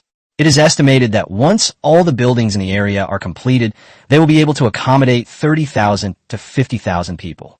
Longbei District Government. The first government meeting began. As usual, Mr. Zhao Baihui was not there. He had gone to play on the river. One of the reasons he chose this place was its well-developed water system, which allowed him to travel in all directions using the water from the main river. With this convenience, of course, I want to try it out myself first. The government building is a 3-story office building constructed with reinforced concrete. There are 5 buildings in total, distributed around the perimeter. The offices of the district head and other key leaders are all located on the 3rd floor of the main building. The large conference room is on the 1st floor. All right, let's begin the meeting. First of all, congratulations on the establishment of our Longbei district government in Longqing. The master has appointed me, Zhao Jini, as the district head. Zhao Mingsheng, Zhao Jinxiu, Zhao Jinwan, and Zhao Jinyuan are appointed as deputy district heads. The 4 of them stood up and introduced themselves to everyone. Of course, everyone knows each other, but the sense of ritual cannot be lost. Longsheng currently has only 1 district, which is comparable to a county. The population here is currently below the standard, but we'll take it slowly and build the framework first. As their rank increases, their salaries will naturally rise as well. Although Jean, E, and the others don't need the extra salary, this is setting the rules. The standard wage for level 1 is 2 yuan per day. Level 3 is a small department leader, and the salary is 1.5 times that of a regular department head. Level 5 is the village head, and the community level is 2.4 times higher. Level 7 is equivalent to a town mayor or a subdistrict mayor, which is 3.7 times higher. Level 9 is the district head, which is 5.4 times higher. Jin Yi's current daily wage is 10.8 yuan, making him the only person Zhao Baihui has lost money on so far. The system provides a subsidy of 10 yuan per person per day. She's the only woman who makes Zhao Baihui not make any money and even has to spend 80 cents every day. The great district chief, Zhao Jini. Jin Xiu and the others receive a level 8 salary, which is 4.5 times the normal rate, amounting to 9 yuan per day. Zhao Baihui, with tears in his eyes, earned a net profit of 1 yuan.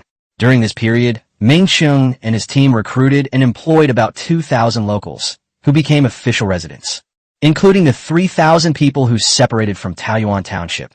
The total is 5,000 people. 10 new villages and towns are under construction in full swing, with a continuous influx of people.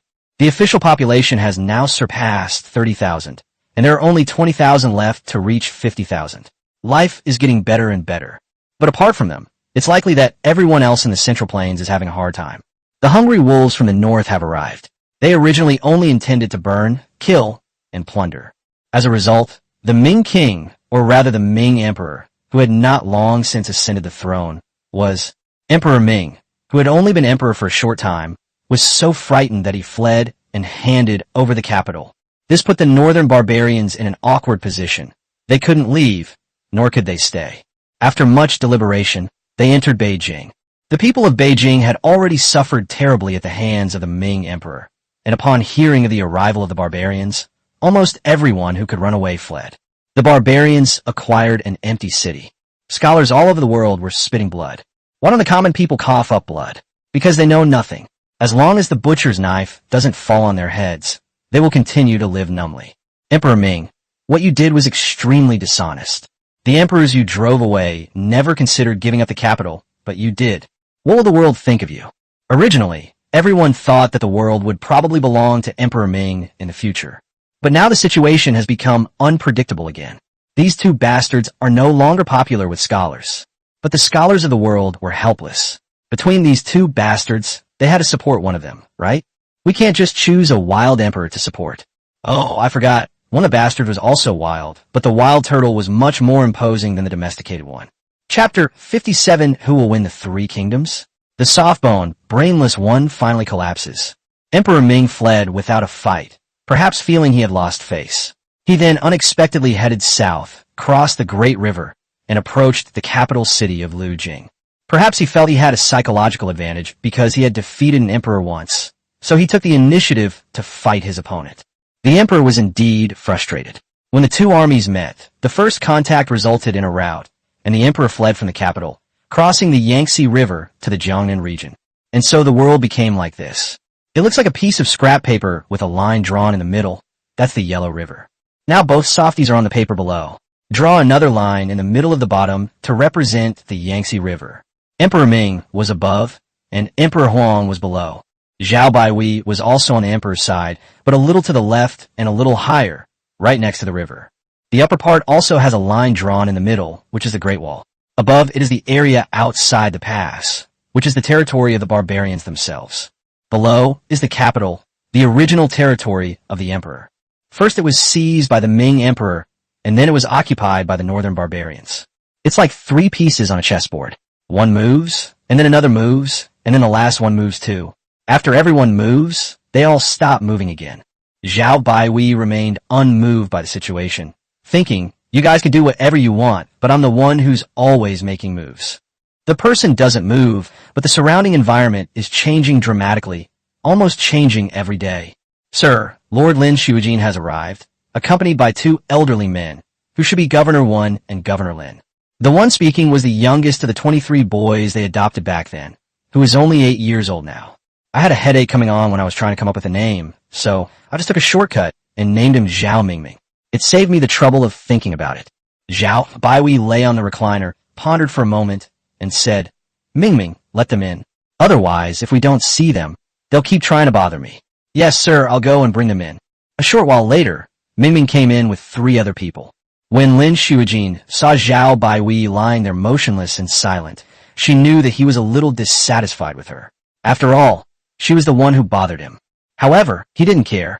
After getting to know him better, he would realize that Zhao Baihui was a man who didn't hold grudges, at least not for small things. Once it's over, it's over. Usually, there's no settling of scores later. So he bowed and said with a smile, Shuijin greets you, sir. The 2 people following behind frowned slightly, thinking that the person in front of them looked young and was perhaps being too arrogant. Now that Lao Lin is the governor of Jiangxi, it can be said that this area is all his territory, and his confidence seems to have returned a little.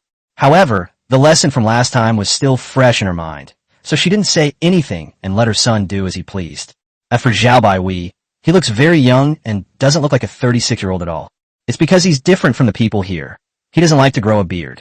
People here really like to grow beards. Some are only 18 or 19 years old and already have a full beard. Some literati and scholars like to grow a small mustache and take good care of it.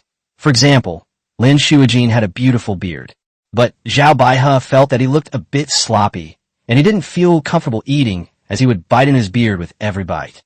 However, he also understood these people. Life here was slow-paced, and they had nothing to do all day, so they just played with their beards and hair to pass the time. Look at places like Taiyuan Town and Longxing now. Many people feel that hair and beards are a waste of time and time to take care of themselves while working, and they also feel uncomfortable when they sweat while working. So, short haircuts and bald heads have started to become popular. This is not a trend started by Zhao Baihui, but a natural choice. Therefore, he always shaves his beard very cleanly.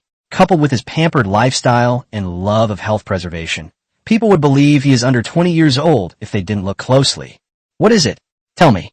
I'm truly sorry to bother you, sir, but I'm also annoyed by your intrusion. I hope you will forgive me.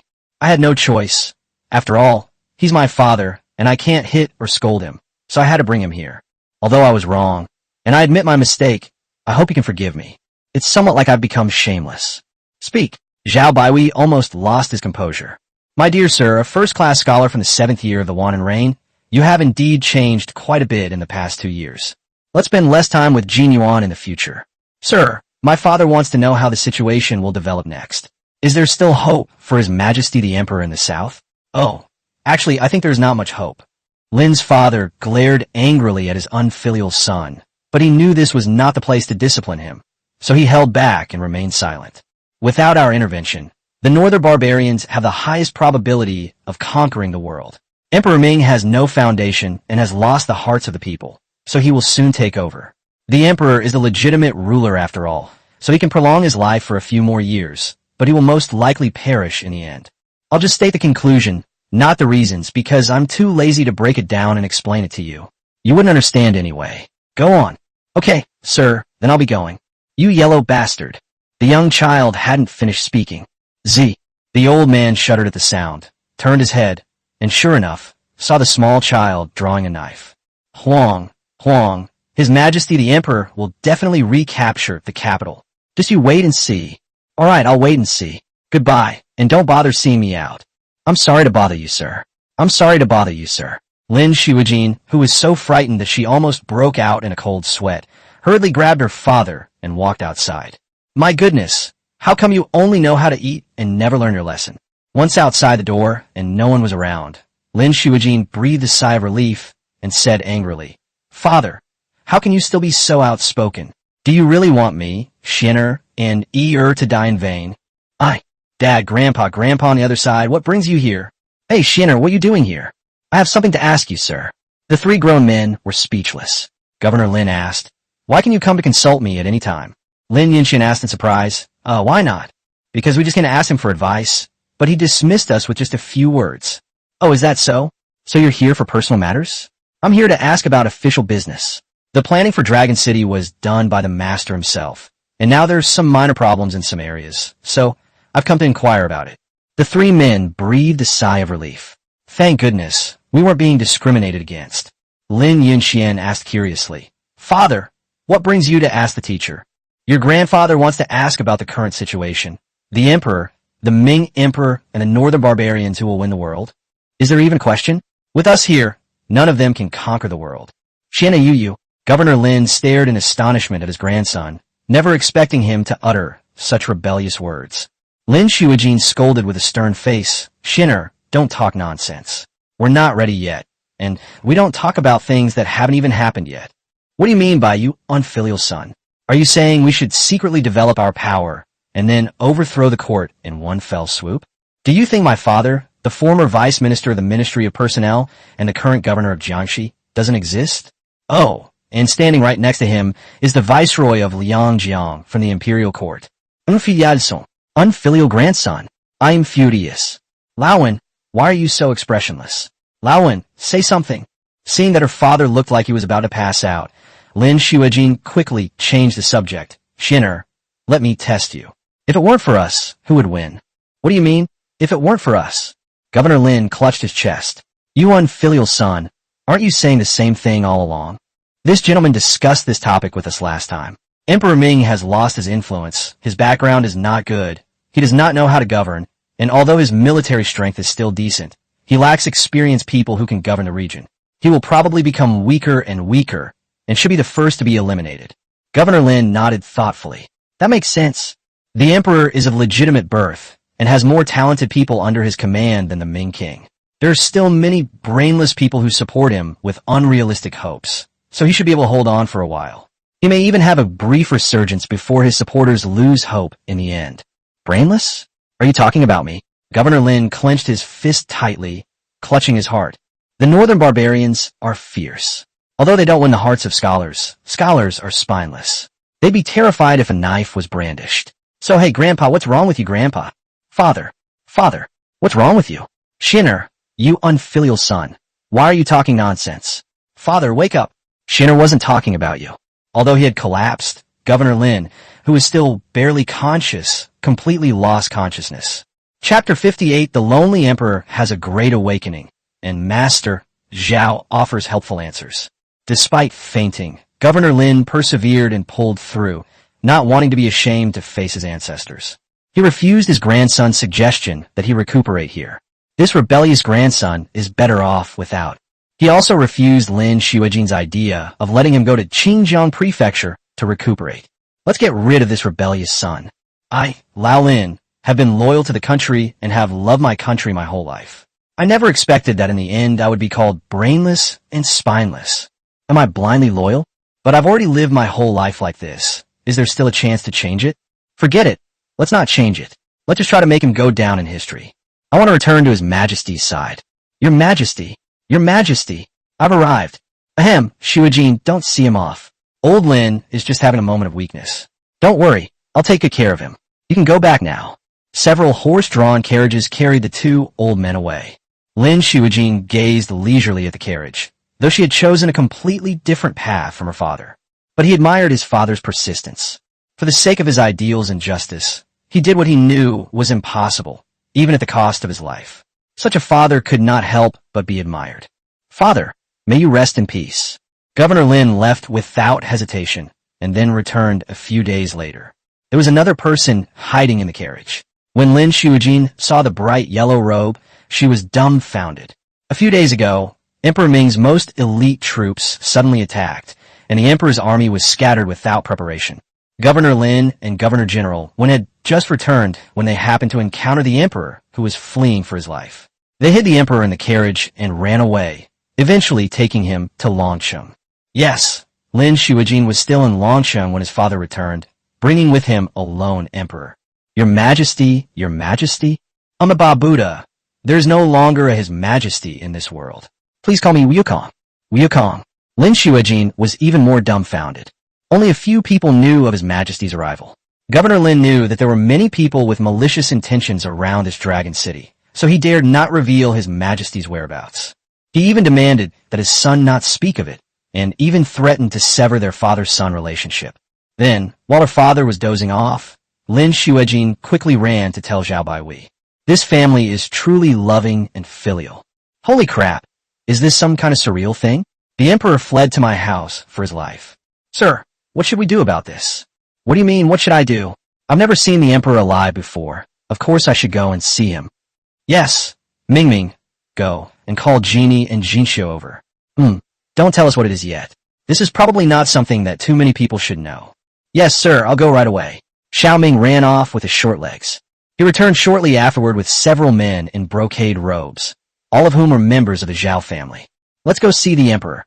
The group looked completely bewildered. What emperor? Your Majesty, I beg you, please just have a bite, my emperor. At this moment, the emperor had taken off his dragon robe, changed into coarse cloth clothes, and sat cross-legged on a futon, muttering something. Governor Wen sat to one side, lost in thought, seemingly preoccupied with something else. Governor Lin held a bowl and pleaded with the other person to take a bite. The other party remained unmoved. With a creak, the door was pushed open, and Governor Lin turned his head and saw Zhao Baihui. He was so startled that he dropped his bowl on the ground. He stood in front of the emperor. Don't even think about harming His Majesty, unless you step over me. Then he pointed at Lin Xuejin and cursed. You unfilial son, you beast, you are unworthy of being a subject and a son. You have no ruler, no father. Lin Xuejin looked embarrassed, not from being scolded, but from having her father seen like this. I don't know if it's because I've been through this a few times, but my speech and gestures are a bit exaggerated, which is somewhat embarrassing. Come on, old man, why are you so dramatic? Are you a reincarnated drama queen? Pull him away from me. Ming Cheng stepped forward and pulled the old man away, also covering his mouth. After so long, the two of them are facing off again. The emperor seemed oblivious to the situation before him, and simply sat there chanting scriptures. Sir, is this the emperor? He looks no different from an ordinary person. I thought the emperor had to be 10 feet tall and have 3 heads and 6 arms. Don't talk nonsense, that's a monster. The emperor paused in his chanting, took a breath, and then continued chanting. Hee, I want to get a closer look. The emperor paused again, took a short break, and then continued reading. Zhao Baihui and Jin Yuan leaned closer. He put his ear close and listened, then asked, I can't hear you clearly. Are you really chanting scriptures? Or are you cursing? The emperor finally couldn't hold back any longer and opened his eyes. This benefactor, please don't humiliate this humble monk. Kill me if you want, scrape me if you want. It's all up to you. No, I think you're bragging. If you really do it, you'll definitely regret it and then beg for mercy. It has been proven that torture is effective. 99% of those who usually say they are not afraid of torture cannot withstand it and will eventually cry and beg for mercy. Not to mention someone like you who has never suffered. You can't stand a few scrapes. The emperor could no longer contain himself. Then what is your intention, benefactor? It's nothing.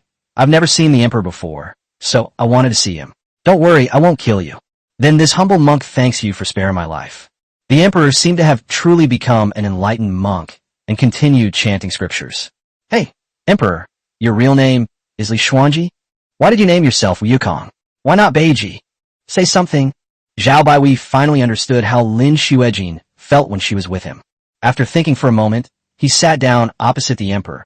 Well then, I'm in a good mood today, so I've decided to answer your questions. Ask me anything. I'm definitely the most knowledgeable person in the world. Everyone fell silent, watching the two of them in silence. The emperor seemed to have lost all desire for this world and remained unmoved. This is a very rare opportunity. You can find out many things clearly, such as whether the Buddha you believe in exists. Or rather, why did your empire collapse? What was the root cause of its collapse? Li Xuanji stopped chanting the sutra, paused for a few minutes, and finally opened his eyes. What is it?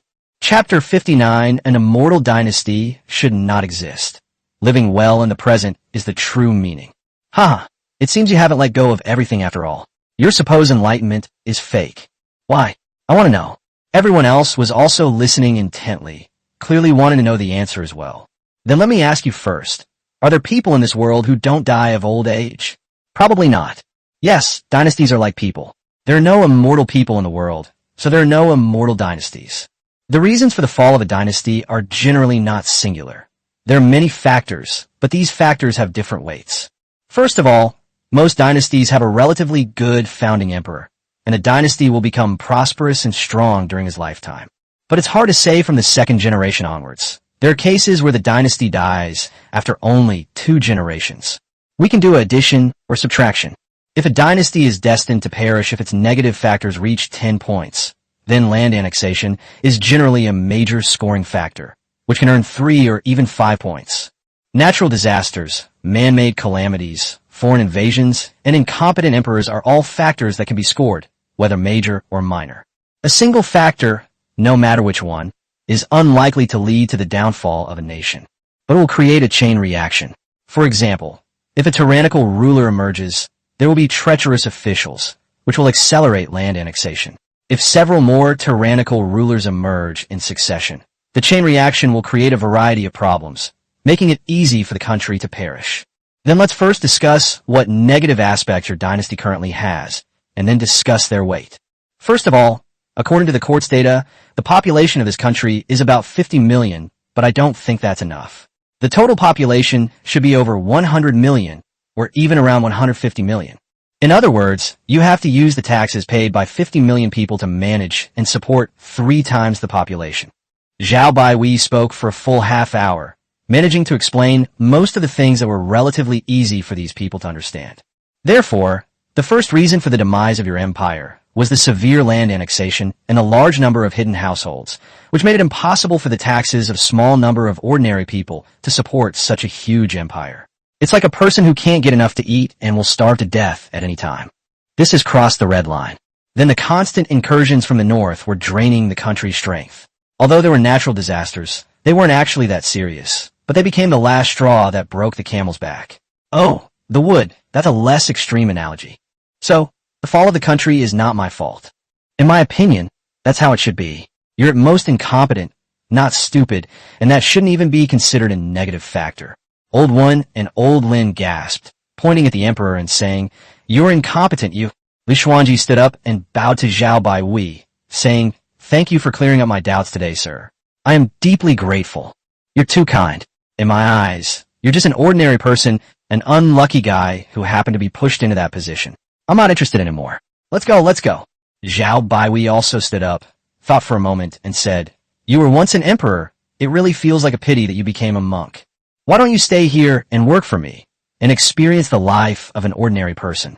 You've probably never experienced the life of an ordinary person before, have you? Of course, the experience is not very meaningful. Our place is different from other places.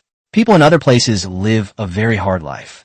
We are relatively happy here. Even if you were to experience it, you would not be able to truly understand the hardships of ordinary people. I just think it's a bit of a pity. It depends on whether you want to or not. Of course, you can only be an ordinary person. If you were to become a higher-ranking official, I'm afraid you wouldn't have the ability." After thinking about it, Li Xuanji realized that this was an inevitable outcome.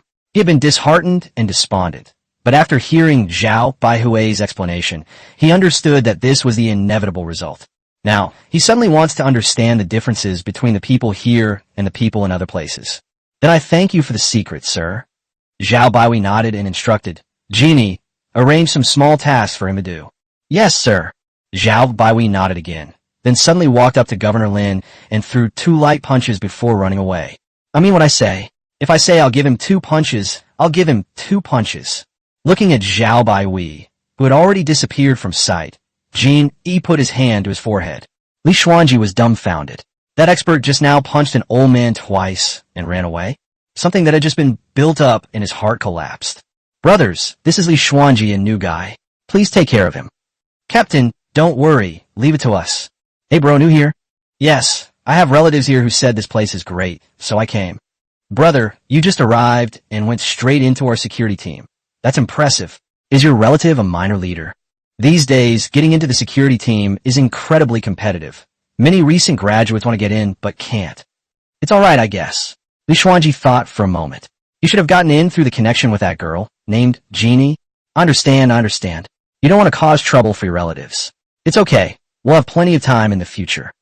Let's go, buddy. Our mission today is patrol. It's an easy job. There's basically no trouble here. It's just a bit tiring on your legs. Li Hyun-ki went out into the street with them. The streets were bustling with people, some hurrying along while others strolled around with smiles on their faces. Our task is very simple: to manage the sanitation and environment of the streets and alleys. For example, it's certain that urinating or defecating anywhere is prohibited. For example, merchants are not allowed to occupy land beyond their boundaries, and stalls are not allowed on the main street, nor are tables allowed to be placed outside. Small streets and alleys are fine, but you can't go beyond that distance, otherwise it will affect pedestrians and carriages. So what should we do? A fine then? Li Xuanji frowned. He had always heard that exorbitant taxes and levies were as fierce as tigers, making it difficult for the people to raise their heads. Could this be considered an exorbitant tax and levy? Will these grassroots staff members solicit bribes or demand favors? If ordinary people are messed with by these people, can they ever turn their lives around? Was that person lying to me? Stop! Don't run! Li Xuanji was still in a daze when he saw his companion rush out, and he quickly followed. A man dressed in somewhat shabby clothes was urinating in a box, and before he could even pull up his pants, he was caught. Public urination will result in a 50-cent fine. No, sir. I'm new here and don't know the rules. Give me your ID card. My lord, please spare me. The man's pitiful plea touched Li Xuanji's heart. But he didn't say or do anything. He's just an ordinary person now. How can they be qualified to stand up for the people? If you don't take it out soon, I'm going to blow the whistle. No, I'll take it. The man reluctantly took out his ID card and handed it over. They're all official residents now. Yet they still lied to me and said they were new here. Sir, I only earn 1.2 yuan a day. It hurts me to lose 0.5 yuan. You're in pain, but you still urinate and defecate anywhere. I couldn't hold it in any longer, could I? Then let's find a doctor to see if there's something wrong with our kidneys. The man's expression changed instantly. His previous distress vanished, replaced by a look of regret. Li Hyun-ki took a deep breath. He'd been tricked. I thought the punishment would be severe, but it turned out to be just half a day's wages. It's not to the point that people can't make a living, especially since the other party was in the wrong first. Li Hyun-ki's companion took the other person's ID card, wrote something in a small notebook, tore off half of it, and handed it over. Pay the fine within 3 days, or if you find it too troublesome, you can pay the fine to me now. I'll just give it to you directly, to save you the trouble. The man paid 5 cents and left dejectedly. The companion happily tossed the 50 cents. Great. Let's hand over this 50 cents, and then we'll each get 10 cents. Sometimes I wish there were more people urinating in public, so I could get rich, haha. It's a pity that there are fewer and fewer people urinating in public these days. Li Hyun-ki asked, why not 25 cents per person? Hey, Lowly, don't get your hopes up like that. Be careful you don't end up losing this outfit before you even earn 2 cents and 50 cents, and then you won't even have $2 a day left. Chapter 60. The Emperor's duties are full of joy. Enforcing the law on the street leads to complaints. Li Xuanji worked with his companions all morning, enforcing the law 3 times and earning an extra 3 cents, but he couldn't get the cash yet. He had to wait until the next expense to receive it. A regular security guard earns a first-level salary of 2 yuan per day, which is equivalent to earning 1.3 yuan in a morning. Oldly, let's go, time to eat. Are you eating with your family here, or are you coming with me for fast food? Li Xuanji's companion was not old, around 20 years old, and his surname was Liu. Li Hyun-ki is 34 years old. After shaving his beard and taking good care of himself, He looks like he's in his mid-20s. But the ID card doesn't lie. It says 34 on it. All his companions called him Lao Li. I have no family here. Let's go eat together then. The two went to a nearby fast food restaurant. As soon as they entered, they saw a long counter divided into many small areas, each with a price tag. 2 cents, 3 cents, 4 cents, 5 cents. The most expensive ones are 80 cents and 1 yuan. If you want to eat dishes that cost a few yuan a plate or more, go to restaurants or hotels. This place is just a fast food place. Oldly, the prices are all listed above. Take whatever you want to eat, pay the bill over there, and then just find a table to eat at. While talking, his companion took a bowl of coarse grain rice for 2 mao, 0.2 yuan, and a small bowl of shredded potatoes for 2 mao, 0.2 yuan. After undergoing intensive training at Jinyuan, Li Xuanji gained a better understanding of the local currency than he did of copper coins and silver, because he had never bought anything with copper coins or silver. After hesitating for a moment, he still picked up a bowl of white rice for 50 cents and a dish with shredded meat for 80 cents. Then I went to the checkout window, awkwardly took out my wallet, counted out 1 yuan and 30 cents, and handed it over. Following others' example, he got a free bowl of watery soup and sat down at the table where his companions were sitting. Damn, Lao Li, you must be rich. Eating like this, your daily wage wouldn't even cover 2 meals. My family is relatively well off. That's true. They were assigned to the police station as soon as they arrived, so their family must be well off. Unlike me, I came from a poor background, but luckily I met you, sir. I am very content with my life now. Li Hyun-ki took a bite of rice and a bite of vegetables, and felt that they were just so barely edible. The person across from him is eating even worse, yet he seems to be enjoying his meal immensely. Does he really think it tastes delicious? Oldly, you can tell from your background that you come from a good family. Let me tell you, this meal cost me 4 mao, which is 4 won. A few years ago, 4 won was the food money for my family of 6 for a day. Looking at the rice and vegetables in the other person's bowl, Li Xuanji asked in surprise, a family of 6 eating this for 1 day? How is that possible? Hey, it seems you've never experienced hardship. For coins can buy almost a pound of coarse grains, and mixed with a pound of wild vegetables. Isn't that the same as eating 3 ounces of rice per person? Of course, you have to eat in the morning. You need to eat in the morning to have the energy to work all day. Then, if you're hungry after you finish working, you can just go hungry. You won't starve to death anyway. These shredded potatoes smell so good. I used to never have any side dishes with my meals. Is that what ordinary people should be living? No wonder that person said that the people here are already relatively happy. In the afternoon, the two continued patrolling the streets, with Li Hyun-ki learning from his partner how to enforce the law and communicate effectively. There are no strict requirements to keep walking, or to walk a certain distance, or to make a certain number of round trips. You can rest whenever you're tired, but you have to do a decent amount of work to avoid being criticized by the team leader. Oldly, it's time to get off work. See you tomorrow. Okay, see you tomorrow. Li Hyun-ki was taken aback. He was off work, and all his time was his own. What should he do? He sat in the police station office for a while, then ate at a nearby fast food restaurant before heading back to his residence. He was dressed in all black, representing the laws of the imperial court. In the past, when he secretly left the palace in plain clothes in the capital, he had seen minor officials in black robes running rampant on the streets, and the people were terrified of them. These petty officials would fawn over any officials, wealthy people, or people dressed in fine clothes they encountered. But now he's wearing the same black uniform, and the people around him seem not to see him at all, going about their business as usual. Yes, there are people who avoid looking at him. Damn, peeing anywhere. Li Hyun-ki rushed over instinctively. Fine. My lord, I was wrong. I just arrived. Show me your ID, or I'll blow the whistle. A few people around chuckled and watched the commotion. One man laughed and said, "This corner is a bit dark, and people often pee here. There's a stench as people walk by. I suspect he's done this more than once. Maybe the security guards should confiscate his tools of the trade." Yes, confiscate the tools used in the crime, huh? It was obviously just a joke, but Li Hyun-ki laughed along with everyone else. He imitated his companions, taking out the small notebook and ballpoint pen that had just been given to him. He still remembered what he was supposed to write. The reason for the punishment, which was urinating in public, and the location, which was the street or house number nearby, such as number 138 Genie Street. The penalty time only needs to be approximate. Write down the 9-digit ID number, tear it off, and give it to the other party, and keep a copy for yourself. The problem is that he can only barely recognize some of those simplified Chinese characters, let alone write them. He had no choice but to write in traditional Chinese characters, and since he wasn't used to the pen, it took him several times longer than his companion to finish writing. The man, caught red-handed, became impatient. Fine, I'll just give you the money, okay? Did you never go to elementary school? Alright, judging from your handwriting, you definitely didn't go to elementary school. So how did you get into the security team? You didn't get in through connections, did you? How about this? You don't punish me, and I won't report you. We're even now, okay? The onlookers were outraged. One of them cursed. Damn it, someone actually used connections? I'm going to report you to the master. Lee Hyun-ki was completely bewildered. Were the people here really that kind?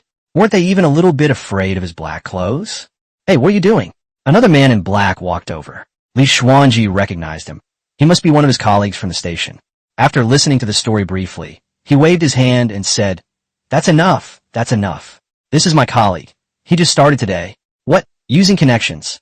Didn't we say we'd give priority to those hiring at our police station? We didn't say you had to be a graduate. What else do you want to say? Why are you making such a fuss? Fine. If you want to report me, then go ahead. Here, I'll give you my number. Go wherever you want.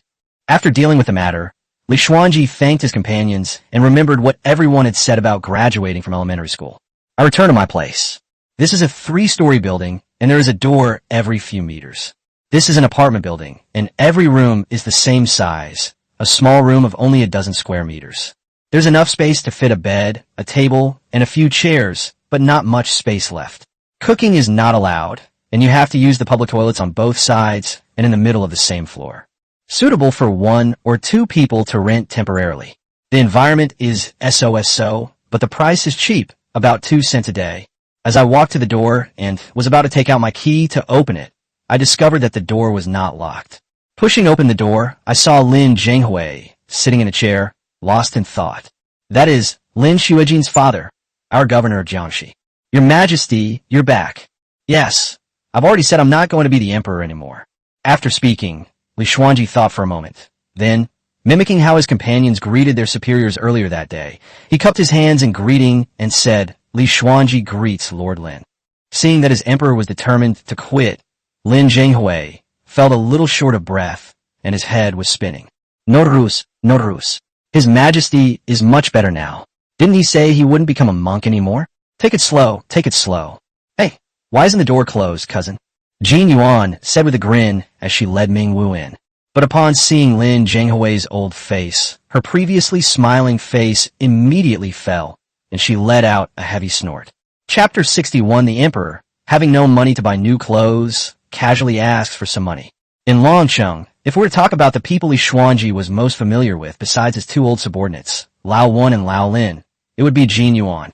Zhao Baiwei stopped caring about affairs and lost interest in the emperor, so he handed things over to the embroidered uniform guard. Jin Yi was busy with work, so he casually handed it over to Jin Yuan. Jin Yuan was quite responsible, giving Li Xuanji an emergency training session on common sense for a day. Then they suggested fabricating an identity for him, like saying he was their distant cousin. Hee, that's the emperor. He's the most noble person in the world, well, the second most noble in my heart, and the most noble in other people's eyes. He pretended to have an emperor cousin to play around with, haha. Let others be envious. This girl is getting older and older, and her skin is getting thicker and thicker. Jin Yuan, you've arrived. Li Xuanji greeted her with a smile. He had a very good impression of this girl. Youthful and lively, unpretentious, considerate of others, and despite her young age, she has already begun to take on important responsibilities. No matter how you look at it, it's outstanding and hard not to like it.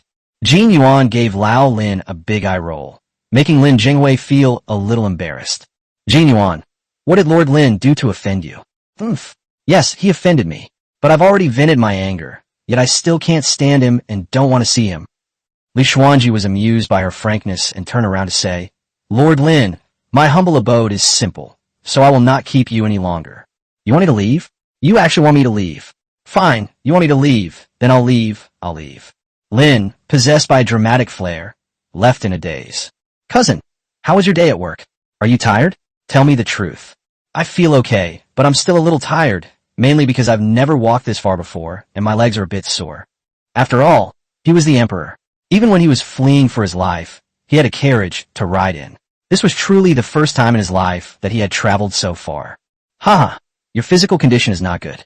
You're just like my old man and Ming Xin. You get tired after walking a few steps. Faced with Jin Yuan's unintentional mockery, Li Xuanji didn't feel unhappy. On the contrary, he found it quite amusing.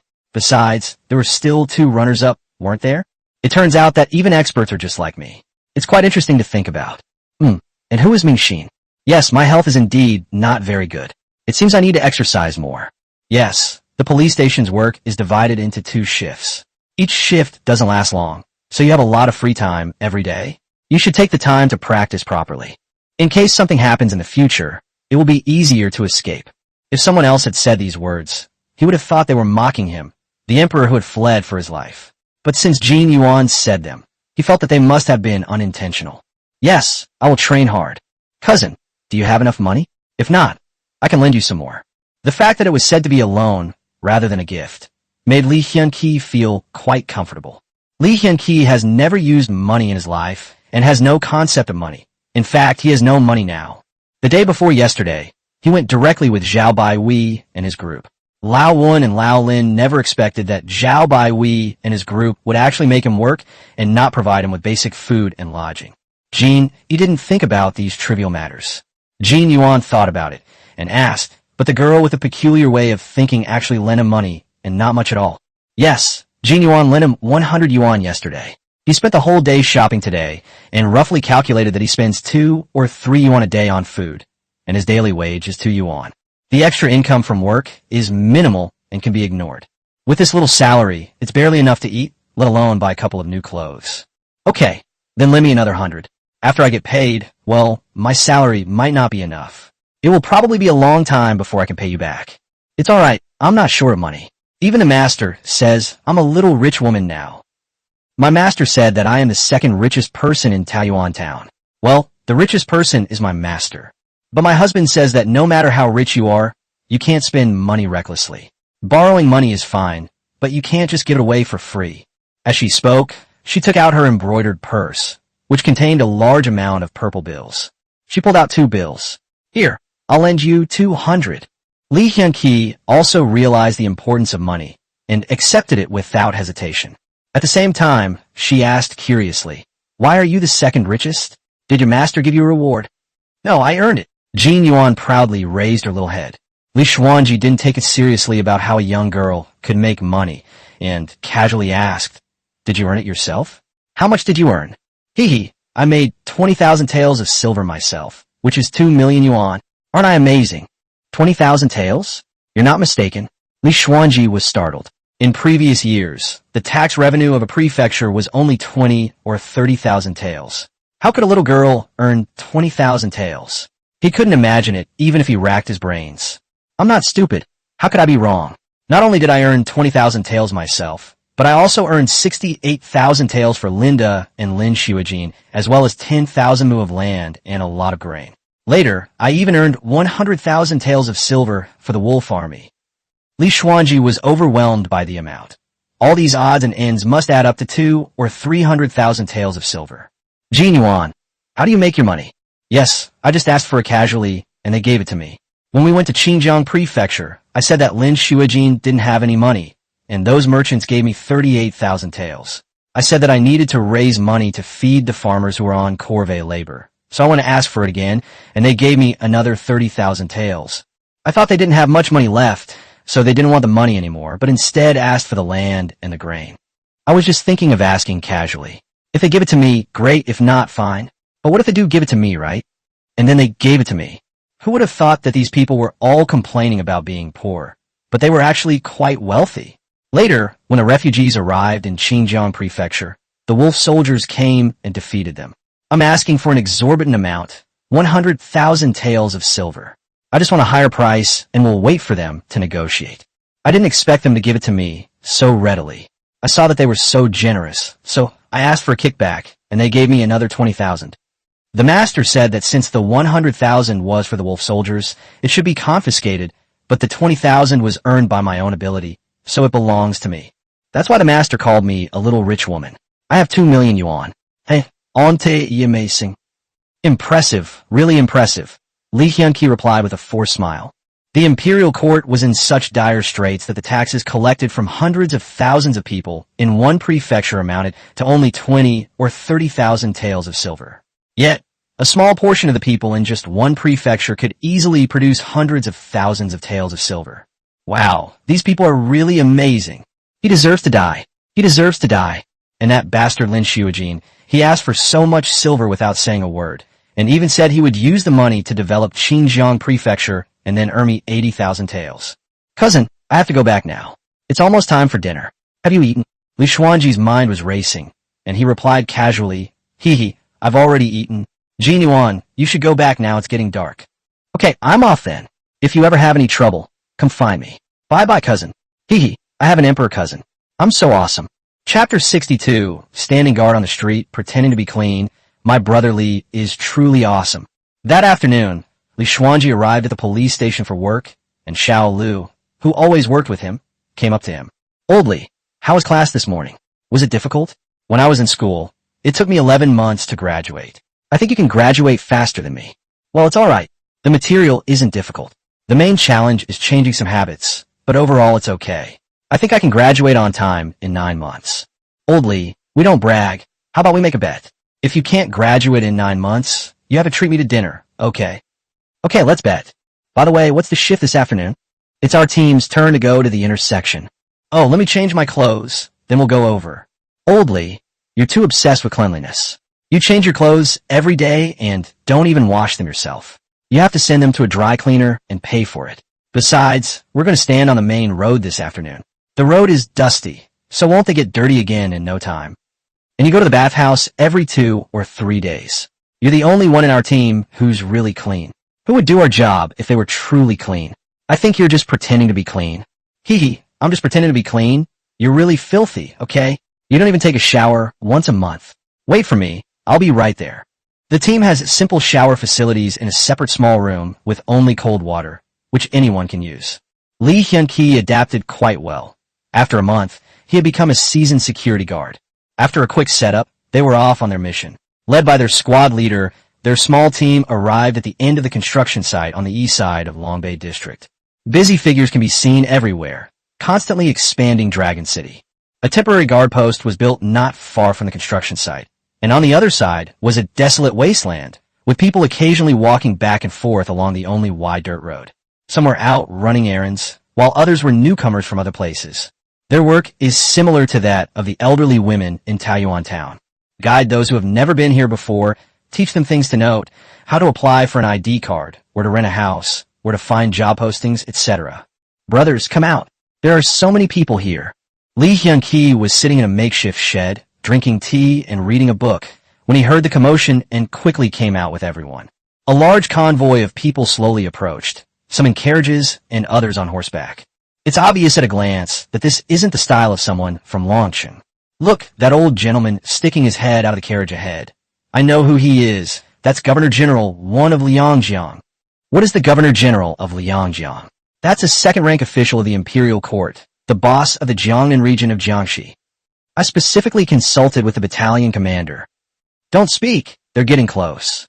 When Jingran had been traveling for a month and was exhausted, but when he leaned out of the carriage and saw the city, which, although small in area, was impressive because of its towering buildings, his mood brightened. Once you get here, you're absolutely safe. 30-odd knights, armed to the teeth with steel, charged forward like a sharp steel blade. Although their numbers were small, their presence was imposing. The team of several hundred people immediately panicked. When Jingran quickly stood on the carriage and shouted, "Don't panic, they're our own people." A platoon of about 30 riders approached the carriage, and the lead rider, whose face was not visible, spoke. "It's Lord One. You brought so many people, including some soldiers. You should have informed us in advance to avoid any misunderstandings. I apologize, it was my mistake. These soldiers will not be allowed into the city. I will only send a portion of the civilians in." The leading knight nodded in agreement, waved his hand, and left with his knights. When Jingran wiped his forehead and waved his hand, "Let's go into the city." Half of the group headed into the city, while the other half stayed back a little and set up camp nearby. When Jingran climbed into the carriage, his eyes inadvertently sweeping over the 10-man security team beside him, and he was momentarily stunned. But he didn't say anything and silently got into the carriage. "It looks like father." A little head looked out curiously and exclaimed, "Don't talk nonsense. How could your father be here?" A gentle woman pulled the child back into the carriage, glanced casually outside, and froze. Who is that person dressed in black, wearing a black hat, and standing ramrod straight? Why does he look so much like His Majesty? The security team members watched the procession pass by and enter Longshan. Li Hyun-ki's gaze was calm. Although he had just seen a few familiar people, he found that he did not feel anything strong, as if he were looking at strangers. Or rather, he separated his present self from his past self. Perhaps it was when I was determined to become a monk that the dividing line was formed. The people and things of my old life feel much more blurred, but this part of my new life is becoming clearer and clearer. I think I just saw a woman. She looked like a fairy. Li Hyun-ki chimed in with a smile. I saw it too. It's very beautiful. Right? I knew it was incredibly beautiful. I really wanted to look at it a few more times. I'd rather live 10 days less than that. Li Xuanji punched Xiao Lu on the shoulder. Don't talk nonsense. That's your sister-in-law. What sister-in-law? Which of my brothers has such a beautiful sister-in-law? Damn. Lally, you got some big ambitions. Let me tell you, don't get any funny ideas. That woman seems to be pregnant. Get lost. I don't want to talk to you. Li Xuanji rolled his eyes, turned around, and went back into the temporary shed to continue drinking tea and reading, waiting for his shift to change later. Come out, everyone. A big shot has arrived. The deputy district head of Jinyuan is here. At a shout from outside, the team leader led the others in the house and hurriedly ran out. As he walked, he couldn't resist bragging. Let me tell you, I know the head of Jinyuan district. Back then, I worked with his father. He was the captain, and I was one of his men, just like you guys are now. 10 people stood in a straight line, watching the carriage approach. As the carriage approached, Jinyuan, dressed in black clothes and trousers for work, lifted the carriage curtain. Cousin, your family is here. Come with me to see them. Cousin? Who is the Jinyuan district chief calling for? There are only 10 of us here. Everyone turned their heads, looking at each other. Originally not wanting to delay his work hours, Li Xuanji was afraid that Jinyuan would reveal some more news, so he reluctantly stepped out of the group. Captain, shall I go and take a look first? Okay, alright, go and come back quickly, or rather, listen to the district chief.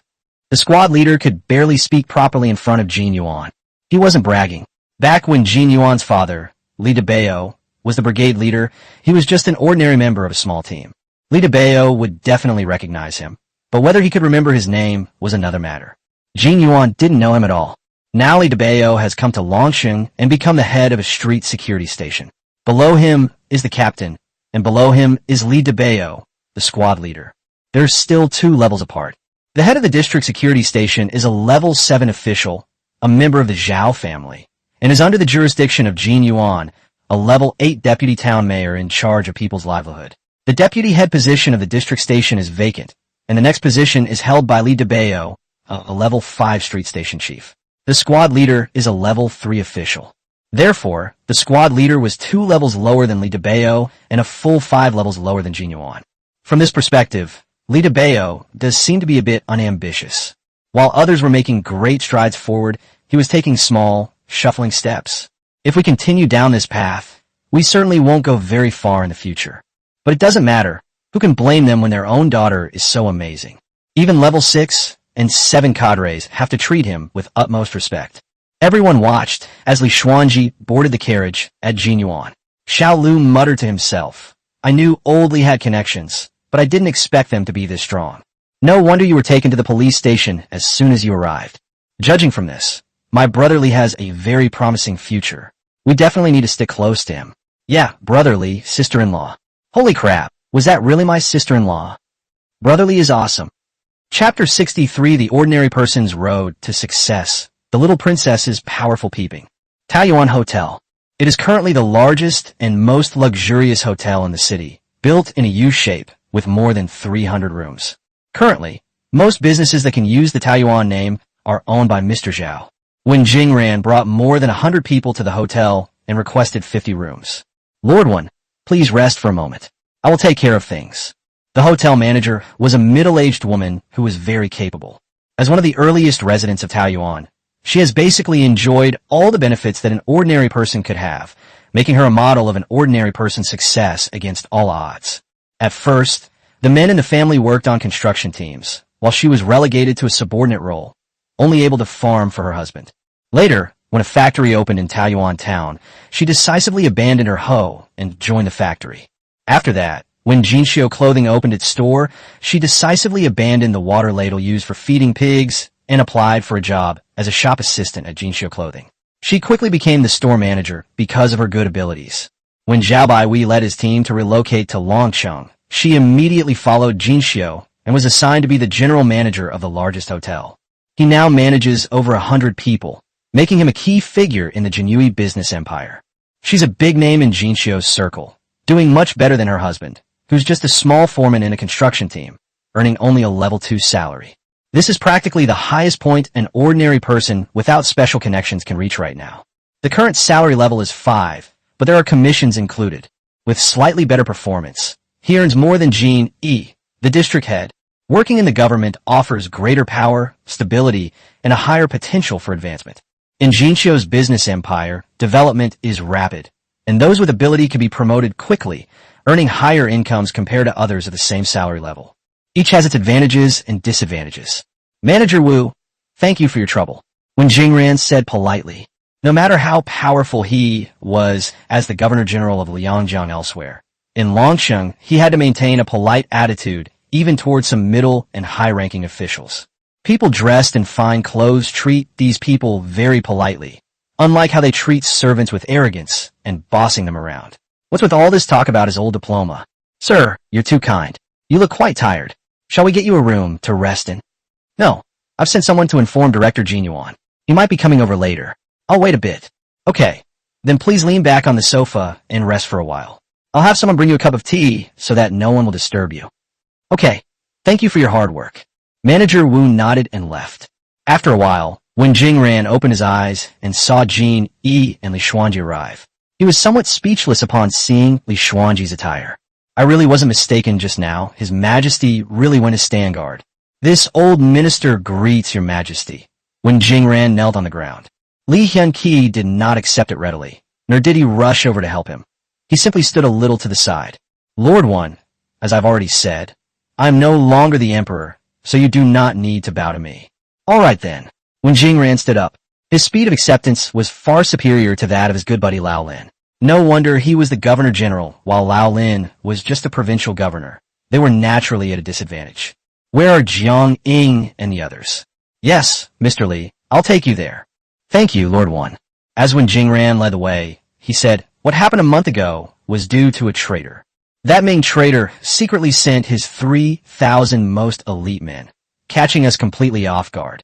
Now, the traitor has been executed, and the 3,000 rebels have been defeated. The area south of the Yangtze River is still under our control. We have dispatched a large number of spies to monitor the movements of the Ming rebel army and will absolutely not allow them to cross the river. Li Hyunqi listened intently, then nodded. I'm not interested in these things. Why are you nodding if you're not interested? The two arrived at the hotel's best private room, and upon opening the door, they saw a group of women and children. Your Majesty, His Majesty has arrived, when Jingran announced, inviting Li Xuanji inside before closing the door to give the family some time. I've heard that emperors can marry a lot of wives. Is that really true? When Jingran remained silent, watching the little girl blatantly peering inside through the door and try to pull the door shut. Jin Yuan pushed hard, and the two were locked in a stalemate.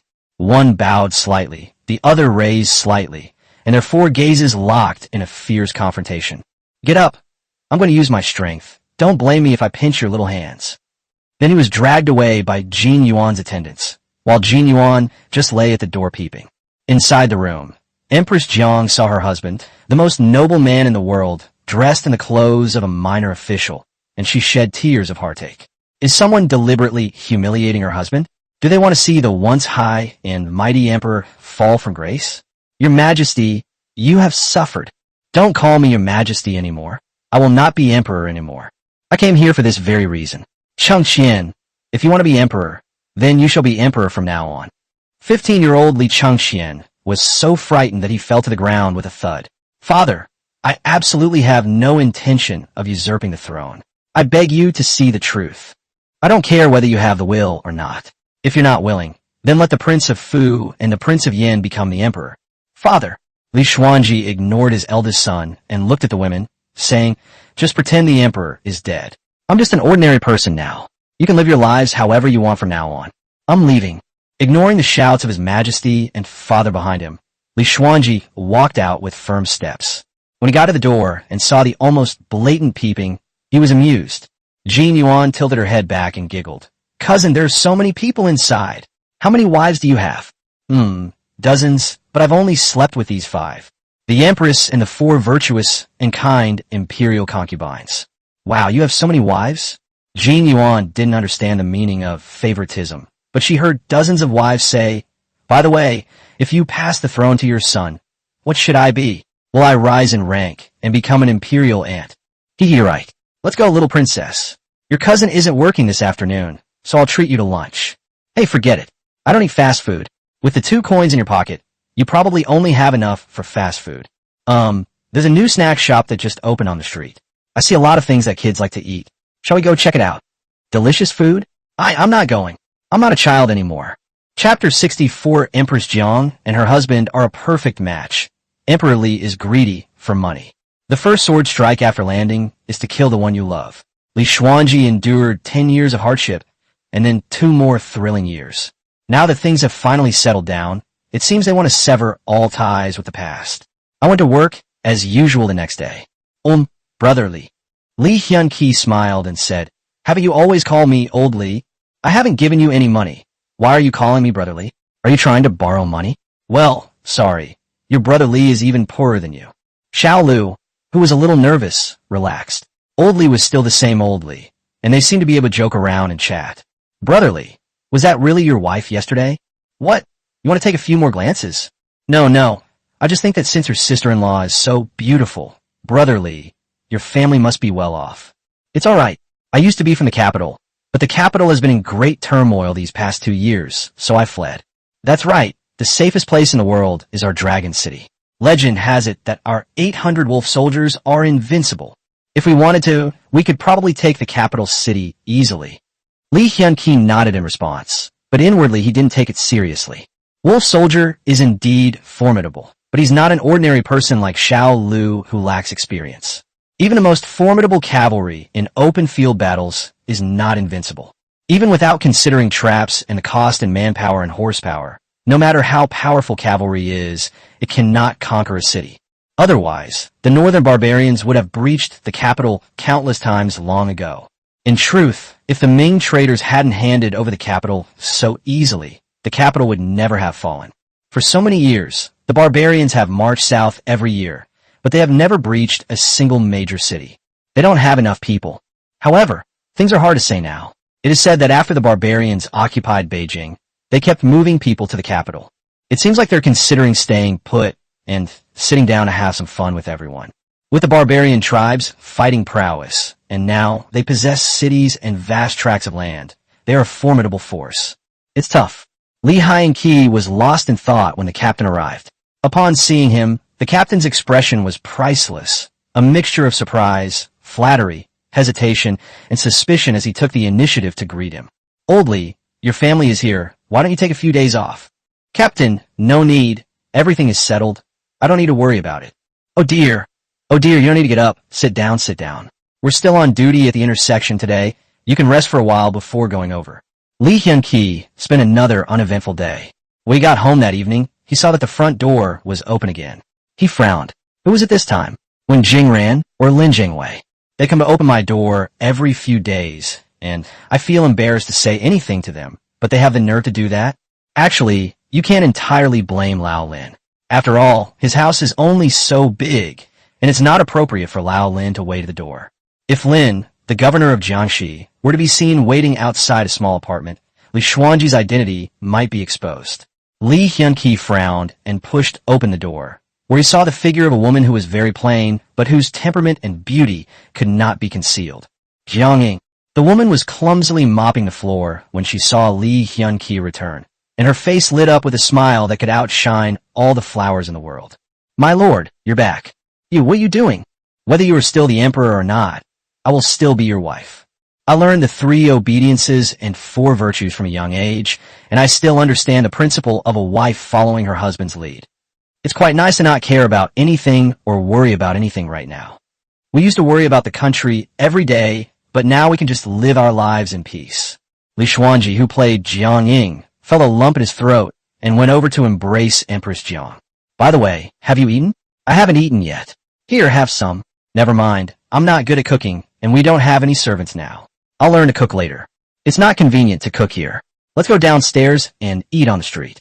The two went downstairs side by side to a fast food restaurant. Lee Hyun-ki took 2 bowls of rice, 1 meat dish, 1 vegetable dish, and 2 side dishes, and paid 2.1 yuan.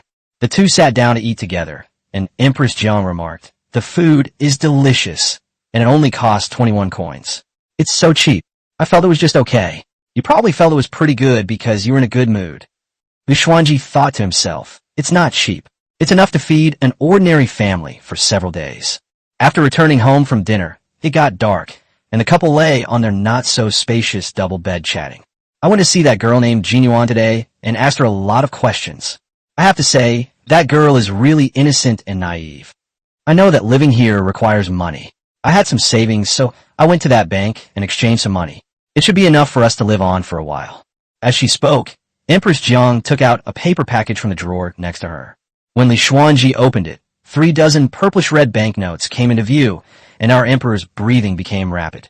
A mere 30,000 coins, which is only 300 taels of silver, was enough to break the emperor's mind. That's because Li Xuanji only truly realized the value of money after arriving here. In the past, no matter how much money he had, it was just numbers and a tool for his rule. "I have some gold and silver jewelry here, if that's not enough." "That's enough, that's enough. The two of us only need 10 yuan a day to live on. This is enough for us for 10 years. In his excitement, Li Hyunji actually kissed Empress Kong on the cheek. "Your Majesty, my husband." Empress Jeong was both shy and happy. It had been 10 years since His Majesty had kissed her. Alas, it's no wonder Li Xuanji was agitated. Even a hero can be brought down by a mere penny. The pressure on the imperial court is gone, but new pressures have emerged. I don't earn enough to cover my expenses, and I still owe Jin Yuan 300 yuan. The pressure of being in debt is something that people who don't owe money can't understand. Now that's great, I can pay off my debts.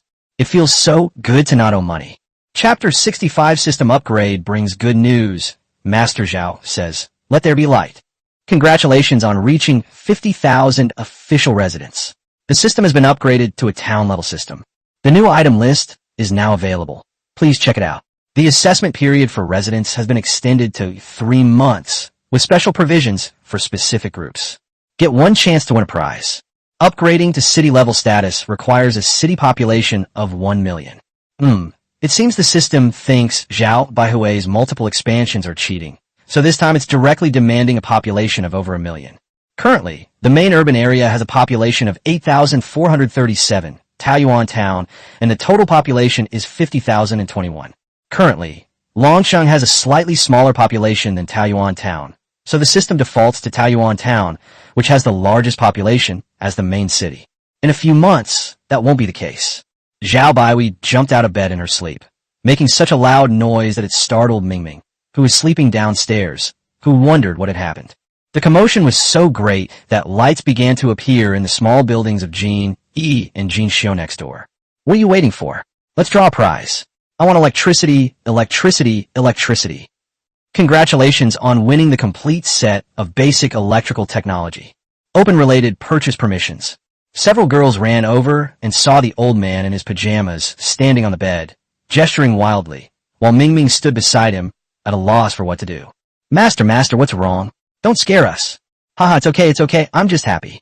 Seeing that the master could still answer questions, it seemed that there was no major problem, and the group breathed a sigh of relief. "Sir, could you tell me what the joyous occasion is?" Zhao Baihui raised his eyebrows and said, "Well, let me tell you, I just broke through to a higher realm, and my magical power has greatly increased." Jin Yuan asked excitedly, "Congratulations on your advancement, master. Can you fly now? Can you show us?" Damn it, he blew his own horn. This is a spiritual uplift. You wouldn't understand, even if I explained it to you. Go back to sleep, go to sleep. So it can't fly. Seeing Jin Yuan's slightly disappointed expression, as if she had some doubts about the master's wise and mighty image, Zhao Baihui could not tolerate it. You just wait." Zhao Baihui ran downstairs and arrived at the lobby. With a wave of his hand, a large, square-shaped object, as tall as a person, appeared. It perfectly embodies the phrase big, clumsy, and stupid. It still costs another 200,000. Another day of missing Pinduoduo. If you bargain, you can get one for 200 to play with. With another wave of his hand, a bunch of round, bulging light bulbs appeared on the ground. With another wave of his hand, a large barrel of oil appeared in front of him. Pour oil into the machine and start it manually by cranking the handle. After a lot of effort, the machine started up. I manually adjusted the machine's power, then picked up a light bulb and connected it. Everyone watched as their master busied himself for a while, then picked up a small object and shouted triumphantly, "Let there be light." With a snap, light instantly filled the entire hall. Everyone was stunned. Let there be light. And there really was light? Good heavens, did the master pluck the sun from the sky? Hee, let me ask you, isn't the master awesome or not? Jean E. and the others hadn't read the Bible and couldn't quite grasp Zhao Baihui's appeal, but even so, it was still shocking and awe-inspiring enough. Jean Yuan was the first to come to her senses. She rushed over and hugged Zhao Baihui's waist, jumping up and down and trying to grab Xiao Taiyang with her other hand. Master is awesome. Master, Master, let me play with the sun. Let me play with it. No, this thing is too hot to handle. You have to do it like me, grab the bottom. Hey, don't climb up. I'm on a wooden stake. Oops. Ha ha ha, got burned, didn't you? Serves you right for being so crazy. Holy crap, Mitching, what are you doing? How could someone as composed as you touch an electric shock with your bare hands? Mingming, this is a light bulb. You can't eat it. Jean E. Jean Xiu and the others couldn't sleep, so they frantically played with the little sun. This is truly shocking and incredible for people of this era. Seeing that everyone was gradually learning how to use it and what the taboos were, Zhao Baihui went upstairs to change his clothes, then came downstairs with a tea bottle and sat down happily to drink tea, watching the children do silly things. Electricity isn't anything special, and generators are even uglier. But my family is funny. I rarely see those surprised, confused, innocent, or annoyed expressions on their faces anymore. I feel satisfied. At the same time, I complain that although I finally have electricity, the so-called basics in the system are really too basic. Such a big, broken thing, inefficient, yet it costs 200,000. The master now has 50,000 people under his command, and the daily subsidy is 500,000, but he can only afford 2.5 of them. The light bulbs are expensive too.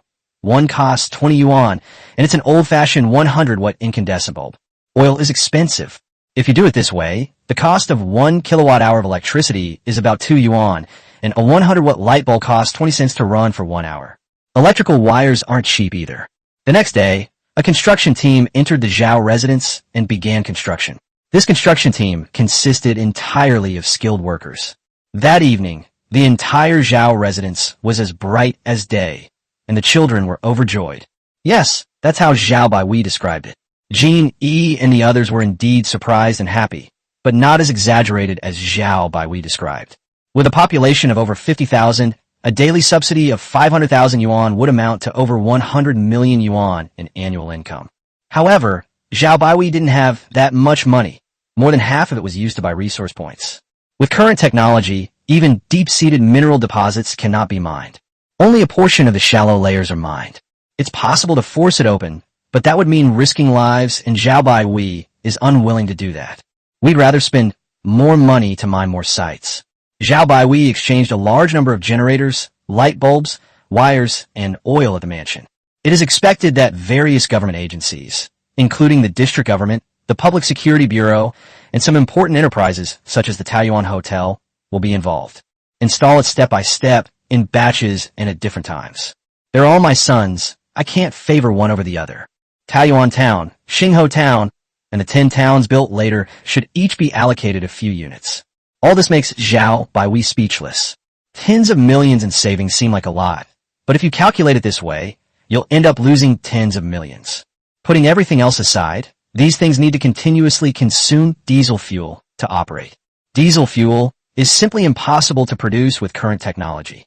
Genie, there are only 100 generators. You're in charge of distributing them. Not a single one more. Find me the best craftsmen and get them to research and develop a generator as soon as possible. If this continues, the master's magic power won't be able to withstand it. Chapter 66. Empress Jiang takes office at the hotel. The trio falsely receives an imperial edict. Taoyuan Hotel. A group of young waiters gathered in the lobby, looking up at the light bulbs overhead. The hall is very large, so 20 light bulbs were installed at once to ensure sufficient brightness. Does this thing really glow? What is light emission, and what does it look like? Idiot, haven't you ever seen the sun before? I wish it would get dark right now. The strange appearance of the group of young waiters caused the occasional customers to stop and look up curiously at them. What are these people looking at? What's that round thing? What's so interesting about it? I can't ask, otherwise it'll make me seem stupid.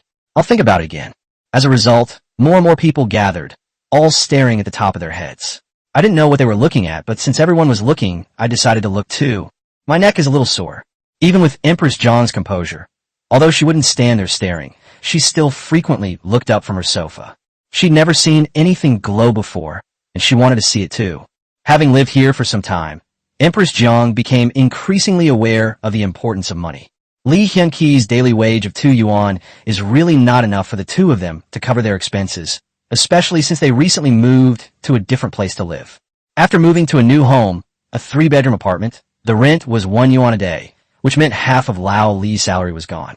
As the saying goes, he who does not plan for the future will have trouble in the present. Although we have tens of thousands of yuan in savings, we can't just sit around and do nothing. Watching your wallet dwindle day by day can be quite unsettling. So Li Xuanji took her to Jin Yuan and asked if he could help Empress Jiang find a suitable job. In fact, Empress Jiang was not one to ask for favors. After all, she had never asked anyone for a favor in her life. At first, I went to the streets and to the places where the government announced the confession plan. There are ordinary jobs like cooks and waitresses everywhere, but the salary is basically only about 1 yuan a day, and the working hours are not short. For women in ordinary farming families, 10 coins a day was an incredible opportunity, something worth fighting for with all their might. But for Empress Jiang, it was truly hard work and exhausting, and she didn't earn any money. Li Xuanji also disliked asking for favors, but for his wife and for the sake of their newly restored family, he still went to Jin Yuan. Jin Yuan thought about it, and felt that the wages of the businesses under Jin Xiu's management were relatively high, so she helped to inquire about it. When her younger sister asked, Jin Xiu naturally couldn't make a bad arrangement, so she directly assigned her to be the manager of Taoyuan Hotel. If being in the public eye isn't suitable, then I'll take charge of the hotel's logistics and sanitation. Managing a group of young girls and boys, and women and mothers-in-law who clean the house. Empress Jiang managed such a large harem in an orderly manner, so this job is definitely a good fit for her profession. Normally, a regular manager would receive a level 3 salary, which is 3 yuan per day. However, Jin Xiu noticed that the emperor's family seemed to be short of money, so she gave him a level 4 salary with a daily wage of 3.8 yuan, second only to the hotel general manager. No matter how much you try to take care of them, it's not good to give them a level 5 salary, which is on par with the general manager. Otherwise, she would rather just give her money and let her not have to work. In addition to salaries, the hotel also offers bonuses. The hotel is doing very well, and everyone receives a bonus. For some people, the bonus is even higher than their salary. Such a couple. The husband earns 2 yuan and the wife earns 8 yuan. How harmonious and happy their life is. Well, I just hope they won't start fighting over time. Manager Wu came out of the office, saw Empress Jiang, and went over to her, saying, "Manager Jiang, go turn on the lights." This part of the work also falls under the logistics department, and it's your responsibility. If any problems arise in the future, you'll be responsible for contacting the maintenance personnel. Manager Wu's rise from a peasant woman to her current position as general manager is undoubtedly due to her hard work, talent, and emotional intelligence. Judging from the fact that the other party was directly arranged by Jin Xiu to be parachuted in and was personally delivered by Jin Yuan, the two seem to have a rather close relationship. I knew this person was a great person, so I shouldn't be negligent just because they were nice and had a good temper. Sometimes, it wouldn't hurt to flatter them a little. Empress Jiang shook her head. "General Manager, you should handle this. I won't get involved. People are praising you, so you should know your place, since you're begging for a living under their thumb." "All right then." Manager Wu didn't refuse any longer, walked to the counter, and pressed a row of buttons at once. The hall, which had been dimmed due to the setting sun, was instantly filled with light, seemingly brighter than during the day when all the doors and windows were open. "Wow, my eyes!" many people exclaimed, closing their eyes in amazement. "It's really bright. The old man is really amazing. He actually managed to install a small sun on the ceiling. It's bright, but it's expensive. So many light bulbs cost 4 yuan per hour. If you keep them on all night, an average person's monthly salary is gone." Of course, hotels can't keep all the lights on every night, and most of the time, they won't turn all the lights on. Currently, all electric light consumption is supported by population subsidies, making large-scale promotion impossible. The Imperial Guard specially allocated several generators and arranged them in the squares of the most bustling streets in the city. Combine a bunch of light bulbs to create a giant light source. It is lit up every day after dark, illuminating a large area nearby, and it stays lit for half the night. You can see it from a great distance, like the brightest star in the night sky. This is the calling card of Longsheng. It will not only make the streets more lively at night, but also attract more people. The master said he hopes the population of Longsheng can exceed 1 million. Although it is destined to be a long and arduous task, I will do my best to shorten the time required. Hey fellow villager, Longsheng has plucked the sun down and hung it on the street. Do you want to go see it?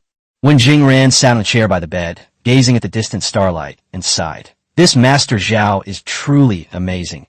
He actually managed to create such a miraculous thing. Let's forget about him and talk about the situation in various places now. This is a large courtyard in a wealthy villa area. The rent for this 3-story building with a courtyard of several hundred square meters is equivalent to 100 yuan a day and more than 300 taels of silver a year. It is now the central hub of the imperial court, where the Old One and Old Lin, as well as the current crown Prince Li Changxian, reside for extended periods. Everyone else was a servant or attendant. The emperor longed to be an ordinary person and abandoned a huge mess of affairs, but they couldn't just let things drift. So the group stayed there to keep an eye on things, occasionally issuing false imperial edicts or something. Since the emperor doesn't want to be emperor anymore, he probably doesn't care about such a trivial matter as forging an imperial edict, right?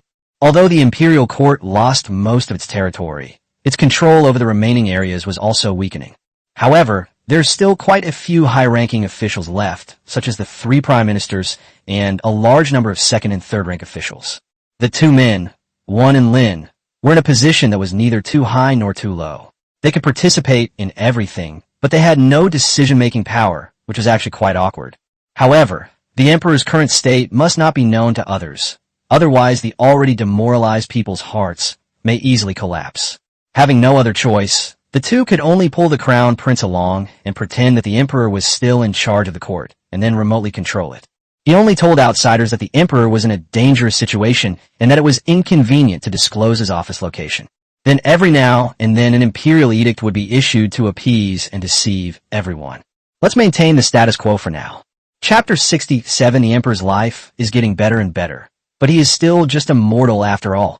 Thank goodness, there shouldn't be any major disasters this year, and many places have had a bumper harvest. If only this harvest had come 2 years earlier. Come earlier? Have you forgotten what Mr. Zhao said? What difference does it make if you come earlier? Does it have anything to do with the imperial court? Does a bumper harvest guarantee the payment of taxes? The crown prince asked in surprise. Lord Wen, Lord Lin, is that Mr. Zhao really as capable as you say? The 2 exchanged a glance, recalling the day that the man had persuaded His Majesty to change his mind and analyze the reasons for the collapse of the court, and they couldn't help but nod in agreement. Amazing. Amazing? There shouldn't be anyone this awesome in the world. Li Changxian was overjoyed. If I were to earnestly request Mr. Zhao to come out of seclusion and offer him the position of Grand Secretary to help Father Emperor regain control of the realm, do you 2 think there is a good chance? Wen Jingran sighed and said earnestly, Your Highness, I'm afraid even if the emperor were to plead with us, it would be to no avail. To put it bluntly, those godlike figures see us mortals as nothing more than ants, nothing more than ants.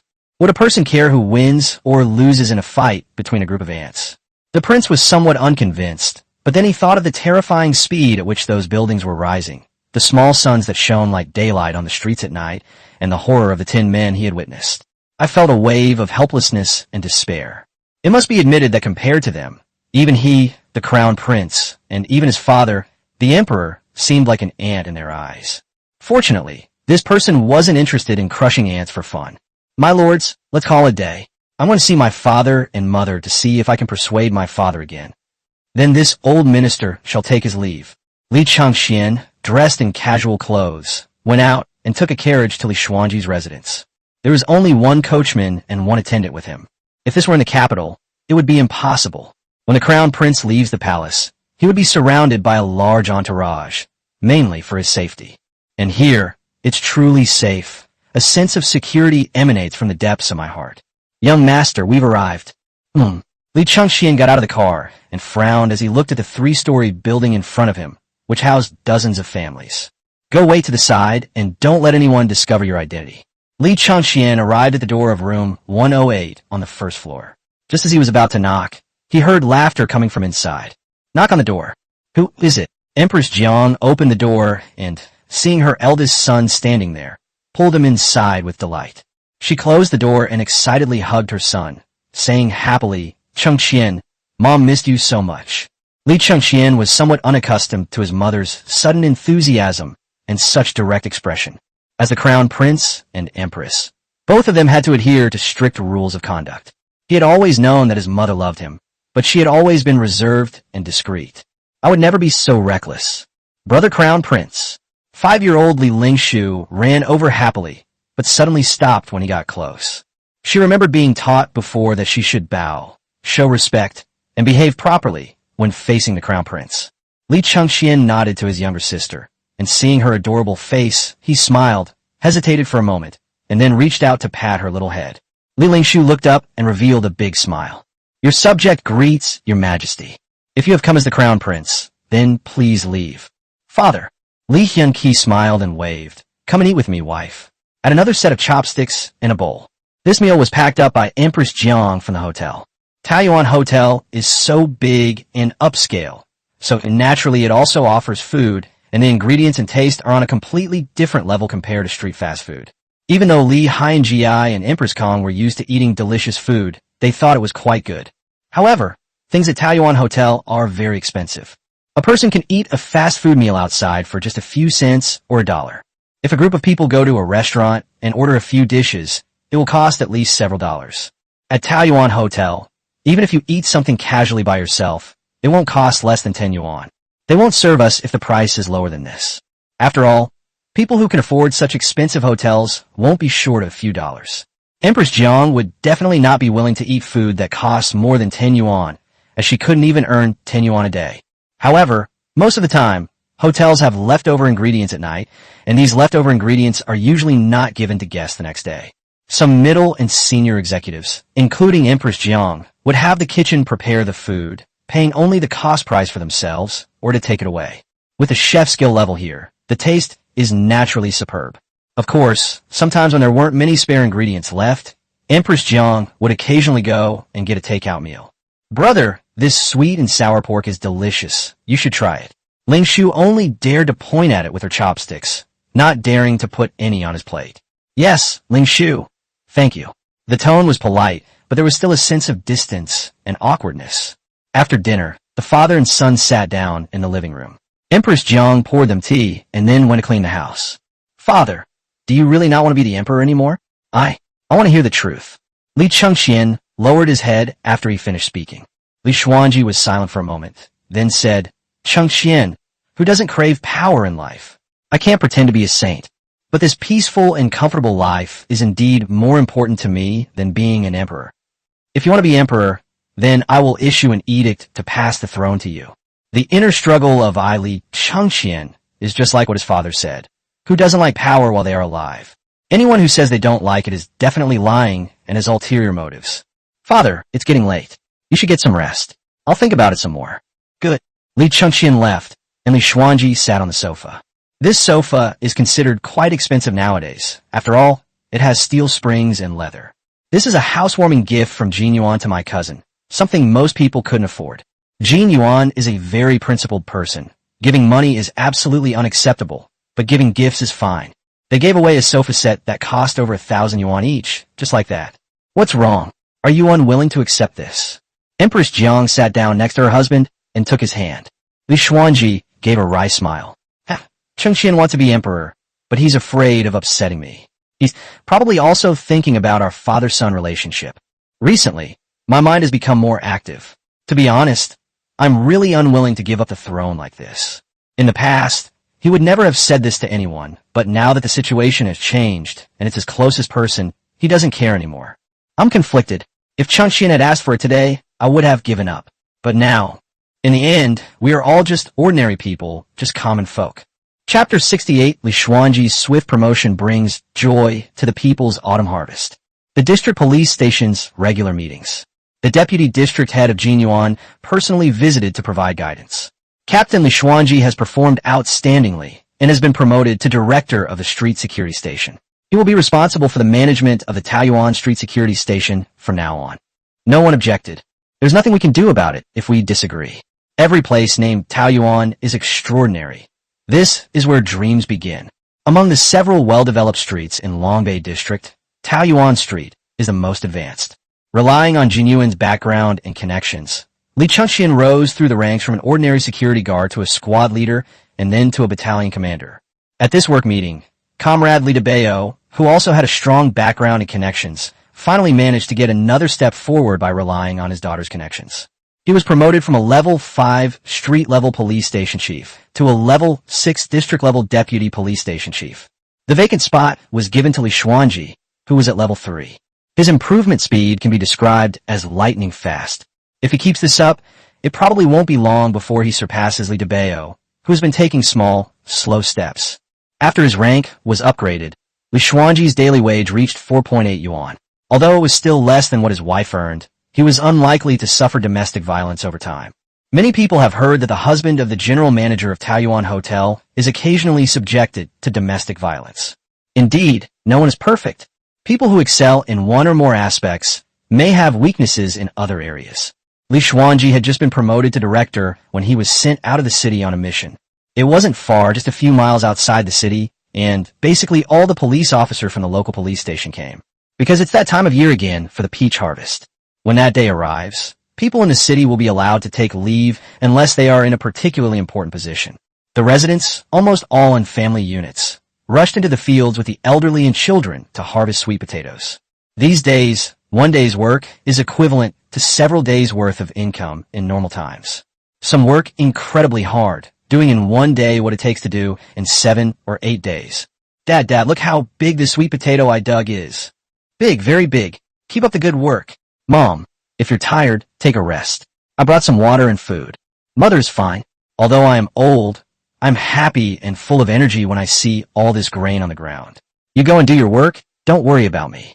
Sanwa, if you keep eating raw sweet potatoes, I'll beat you. Is the family short of food or water for you? Master, digging sweet potatoes is so much fun. Let's play a little longer. All right, play a little longer.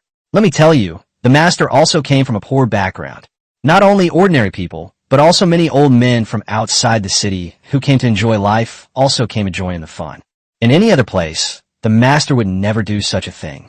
However, in Dragon City, and in all the places under Dragon City's control, class and social hierarchy are gradually becoming blurred. Many people even feel a psychological advantage when facing wealthier outsiders. It was supposed to be the day to rush the harvest, but it turned into a national tourism day. People weren't here to work. They were here to have fun. Everywhere was filled with laughter and joy. It can only be said that the people of Longsheng are living better lives, and they no longer have to stare longingly at the yellow earth every day. Most of the police officers were transferred from the local police station to maintain order and weigh the spoils. The newly appointed director, Li, and his subordinates were busy at work. As the saying goes, if you become rich and powerful, don't forget your friends. So Li Xuanji immediately brought Xiao Lu with him after his transfer. He gave him a small team leader position first and will promote him later. After all, he has little seniority and few connections. Well, I am his strongest connection. After all, not everyone has been an emperor, and not everyone can be called cousin by the deputy district head of Jinyuan. Most people still need to take things one step at a time in a down-to-earth manner. Chief, seeing everyone so busy, I feel like taking off my clothes and digging sweet potatoes myself. I think I could earn 10 yuan a day by digging them. You want to do a lot of things. You want more people to pee in the street, you want to see more beautiful women, and now you even want to dig sweet potatoes. Why can't you think about serious matters? Look at your face, full of pimples. It's all from holding it in. You're already in your 20s, and you have a decent job. Can't you find a proper woman to settle down with? Without even blushing, Xiao Lu flattered. Brother, my brother, I just want to learn from you and find a really beautiful wife. After all, you'll be looking at her for a lifetime. You're really daring. Fine, keep thinking. I wish you success. Li Xuanji stopped chatting and joking with Xiao Lu, looked up and gazed at the prosperous scene. I thought to myself, how wonderful it would have been if this scene had existed back then. This year, in general, was just average. There were basically no major disasters or bumper harvests anywhere. Well, except for places related to Zhao Baihui. The robust sweet potato has a strong survival ability. Planting it anywhere guarantees a bumper harvest. There's no comparison. In terms of production volume, this thing is like the gap between ordinary people and scholars. There's a naturally huge divide. Thanks to Zhao Baihui's extravagant spending, he bought land and hired people to cultivate wasteland, including the 30,000 mu under Lin Xuejin's name in Xinjiang Prefecture. The total planting area of sweet potatoes is close to 80,000 mu. Total output approached 300 million jin. This amount of grain is enough to feed 700,000 to 800,000 people. With the output of others, it's possible to feed everyone in an entire prefecture every meal. Unfortunately, even if the harvest were 10 times greater, there would still be people who go hungry. All he can do is try to make life better for everyone connected to him. The bumper harvest of sweet potatoes caused the price of grain in the surrounding area to drop. The price of coarse grains, which averaged nearly 50 cents, has been reduced to 30 cents. Ordinary people earn about the same amount of money, but they are able to buy more grain. The prices of rice and flour have also dropped, as have the prices of meat and eggs. People will have a better life this year than last year. After a few days of the autumn harvest season, everyone immediately returned to their previous way of life. Li Xuanji also returned to the city. When it was lunchtime, he would just grab a quick bite outside, and then see Xiao Lu running over happily. Chief, the fast food restaurant downstairs has lowered its prices. Let's go. I want to have a meal with meat today. Look at you, so pathetic. Hurry up and move a few steps. What if someone else snatches them all?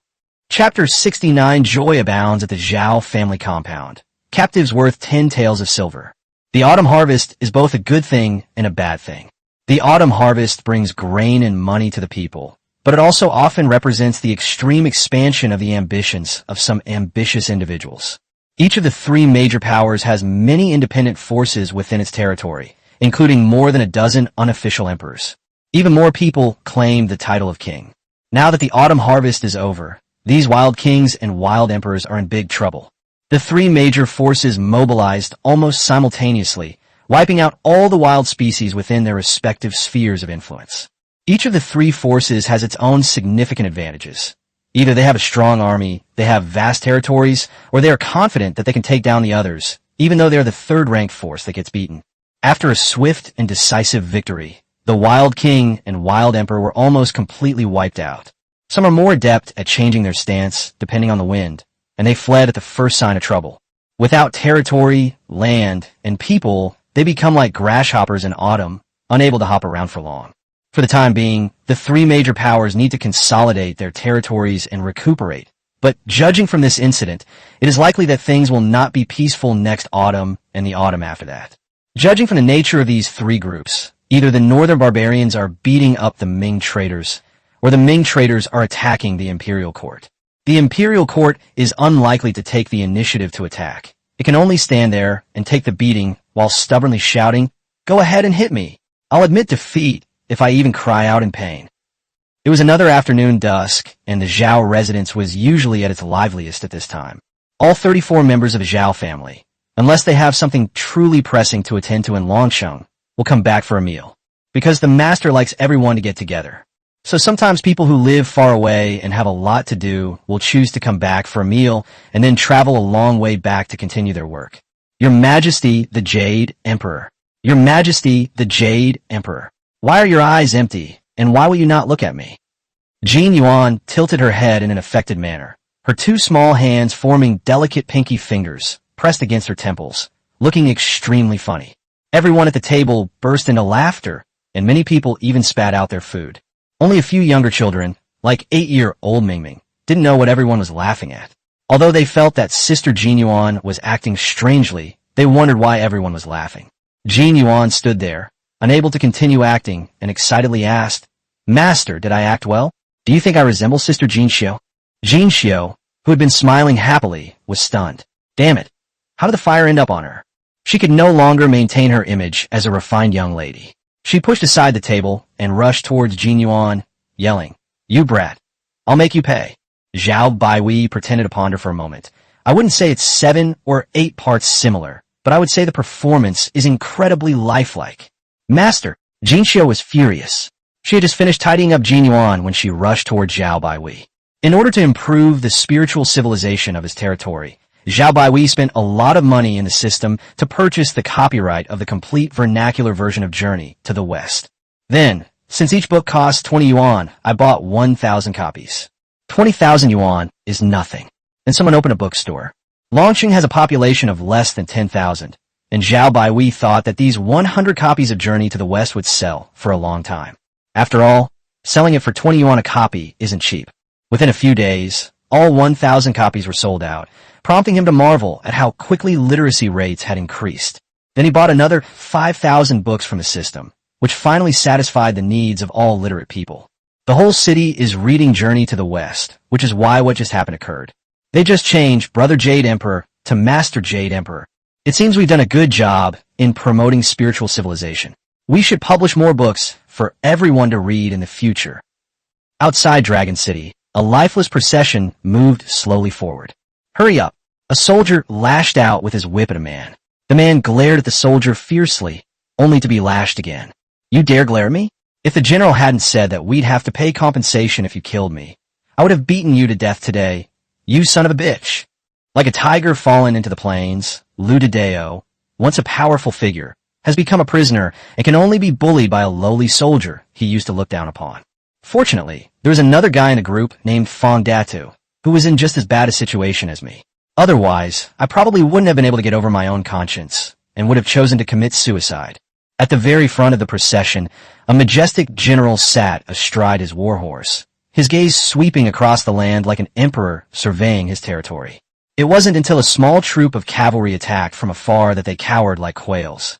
Even though they had over 1,000 men and 200 cavalry, they were still terrified and lacked confidence when facing the enemy's 30-odd riders.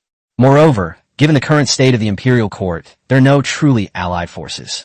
One moment they might be good brothers meeting, and the next they might be fighting each other. It's not uncommon for people to stab each other in the back.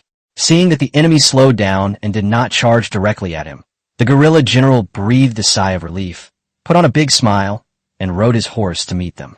My lord, I have brought you these prisoners. There are 2,745 in total. Sir, when transporting prisoners, some accidents are inevitable. Some may die of illness or escape. How about we make it 2,500 people? These are all people the imperial court sold to Longsheng, 10 taels of silver each. Our guerrilla general is very considerate of others and wants to save the other side a lot of money. This is a way to curry favor with the other party. Of course, it would be even better if one could gain some personal benefit from it. Mingwei merely glanced indifferently at the imperial guerrilla general. These people, even with the court in such a state, are still resorting to these schemes and tricks to line their own pockets and gain benefits. No wonder the imperial governors and provincial governors have been here for so long and have seen the model of Longsheng, but they have been unable to replicate it. It's rotten to the core. As a master said, unless everything is torn down and rebuilt, how long can it last even if it is saved? Go! Count the number of people and report the actual number. 2 wolf soldiers went down to relay the order, and hundreds of Dragon City security guards were already waiting, and they all split into teams to go forward and count the number of people. Mingwei remained silently on his horse, motionless like a statue. The guerrilla general opposite him couldn't figure out what Mingwei was thinking, feeling both embarrassed and frightened. Fortunately, it didn't take long before a wolf soldier rode over. Sir, the number roughly matches 2,743 people. It goes without saying where the 2 missing people went. Just like this guerrilla general said, anything can happen when escorting these prisoners. New, 10 taels of silver per person. We will hand over the silver to Lord when Jingran in full. General, we won't see you off. All right, then we'll be going now. The 4th-rank guerrilla general felt as if he had been granted a pardon, spurred his horse, and rode away, leading more than 1,000 men, fleeing the place as if he had suffered a defeat. Ming Yuan, dressed in a black uniform and wearing a large hat, rode over on horseback. Mingwei, we can handle these people. You can go back now. All right, 5th brother, let's head back to our base now. The 5th boy, Ming Yuan, is currently in charge of the police station under the leadership of the deputy district head of Jinyuan. Li Debeo also rode over on horseback, saying ingratiatingly, Chief, wasn't this just the first batch? It seems we need to expand our manpower Otherwise, we won't have enough people. We'll talk about that later. First, take these people and settle them in the prison. These were bought by one person for 1,000 yuan each, and it would take several years of work to break even. Chapter 70 Big Knife and Big Head, mortal enemies, are now both prisoners. Lu Deo stared blankly at everything before him. The court officials handed them over to another group, and he seemed to hear something about 10 taels of silver per person. He thought sarcastically that he used to be unable to afford 10 taels of silver, but later, when he rebelled, the imperial court offered a reward of 300 taels for his head. Now, the price has dropped to 10 taels. This damned imperial court doesn't seem to last much longer. Shouldn't a rebel leader, like myself, be torn to pieces? How could I sell myself for 10 taels of silver? Are you so short of money? Aren't you afraid I'll come back for more? But it was worth it in this life. I was an emperor for once. Although he was an emperor with only a few thousand men. In a daze, the crowd he was in was moving, and he, bound by ropes, could only move along with it. The lifeless procession moved forward slowly, and the newcomers were not whipped. Hurry up, everyone. The food is ready over there. You're not hungry, but we are. Food? Is this going to be my last meal before I'm executed? I'm not going. What the hell are you thinking? You think you can just be beheaded for fun after spending 10 taels of silver to buy your way here? We bought you here to work. Hurry up and leave. You can skip your meal today, but you can't skip work tomorrow. Take it or leave it. What they said made a lot of sense, so the group quickened their pace. Why not take advantage of it? About 5 miles north of Longbei District, a huge new wall has been built, 5 meters high, which is not something an ordinary person can climb over. This is Longsheng Prison. It used to be a prison, just not this big. Life is so good here in Longsheng that not many people would be so foolish as to commit crimes, but there are bound to be a few with abnormal thinking. More than 2,000 people arrived at the large square in the middle of the besieged city, and the ropes binding their hands were untied. I'm not worried about them escaping, nor am I worried about them causing trouble. The wolf soldiers at the gate were no pushovers. Their reputation was already deeply ingrained in people's hearts, especially among those who had risen from rebellion. Hearing the name wolf soldiers would scare many people so much they'd wet themselves. The wolf soldiers used refugees as practice targets, and they've killed quite a few over the years. A company of over 100 wolf soldiers was stationed here, with 4 platoons taking turns guarding the area fully armed, so no one dare to cause trouble. If someone is truly reckless, then the wolf soldiers will dare to kill them. Everyone line up in 10 rows, get your lunchboxes, and eat. Since the crowd didn't know what queuing meant, it took the security guards quite a while to explain it to them. 10 teams of 3, each with 3 people, and each person with a large bucket. One contains a stainless steel plate, another contains whole grain rice, and the third contains vegetables. Although the whole grains were old, the vegetables weren't very oily or fresh. But this is a meal that comes with side dishes. Most poor people eat meals without any side dishes, at most a few pickled vegetables or preserved vegetables.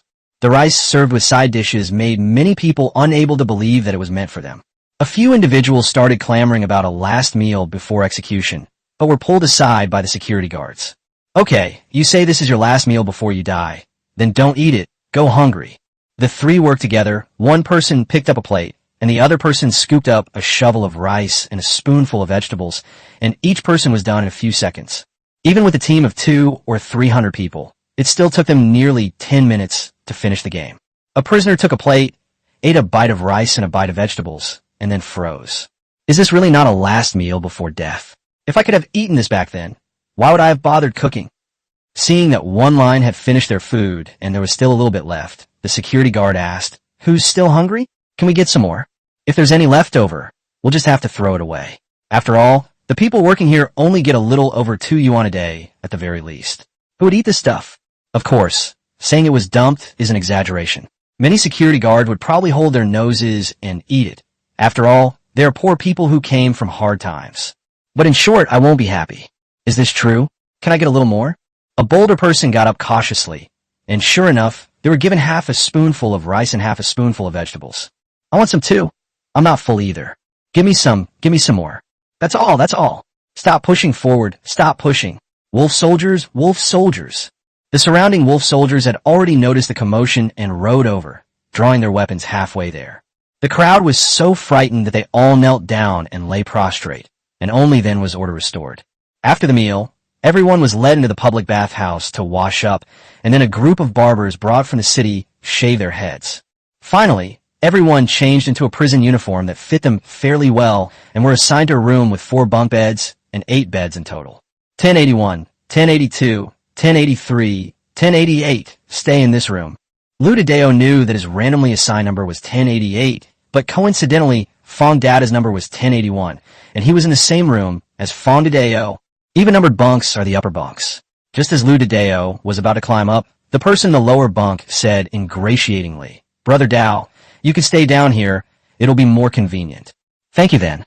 Lou Tadeo sat on the bed, not in a hurry to sleep, and looked at the person in the opposite bunk. The person opposite him was thin and bony, with a head that was larger than average, so people called him Big-Headed Square. Even after being emperor for a few days, many of these uncultured and uncouth vagrants still called him that. They just wouldn't call him that to his face. Fong Dadu's hair and beard had been shaved off, making him look quite unfamiliar. I almost didn't recognize him. "Mr. Fong, I'm not very nimble on my feet, so climbing up to the bed is a bit of a struggle for me. How about we switch?" "No. If you feel your legs aren't up to par, you can apply to the wolf soldiers outside. Didn't they say we can contact them if we need anything?" "You son of a bitch. I call you Mr. Fong, and you think you're someone important? Get down here right now." The speaker grabbed Fong Dada by the collar and threw him to the ground. "You think you're some self-proclaimed emperor? But I must say, bullying an emperor is pretty fun, huh?" Lou Tadeo, who had been watching quietly, laughed loudly. "Fong Dada, do you still think your brain is better than my fist?" As he spoke, Lou Tadeo walked over and punched the man twice, almost knocking him unconscious. He then pulled him off the bed and threw him on the ground. "Is it fun to bully the emperor? I once proclaimed myself emperor too. Come on, bully me. Big Head Fong, if you admit today that my fists are stronger than your head, I'll protect you from now on." "You brute." Fong Datu ignored Lou Tadeo and went back to his bed. A security guard appeared outside the iron railings at the entrance. "No fighting. No fighting. This is a warning. If I see you fighting again, you'll be punished." Lou Tadeo quickly cupped his hands in apology. "Sir, I'm sorry. This guy took my brother's lower bunk. That's why I taught him a lesson. It won't happen again. It won't happen again. I don't want this to happen again." Chapter 71, The Pig Slaughterer and the Poor Scholar. Li Hyunki becomes the prison warden. Lou Tadeo and Fong Dadu were born in the same small town and were good playmates when they were young. Lou Tadeo was half farmer and half butcher. Slaughtering pigs was a good job. It was lucrative. But the town was poor, and there were hardly any pigs to slaughter, so this skill could only be done part-time. Fong Dada's ancestors had served as officials, though not high-ranking ones. They still left behind some property. For generations, no one had ever passed the imperial examinations. In his generation, they could barely afford to study, but he was just a poor, pedantic scholar. When others call themselves poor, pedantic scholars, it's self-deprecation. How can someone who can afford to study be poor and pedantic? But his family is really poor. If he can't finish his studies, his son will be even less able to afford to study in the future. Oh, I'm wrong. He's already staked everything. If he can't read it, he won't have a son. When Lou Tadeo grew up, he inherited his father's skills in town, slaughtering pigs and farming. Fong Dadu would sometimes ask him to have a drink and reminisce about the past. Later, after Fong Dadu felt he had a better grasp of the situation, he went to the county to take the exam. Then he overestimated himself and failed the county-level examination. He wasn't even a student of the lowest rank, let alone a scholar of the county level or a graduate of the provincial level. Unwilling to accept this fate, he sought education everywhere, hoping to one day embark on the path of the imperial examinations. Later, when the world fell into chaos, the two of them joined a rebellion for different reasons. Lou Tadeo was strong and robust. He had been slaughtering pigs since he was a child, and he was no less capable of killing people. Because of his good physique and bravery, he gradually gained a reputation for being powerful. Later, when the leader he followed died, he became the leader himself. Despite his poor academic performance, Fong Datu was surprisingly adept at rebellion and made a name for himself in the process. Later, his leader also died under the suppression of the imperial court. He escaped with a group of people and became the leader himself. Two thriving forces unexpectedly met. The two old friends naturally drank and chatted happily about the past. Finally, the four of them clasped hands and decided to do something big together. But here's the problem. Who's in charge? The two felt that given their friendship, Neither of them would be at a disadvantage if one of them became the leader. But the people below don't think so. Both of them have their own group of brothers. If one of them becomes the second in command, wouldn't his own brothers be inferior to the other's brothers for no reason? Everyone was risking their lives in this rebellion, risking their own reputations for the sake of their lives. Moreover, at that time, people were declaring themselves emperors one after another, and everyone felt that only by becoming emperor could one have influence. When brothers are brothers, class distinctions are not obvious, but if someone becomes emperor, then the second brother is nothing more than a fart. In the end, the two parted ways, signing only a non-aggression pact and agreeing to a final showdown at the Forbidden City after they each gained control of 5 parts of the country. Then, after the autumn harvest this year, when the imperial army attacked the county, the leading general was dumbfounded. There were 2 emperors in one county. Goodness, are emperors really that worthless now? 2 emperors living in the same county, such a tiny place, coexisting peacefully? Are you kidding me? I helped my former brother out. Feeling he had gained the upper hand, Ludideo could finally fall asleep, comfortably drifting off to sleep with his new quilt in hand. Meanwhile, in the warden's office on the other side of the prison, Li Hyunqi knocked on the door, entered, saluted, and stood ramrod straight. Mingyuan waved his hand. "Director Li, please sit down." Li Hyunqi then walked over and sat down on a chair. After discussion, the district has decided to appoint you as the warden of this prison. The compensation will remain unchanged for the time being. But we expect a steady stream of prisoners to be sent over, and we'll need to build other prisons. At that time, you'll be in charge of managing all of that work. Your level will be promoted then. Old One and Old Lin have become smarter, perhaps because they understand the rules of Longsheng.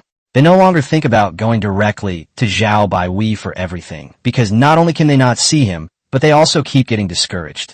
They tried to negotiate with the Longbei district government using diplomatic language, and the government agreed. Old Lin and Old One were overjoyed. The first request, oh no, it's a request is that Longsheng should take good care of Li Xuanji, preferably by promoting him. Let him taste the wonderful flavor of power once again. The Longsheng government has agreed. That's why Li Xuanji was promoted 3 times in half a year, and this time he was appointed as the prison warden, a position that is expected to be promoted again soon. What Genie thought and why he agreed is unknown to others. The next day, more than 2,000 people gathered in the prison's main square. Prison staff distributed breakfast to everyone, which consisted of coarse grain pancakes and pickled vegetables.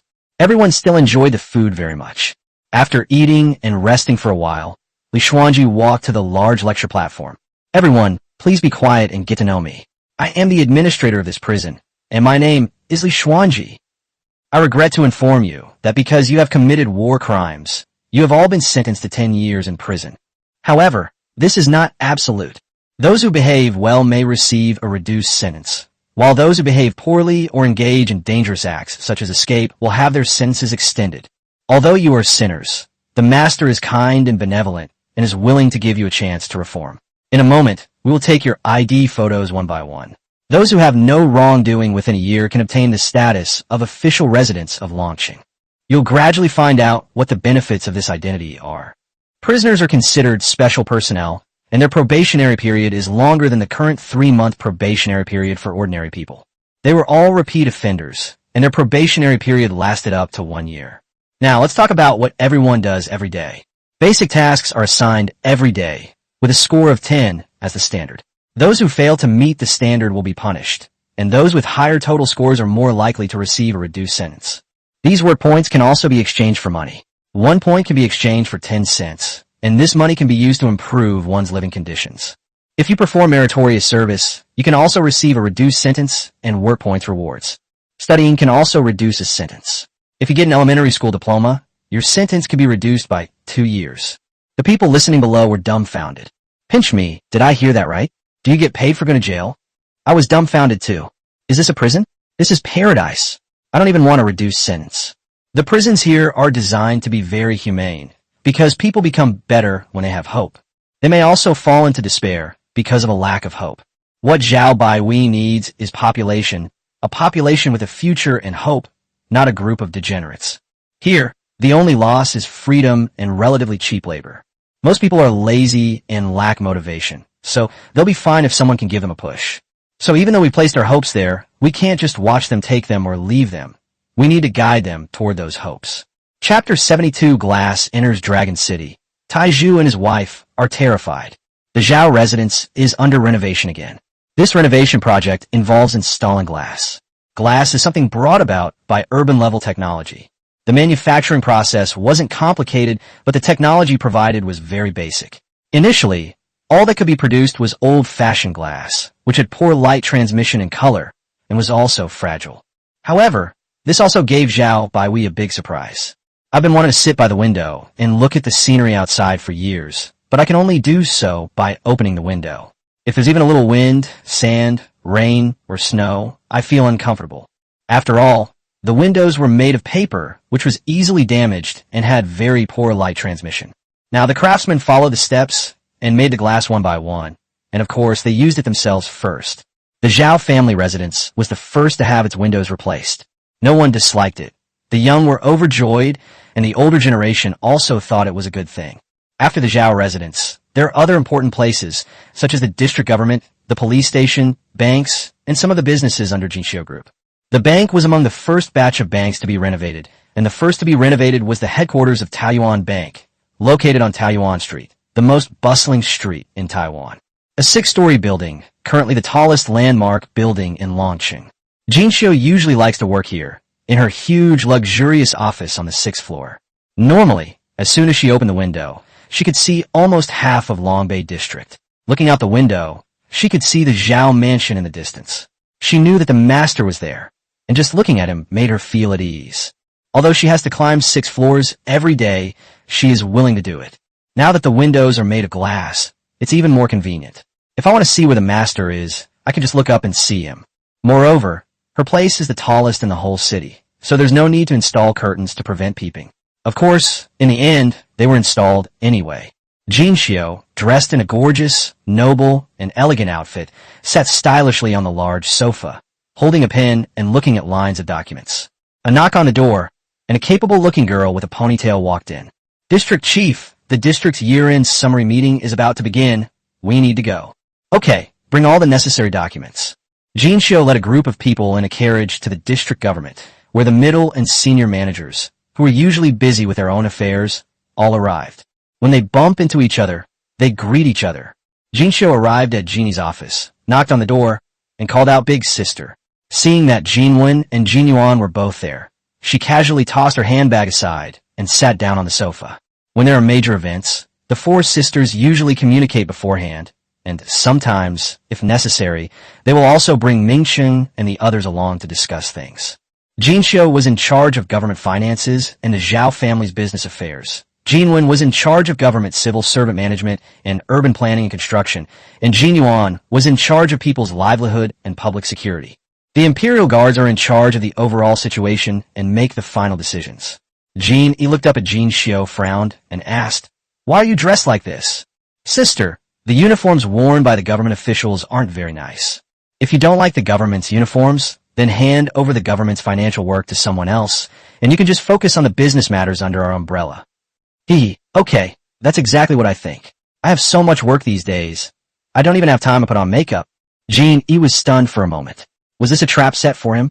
She laughed in exasperation. You're so busy with work, and you still dress up like a fairy every day. If your work were easier, you'd be out of control. I don't care. Anyway, since you agreed, I'll put aside my work in government finance and let whoever wants to do it do it. Realized that this was premeditated, and after thinking about it, she agreed. These past 2 years have certainly been tough on you. If you find it tiring, then train more capable subordinates. If you train them well, you can definitely become like the master, haha. The others laughed. Yes, weren't they just working for the master? He didn't have to worry about anything and lived a very comfortable life. Since you've made your decision, I'll hand over your government duties to someone else, but you have to stand guard until the very end. Go change your clothes. Okay, Big Sister. Jinxiu, having achieved her goal, left with a grin. Jinyuan, do you too feel that your workload is too heavy? If you do, you can share some of it with others. Big Sister, I feel fine, there's no problem. Jinyuan said with a grin, I don't need to spend a lot of time on makeup every day like Sister Jinxiu. Alright, Jinyuan, go, and call Mingsheng, Mingjing, Mingxiao, and Mingzhen over here. In the afternoon, the district government's annual meeting was held. A summary of the district work this year was made, followed by some adjustments. The most explosive news is that Jinshio has been relieved of all government-related duties, including that of deputy district head. Many people are saying that this master's head maid has fallen out of favor. Jinshio's father, Sun Taiju, rushed over in a panic, asking what had happened. Jinshio met her parents at her residence. When her father asked her questions, she said nonchalantly, "Don't listen to other people's nonsense. I just feel that I have too much work and I'm too tired." What kind of personality does the master have? Others may not know, but don't you all know? Even if I did something wrong, the master would at most scold me a couple of times. What else could he do? Out of favor, haha. That's good, that's good. Jinshio, you must stay close to the master. Your current wealth and status are all bestowed by the master. In case, cough cough, there's no in case. Jinshio rolled her eyes. If you don't have anything else to do, you can go back now. I'm going to have dinner with the master later. It's nothing, it's nothing. Your mother just missed you and came to see you. Seeing her husband's expression, Jinshio quickly said, "Jinshio, you'll be 15 after the new year. Do you have any thoughts about your marriage?" Mother heard from someone that he's from the Lin family, the Lin Shuijin family. As Jing Xianyang was speaking, she suddenly realized something was wrong. She saw her daughter looking at her with an unfamiliar gaze, a gaze that frightened her. "Are you all out of your minds? Have you forgotten that you've already sold me to the master?" Jinshio suddenly stood up, bracing herself on the table with both hands and staring intently at the two of them, making them tremble with fear. "Don't you know your place? Are you even qualified to ask about or make decisions about such matters?" Smash! With a flick of her wrist, Jinshio knocked the exquisite and expensive cup off the table, sending it flying. The cup shattered against the wall with a loud crack. Jinshio Nyang screamed in fright. Two girls outside heard the commotion and rushed in, but were so frightened by the scene that they dared not move. "Don't come over unless it's something really important." After she finished speaking, she stared at her parents for a while, then turned and walked upstairs. "If you do anything that is inconsistent with your status, then never come back again." The couple were terrified. They hadn't expected Jinshio to react so strongly. Li Chieju's lips trembled, and his wife burst into tears. It seems that among the three girls' fathers, Jin Yuan's father, Sun Debao, is a bit unambitious, but he is still one of the more outstanding ones. Jinshio's parents left in fear, and Jinshio stayed in the study on the second floor, feeling very depressed. She didn't know what was wrong with her. It was just a normal topic, but she was reacting so strongly. "Miss, it's time to go to the master's for dinner." "All right, let's go." Jinshio composed herself and led the maid downstairs. "Chunhong, I'm sorry I scared you. I'm in a bad mood today." No, miss, we're fine. It's just that master's son and his wife seem to be terrified." In this large courtyard, several head maids demanded that there could only be one master, and all other masters must have their names recorded. Don't worry about them. Chapter 73, The First Scandal. The two women's thoughts are not hard to guess. No one expected that a simple job adjustment would cause such a stir throughout the city. Ordinary people have always enjoyed talking about celebrities and important figures and gossip about them. Besides the master, the most famous people in Longsheng are the four maids. The four of them were the first to follow the master and were at the top of the power pyramid in this team. Their various situations have always been the focus of attention and discussion among ordinary people.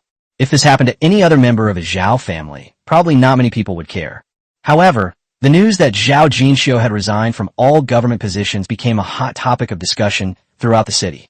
If there is any so-called hot topic at this time, then this is definitely the number one hot topic, even surpassing the second-ranked topic of the same weight, making it impossible for the latter to recover. Most people respect, love, and revere the master, but they respect, honor, and love the four maids, but they do not fear them. As soon as the incident occurred, the whole city went on a frenzy of speculation and discussion about what had happened. Some people say that Jinshio is in charge of the money. So is she embezzling the master's money? The first person to raise this question has been beaten beyond recognition and may never be able to make a living in launching again. Some say that Jinshio may have done something wrong, causing the master to suffer losses. Everyone thought this was quite likely, since no one is perfect and everyone makes mistakes, so everyone offered their suggestions enthusiastically. Some hoped that Jinshio would sincerely apologize to the master and gain his forgiveness. Some suggested that Jinshio should tell them about her difficulties, and if all else fails, everyone could help her or pool their money to help her through the crisis. Jinshio, thank you so much. Another speculation has also generated a lot of buzz, but when people discuss it, they always choose to do so in relatively secluded and private places. Some people speculate that Jinxiu is almost 15 years old, and the master's anger might be because of a man. Hey kid, you can discuss it all you want, but why are you raising your eyebrows like that? You look so excited, you're asking for a beating. This speculation has also gained a lot of support, with many people believing it to be a matter of common sense. But Jinxiu did indeed make a mistake. Jinxiu is the master's maid. How could she go looking for other men? Master is so good, so capable, so outstanding. Jinxiu should work hard to follow him. If I can give the master a son or daughter in the future. So many people are saying, why don't we all look for that man together and see if we can make him disappear? Jinxiu, I thank you so much. The first major scandal in Longcheng suddenly swept through the city. This left everyone, especially Jinxiu, the protagonist at the center of the storm, feeling utterly powerless. Jin Yuan ran to Jinxiu's house, lifting the lid here and pushing the door there. TSK, where is he? Where could he be? Where is that man hiding? Wearing pajamas, Jinxiu leaned elegantly against the sofa, drinking fruit wine, suppressing her anger, her eyes twitching. Zhao! Jin! Yuan! You'd better stop this now. Ha ha ha! Jin Yuan ran over, jumped onto the sofa, and hugged Jinxiu's arm. It rubbed its little head against the ground. Sister Jinxiu, I understand what you mean. Jinxiu choked on the fruit wine, and embarrassed and annoyed, pushed Jin Yuan's little head away, saying, what do you know? How could I not know? You just want to work less, not have to go to work every day, and spend more time by the master's side. Jinxiu was less flustered and nodded. Yes, spend more time with master. After all, he's almost 37. Yes, the old man is so old, we should keep him company. Although the master looks young, he is still getting on in years and needs companionship. Jinxiu became a little unhappy again and pushed Jin Yuan away in disgust. How come you're old? You're at the most charming age, aren't you? They still have such a youthful mindset. Jin Yuan is going to stay here tonight and insists on sleeping with Jinxiu. Jinxiu couldn't do anything about her, so she just let her be. With a click, Jin Yuan turned off the lights and threw herself into Jinxiu's arms in the darkness. Hey sis, you're so big. Stop fooling around and go to sleep. What do kids know? I'm not young anymore. I'll be 12 soon. Although I don't understand what liking someone means yet, I know what you and my older sister are thinking. Jinxiu trembled and remained silent. But I'm afraid the master will have a hard time accepting this. He probably sees us more like his daughters. Master is probably unwilling to be a beast. Shut up. Go to sleep. Topic number 1 remains highly popular, and topic number 2 is also quite popular. That year, Longcheng developed rapidly, and the warehouses were overflowing with silver. Even if you spend money like crazy all year, the amount of silver still keeps increasing, and the amount spent can't keep up with the growth. In addition, the establishment of various factories resulted in huge output and generated even more profits.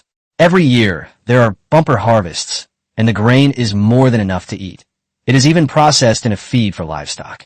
With Zhao Baihui's approval, at the annual government meeting, the salary standards for civil servants and businesses under the Zhao family were increased by another 50%.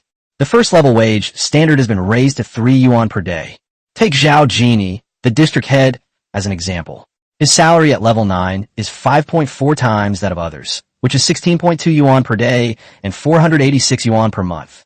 The basic salary still leads everyone else, the one that makes Mr. Zhao lose 6.2 yuan a day. Of course, after this pay rise, there are several more people that Mr. Zhao will owe.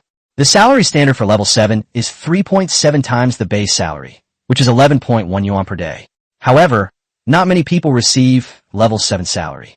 This is the salary that only street-level officials, town mayors, and district security station chiefs can receive. The daily wage for ordinary civil servants is 3 yuan, and the monthly salary is 90 yuan. The increase from 60 yuan to 90 yuan is quite substantial. A pay rise for civil servants means that the salaries of ordinary employees in the same region will also rise. The daily wage for an average able-bodied laborer has also reached 2 yuan. For the elderly and frail, spending 1 yuan a day is no problem. 1 yuan means 20 cents a day to stay in an apartment and 80 cents for 2 meals, which is enough to live a decent life. There's also an education subsidy. Though the increase isn't that big, it still amounts to 50 cents a day. It doesn't have to be dignified, but it's definitely enough to survive. This has led to another surge in enrollment for the course, with many people who lack talent or even have very poor talent rushing to enroll. If others graduate in 9 months, then I could graduate in 3 to 5 years, right? Once you get this certificate, your life will be secure. A few years ago, such a wonderful thing would not have happened even in a dream. In reality, what you're learning isn't difficult. Even the most slow learner could definitely master this material in 2 years. Chapter 74, the Zhao family meeting begins. Emperor Ming's assassin, Mao Meng, arrives. In fact, after the government's annual year-end summary meeting, there's an even more important meeting. However, this meeting is not open to just anyone. In fact, only 35 people are currently qualified to attend. This custom has been maintained, and it has even become the Zhao family meeting, a special family meeting that has been widely discussed and has had the most direct and serious impact on the world order. Well, of course, there's someone who often skips even such important meetings, leaving everyone else to do their thing. They just wait until the meeting ends, then make some corrections to the results, and that's it. This meeting will take stock of all the Zhao family's assets and formulate all plans for the coming year. At the government conference, the 4 women in brocade robes were the absolute protagonists, but here, they paled in comparison. Everyone says that the men in the Zhao family don't do any work, but that's actually wrong. The men are responsible for external affairs, while the women manage the household. For the Zhao family, government matters are merely family affairs. Most of these men are doing things that ordinary people don't see, but have a much greater impact. Of course, children like 8-year-old Mingming, who are qualified because of their status, can only do chores like serving tea and water. Let's pour more water for everyone so that the older brothers and sisters can have a more heated discussion and debate. Then let's vote by raising our hands. Mingming was still a little confused when he saw the older sister raise her hand, so he raised his hand too. Okay, then expand the wolf army, split up the core members, and temporarily expand it to 3 battalions. The earliest wolf army consisted of 200 combat members. Even now, the growth has been minimal, with only 1 battalion, 500 combat personnel, and 500 support personnel, totaling 1,000 people. Now I need to expand the army to 3 battalions, which is 3,000 men. The next issue is whether there should be no limit to the number of prisoners we can accept, because we have recently discovered that many of the people the court is sending are captured civilians. I agree. If the master wants people, who cares where they come from? I disagree. This is aiding and abetting evil. How many families will be torn apart like this? With his legs crossed and a nonchalant air, Ming Xin said, Hee, how about we change our approach? What if we make things clear and by their families too? The imperial court needs money, not population. Longqing needs population, not money. This is a perfect match. They can all collude in evil deeds. After the Zhao family meeting concluded, the Imperial Guards formally invited Governor Wen and Governor Lin to the meeting, and the 3 of them discussed matters for an entire afternoon. The result has been confirmed. Then, orders were issued one after another. A few days later, the Imperial Army sent not just men, but entire families. This Imperial Court is practically digging its own grave. My lord, I'm really not a refugee. I was captured by the soldiers. I have a wife and children with me. How can I rebel? This is not my responsibility, nor do I have the ability to manage it. Since we paid money to buy you, we don't care what you did before or what you did in the past. You'll be free to cultivate this land here for 3 years, after which you can go wherever you want. Come on, sign this. Work hard for the next 3 years, or else. My lord, I'll sign it. Isn't that enough? My lord, you keep your word. Will you really let us leave in 3 years? Yes, sign it quickly. 3 years later? Haha. In 3 years, even if they kick you out, you probably won't leave. While his subordinates were busy receiving people, Li Xuanji stood there silently watching, his teeth practically grinding to dust. How could their own court sell out its own people like this? Regardless of age or gender, each person receives 5 taels of silver. Excellent. They are all virtuous ministers and capable advisors, pillars of a nation. The fate of restoring the imperial court rests on your shoulders. Thus began the first large-scale human trafficking operation in the Central Plains dynasties. The population of Dragon City has increased at an unprecedented rate. Remember, we are the best assassins. This time, we must complete the mission as quickly as possible. The higher-ups said that as long as the mission is completed, there will be a reward of 10,000 taels of silver. We'll each get 100 taels. With this reward of 100 taels of silver, you can go back to your hometown, buy 10 or 20 acres of land, hire a few families to cultivate it, and live the life of a landlord from now on. Sir, I have a question. Explain. There are more than 30 of us. Why is it 100 taels per person, And what about the rest? You talk too much. Don't we need money for our operations, our lives, and gathering information? Come here, everyone take one tael of silver first. After the job is done, the higher-ups will not let you down. Although we know nothing about this place, remember, we are the best assassins, and we will definitely complete the mission. Long live the Emperor. Long live. Alright, everyone, disperse and go into the city. We'll regroup once we get there. After making arrangements, the group of dozens of people dispersed and began to head towards Longcheng along the main road in batches. My God, am I dreaming? Those are buildings? How can there be so many and so tall?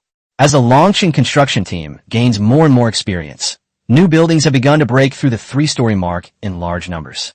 In the peripheral development areas, 4-, 5-, and even 6-story buildings are becoming increasingly common.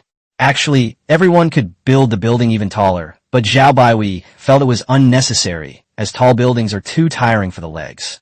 Let's talk about it after the electricity industry develops, and we can build elevators. One of the assassins stared wide-eyed at a building not far away, completely dumbfounded. He had never seen such tall buildings in his life, especially not in clusters. The sheer size of the building brought an unprecedented sense of awe and pressure to ordinary people who had never seen anything like it before. Are you still going into the city or not? Oh, come in, I'm coming in. Looks like this is your first time in Longcheng, right? Let me briefly tell you about the taboos when entering the city. Go to that building first, yes, that one, and take a picture of a temporary ID card. There's a bank next door with a sign. If you can't read, ask someone. Go to the bank and exchange all your money for paper money. Don't be nervous, we won't rob you. It's more convenient to use paper money here, and many people refuse to accept copper coins and silver now. Then if you want to find work, just go to the public notice area in the community and ask. It's easy to find. If you want to find a place to stay first. The assassin, completely bewildered, followed the crowd to the new police station, had his temporary ID photo taken, and left his image. Then, in a daze, I exchanged a few dollars. After waiting outside for a while, they met up with the leader. Let's find a place to stay first, then we'll have dinner. I didn't expect this place to be so big and so densely populated. It seems the mission won't be easy. We need to plan it carefully, since everyone needs to leave safely after it's done. I heard that the shop next door is a brokerage shop, but they don't call it a broker, they call it a real estate agent. Let's go in and take a look. Chapter 75. This assassin is a bit simple-minded. He carries bags, eats, and gets paid. The assassins found a newly built 3-story building through an intermediary and settled in. This 3-story building has more than 30 rooms. The rent is 5 yuan a day, which is 1.5 taels of silver a month, which makes the leader very distressed. But after moving in, I was struck by the clean, shiny floor and the magical glass that allowed light to pass through. The leader was very satisfied with the environment here. This money was well spent. Even Emperor Ming, who stayed in the capital, might not have stayed in such a bright room. So good, so wealthy. It seems that the fact that the court was able to survive this year, and even seems to be on the verge of a comeback, is definitely closely related to this place. Before I came here, I was given some information. It is said that the owner of this place is a man named Master Zhao. This Master Zhao seems to be a very powerful person, but no matter how powerful he is, he will die at our hands. Send everyone out to gather information. If we want to succeed, we must first make a good plan. We not only need to assassinate this Master Zhao, but I also need to get everyone out of here safely. Go! The leader waved his hand, and the crowd retreated. He turned around and looked at the scenery outside the window, feeling a sense of gankai, a complex emotion encompassing both emotion and reflection. This place is wonderful, so thriving, but sadly, it's all about to end in my hands. Ha ha ha! Many assassins went out, and a strong and burly assassin walked down the street, thinking about how to find out information about Master Zhao. Suddenly his arm was grabbed. He was startled. Had he been exposed so quickly? Just as he was about to draw the dagger from his pocket, he heard someone say, "Brother, you're new to Dragon City, aren't you? Haven't found any work yet." Phew, what a relief. The hitman, feigning innocence, said, "Well, I'm from out of town. I just arrived here. I'm not in a rush to find work. I'll look around first. How can we not be in a hurry? There's money everywhere here. Since we're here, let's pick it up quickly." What's that saying again? Right, time waits for no one. Hey, I see you're in good shape. How about I give you $2.20 for your work? Daily pay. You get paid as soon as you finish. 2 yuan and 2 jiao. According to the introduction, when we entered the city, This is 22 win? So that's over 600 a month? More than half a tael of silver? How much was it that year? 7 or 8 taels of silver. The assassin hesitated. He tempted yet? This is Dragon City. Enough dawdling. Let's go. Let's get to work. As a result, the assassin was taken away by the boss and spent the whole day carrying bags. He's physically strong, so he doesn't feel tired at all doing this job, and he finishes it off easily in a day. I thought that with such a high salary, the work would be very hard, but it turned out to be not difficult at all. The boss is a very nice person. If anyone is tired, they can tell him that taking a break is no problem. And are they finishing work so early? It's not even dark yet. If I could find another job that I could do at night, that would be amazing. Brother, you're in great shape. You've done the most work. I underestimated you. Here's what we'll do. Come back tomorrow, and I'll give you $2.50 a day. $2.50? How much is that per month? How much is that per year? Before the assassin could even calculate the result, a coarse grain pancake appeared before him, and he couldn't help but swallow hard. I had someone bring some food over. It doesn't taste very good, but it'll fill you up. Come on, everyone, don't be shy. Amidst a chorus of, "Thank you, boss," the assassin joined the ranks of those eating. Of all things, food is the most important. Who wouldn't eat food that's given away for free? Besides, isn't this just the boss being polite? How can you call this not very good? Coarse grain pancakes without any wild vegetables, served with pickled vegetables, is already pretty good. Based on current prices, a pound of coarse grains costs 3 cents. The owner's wife cooks the food herself, and it comes with pickled vegetables. It only costs a little over 1 cent per person. He already pays more than 2 yuan a month, so paying an extra 10 cents isn't much. Yet these people, after eating his food, are willing to work for him wholeheartedly. The boss is making a killing. You might think you made a profit, but the boss never loses. The assassin savored the taste of the coarse grain biscuits as he returned to his lodgings, where most of the people had already returned. The assassin had just entered the house when he heard screams coming from upstairs. Startled, he quickly asked his leader what was going on. "Hey, there are 2 idiots who went out today without gathering any information. As a result, they were dragged to work and did all day without getting any news." The boss is furious. The assassin shuddered. Oh no, he couldn't let anyone know that he had also worked a day, or he might get beaten to death by the leader. By the way, did you find out anything today? Yes, the wages here are very high. Some people can earn 20 or 30 coins a day, so it's probably not easy to bribe people with money. We've gathered pretty much the same information. It's not hard for an ordinary person to earn 20 coins a day. As for installing glass, it's not only easy, but you can earn at least 30 coins a day. Even during the learning phase, they pay well. Cough, cough. Any other information? During the chat, 2 of the last 3 people returned, excitedly shouting that the wages here were really high and they had made a fortune. Then he met the leader's death stare as he came downstairs. The last person didn't return until very late. I don't know if they got lost or were simply overwhelmed by the high wages in Longsheng. The next day, the leader still sent everyone out to gather information. There was no other way. They couldn't just stay indoors all the time. Well, except for a few who stayed home to recover from their injuries. As the assassin walked, he unconsciously found himself back in the same place he had been yesterday. "Brother, you're here. Come on in and have some porridge. If you come at this time every day, you can get some porridge." "Oh, don't be shy. Come on, have a drink." The assassin was pulled to pick up a bowl of porridge and took a sip. This porridge is so thick and smells so good. The boss said he'd pay 2.5 yuan a day. So how much would that be a year? Chapter 76. Prison is a place of great freedom. Family members visit and bring money. Launching number 1 prison. In the warden's office, Li Hyunki sat behind his desk, sizing up the 2 men in front of him, one strong and the other thin. During this period, most of the prisoners in the prison behaved very well, and were even quite proactive. The imperial court kept selling people to Longsheng, which led to a shortage of prison administrators. Although the population of Longsheng has been increasing, there is no shortage of people everywhere. So it is really difficult to recruit people for the time being. After discussing it, everyone decided to adopt the method of using prisoners to manage prisoners in order to reduce the management pressure. So they encouraged the best performing prisoners to sign up, offering them various perks. Lu Tadeo and Li Dado were included in the first batch of names because of their relatively outstanding performance.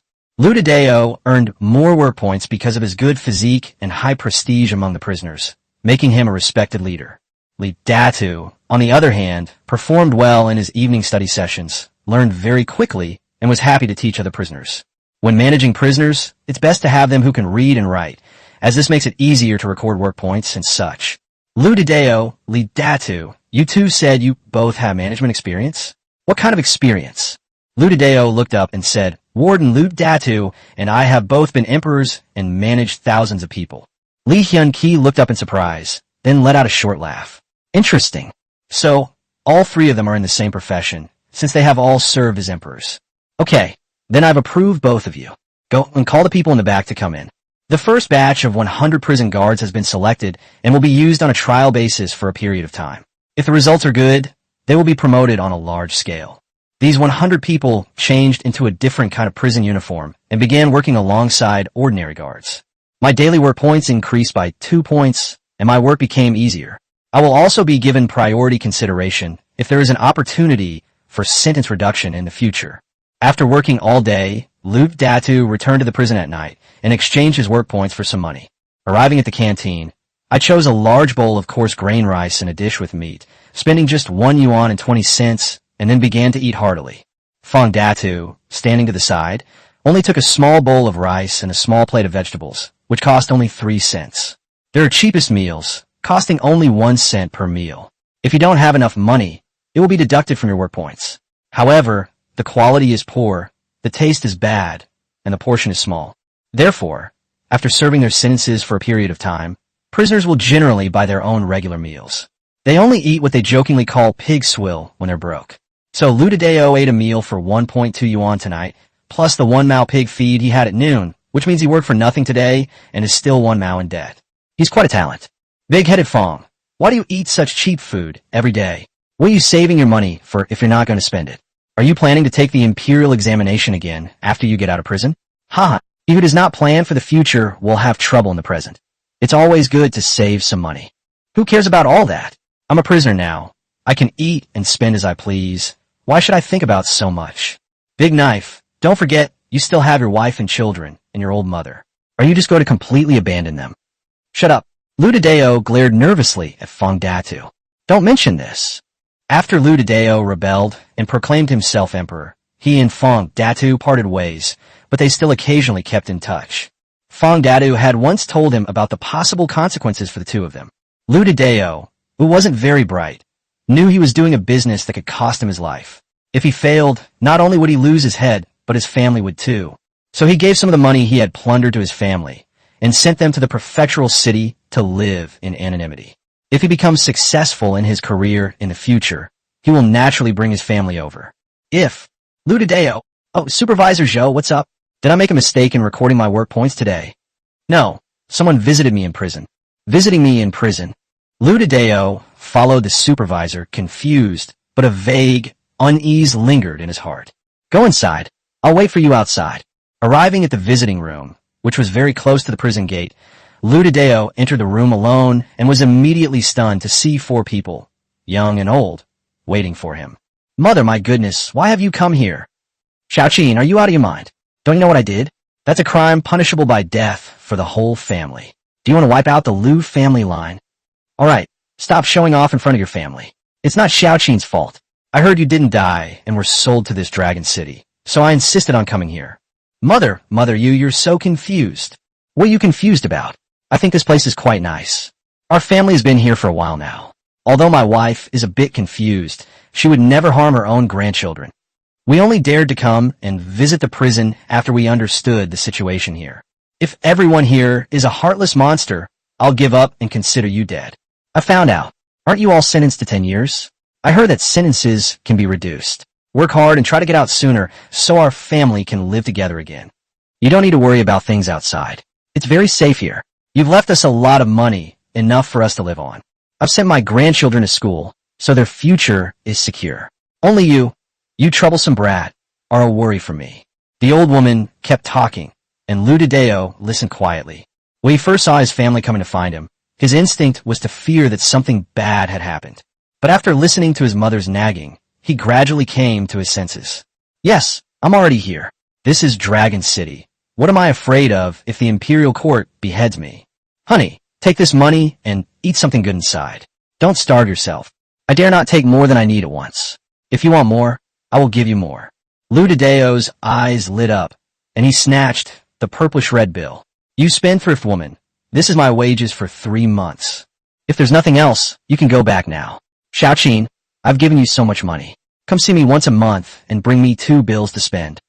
The old woman was so angry that she tore off her shoe and started hitting him, yelling, "You spendthrift son, from now on, I'll only give you 1 tael of silver a month." The old lady only had this one son, and she still felt sorry for him. "Mom, visiting hours are over. I'm leaving now. Please take good care of yourself, and wait for your son to come out and take care of you." Before he could finish speaking, Lu Tadeo had already run out the door. A moment later, Lu Tadeo entered a small double cell carrying a jar of wine and a stack of cardboard boxes. "Your family has come to visit you?" Lu Tadeo said smugly. "Yeah, my mom was worried I'd suffer here, so she sent me some money. Come on, eat up, don't be shy." Back then, we did the same thing.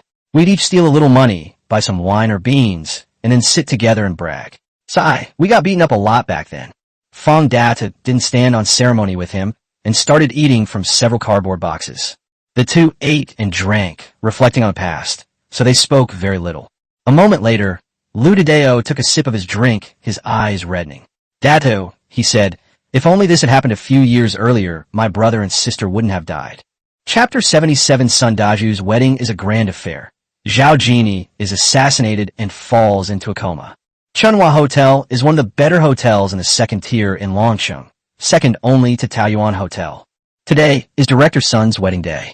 10 tables were set up at the hotel, and many people came to offer their congratulations. Since there aren't large courtyards like those in the countryside in the city, people prefer to find a place to hold happy events. Rich people go to fancy hotels, while ordinary people go to small restaurants. Director Sun is a community director, a level 5 official, which is very high and beyond the reach of most people. However, the salary is really not enough compared to those rich and powerful people. But who can blame them when they have such a good sister who practically controls the astronomical wealth of the entire Dragon City? Even a tiny bit of it slipping through her fingers is enough for the whole family to live a life of luxury.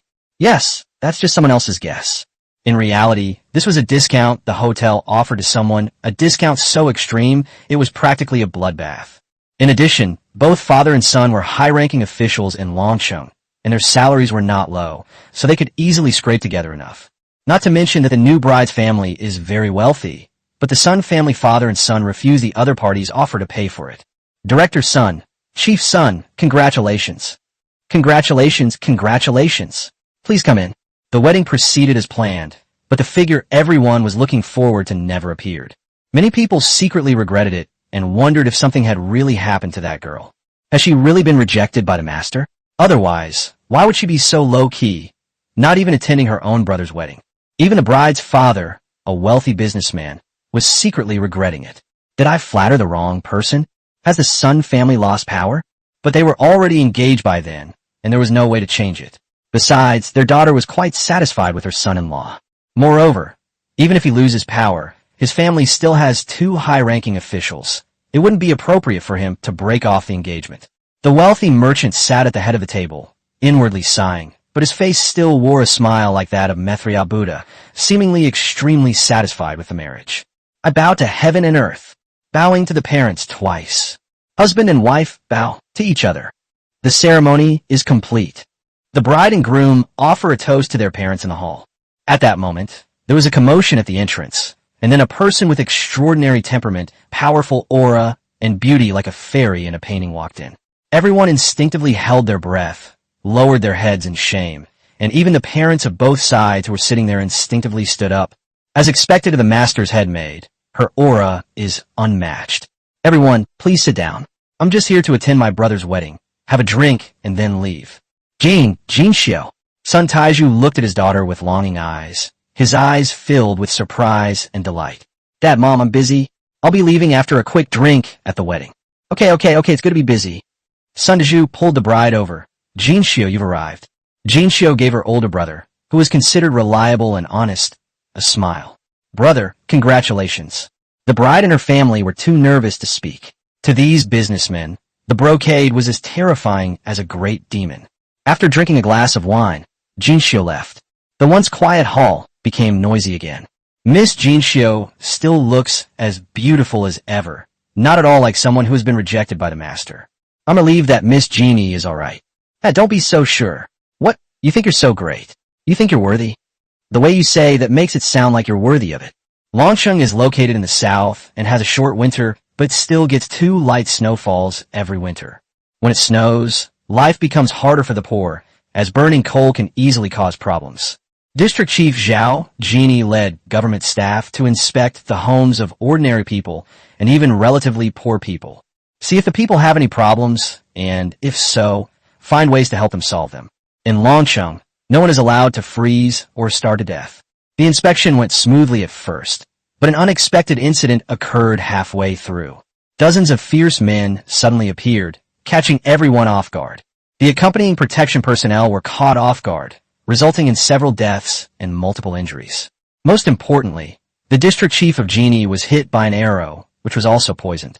The person who came was well prepared and seized the opportunity perfectly. It can be considered that the desired goal has been achieved. When they tried to escape, they were engulfed by a vast sea of people and were extinguished before they could even run a mile. Some people were even punched to death by angry individuals. If it weren't for the accompanying personnel insisting on keeping survivors to find a mastermind behind it all, probably none of them would have survived. The district police station issued an emergency order to conduct a citywide search for any remaining assassins or spies.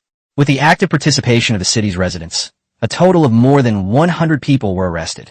These more than 100 people had very diverse backgrounds. They included people from the Northern Barbarians, people from the Ming Emperor, people from the Imperial Court, and even a few people sent by wild emperors whose territories were relatively close to Dragon City. Even the wild emperor was captured by the Imperial Court a few days ago and sold to Longsheng. The people of these wild emperors were stunned when they heard the news. So what are they doing now? Where will they go from here? The key question is, should one visit one's own emperor in prison? That would be incredibly awkward. The Zhao residence, Zhao Baihui's small building. Jean lay quietly on the bed, while Zhao Baihui sat silently by the bedside, holding Jean Yi's pale, bloodless little hand. Several members of the Zhao family sat on the chairs with grim expressions, remaining silent. Just now, several people were angrily shouting that they wanted to kill their way to Lu Jing in the capital, but Zhao Baihui coldly rebuked them, and they all shut up. Mingqing knocked on the door and came in, standing next to Zhao Baihui. Master, it's confirmed. They were sent by the Northern Barbarians. Their initial target was the Master, but the Master always kept things simple, so they had no chance. They set their sights on the embroidered uniform guard, thinking that by carrying out the decapitation operation, they could throw Longsheng into chaos and plunge it into a power struggle. After listening, Zhao Baihui paused for a moment before saying, "First of all, kill all those assassins." The security personnel failed to provide adequate protection this time, and all of them have been demoted. Those who die or are injured should be rewarded, and their families should be taken good care of. As for the Northern Barbarians, Ming Jian, Ming Wei, Master, take 2 battalions to the north. I want the heads of 10,000 barbarians. Yes, sir. Then bring that Aguda back to me. If we don't have enough men, we'll expand the army. If 2 battalions aren't enough, then 10 battalions. If 10 battalions still aren't enough, then expand it to 100 battalions. I have plenty of money. I just want a result. I want Aguda to kneel before the Imperial Guards and repent. Chapter 78, The Past and Present of the Embroidered Uniform Guard and the Attitude of the People of Dragon City. The news of the assassination attempt on the Embroidered Uniform Guard spread throughout the entire Dragon City in just half a day. The crowd was outraged. Many people are worried about the safety of the police chief, although government officials have revealed that the chief is safe. But the district head has been replaced. How can anyone believe that the Genie district head is alright? Mingqing was appointed by Zhao Baihui to temporarily serve as the district head. The entire police station, from top to bottom, was corrupt. Lately, the police officers seem to have gone mad, looking at everyone from top to bottom as if they were spies or assassins. Even when they catch someone urinating or defecating in public, they want to casually ask, "Are you an assassin?" Because of this incident, the new year, which should have been a happy occasion, has lost some of its charm. In previous years, during the new year, bright red lanterns were hung high, and the streets were filled with people. The noise lasted until midnight, and everyone was all smiles. This year, no one else is here. Most people are staying home and silently praying for Genie, hoping that all the gods and Buddhas will open their eyes and save their Genie girl. The Zhao residence. Ving Yi frowned deeply. She dreamed again of returning to the age of 10, when she was so weak and helpless. Sold into a brothel by her beastly father, she was beaten and scolded. She tried desperately to escape, but was caught and brought back, where she was beaten and scolded again until she cried until she went blind. He jumped from the building in his final leap, sustaining serious injuries but surviving. He was then adopted by an old woman. The old woman died, and she was left to wander the streets again, only to be found by that beastly father and sold to slave traders once more. Then the master bought it. Jeannie woke up, stared blankly for a while, and then lay quietly on the bed. Occasionally, when you look up, you can see the breeze blowing through the small trees outside the window, and you can also see the deer and birds in the yard. These animals and birds were all caught by others at Zhao Baihui's expense. They're all harmless animals, and it feels quite nice to see them living carefree lives. Jeannie, it's time to take your medicine. Zhao Baihui carefully brought in a bowl of medicine. Sir, I could do it myself. It's okay. You've taken care of me for so many years, so I'll take care of you in return. That'll even us out. How can this be evened out? I'm afraid I could never repay what I owe you in 3 lifetimes. Watching the master carefully blow on the medicine to cool it down before feeding it to her, Jean, he felt a sweet warmth in her heart, and the medicine didn't seem so bitter anymore. Take your medicine and sleep a little longer. You scare me to death. What would I do if anything happened to you? As Zhao Baihui spoke, he placed his hand on Jin Yi's forehead to test it. It's not so hot anymore. Those damned guys even poisoned me. Luckily, I have antibiotics, sir. Your injury has taken a toll on your health. You need to rest and recuperate for a while. I'll have Mingqing temporarily take over your work with the government. Genie knew that this was because the master was afraid he would overthink things, since he knew that Jean E liked power. This gave her a sense of security. Thank you, sir. There's no need for thanks between us. Sir, I want to hear you sing. Your songs are so beautiful. Please sing them for me. Jean E suddenly grabbed Zhao Baihui's hand, revealing a rare girlish shyness. All right, little brocade-wearing lady likes to listen to songs, then your master will sing for you. Ahem, here we go. I love seeing you furrow your brow and call me a coward. Jinshou listened outside the door for a while, before pushing the door open and entering the room. Master, come here, there's something I need to discuss. The two walked out and went to a place where Jean E couldn't hear them. Only then did Zhao Baihui ask, "What's going on? Why are you avoiding Jean E? She's not stupid. Sister Jeannie's father has arrived. He said his daughter was injured and he was terribly worried. It seems they arrived a while ago, but dare not face Jean E. Now that they see Jean E injured, perhaps at her most vulnerable, they've come to see if there's any chance to gamble for wealth and glory. I think that's pretty much it. Once or twice, but not a third or fourth time. I will not allow Jean E to be hurt by the same person a third time. You let someone else handle it, with only 2 conditions. Live or suffer. Live a life of suffering and spend your whole life repenting. Haha, sir, as you wish. That's what I wanted too. How could there be such a heartless father in the world? How despicable. Not everyone has a heart. On the north bank of the great river, several huge warships were moored, and 1,000 fully armed knights disembarked. As soon as they disembarked, they dispersed into dozens of small teams of more than 30 people each, rushing off in all directions. The remaining 1,000 men began to quickly build fortifications nearby and unload supplies from the ships. And this is only the first batch. The capital city, the Golden Palace. Your Majesty, the wolf soldiers have arrived. They have attacked many of our towns. So what if they're here? Are we afraid of mere wolf soldiers? Darim, I'll give you 10,000 men. Slaughter all that damned wolf army. Stay in Beijing. Your Majesty, this is a joyous occasion. What good news is it? The leader of Dragon City was assassinated by the northern barbarians, and the wolf soldiers have already crossed the Yellow River. Ah, that's really good news. Let those 2 fierce wild dogs fight out. By the way, is that leader of Dragon City dead? It's said that he's dead and a new leader has taken over. By the way, let's send some people over too. Give the order to wait and see what happens. Your Majesty, we haven't received any news from our people for a long time. Wait a minute, that's not right. The area south of the river and north of the Great River is all our territory. The wolf soldiers went there without a sound and started fighting the barbarians, and you only just got the news? What were you doing? The wolf soldiers and the barbarians have started a war? The wolf soldiers have to cross such a long distance, and supplies will be a problem. This is somewhat disadvantageous. It would be so much better if they fought against the Ming rebels. With the strength of the wolf soldiers, it would be too easy for them to defeat the Ming rebels. This way, The imperial court can take the opportunity to recover the land south of the Yangtze River. What a pity, what a pity. It's confirmed. The assassin who killed the Genie district chief was a barbarian. Our wolf soldiers have already gone over. We don't have many wolf soldiers. Can we defeat the barbarians? I heard the barbarians have 100,000 troops. So many people? What if our wolf soldiers can't handle them? Damn it, sign up. Let's go together. Kill those barbarians. I'm a bit timid. Can I donate money instead? Chapter 79, The Consequences of Harming the Zhao Family. The first battle of the wolf soldiers and barbarians. The second young master, Ming Xin, stepped off the boat, looked at the snow-covered land, and shivered, hugging his arms. This place is so cold. It's not as comfortable as Dragon City. But even my sister Jeannie has been bullied. No matter how cold it gets, I'm still going to come and teach these barbarians a lesson. How can I be afraid of a mere north wind? The attendant, understanding the unspoken message, advised, "Young master, it's too cold outside. There's a brazier on the ship. Why don't you stay on the ship? We still need your help in this campaign against the barbarians.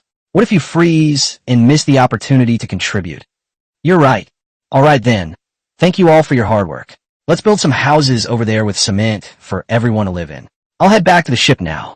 Watching the second young master Mingxin leave, an old man in the manor muttered, "The young master is simply a carbon copy of the master. They came here with only one purpose. We must capture the emperor, the most powerful figure in the world, and bring him back to Dragon City. This is destined to be a time-consuming and costly undertaking." But Zhao Baihui and his family didn't care. Who caused their families to be hurt? This time, we will teach the world a lesson that will make them realize that if they want to mess with the Zhao family, they should be prepared for the worst. See if you can handle the outcome. A peaceful town was suddenly invaded by a cavalry force of about 30 men. A knight grabbed a fleeing commoner, staring at him coldly. "Tell me, where are the barbarians in town? Either you die, or the barbarians die. Choose." The man pointed in a direction, his hand trembling. With a swift movement, the knight grabbed the man and hoisted him onto his horse. "Give me directions." Moments later, the cavalry stormed into a house. Not long ago, a group of barbarians broke into this house, killed the wealthy merchant, and seized the place. Not long after, the door was broken down again, and the barbarians who had just occupied the place were all killed. It seems this is a haunted house. Let's go next place. Without the protection of a large city, cavalry in this era were invincible, let alone wolf soldiers. The barbarians in the northern border region were the first to be purged. One by one, the wolf soldiers brought back heads. The master said he wanted 10,000 barbarian heads, so it can only be more, not less. The wolf soldiers slaughter barbarians everywhere. The barbarians hate them to death, but they can't catch them no matter what they do. Because Longcheng can now produce glass, a device called a telescope has emerged. The barbarians' attempt to capture the wolf soldiers using only binoculars was utterly delusional. The barbarians had no choice but to disperse their army, forming small groups like wolf soldiers, hoping to gain something through chance. The wolf soldiers and the barbarians had never fought each other. The barbarians thought the wolf soldiers were only SOSO and definitely not as strong as themselves. For decades and centuries, their grassland warriors have been the pinnacle of combat prowess. Although the wolf soldiers had never fought against the barbarians, they knew their opponents very well. They even studied the opponent's weapons and armor, since they would inevitably clash sooner or later, and knowing oneself and one's enemy is the key to victory. In a canyon, the two teams collided head-on. 1,000 barbarians, yes, 500 wolf riders. Ah, those damn wolf soldiers, we finally caught them. Now, I, Dorgan, am going to be famous. Brothers, charge. His Majesty's reward awaits us. The 1,000 barbarians pounced like hungry wolves, and the earth trembled. The 500 wolf soldiers stood still like 500 statues. They're still so far away, yet they're charging at full speed, not conserving any energy. Is this person someone who grew up on horseback? Or is the leader an idiot? Hee. Maybe they're afraid we'll run away. After all, they don't know we're deliberately coming to meet them. Hee, that's perfect. Let them charge for a while, so they can run slower when they try to escape later. Ready, go. The barbarians were charging fiercely, while the wolf soldiers were singing. The song was poignant, filled with longing for home, yearning for a loved one, pride in being away on the front lines, and mental preparation for the possibility of sacrificing one's life. An emotion was spreading, The excitement and fervor in the wolf's eyes turned into calm and numbness, as if it had been hypnotized. Shoot! The barbarians raised their bows and arrows and hurled them forward. A hail of arrows fell, but they were all deflected by the iron plates, and no one fell off their horse. Prepare! As the singing stopped, the wolf soldiers drew their powerful steel crossbows from behind their backs. Shoot! A hail of arrows was returned, and the barbarians fell in droves. This steel crossbow is far superior to the opponent's bow, both in terms of range and power. If it weren't for the time taken up by singing to stack buffs, we would have already shot several rounds. Of course, there's also the consideration of not scaring the other party away. Charge! Shoot! After several rounds of arrows exchanged, the barbarians suffered heavy losses, while the wolf soldiers were almost unscathed. The barbarians panicked, but they couldn't run away now. The two sides were simply too close. Boom! The two cavalry units clashed.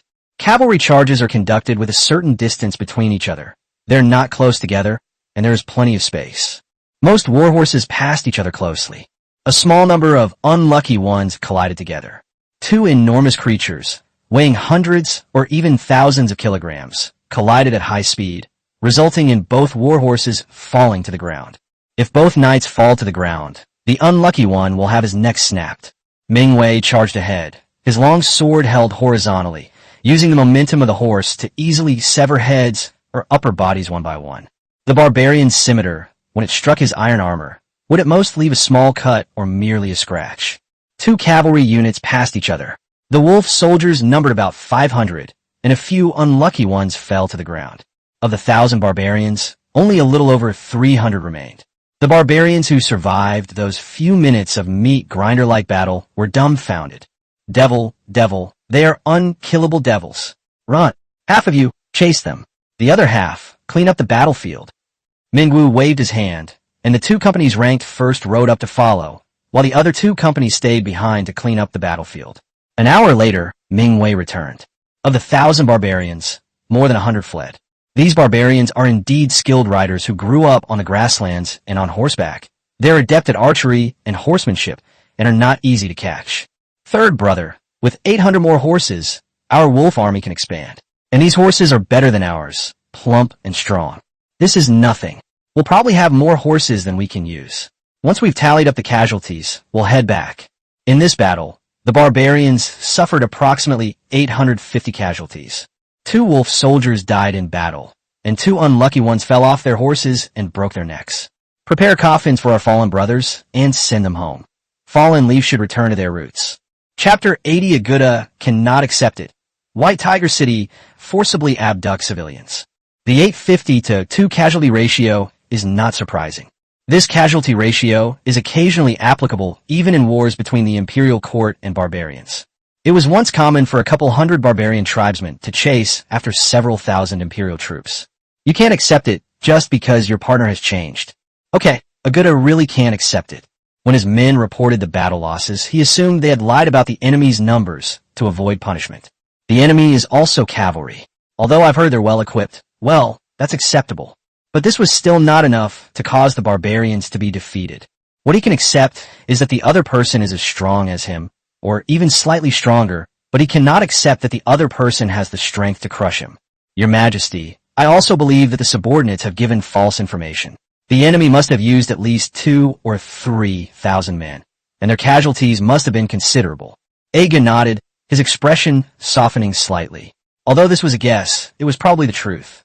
Aguda led the way into the pass for more than a year, and had long since adopted the custom of the Central Plains dynasties to declare himself emperor. That's why others call him Your Majesty. The speaker was a Han Chinese. Aguda knew that the people of the grasslands were not good at governing, so he pretended to be magnanimous and appointed a large number of Han Chinese ministers. If 10,000 men can't catch these little mice, then send another 20,000.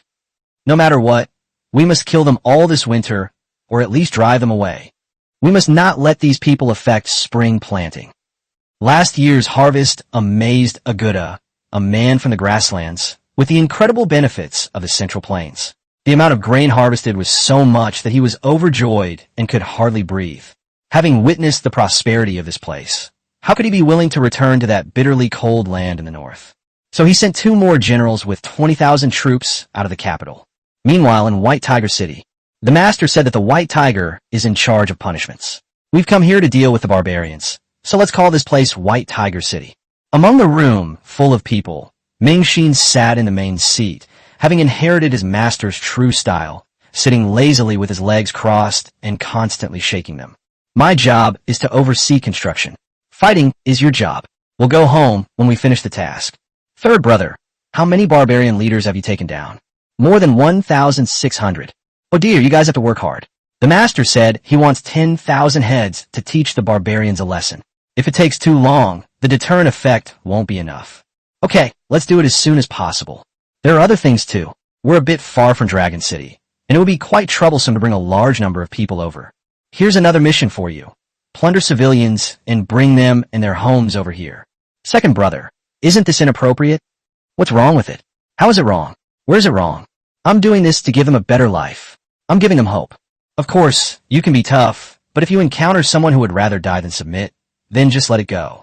Use your brains. Don't just bring your strength. Capture a whole family and give each person 1 or 2 taels of silver, including the baby. That will appease them. Isn't this a win-win situation for everyone? Let's arrest people based on a standard of around 3,000. You can discuss among yourselves how many people to arrest per person. Alright, it's noon. I should take a beauty nap. This damn north wind has ruined my skin. I need to talk to Jinshio about how to take care of my skin when I get back. The remaining brothers exchanged helpless glances. This second brother, except for a few things, had completely inherited the master's true teachings. Lazy and unambitious, but also just as unrestrained and reckless in his actions. Let's do as second brother says, speed up the construction, and in a few months, when our base is exposed to the barbarians, we'll give them a big surprise. The Wolf Army, having received orders, set out again. A platoon of over 30 cavalrymen, leading a dozen horse-drawn carriages and several dozen auxiliary soldiers, entered a nearby village. With a bang, the flimsy door was kicked open, and the family members trembled with fear. I feel like a bad guy, but the second young master said that being savage and brutal is the most effective, and that great force often produces miracles. Although the men in the family were trembling with fear, they had to grit their teeth and walk over because of their even weaker wives and children behind them. Gentlemen, there's still some grain at home. I will go and get it for you. Recruiting soldiers, come with us. Good. So it's finally here? If it goes, it might never come back in this lifetime, but if it's refused, its whole family will probably suffer. Bring everyone in your family and all their belongings. The man was terrified. What was going on? Were women and children also going to the battlefield? How many people are in your family? Me, my mother, my wife, my old. Stop talking nonsense. How many bites in total? Six mouths. The wolf soldier lowered his head, took out 6 small silver dumplings from his armor, and handed them over. Hurry up and pack up. We'll come back in a bit. Throw away anything you haven't packed yet. If you dare to run, you know the consequences. The man stared blankly at the silver in his hand. What was going on? Are they recruiting the elderly, women, and children as well, and then paying them based on the number of people? The man was confused, but since he had already paid the money, the outcome shouldn't be too bad, right? Half a day later, the wolf soldiers left with the entire village, including the well-off village chief.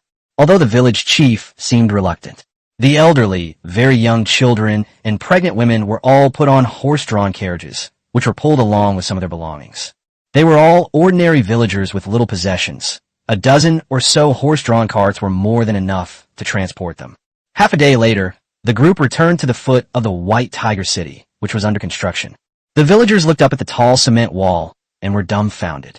Could there really be such a tall wall in the world? Stop watching. If you like it, you can watch as much as you want later. Now it's time for dinner. Don't keep me from eating. Several hundred villagers crossed the city wall and were taken over by another group of people.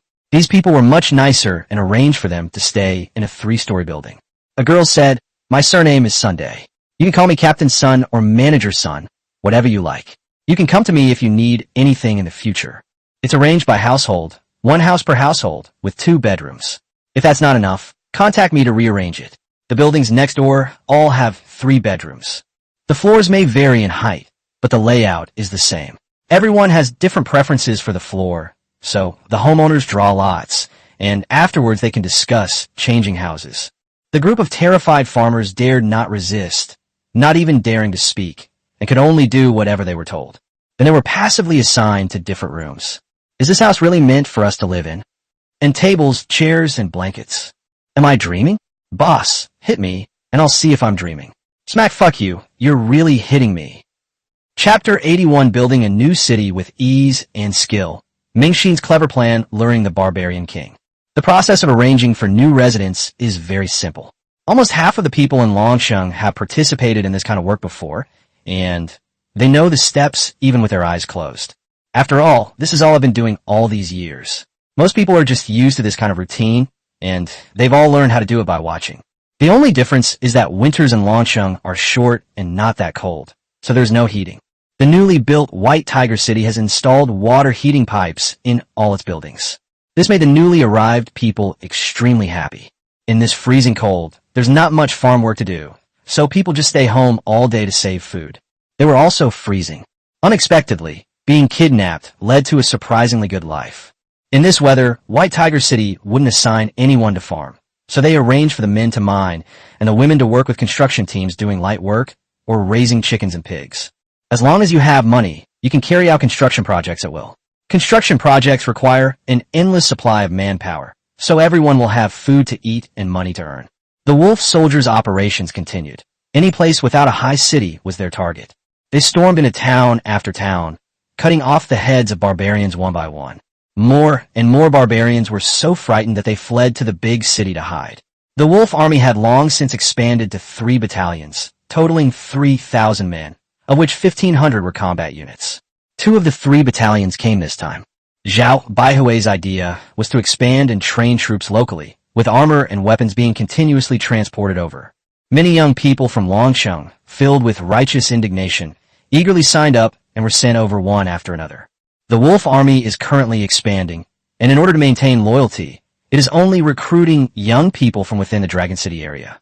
The total population of Longsheng is approaching 100,000, and nearly 10,000 young people have actively signed up. The wolf soldiers were constantly being split up, with old soldiers leading new ones, expanding rapidly, to the point that the production speed of armor and weapons couldn't keep up. Then let's add more people to the steel mill, and postpone all other manufacturing tasks that can be done. We are focusing all our efforts on manufacturing weapons and equipment. On the plain, 3,000 wolf soldiers surged into the ranks of 20,000 men like a torrent. The army of 10,000 barbarians and 10,000 Han Chinese was destroyed in an instant. The point at which ancient armies suffered battle losses and collapsed was generally around 1/10 of their total strength. For example, if there are 20,000 soldiers and about 2,000 are killed in battle, the army will collapse and everyone will start to flee. But it's different here. They can only see their own people dying one after another, while the other side seems to be immortal. This was a huge blow to morale. Therefore, it collapses at the slightest touch. The Han people are indeed useless. Brothers, kill them. Darim, a good as trusted general, raised his scimitar and charged forward. The 2 cavalry units clashed. It was no different from before. It was still a one-sided massacre. Then the barbarian cavalry collapsed. Pursue the barbarians. Mingwu ordered the pursuit. The wolf army specifically targeted barbarians, but if Han Chinese blocked their path, well, sorry. The bloody battle that lasted all day was mainly due to the wolf army spending too much time chasing after them. The actual fighting itself didn't last long. Of the 10,000 barbarians, 6,000 were killed or surrendered, and the rest fled. Few of the Han Chinese puppet troops died. They all fled. Clean up the battlefield. Have the prisoners dig holes to bury them, and then kill the prisoners as well. The master said he wanted 10,000 barbarian heads, and we're still short 2,000. We still need to keep working hard. The Darim warriors lost more than half of their 10,000 warriors, which terrified the other barbarians. The other 2 generals who were wandering around looking for wolf soldiers immediately gathered together, but still felt unsafe and finally retreated to a nearby, fortified city. They used to be from outside the city, but now they've become city dwellers. The head of General Darim and a letter were sent to the capital. You barbaric, rude, and filthy savages, how dare you test the great and glorious civilization of Dragon City? Who gave you the guts? As punishment for you lowly people, we will take 10,000 heads as a lesson to you. Then let that idiot Aguda come to Longsheng in person and kowtow to District Chief Zhao Jini to apologize. This serves as a warning to you lowly beings. As ants, do not provoke the dragon. Ugh, I'm so angry. I'm so angry. I'm going to personally lead the army into battle. I'm going to tear them to pieces. Aguda angrily tore the letter in his hand to shreds. Back when he was still in the borderlands, he still held the imperial court in some awe. It's not about respecting the court's strength, but about respecting its vastness and potential. But when he arrived in the capital and became emperor, he began to feel that the court was nothing special. He, Aguda, is the most powerful person in the world. His confidence reached an unprecedented peak. At this moment, how could he tolerate others calling him savage, a stupid pig, or an ant? He wants to tear everyone who doesn't respect him to shreds. Tear them to pieces. In White Tiger City, Mingxin was warming herself by the fire, listening to everyone's reports as she said, Aguda must be furious. I'm afraid it won't be long before he comes over in person. Be prepared. If he hides in the city, we really don't have much of a chance. 2 weeks later, the location of the wolf soldiers was finally found. Well, actually they were deliberately exposed. Aguda led an army of 80,000 and personally arrived at the foot of White Tiger City. When they saw the concrete wall that was even taller than the Great Wall, everyone, including Aguda, was stunned. Your Majesty, how are we supposed to get over such a high wall? Aguda was feeling uneasy, but he forced himself to say, Isn't there a city gate? Bang! The massive city gate has collapsed. It collapsed? What's going on? My army just arrived, and your city walls have already collapsed. Are you trying to surrender? With a whoosh, cavalry surged out like a tidal wave, charging fearlessly toward the barbarian central camp tent. 5,000 wolf soldiers charged headlong into the 80,000 barbarian troops without hesitation. The barbarians were dumbfounded. Had these people gone mad? Until 5,000 wolf riders raised their powerful crossbows, and arrows rained down like dark clouds pressing down on the city. Chapter 82, Capturing the Barbarian King, Aguda. Civilized People Request Tea. The barbarians were desperate. First, they faced an insurmountable wall, experiencing their first mental shock. Now, they faced an unstoppable charge of wolf soldiers, whose momentum was truly astonishing, causing a second wave of mental shock. They never expected the other party to be so bold, so naturally they were unprepared. The plan was simply to reach the enemy's city first and use military force to put psychological pressure on them. But I never expected the other party to be so uncivilized. Faced with the pressure from the wolf soldiers, the barbarian army at the front lines actually kept retreating. But how could their retreat speed possibly exceed the speed of the wolf soldiers' charge? Fire! Arrows from the powerful steel crossbows flew hundreds of meters and landed in the barbarian army's camp, causing widespread death and injury. The second wave. Third wave.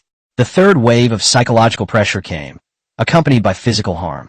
Before the wolf army even got close, the barbarian vanguard had already collapsed and scattered in all directions. It was as if they had deliberately made way for the wolf soldiers. Keep shooting. Now that the enemies in front of us have scattered, there's no need to use a knife to cut them down. We can just continue shooting arrows. As a result, the rain of arrows hit the central command tent. Aguda's face was ashen. He couldn't believe that such a powerful enemy existed in the world. So they weren't lying to me after all. Mingwu led his wolf soldiers in a charge, only to find the barbarian morale collapsed. Such a good opportunity should not be missed, so let's just crush them. With a wave of his hand, he made a gesture, and the 5,000 cavalrymen boldly split into 10 groups. At the same time, they scattered and charged in all directions, wanting to expand their gains. He led 2 cavalry units side by side towards Aguda's central command tent. Aguda's face turned even paler. This guy doesn't treat me like a human being. But Ming Wuzhen didn't take his army seriously at all. The original plan was to launch a surprise attack on the central tent and capture Aguda. If things don't go smoothly, the wolf soldiers' momentum allows them to charge around and come back. The gate doesn't really matter. If 10 riders can pass side by side, how could the wolf soldiers not hold it? Moreover, there's the dragon-slaying stone as a backup plan. Unexpectedly, things went too smoothly. The opportunity was fleeting, and Mingwu couldn't resist, so he split up and charged out. Although Aguda's face was as white as paper and his whole body was trembling, he remained composed. I'm the Emperor of the North. Just let me go. Snap! Mingwu pulled out his whip and lashed it across Aguda's face, instantly tearing his skin and flesh. Aguda could no longer maintain his composure. He covered his face, rolled on the ground, and screamed in agony. So, it was you who sent people to assassinate my sister Jeannie? Crack! Another lash landed on his buttocks. Mingwei grasped his hand. Third brother, the master is still waiting. What if he gets killed? Tie them up and take them away. Mingwu glanced at the cowering figures around him. Many of them were clearly Han Chinese. There might even be former high-ranking officials of the imperial court, some of whom were second or third rank. With a disdainful snort, Mingwu turned and left. Mingxin said that only a Gouda should be brought back. The others should not be brought back, as it would be bad to bring too many. He didn't explain how it was bad. The pursuit on the battlefield continued, but Mingwu no longer needed to worry about it, and personally led his men back to the city. Many ordinary farmers in the city are trembling with fear, waiting for their fate to take its course. They lived in the north and grew up hearing about the horrors of the barbarians. Their deeply ingrained beliefs made them not believe that the wolf soldiers could defeat the barbarians. Only when news of the barbarian emperor's capture arrived did they dare to raise their heads, their faces filled with disbelief.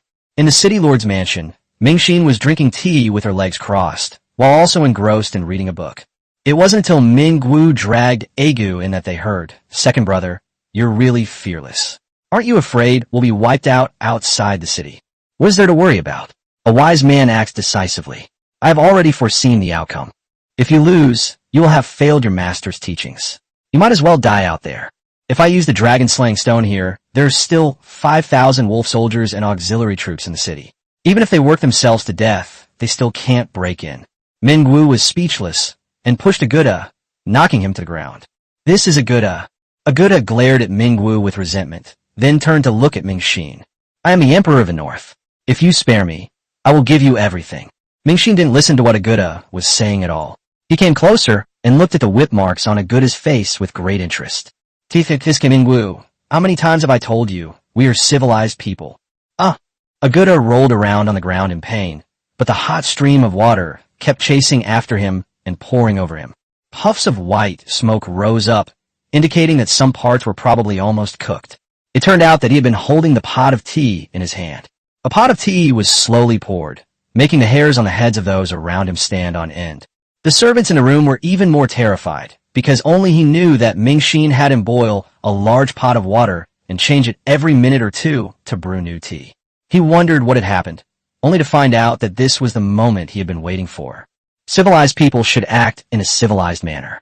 When treating guests, you should offer them tea. Have you learned that? Mingwu was terrified and quickly nodded. "Second brother, I failed miserably. My mouth is slurred." This time, Mingjian didn't step forward to say anything. He was afraid that if he died or something, his second brother would pour the rest on him if he didn't let him finish pouring it out. "Oh dear, Mr. Gouda, I'm so sorry. My hand slipped and I burned you. Quickly get some medicine, the best medicine. This is the first time the master has so sincerely invited someone to see him. We must take good care of him. Please ask Mr. Aguda to go and rest." Aguda looked at Mingxin as if he were looking at a devil. He scrambled out of the way. Of all people to offend, why did they have to target the embroidered uniform guard? You should know that in the hearts of the 23 young men of the Zhao family, the master will always be number one, and Jin Yi is the second most important person that no one can shake. It was only because Jin Yi had brought them out of the abyss and given them hope for the first time.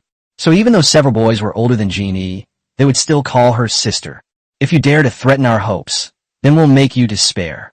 Chapter 83, White Tiger City Development Plan. The master was eaten by a monster. After Aguda was roughly treated with the medicine, he was arranged to be taken to Longsheng by a boat as quickly as possible. Mingxin and several others held a meeting to discuss the follow-up matters regarding White Tiger City. Or rather, the discussion was about whether everyone should stay or leave now that the goal has been achieved. At the head of the table, Mingxin sipped her tea without any regard for appearances, saying, "I'm the oldest here, so everyone should listen to me. There are 10,000 wolf soldiers here in 10 battalions. According to the master's plan, let's split them into 2 regiments, each with 5 battalions. Mingwu, Mingjian, you 2 take a regiment back. Mingwei take a regiment and stay with me. There are more than 10,000 civilians here now, all of them poor. We can't just use them up and then throw them away. We can't give them hope and then shatter it. That would be too cruel. I caused this, so I'll take responsibility for cleaning up the mess. Mingwei will stay behind to manage the army, and we'll find a younger brother or sister from our family to come here and manage people's livelihood. I'll only be responsible for the general direction, and I'm too lazy to deal with the specifics. The group smiled wryly. The second master of the family had been born. To put it nicely, it means focusing on the big picture. To put it bluntly, it means being lazy and a couch potato. This is something the old man himself admitted. Occasionally when we eat together, he would lament that he was a lazy bum and that if it weren't for the hard work of these people keeping the family together, the family would probably have fallen apart. After expressing my feelings, I'll continue being a lazy bum. Now that the second salted fish, a derogatory term for someone who has failed to achieve their goals, has appeared in the Zhao family, let's just hope it ends here and there aren't any third or fourth salted fish. Too much salted fish can spread infection. Don't make everyone else salty too. I've been eating and drinking at home for free for several years, so I should at least contribute something to the family. Now that Brother Mingsheng is in charge of the family, I'll compare with him to see if Longsheng or Beihucheng is developing faster. As he spoke, he suddenly stood up. After coming out for a while, I realized how good it is outside. It's so comfortable without my master constantly interfering and scolding me. How about we go to the capital for a trip in a couple of days? I've heard that the women of Qinhuai are incredibly gentle and tender. I'd love to see for myself someday. The Yangzhou slender horses are very famous. The younger brothers were all numb. So this is what you're really like, second brother. We've all misjudged you before. This fish is not only salty, but also a bit astringent. Nominally, he was in charge of White Tiger City, but in reality, he was just letting himself go. What about Qinhuai River? What about Yangzhou? Is TM north of the river? News of the defeat of their 80,000-strong army reached the capital, throwing the entire city into chaos. No one wants to admit it, yet no one has to. Our own emperor, who had only been emperor for a year, was arrested. What are we to do? If 80,000 men are defeated, what if the wolf soldiers attack? Oh, I forgot cavalry are not good at sieges. No matter how strong they are in open field battles, they're just easy prey when attacking cities. This is an experience that the grassland people have accumulated over decades and centuries. Now that we are safe and sound, let's consider matters of state. Should we wait and see, or should we enthrone a new emperor? Maybe we should go home. This Central Plains region has suddenly become so dangerous. Going home is out of the question. Having just moved out my family home and witnessed the prosperity of this world, who would want to go back to herding horses and sheep? But a new problem arose. Who would be the emperor? Aguda had a large number of brothers in his prime, including several adult sons and a bunch of underage ones. There were also a lot of people who held military power and were quite influential, including several Han Chinese generals with real power. For example, General Liu, who opened the gate. The situation is different in the areas beyond the Great Wall and inside the pass.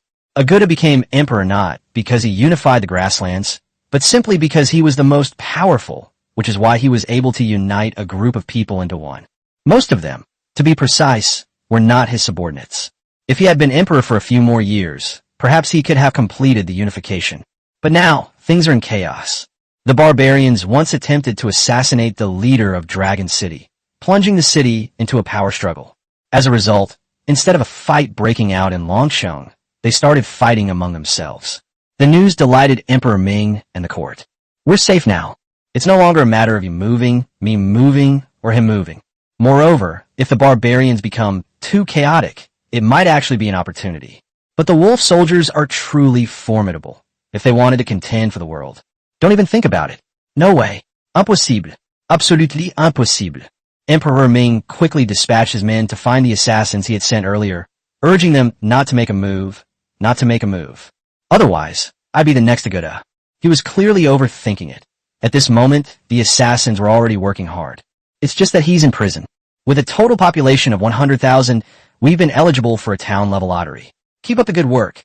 Give me information about the car or engine. I want a car. I want a car. I want a car. Congratulations on acquiring automotive-related technology. The relevant items have been added to the purchase list. Haha, we have a car. We have a car. Zhao Baiwei glanced at the list and saw that there were indeed many more items, including the option to buy a car. Zhao Baiwei excitedly entered the courtyard, but upon waving his hand, he was dumbfounded. This car is older than my grandpa, isn't it? 1 million. And all you gave me was a minivan? And it's a base model, for crying out loud. What appeared before him was a van-like vehicle. He found it utterly devoid of beauty. Besides being ugly, its most notable feature is its large wheels. Zhao Baiwei was helpless. He had already bought it, and it was a car after all. He was now a car owner. I reassured myself. opened the car door, went inside, and took a look. Fortunately, it was an electric ignition, which made him very happy. I also know this is because I unlocked the power technology before. If it hadn't been unlocked, this car would probably be a crank-operated car. That's quite humane. Are the wheels so big so that they can be driven more easily in this era? The disappointment gradually faded, replaced by excitement. After all, this should be the first car of this era. Sir, what is this? Why did you build an iron house? Jean E. and Jean Xiu, who were at home, both came over. Although Jean E. was still a little weak, she was fine now. Hey ladies, hop in. I'll take you for a ride. Going for a drive? Although I didn't understand why, I figured I'd just go ahead since the master told me to. There's a handle here on the outside. Just pull it and it'll open, Zhao Baiwei said, shaking the hand, cranked down the glass, and pointing to the handle. The front door was pulled open the year before last, and the back door was pulled horizontally. You had to grab it and pull it back. Jean E. went to the passenger seat on the opposite side, opened the door, and curiously sat down. Jean Xiu opened the back door and sat in the middle row. Sir, this little house you built has wheels. Is it pulled by horses? Why didn't you build it bigger? Yes, there are bigger ones. There are huge trucks in the system that cost 5 million each. It can move, but it's not a horse. Watch out, they're leaving. Zhao Baiwei turned the key, and the van's engine roared to life. He then lightly pressed the accelerator, and the van started moving. Good heavens, sir, is this little house moving by itself? Is it? Didn't you see it? Zhao Baiwei drove around in circles, as if he had received a beloved toy. The entire Zhao family was alarmed and rushed to see what was happening.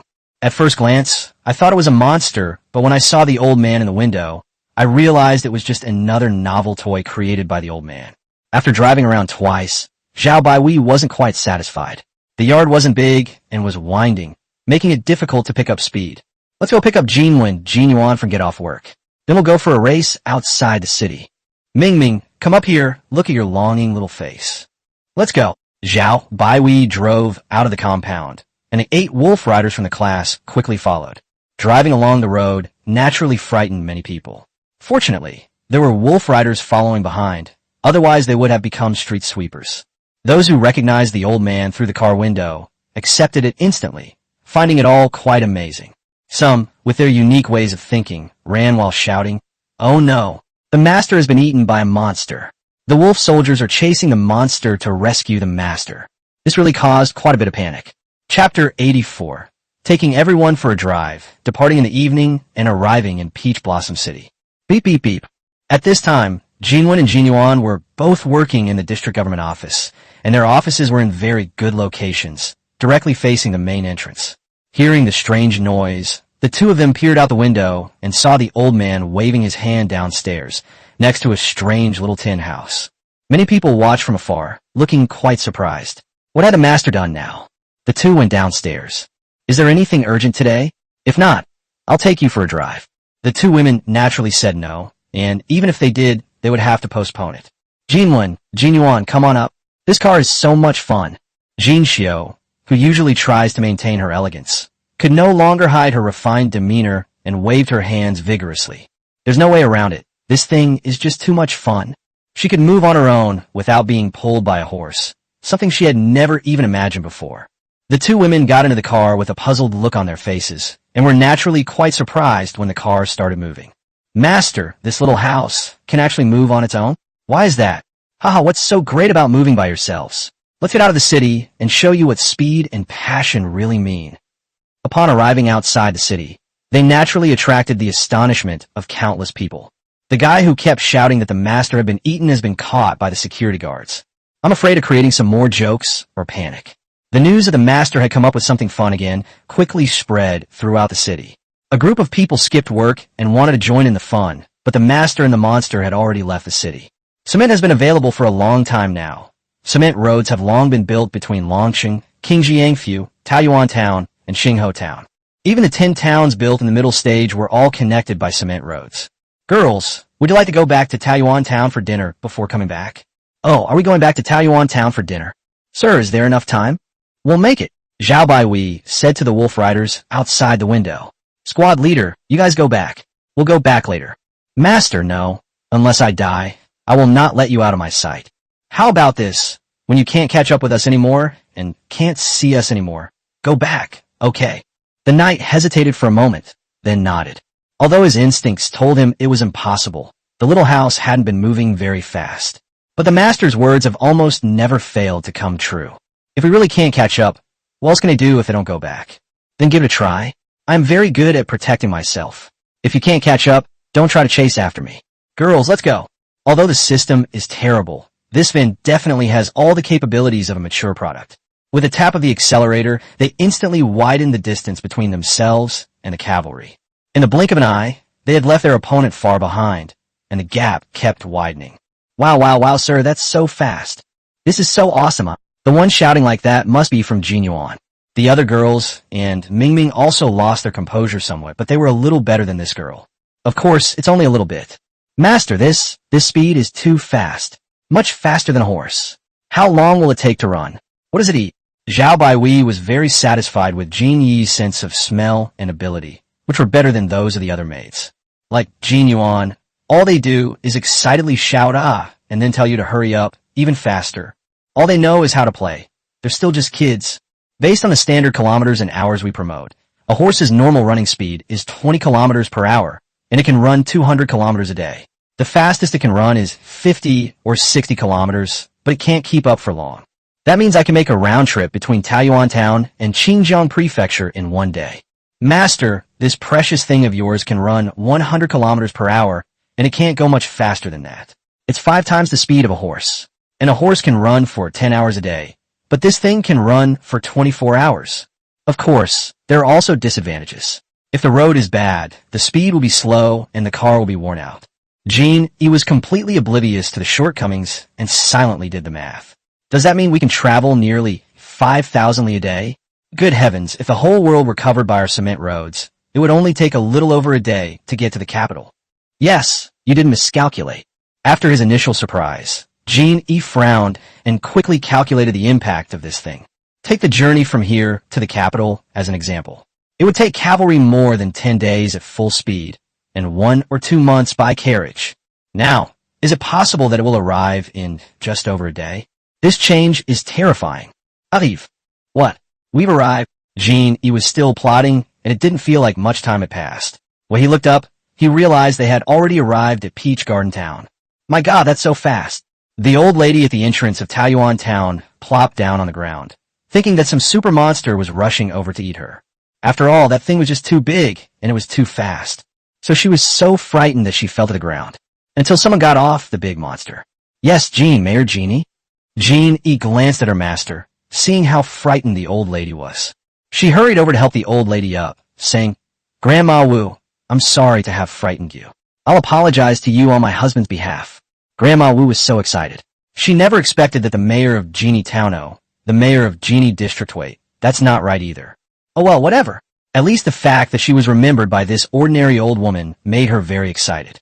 Now I'll have something to brag about to all the gossipy women in the neighborhood when I go home. I'm sorry, Grandma Wu, I startled you. I was too excited and forgot to slow down. Oh my God, the master actually apologized to me. I can't take it anymore. I'm going to faint from happiness. After Grandma Wu was alright, Zhao Baoui got back into the car and took Jin Yi and the others to a restaurant they used to love and frequent. The shop owner was overjoyed to see that it was the old man who had returned. He quickly gave everyone a free meal and then cleared the place out of the shop. Everyone understood, and for the master's safety, they all quickly left, some even secretly leaving the money for the meal behind. The elderly people in the town were so excited when they heard that the old man had returned that they crowded around to catch a glimpse of him from afar. The entire security team was mobilized to evacuate the crowd. Finally, Mayor Lin Yunxian arrived. Master, Yunxuan's here. Please have a seat and have something to eat. Jin Yuan stood up. Brother Yunxian, let me pull out a chair for you. Lin Yunxian scanned the crowd, his gaze lingering almost imperceptibly on Jin Yi before quickly shifting away. I'm sorry, Yunxian. I was busy with your wedding at the end of last year, so I couldn't go. Everyone grinned. You're busy? Can't you be a little more serious when you lie? You're making everyone feel awkward. Lin Yunxian grinned and said, Master, I am already very content to receive your gift. It has already made many people envious. As Lin Yunxian spoke, he glanced at Jin Yi again. Perhaps she will never know until her death that I once liked her. Chapter 85. Everyone has a car. Jin Yuan steals a car and shows off. The six of them had dinner in Taoyuan town and then went back to the old Zhao family residence for a visit. The old houses here have been preserved, waiting for their owners to remember them and come back for a short stay. Some members of the Zhao family occasionally come back here for business and stay for a while. The woman, dressed in fine clothes, arranged for servants to clean the place regularly. Although people must keep moving forward, this place holds so many beautiful memories for everyone. How can we bear to erase them? After walking around for about an hour, it was getting dark, so the group got into the car and headed back. Jean Yuan clenched her little fists and shouted, "Wow, sir, there are light bulbs on this car. They're so bright. They shine so far. Yes, yes, yes, please don't make a fuss. You're mimicking other people's speech. I hate you. I hate you too. Ugh, I'm so angry. Big sister, you're close to the master. Can you pinch him for me? Hee, I don't have your guts. I wouldn't dare offend the master. You're just protecting the old man. You don't care about me at all." The group of people returned to Longsheng in a lively atmosphere. I went to Taoyuan town for lunch in the afternoon and returned home just as it got dark. This speed is something that others would never have dared to imagine before. The people on the bus were still feeling dizzy. Did we really go to Taoyuan town? I'm so confused. I can't believe it's true. Sir, will you teach me to drive tomorrow? Please. Just 5 minutes ago, Jean Yuan and Zhao Baihui were arguing as if they would never speak to each other again. As soon as she got out of the car, she grabbed Zhao Baihui's arm. Okay, tomorrow I'll teach everyone how to drive, and then teach others and train a batch of drivers. In the future, we will have many cars at home, and anyone who wants to use them can use them. If they don't want to drive themselves, they can ask a driver to help them drive. Jean Xiu's eyes lit up, and she came over and hugged Zhao Baihui's arm. So many. Sir, I want one of my own. It seems that if Zhao Baihui doesn't agree, she'll transform into Jean Yuan. Master, I want some too. I want some too. All right, stop arguing. Then each of you four can have one. Among the many members of the Zhao family, these four are quite special. Slowly everyone will have some. If he had enough money, it wouldn't matter, but right now he's struggling to cover the electricity cost for the entire region.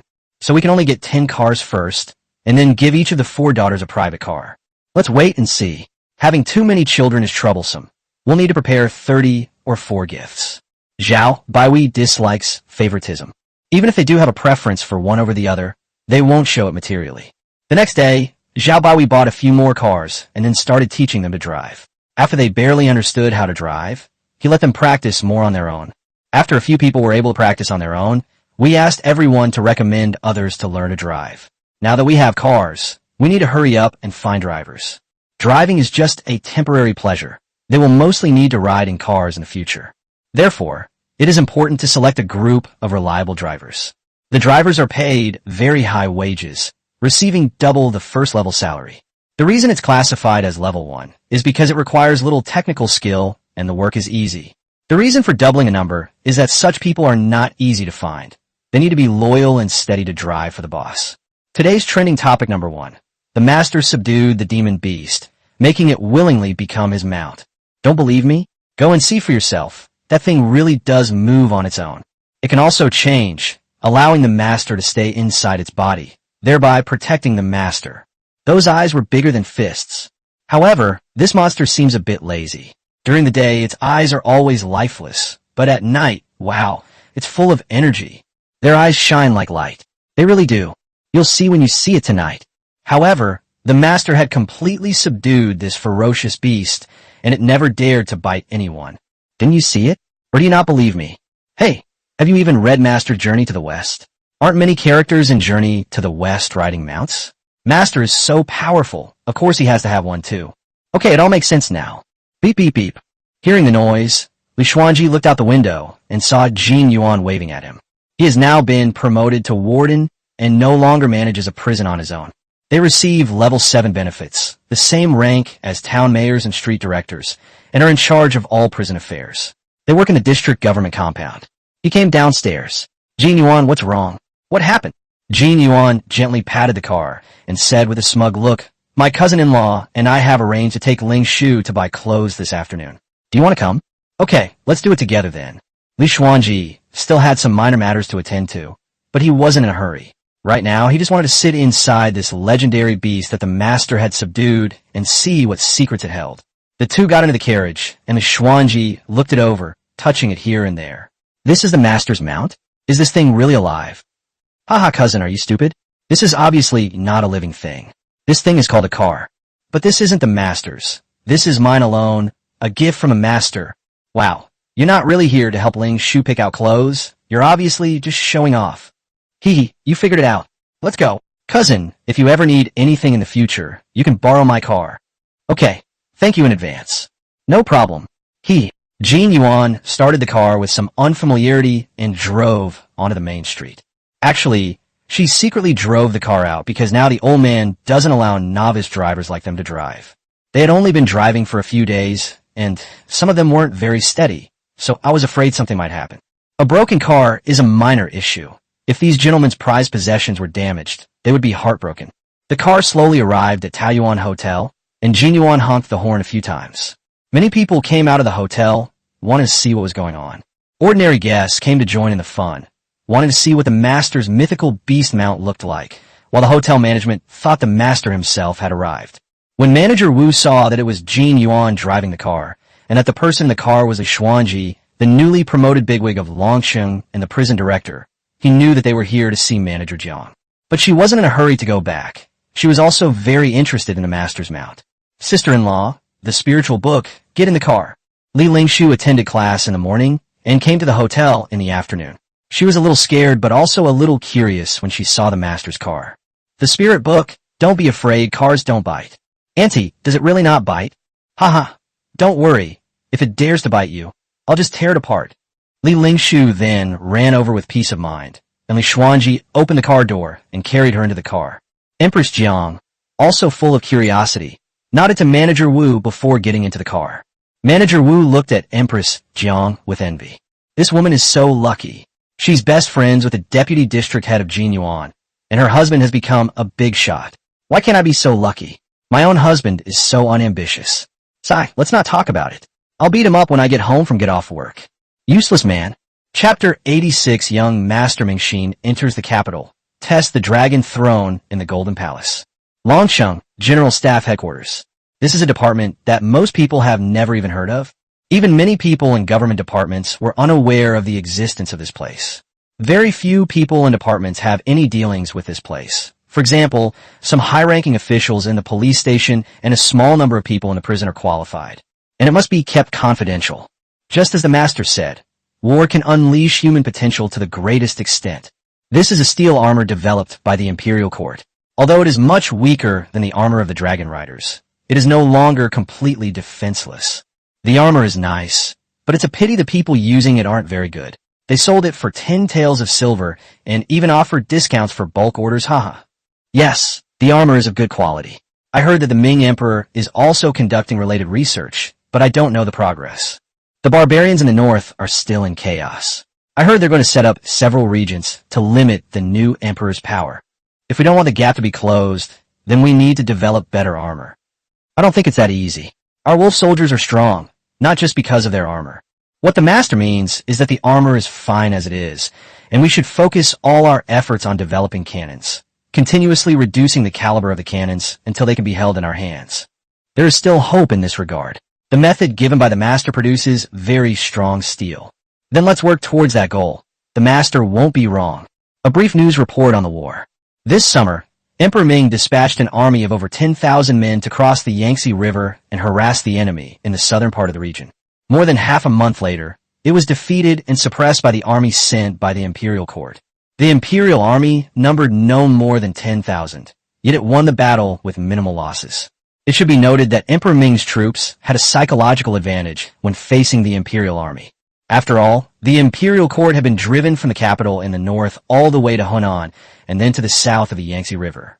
It was like chasing a rabbit the whole way, and there were several times when he resisted, but each time he was beaten so badly that he couldn't find his way back.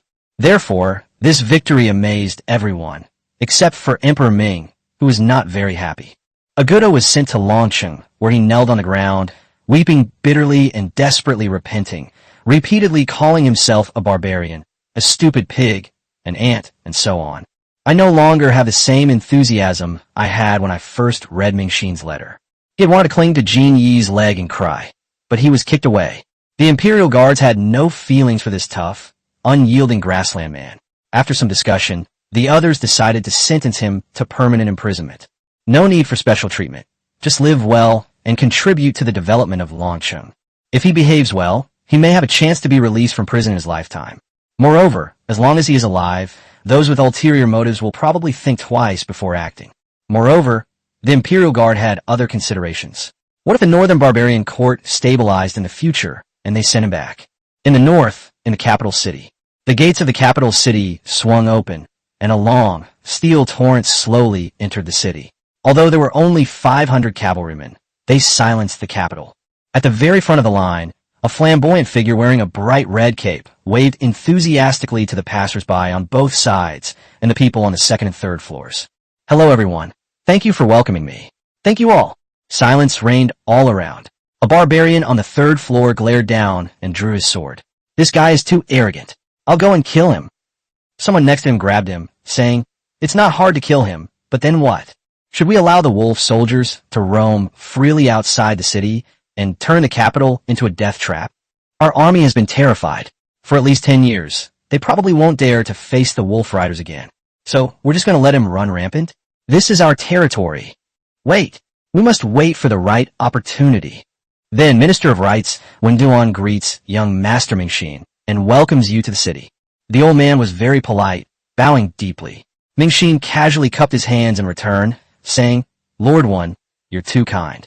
I'm just here for an outing. No need for such formalities.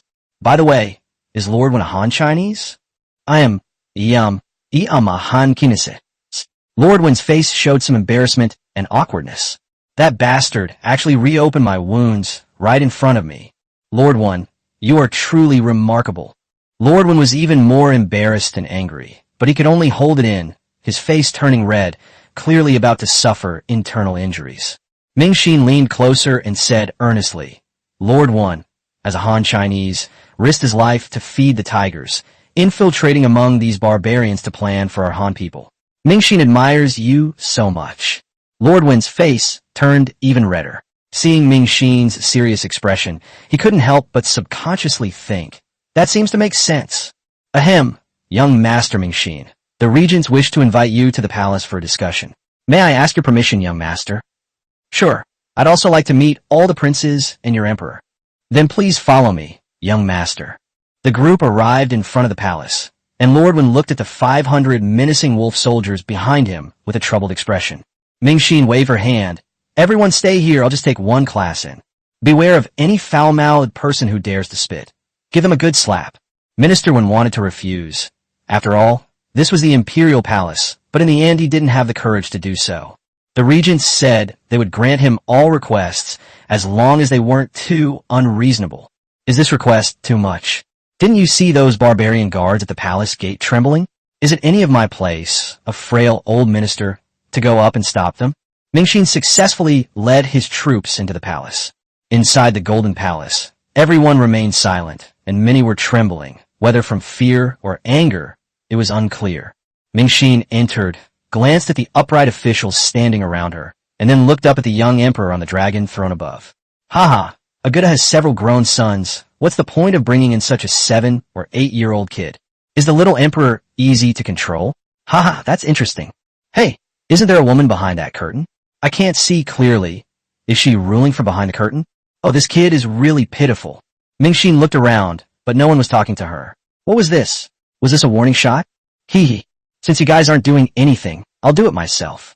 He walked slowly forward, and even after reaching the first row, he did not stop. He stepped directly up the stairs and walked all the way to the young emperor. The young emperor was so frightened that he trembled with fear. The officials below the steps were stunned, and then glared angrily at them. I'll glare at you until you drop dead. Hey kid, is this chair hard? Can I sit on it? The young emperor was taken aback and stood up in fear. Mingxin plopped down on it. An uproar erupted in the Golden Palace as 8 wolf soldiers, who stood like statues, simultaneously drew their long swords halfway out. The Golden Palace fell silent again. The humiliation suffered by the Han people in the past is being returned to them tenfold today. It seems that the imperial court has been insulted once again. Chapter 87 Reparations in Universities. Mingxin sat on the dragon throne with a smile. It was as if a thunderclap had exploded in everyone's hearts. How dare this person be so audacious? But seeing that everyone was suppressing their anger, he sat down for a moment and then got up, commenting, "This chair is a bit uncomfortable, not easy to sit on." Nonsense. If it were so easy to sit on, would there be 3 emperors in 3 years? This little emperor is already the 4th. Mingxin is the 5th person to have sat here in the past 3 years. Forget it. It's too hard. I can't stand it. Kid, come sit here. Someone, bring me a chair. Nobody moved. Mingxin turned to look at the eunuch in charge of the seal beside her, who gave her a smile that was more like a grimace. I went and carried a chair over myself. Mingxin sat there without any ceremony, even crossing her legs, as relaxed as if she were at home. But the anger of the others was decreasing. Clearly, although his current state was excessive, it was still much better than sitting on the dragon throne. Sure enough, bottom lines are meant to be broken. Once you've done something really outrageous, things that are a little too extreme become much more acceptable. Just sit on the dragon throne for a bit. The barbarians in this house haven't been here long enough. Their bones shouldn't have been completely softened by the pleasures of the land yet. We cannot tease them like we would tease Han Chinese ministers. It gets easily frizzy. So it's okay to bully someone once. It's immoral to bully them a second time. And it's a bit risky to bully them a third time. Ladies and gentlemen, I'm here today for no other reason than to discuss the matter of compensation with you all. Compensation? What compensation? We don't owe you any money. One of the regents couldn't help but speak up. If he didn't, who knows what outrageous things he might do. For example, lifting the Empress Dowager's curtain to take a look.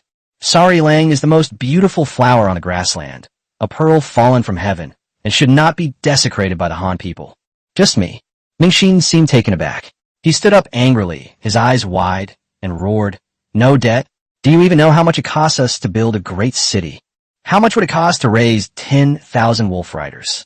Because of that stupid pig-like-a-good, we spent millions. Are we supposed to pay that money out of our own pockets? If you don't pay, then we'll offer your heads as payment. How about 1 tael of silver per head? We'll chop off 5 million heads." The millions figure is obviously a lie, but that's not important. The claim of 5 million heads is nonsense. Even if you included all the heads of barbarians born 100 years from now, it might not be enough to reach 5 million. But that's how negotiations are. First, they set an exorbitant price, then wait for the other party to lower the price. Just like when you sat on the dragon throne, you set the price high at first, then lower it later, and the other party will be more willing to accept it. An hour later, Mingxin left, taking with her a contract she had signed with the young emperor.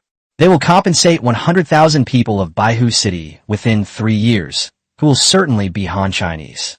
If you're going to send 100,000 barbarians, you might as well kneel down and surrender. And Mingxin wouldn't want barbarians, would she? Would she want them to herd sheep? There's no grassland in White Tiger City. In addition, compensation of 50,000 cattle and sheep will be provided annually for 10 consecutive years. This allowed the barbarians to experience what it was like to pay tribute. In Longcheng, a newly built university has been completed.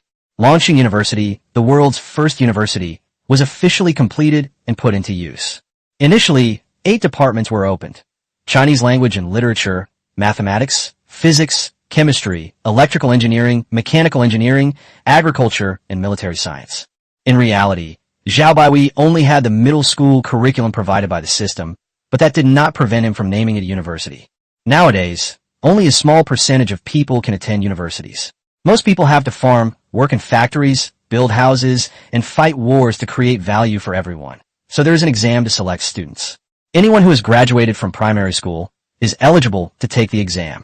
The university opened a batch of pre-exam classes, which lasted for 1 month. Students studied for this month and then took the exam. The top 100 students from each department will be admitted, meaning a total of 800 students with the best grades will be admitted.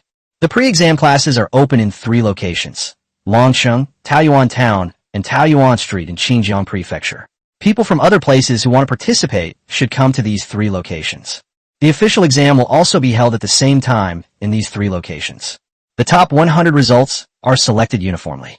The terms and conditions have also been announced.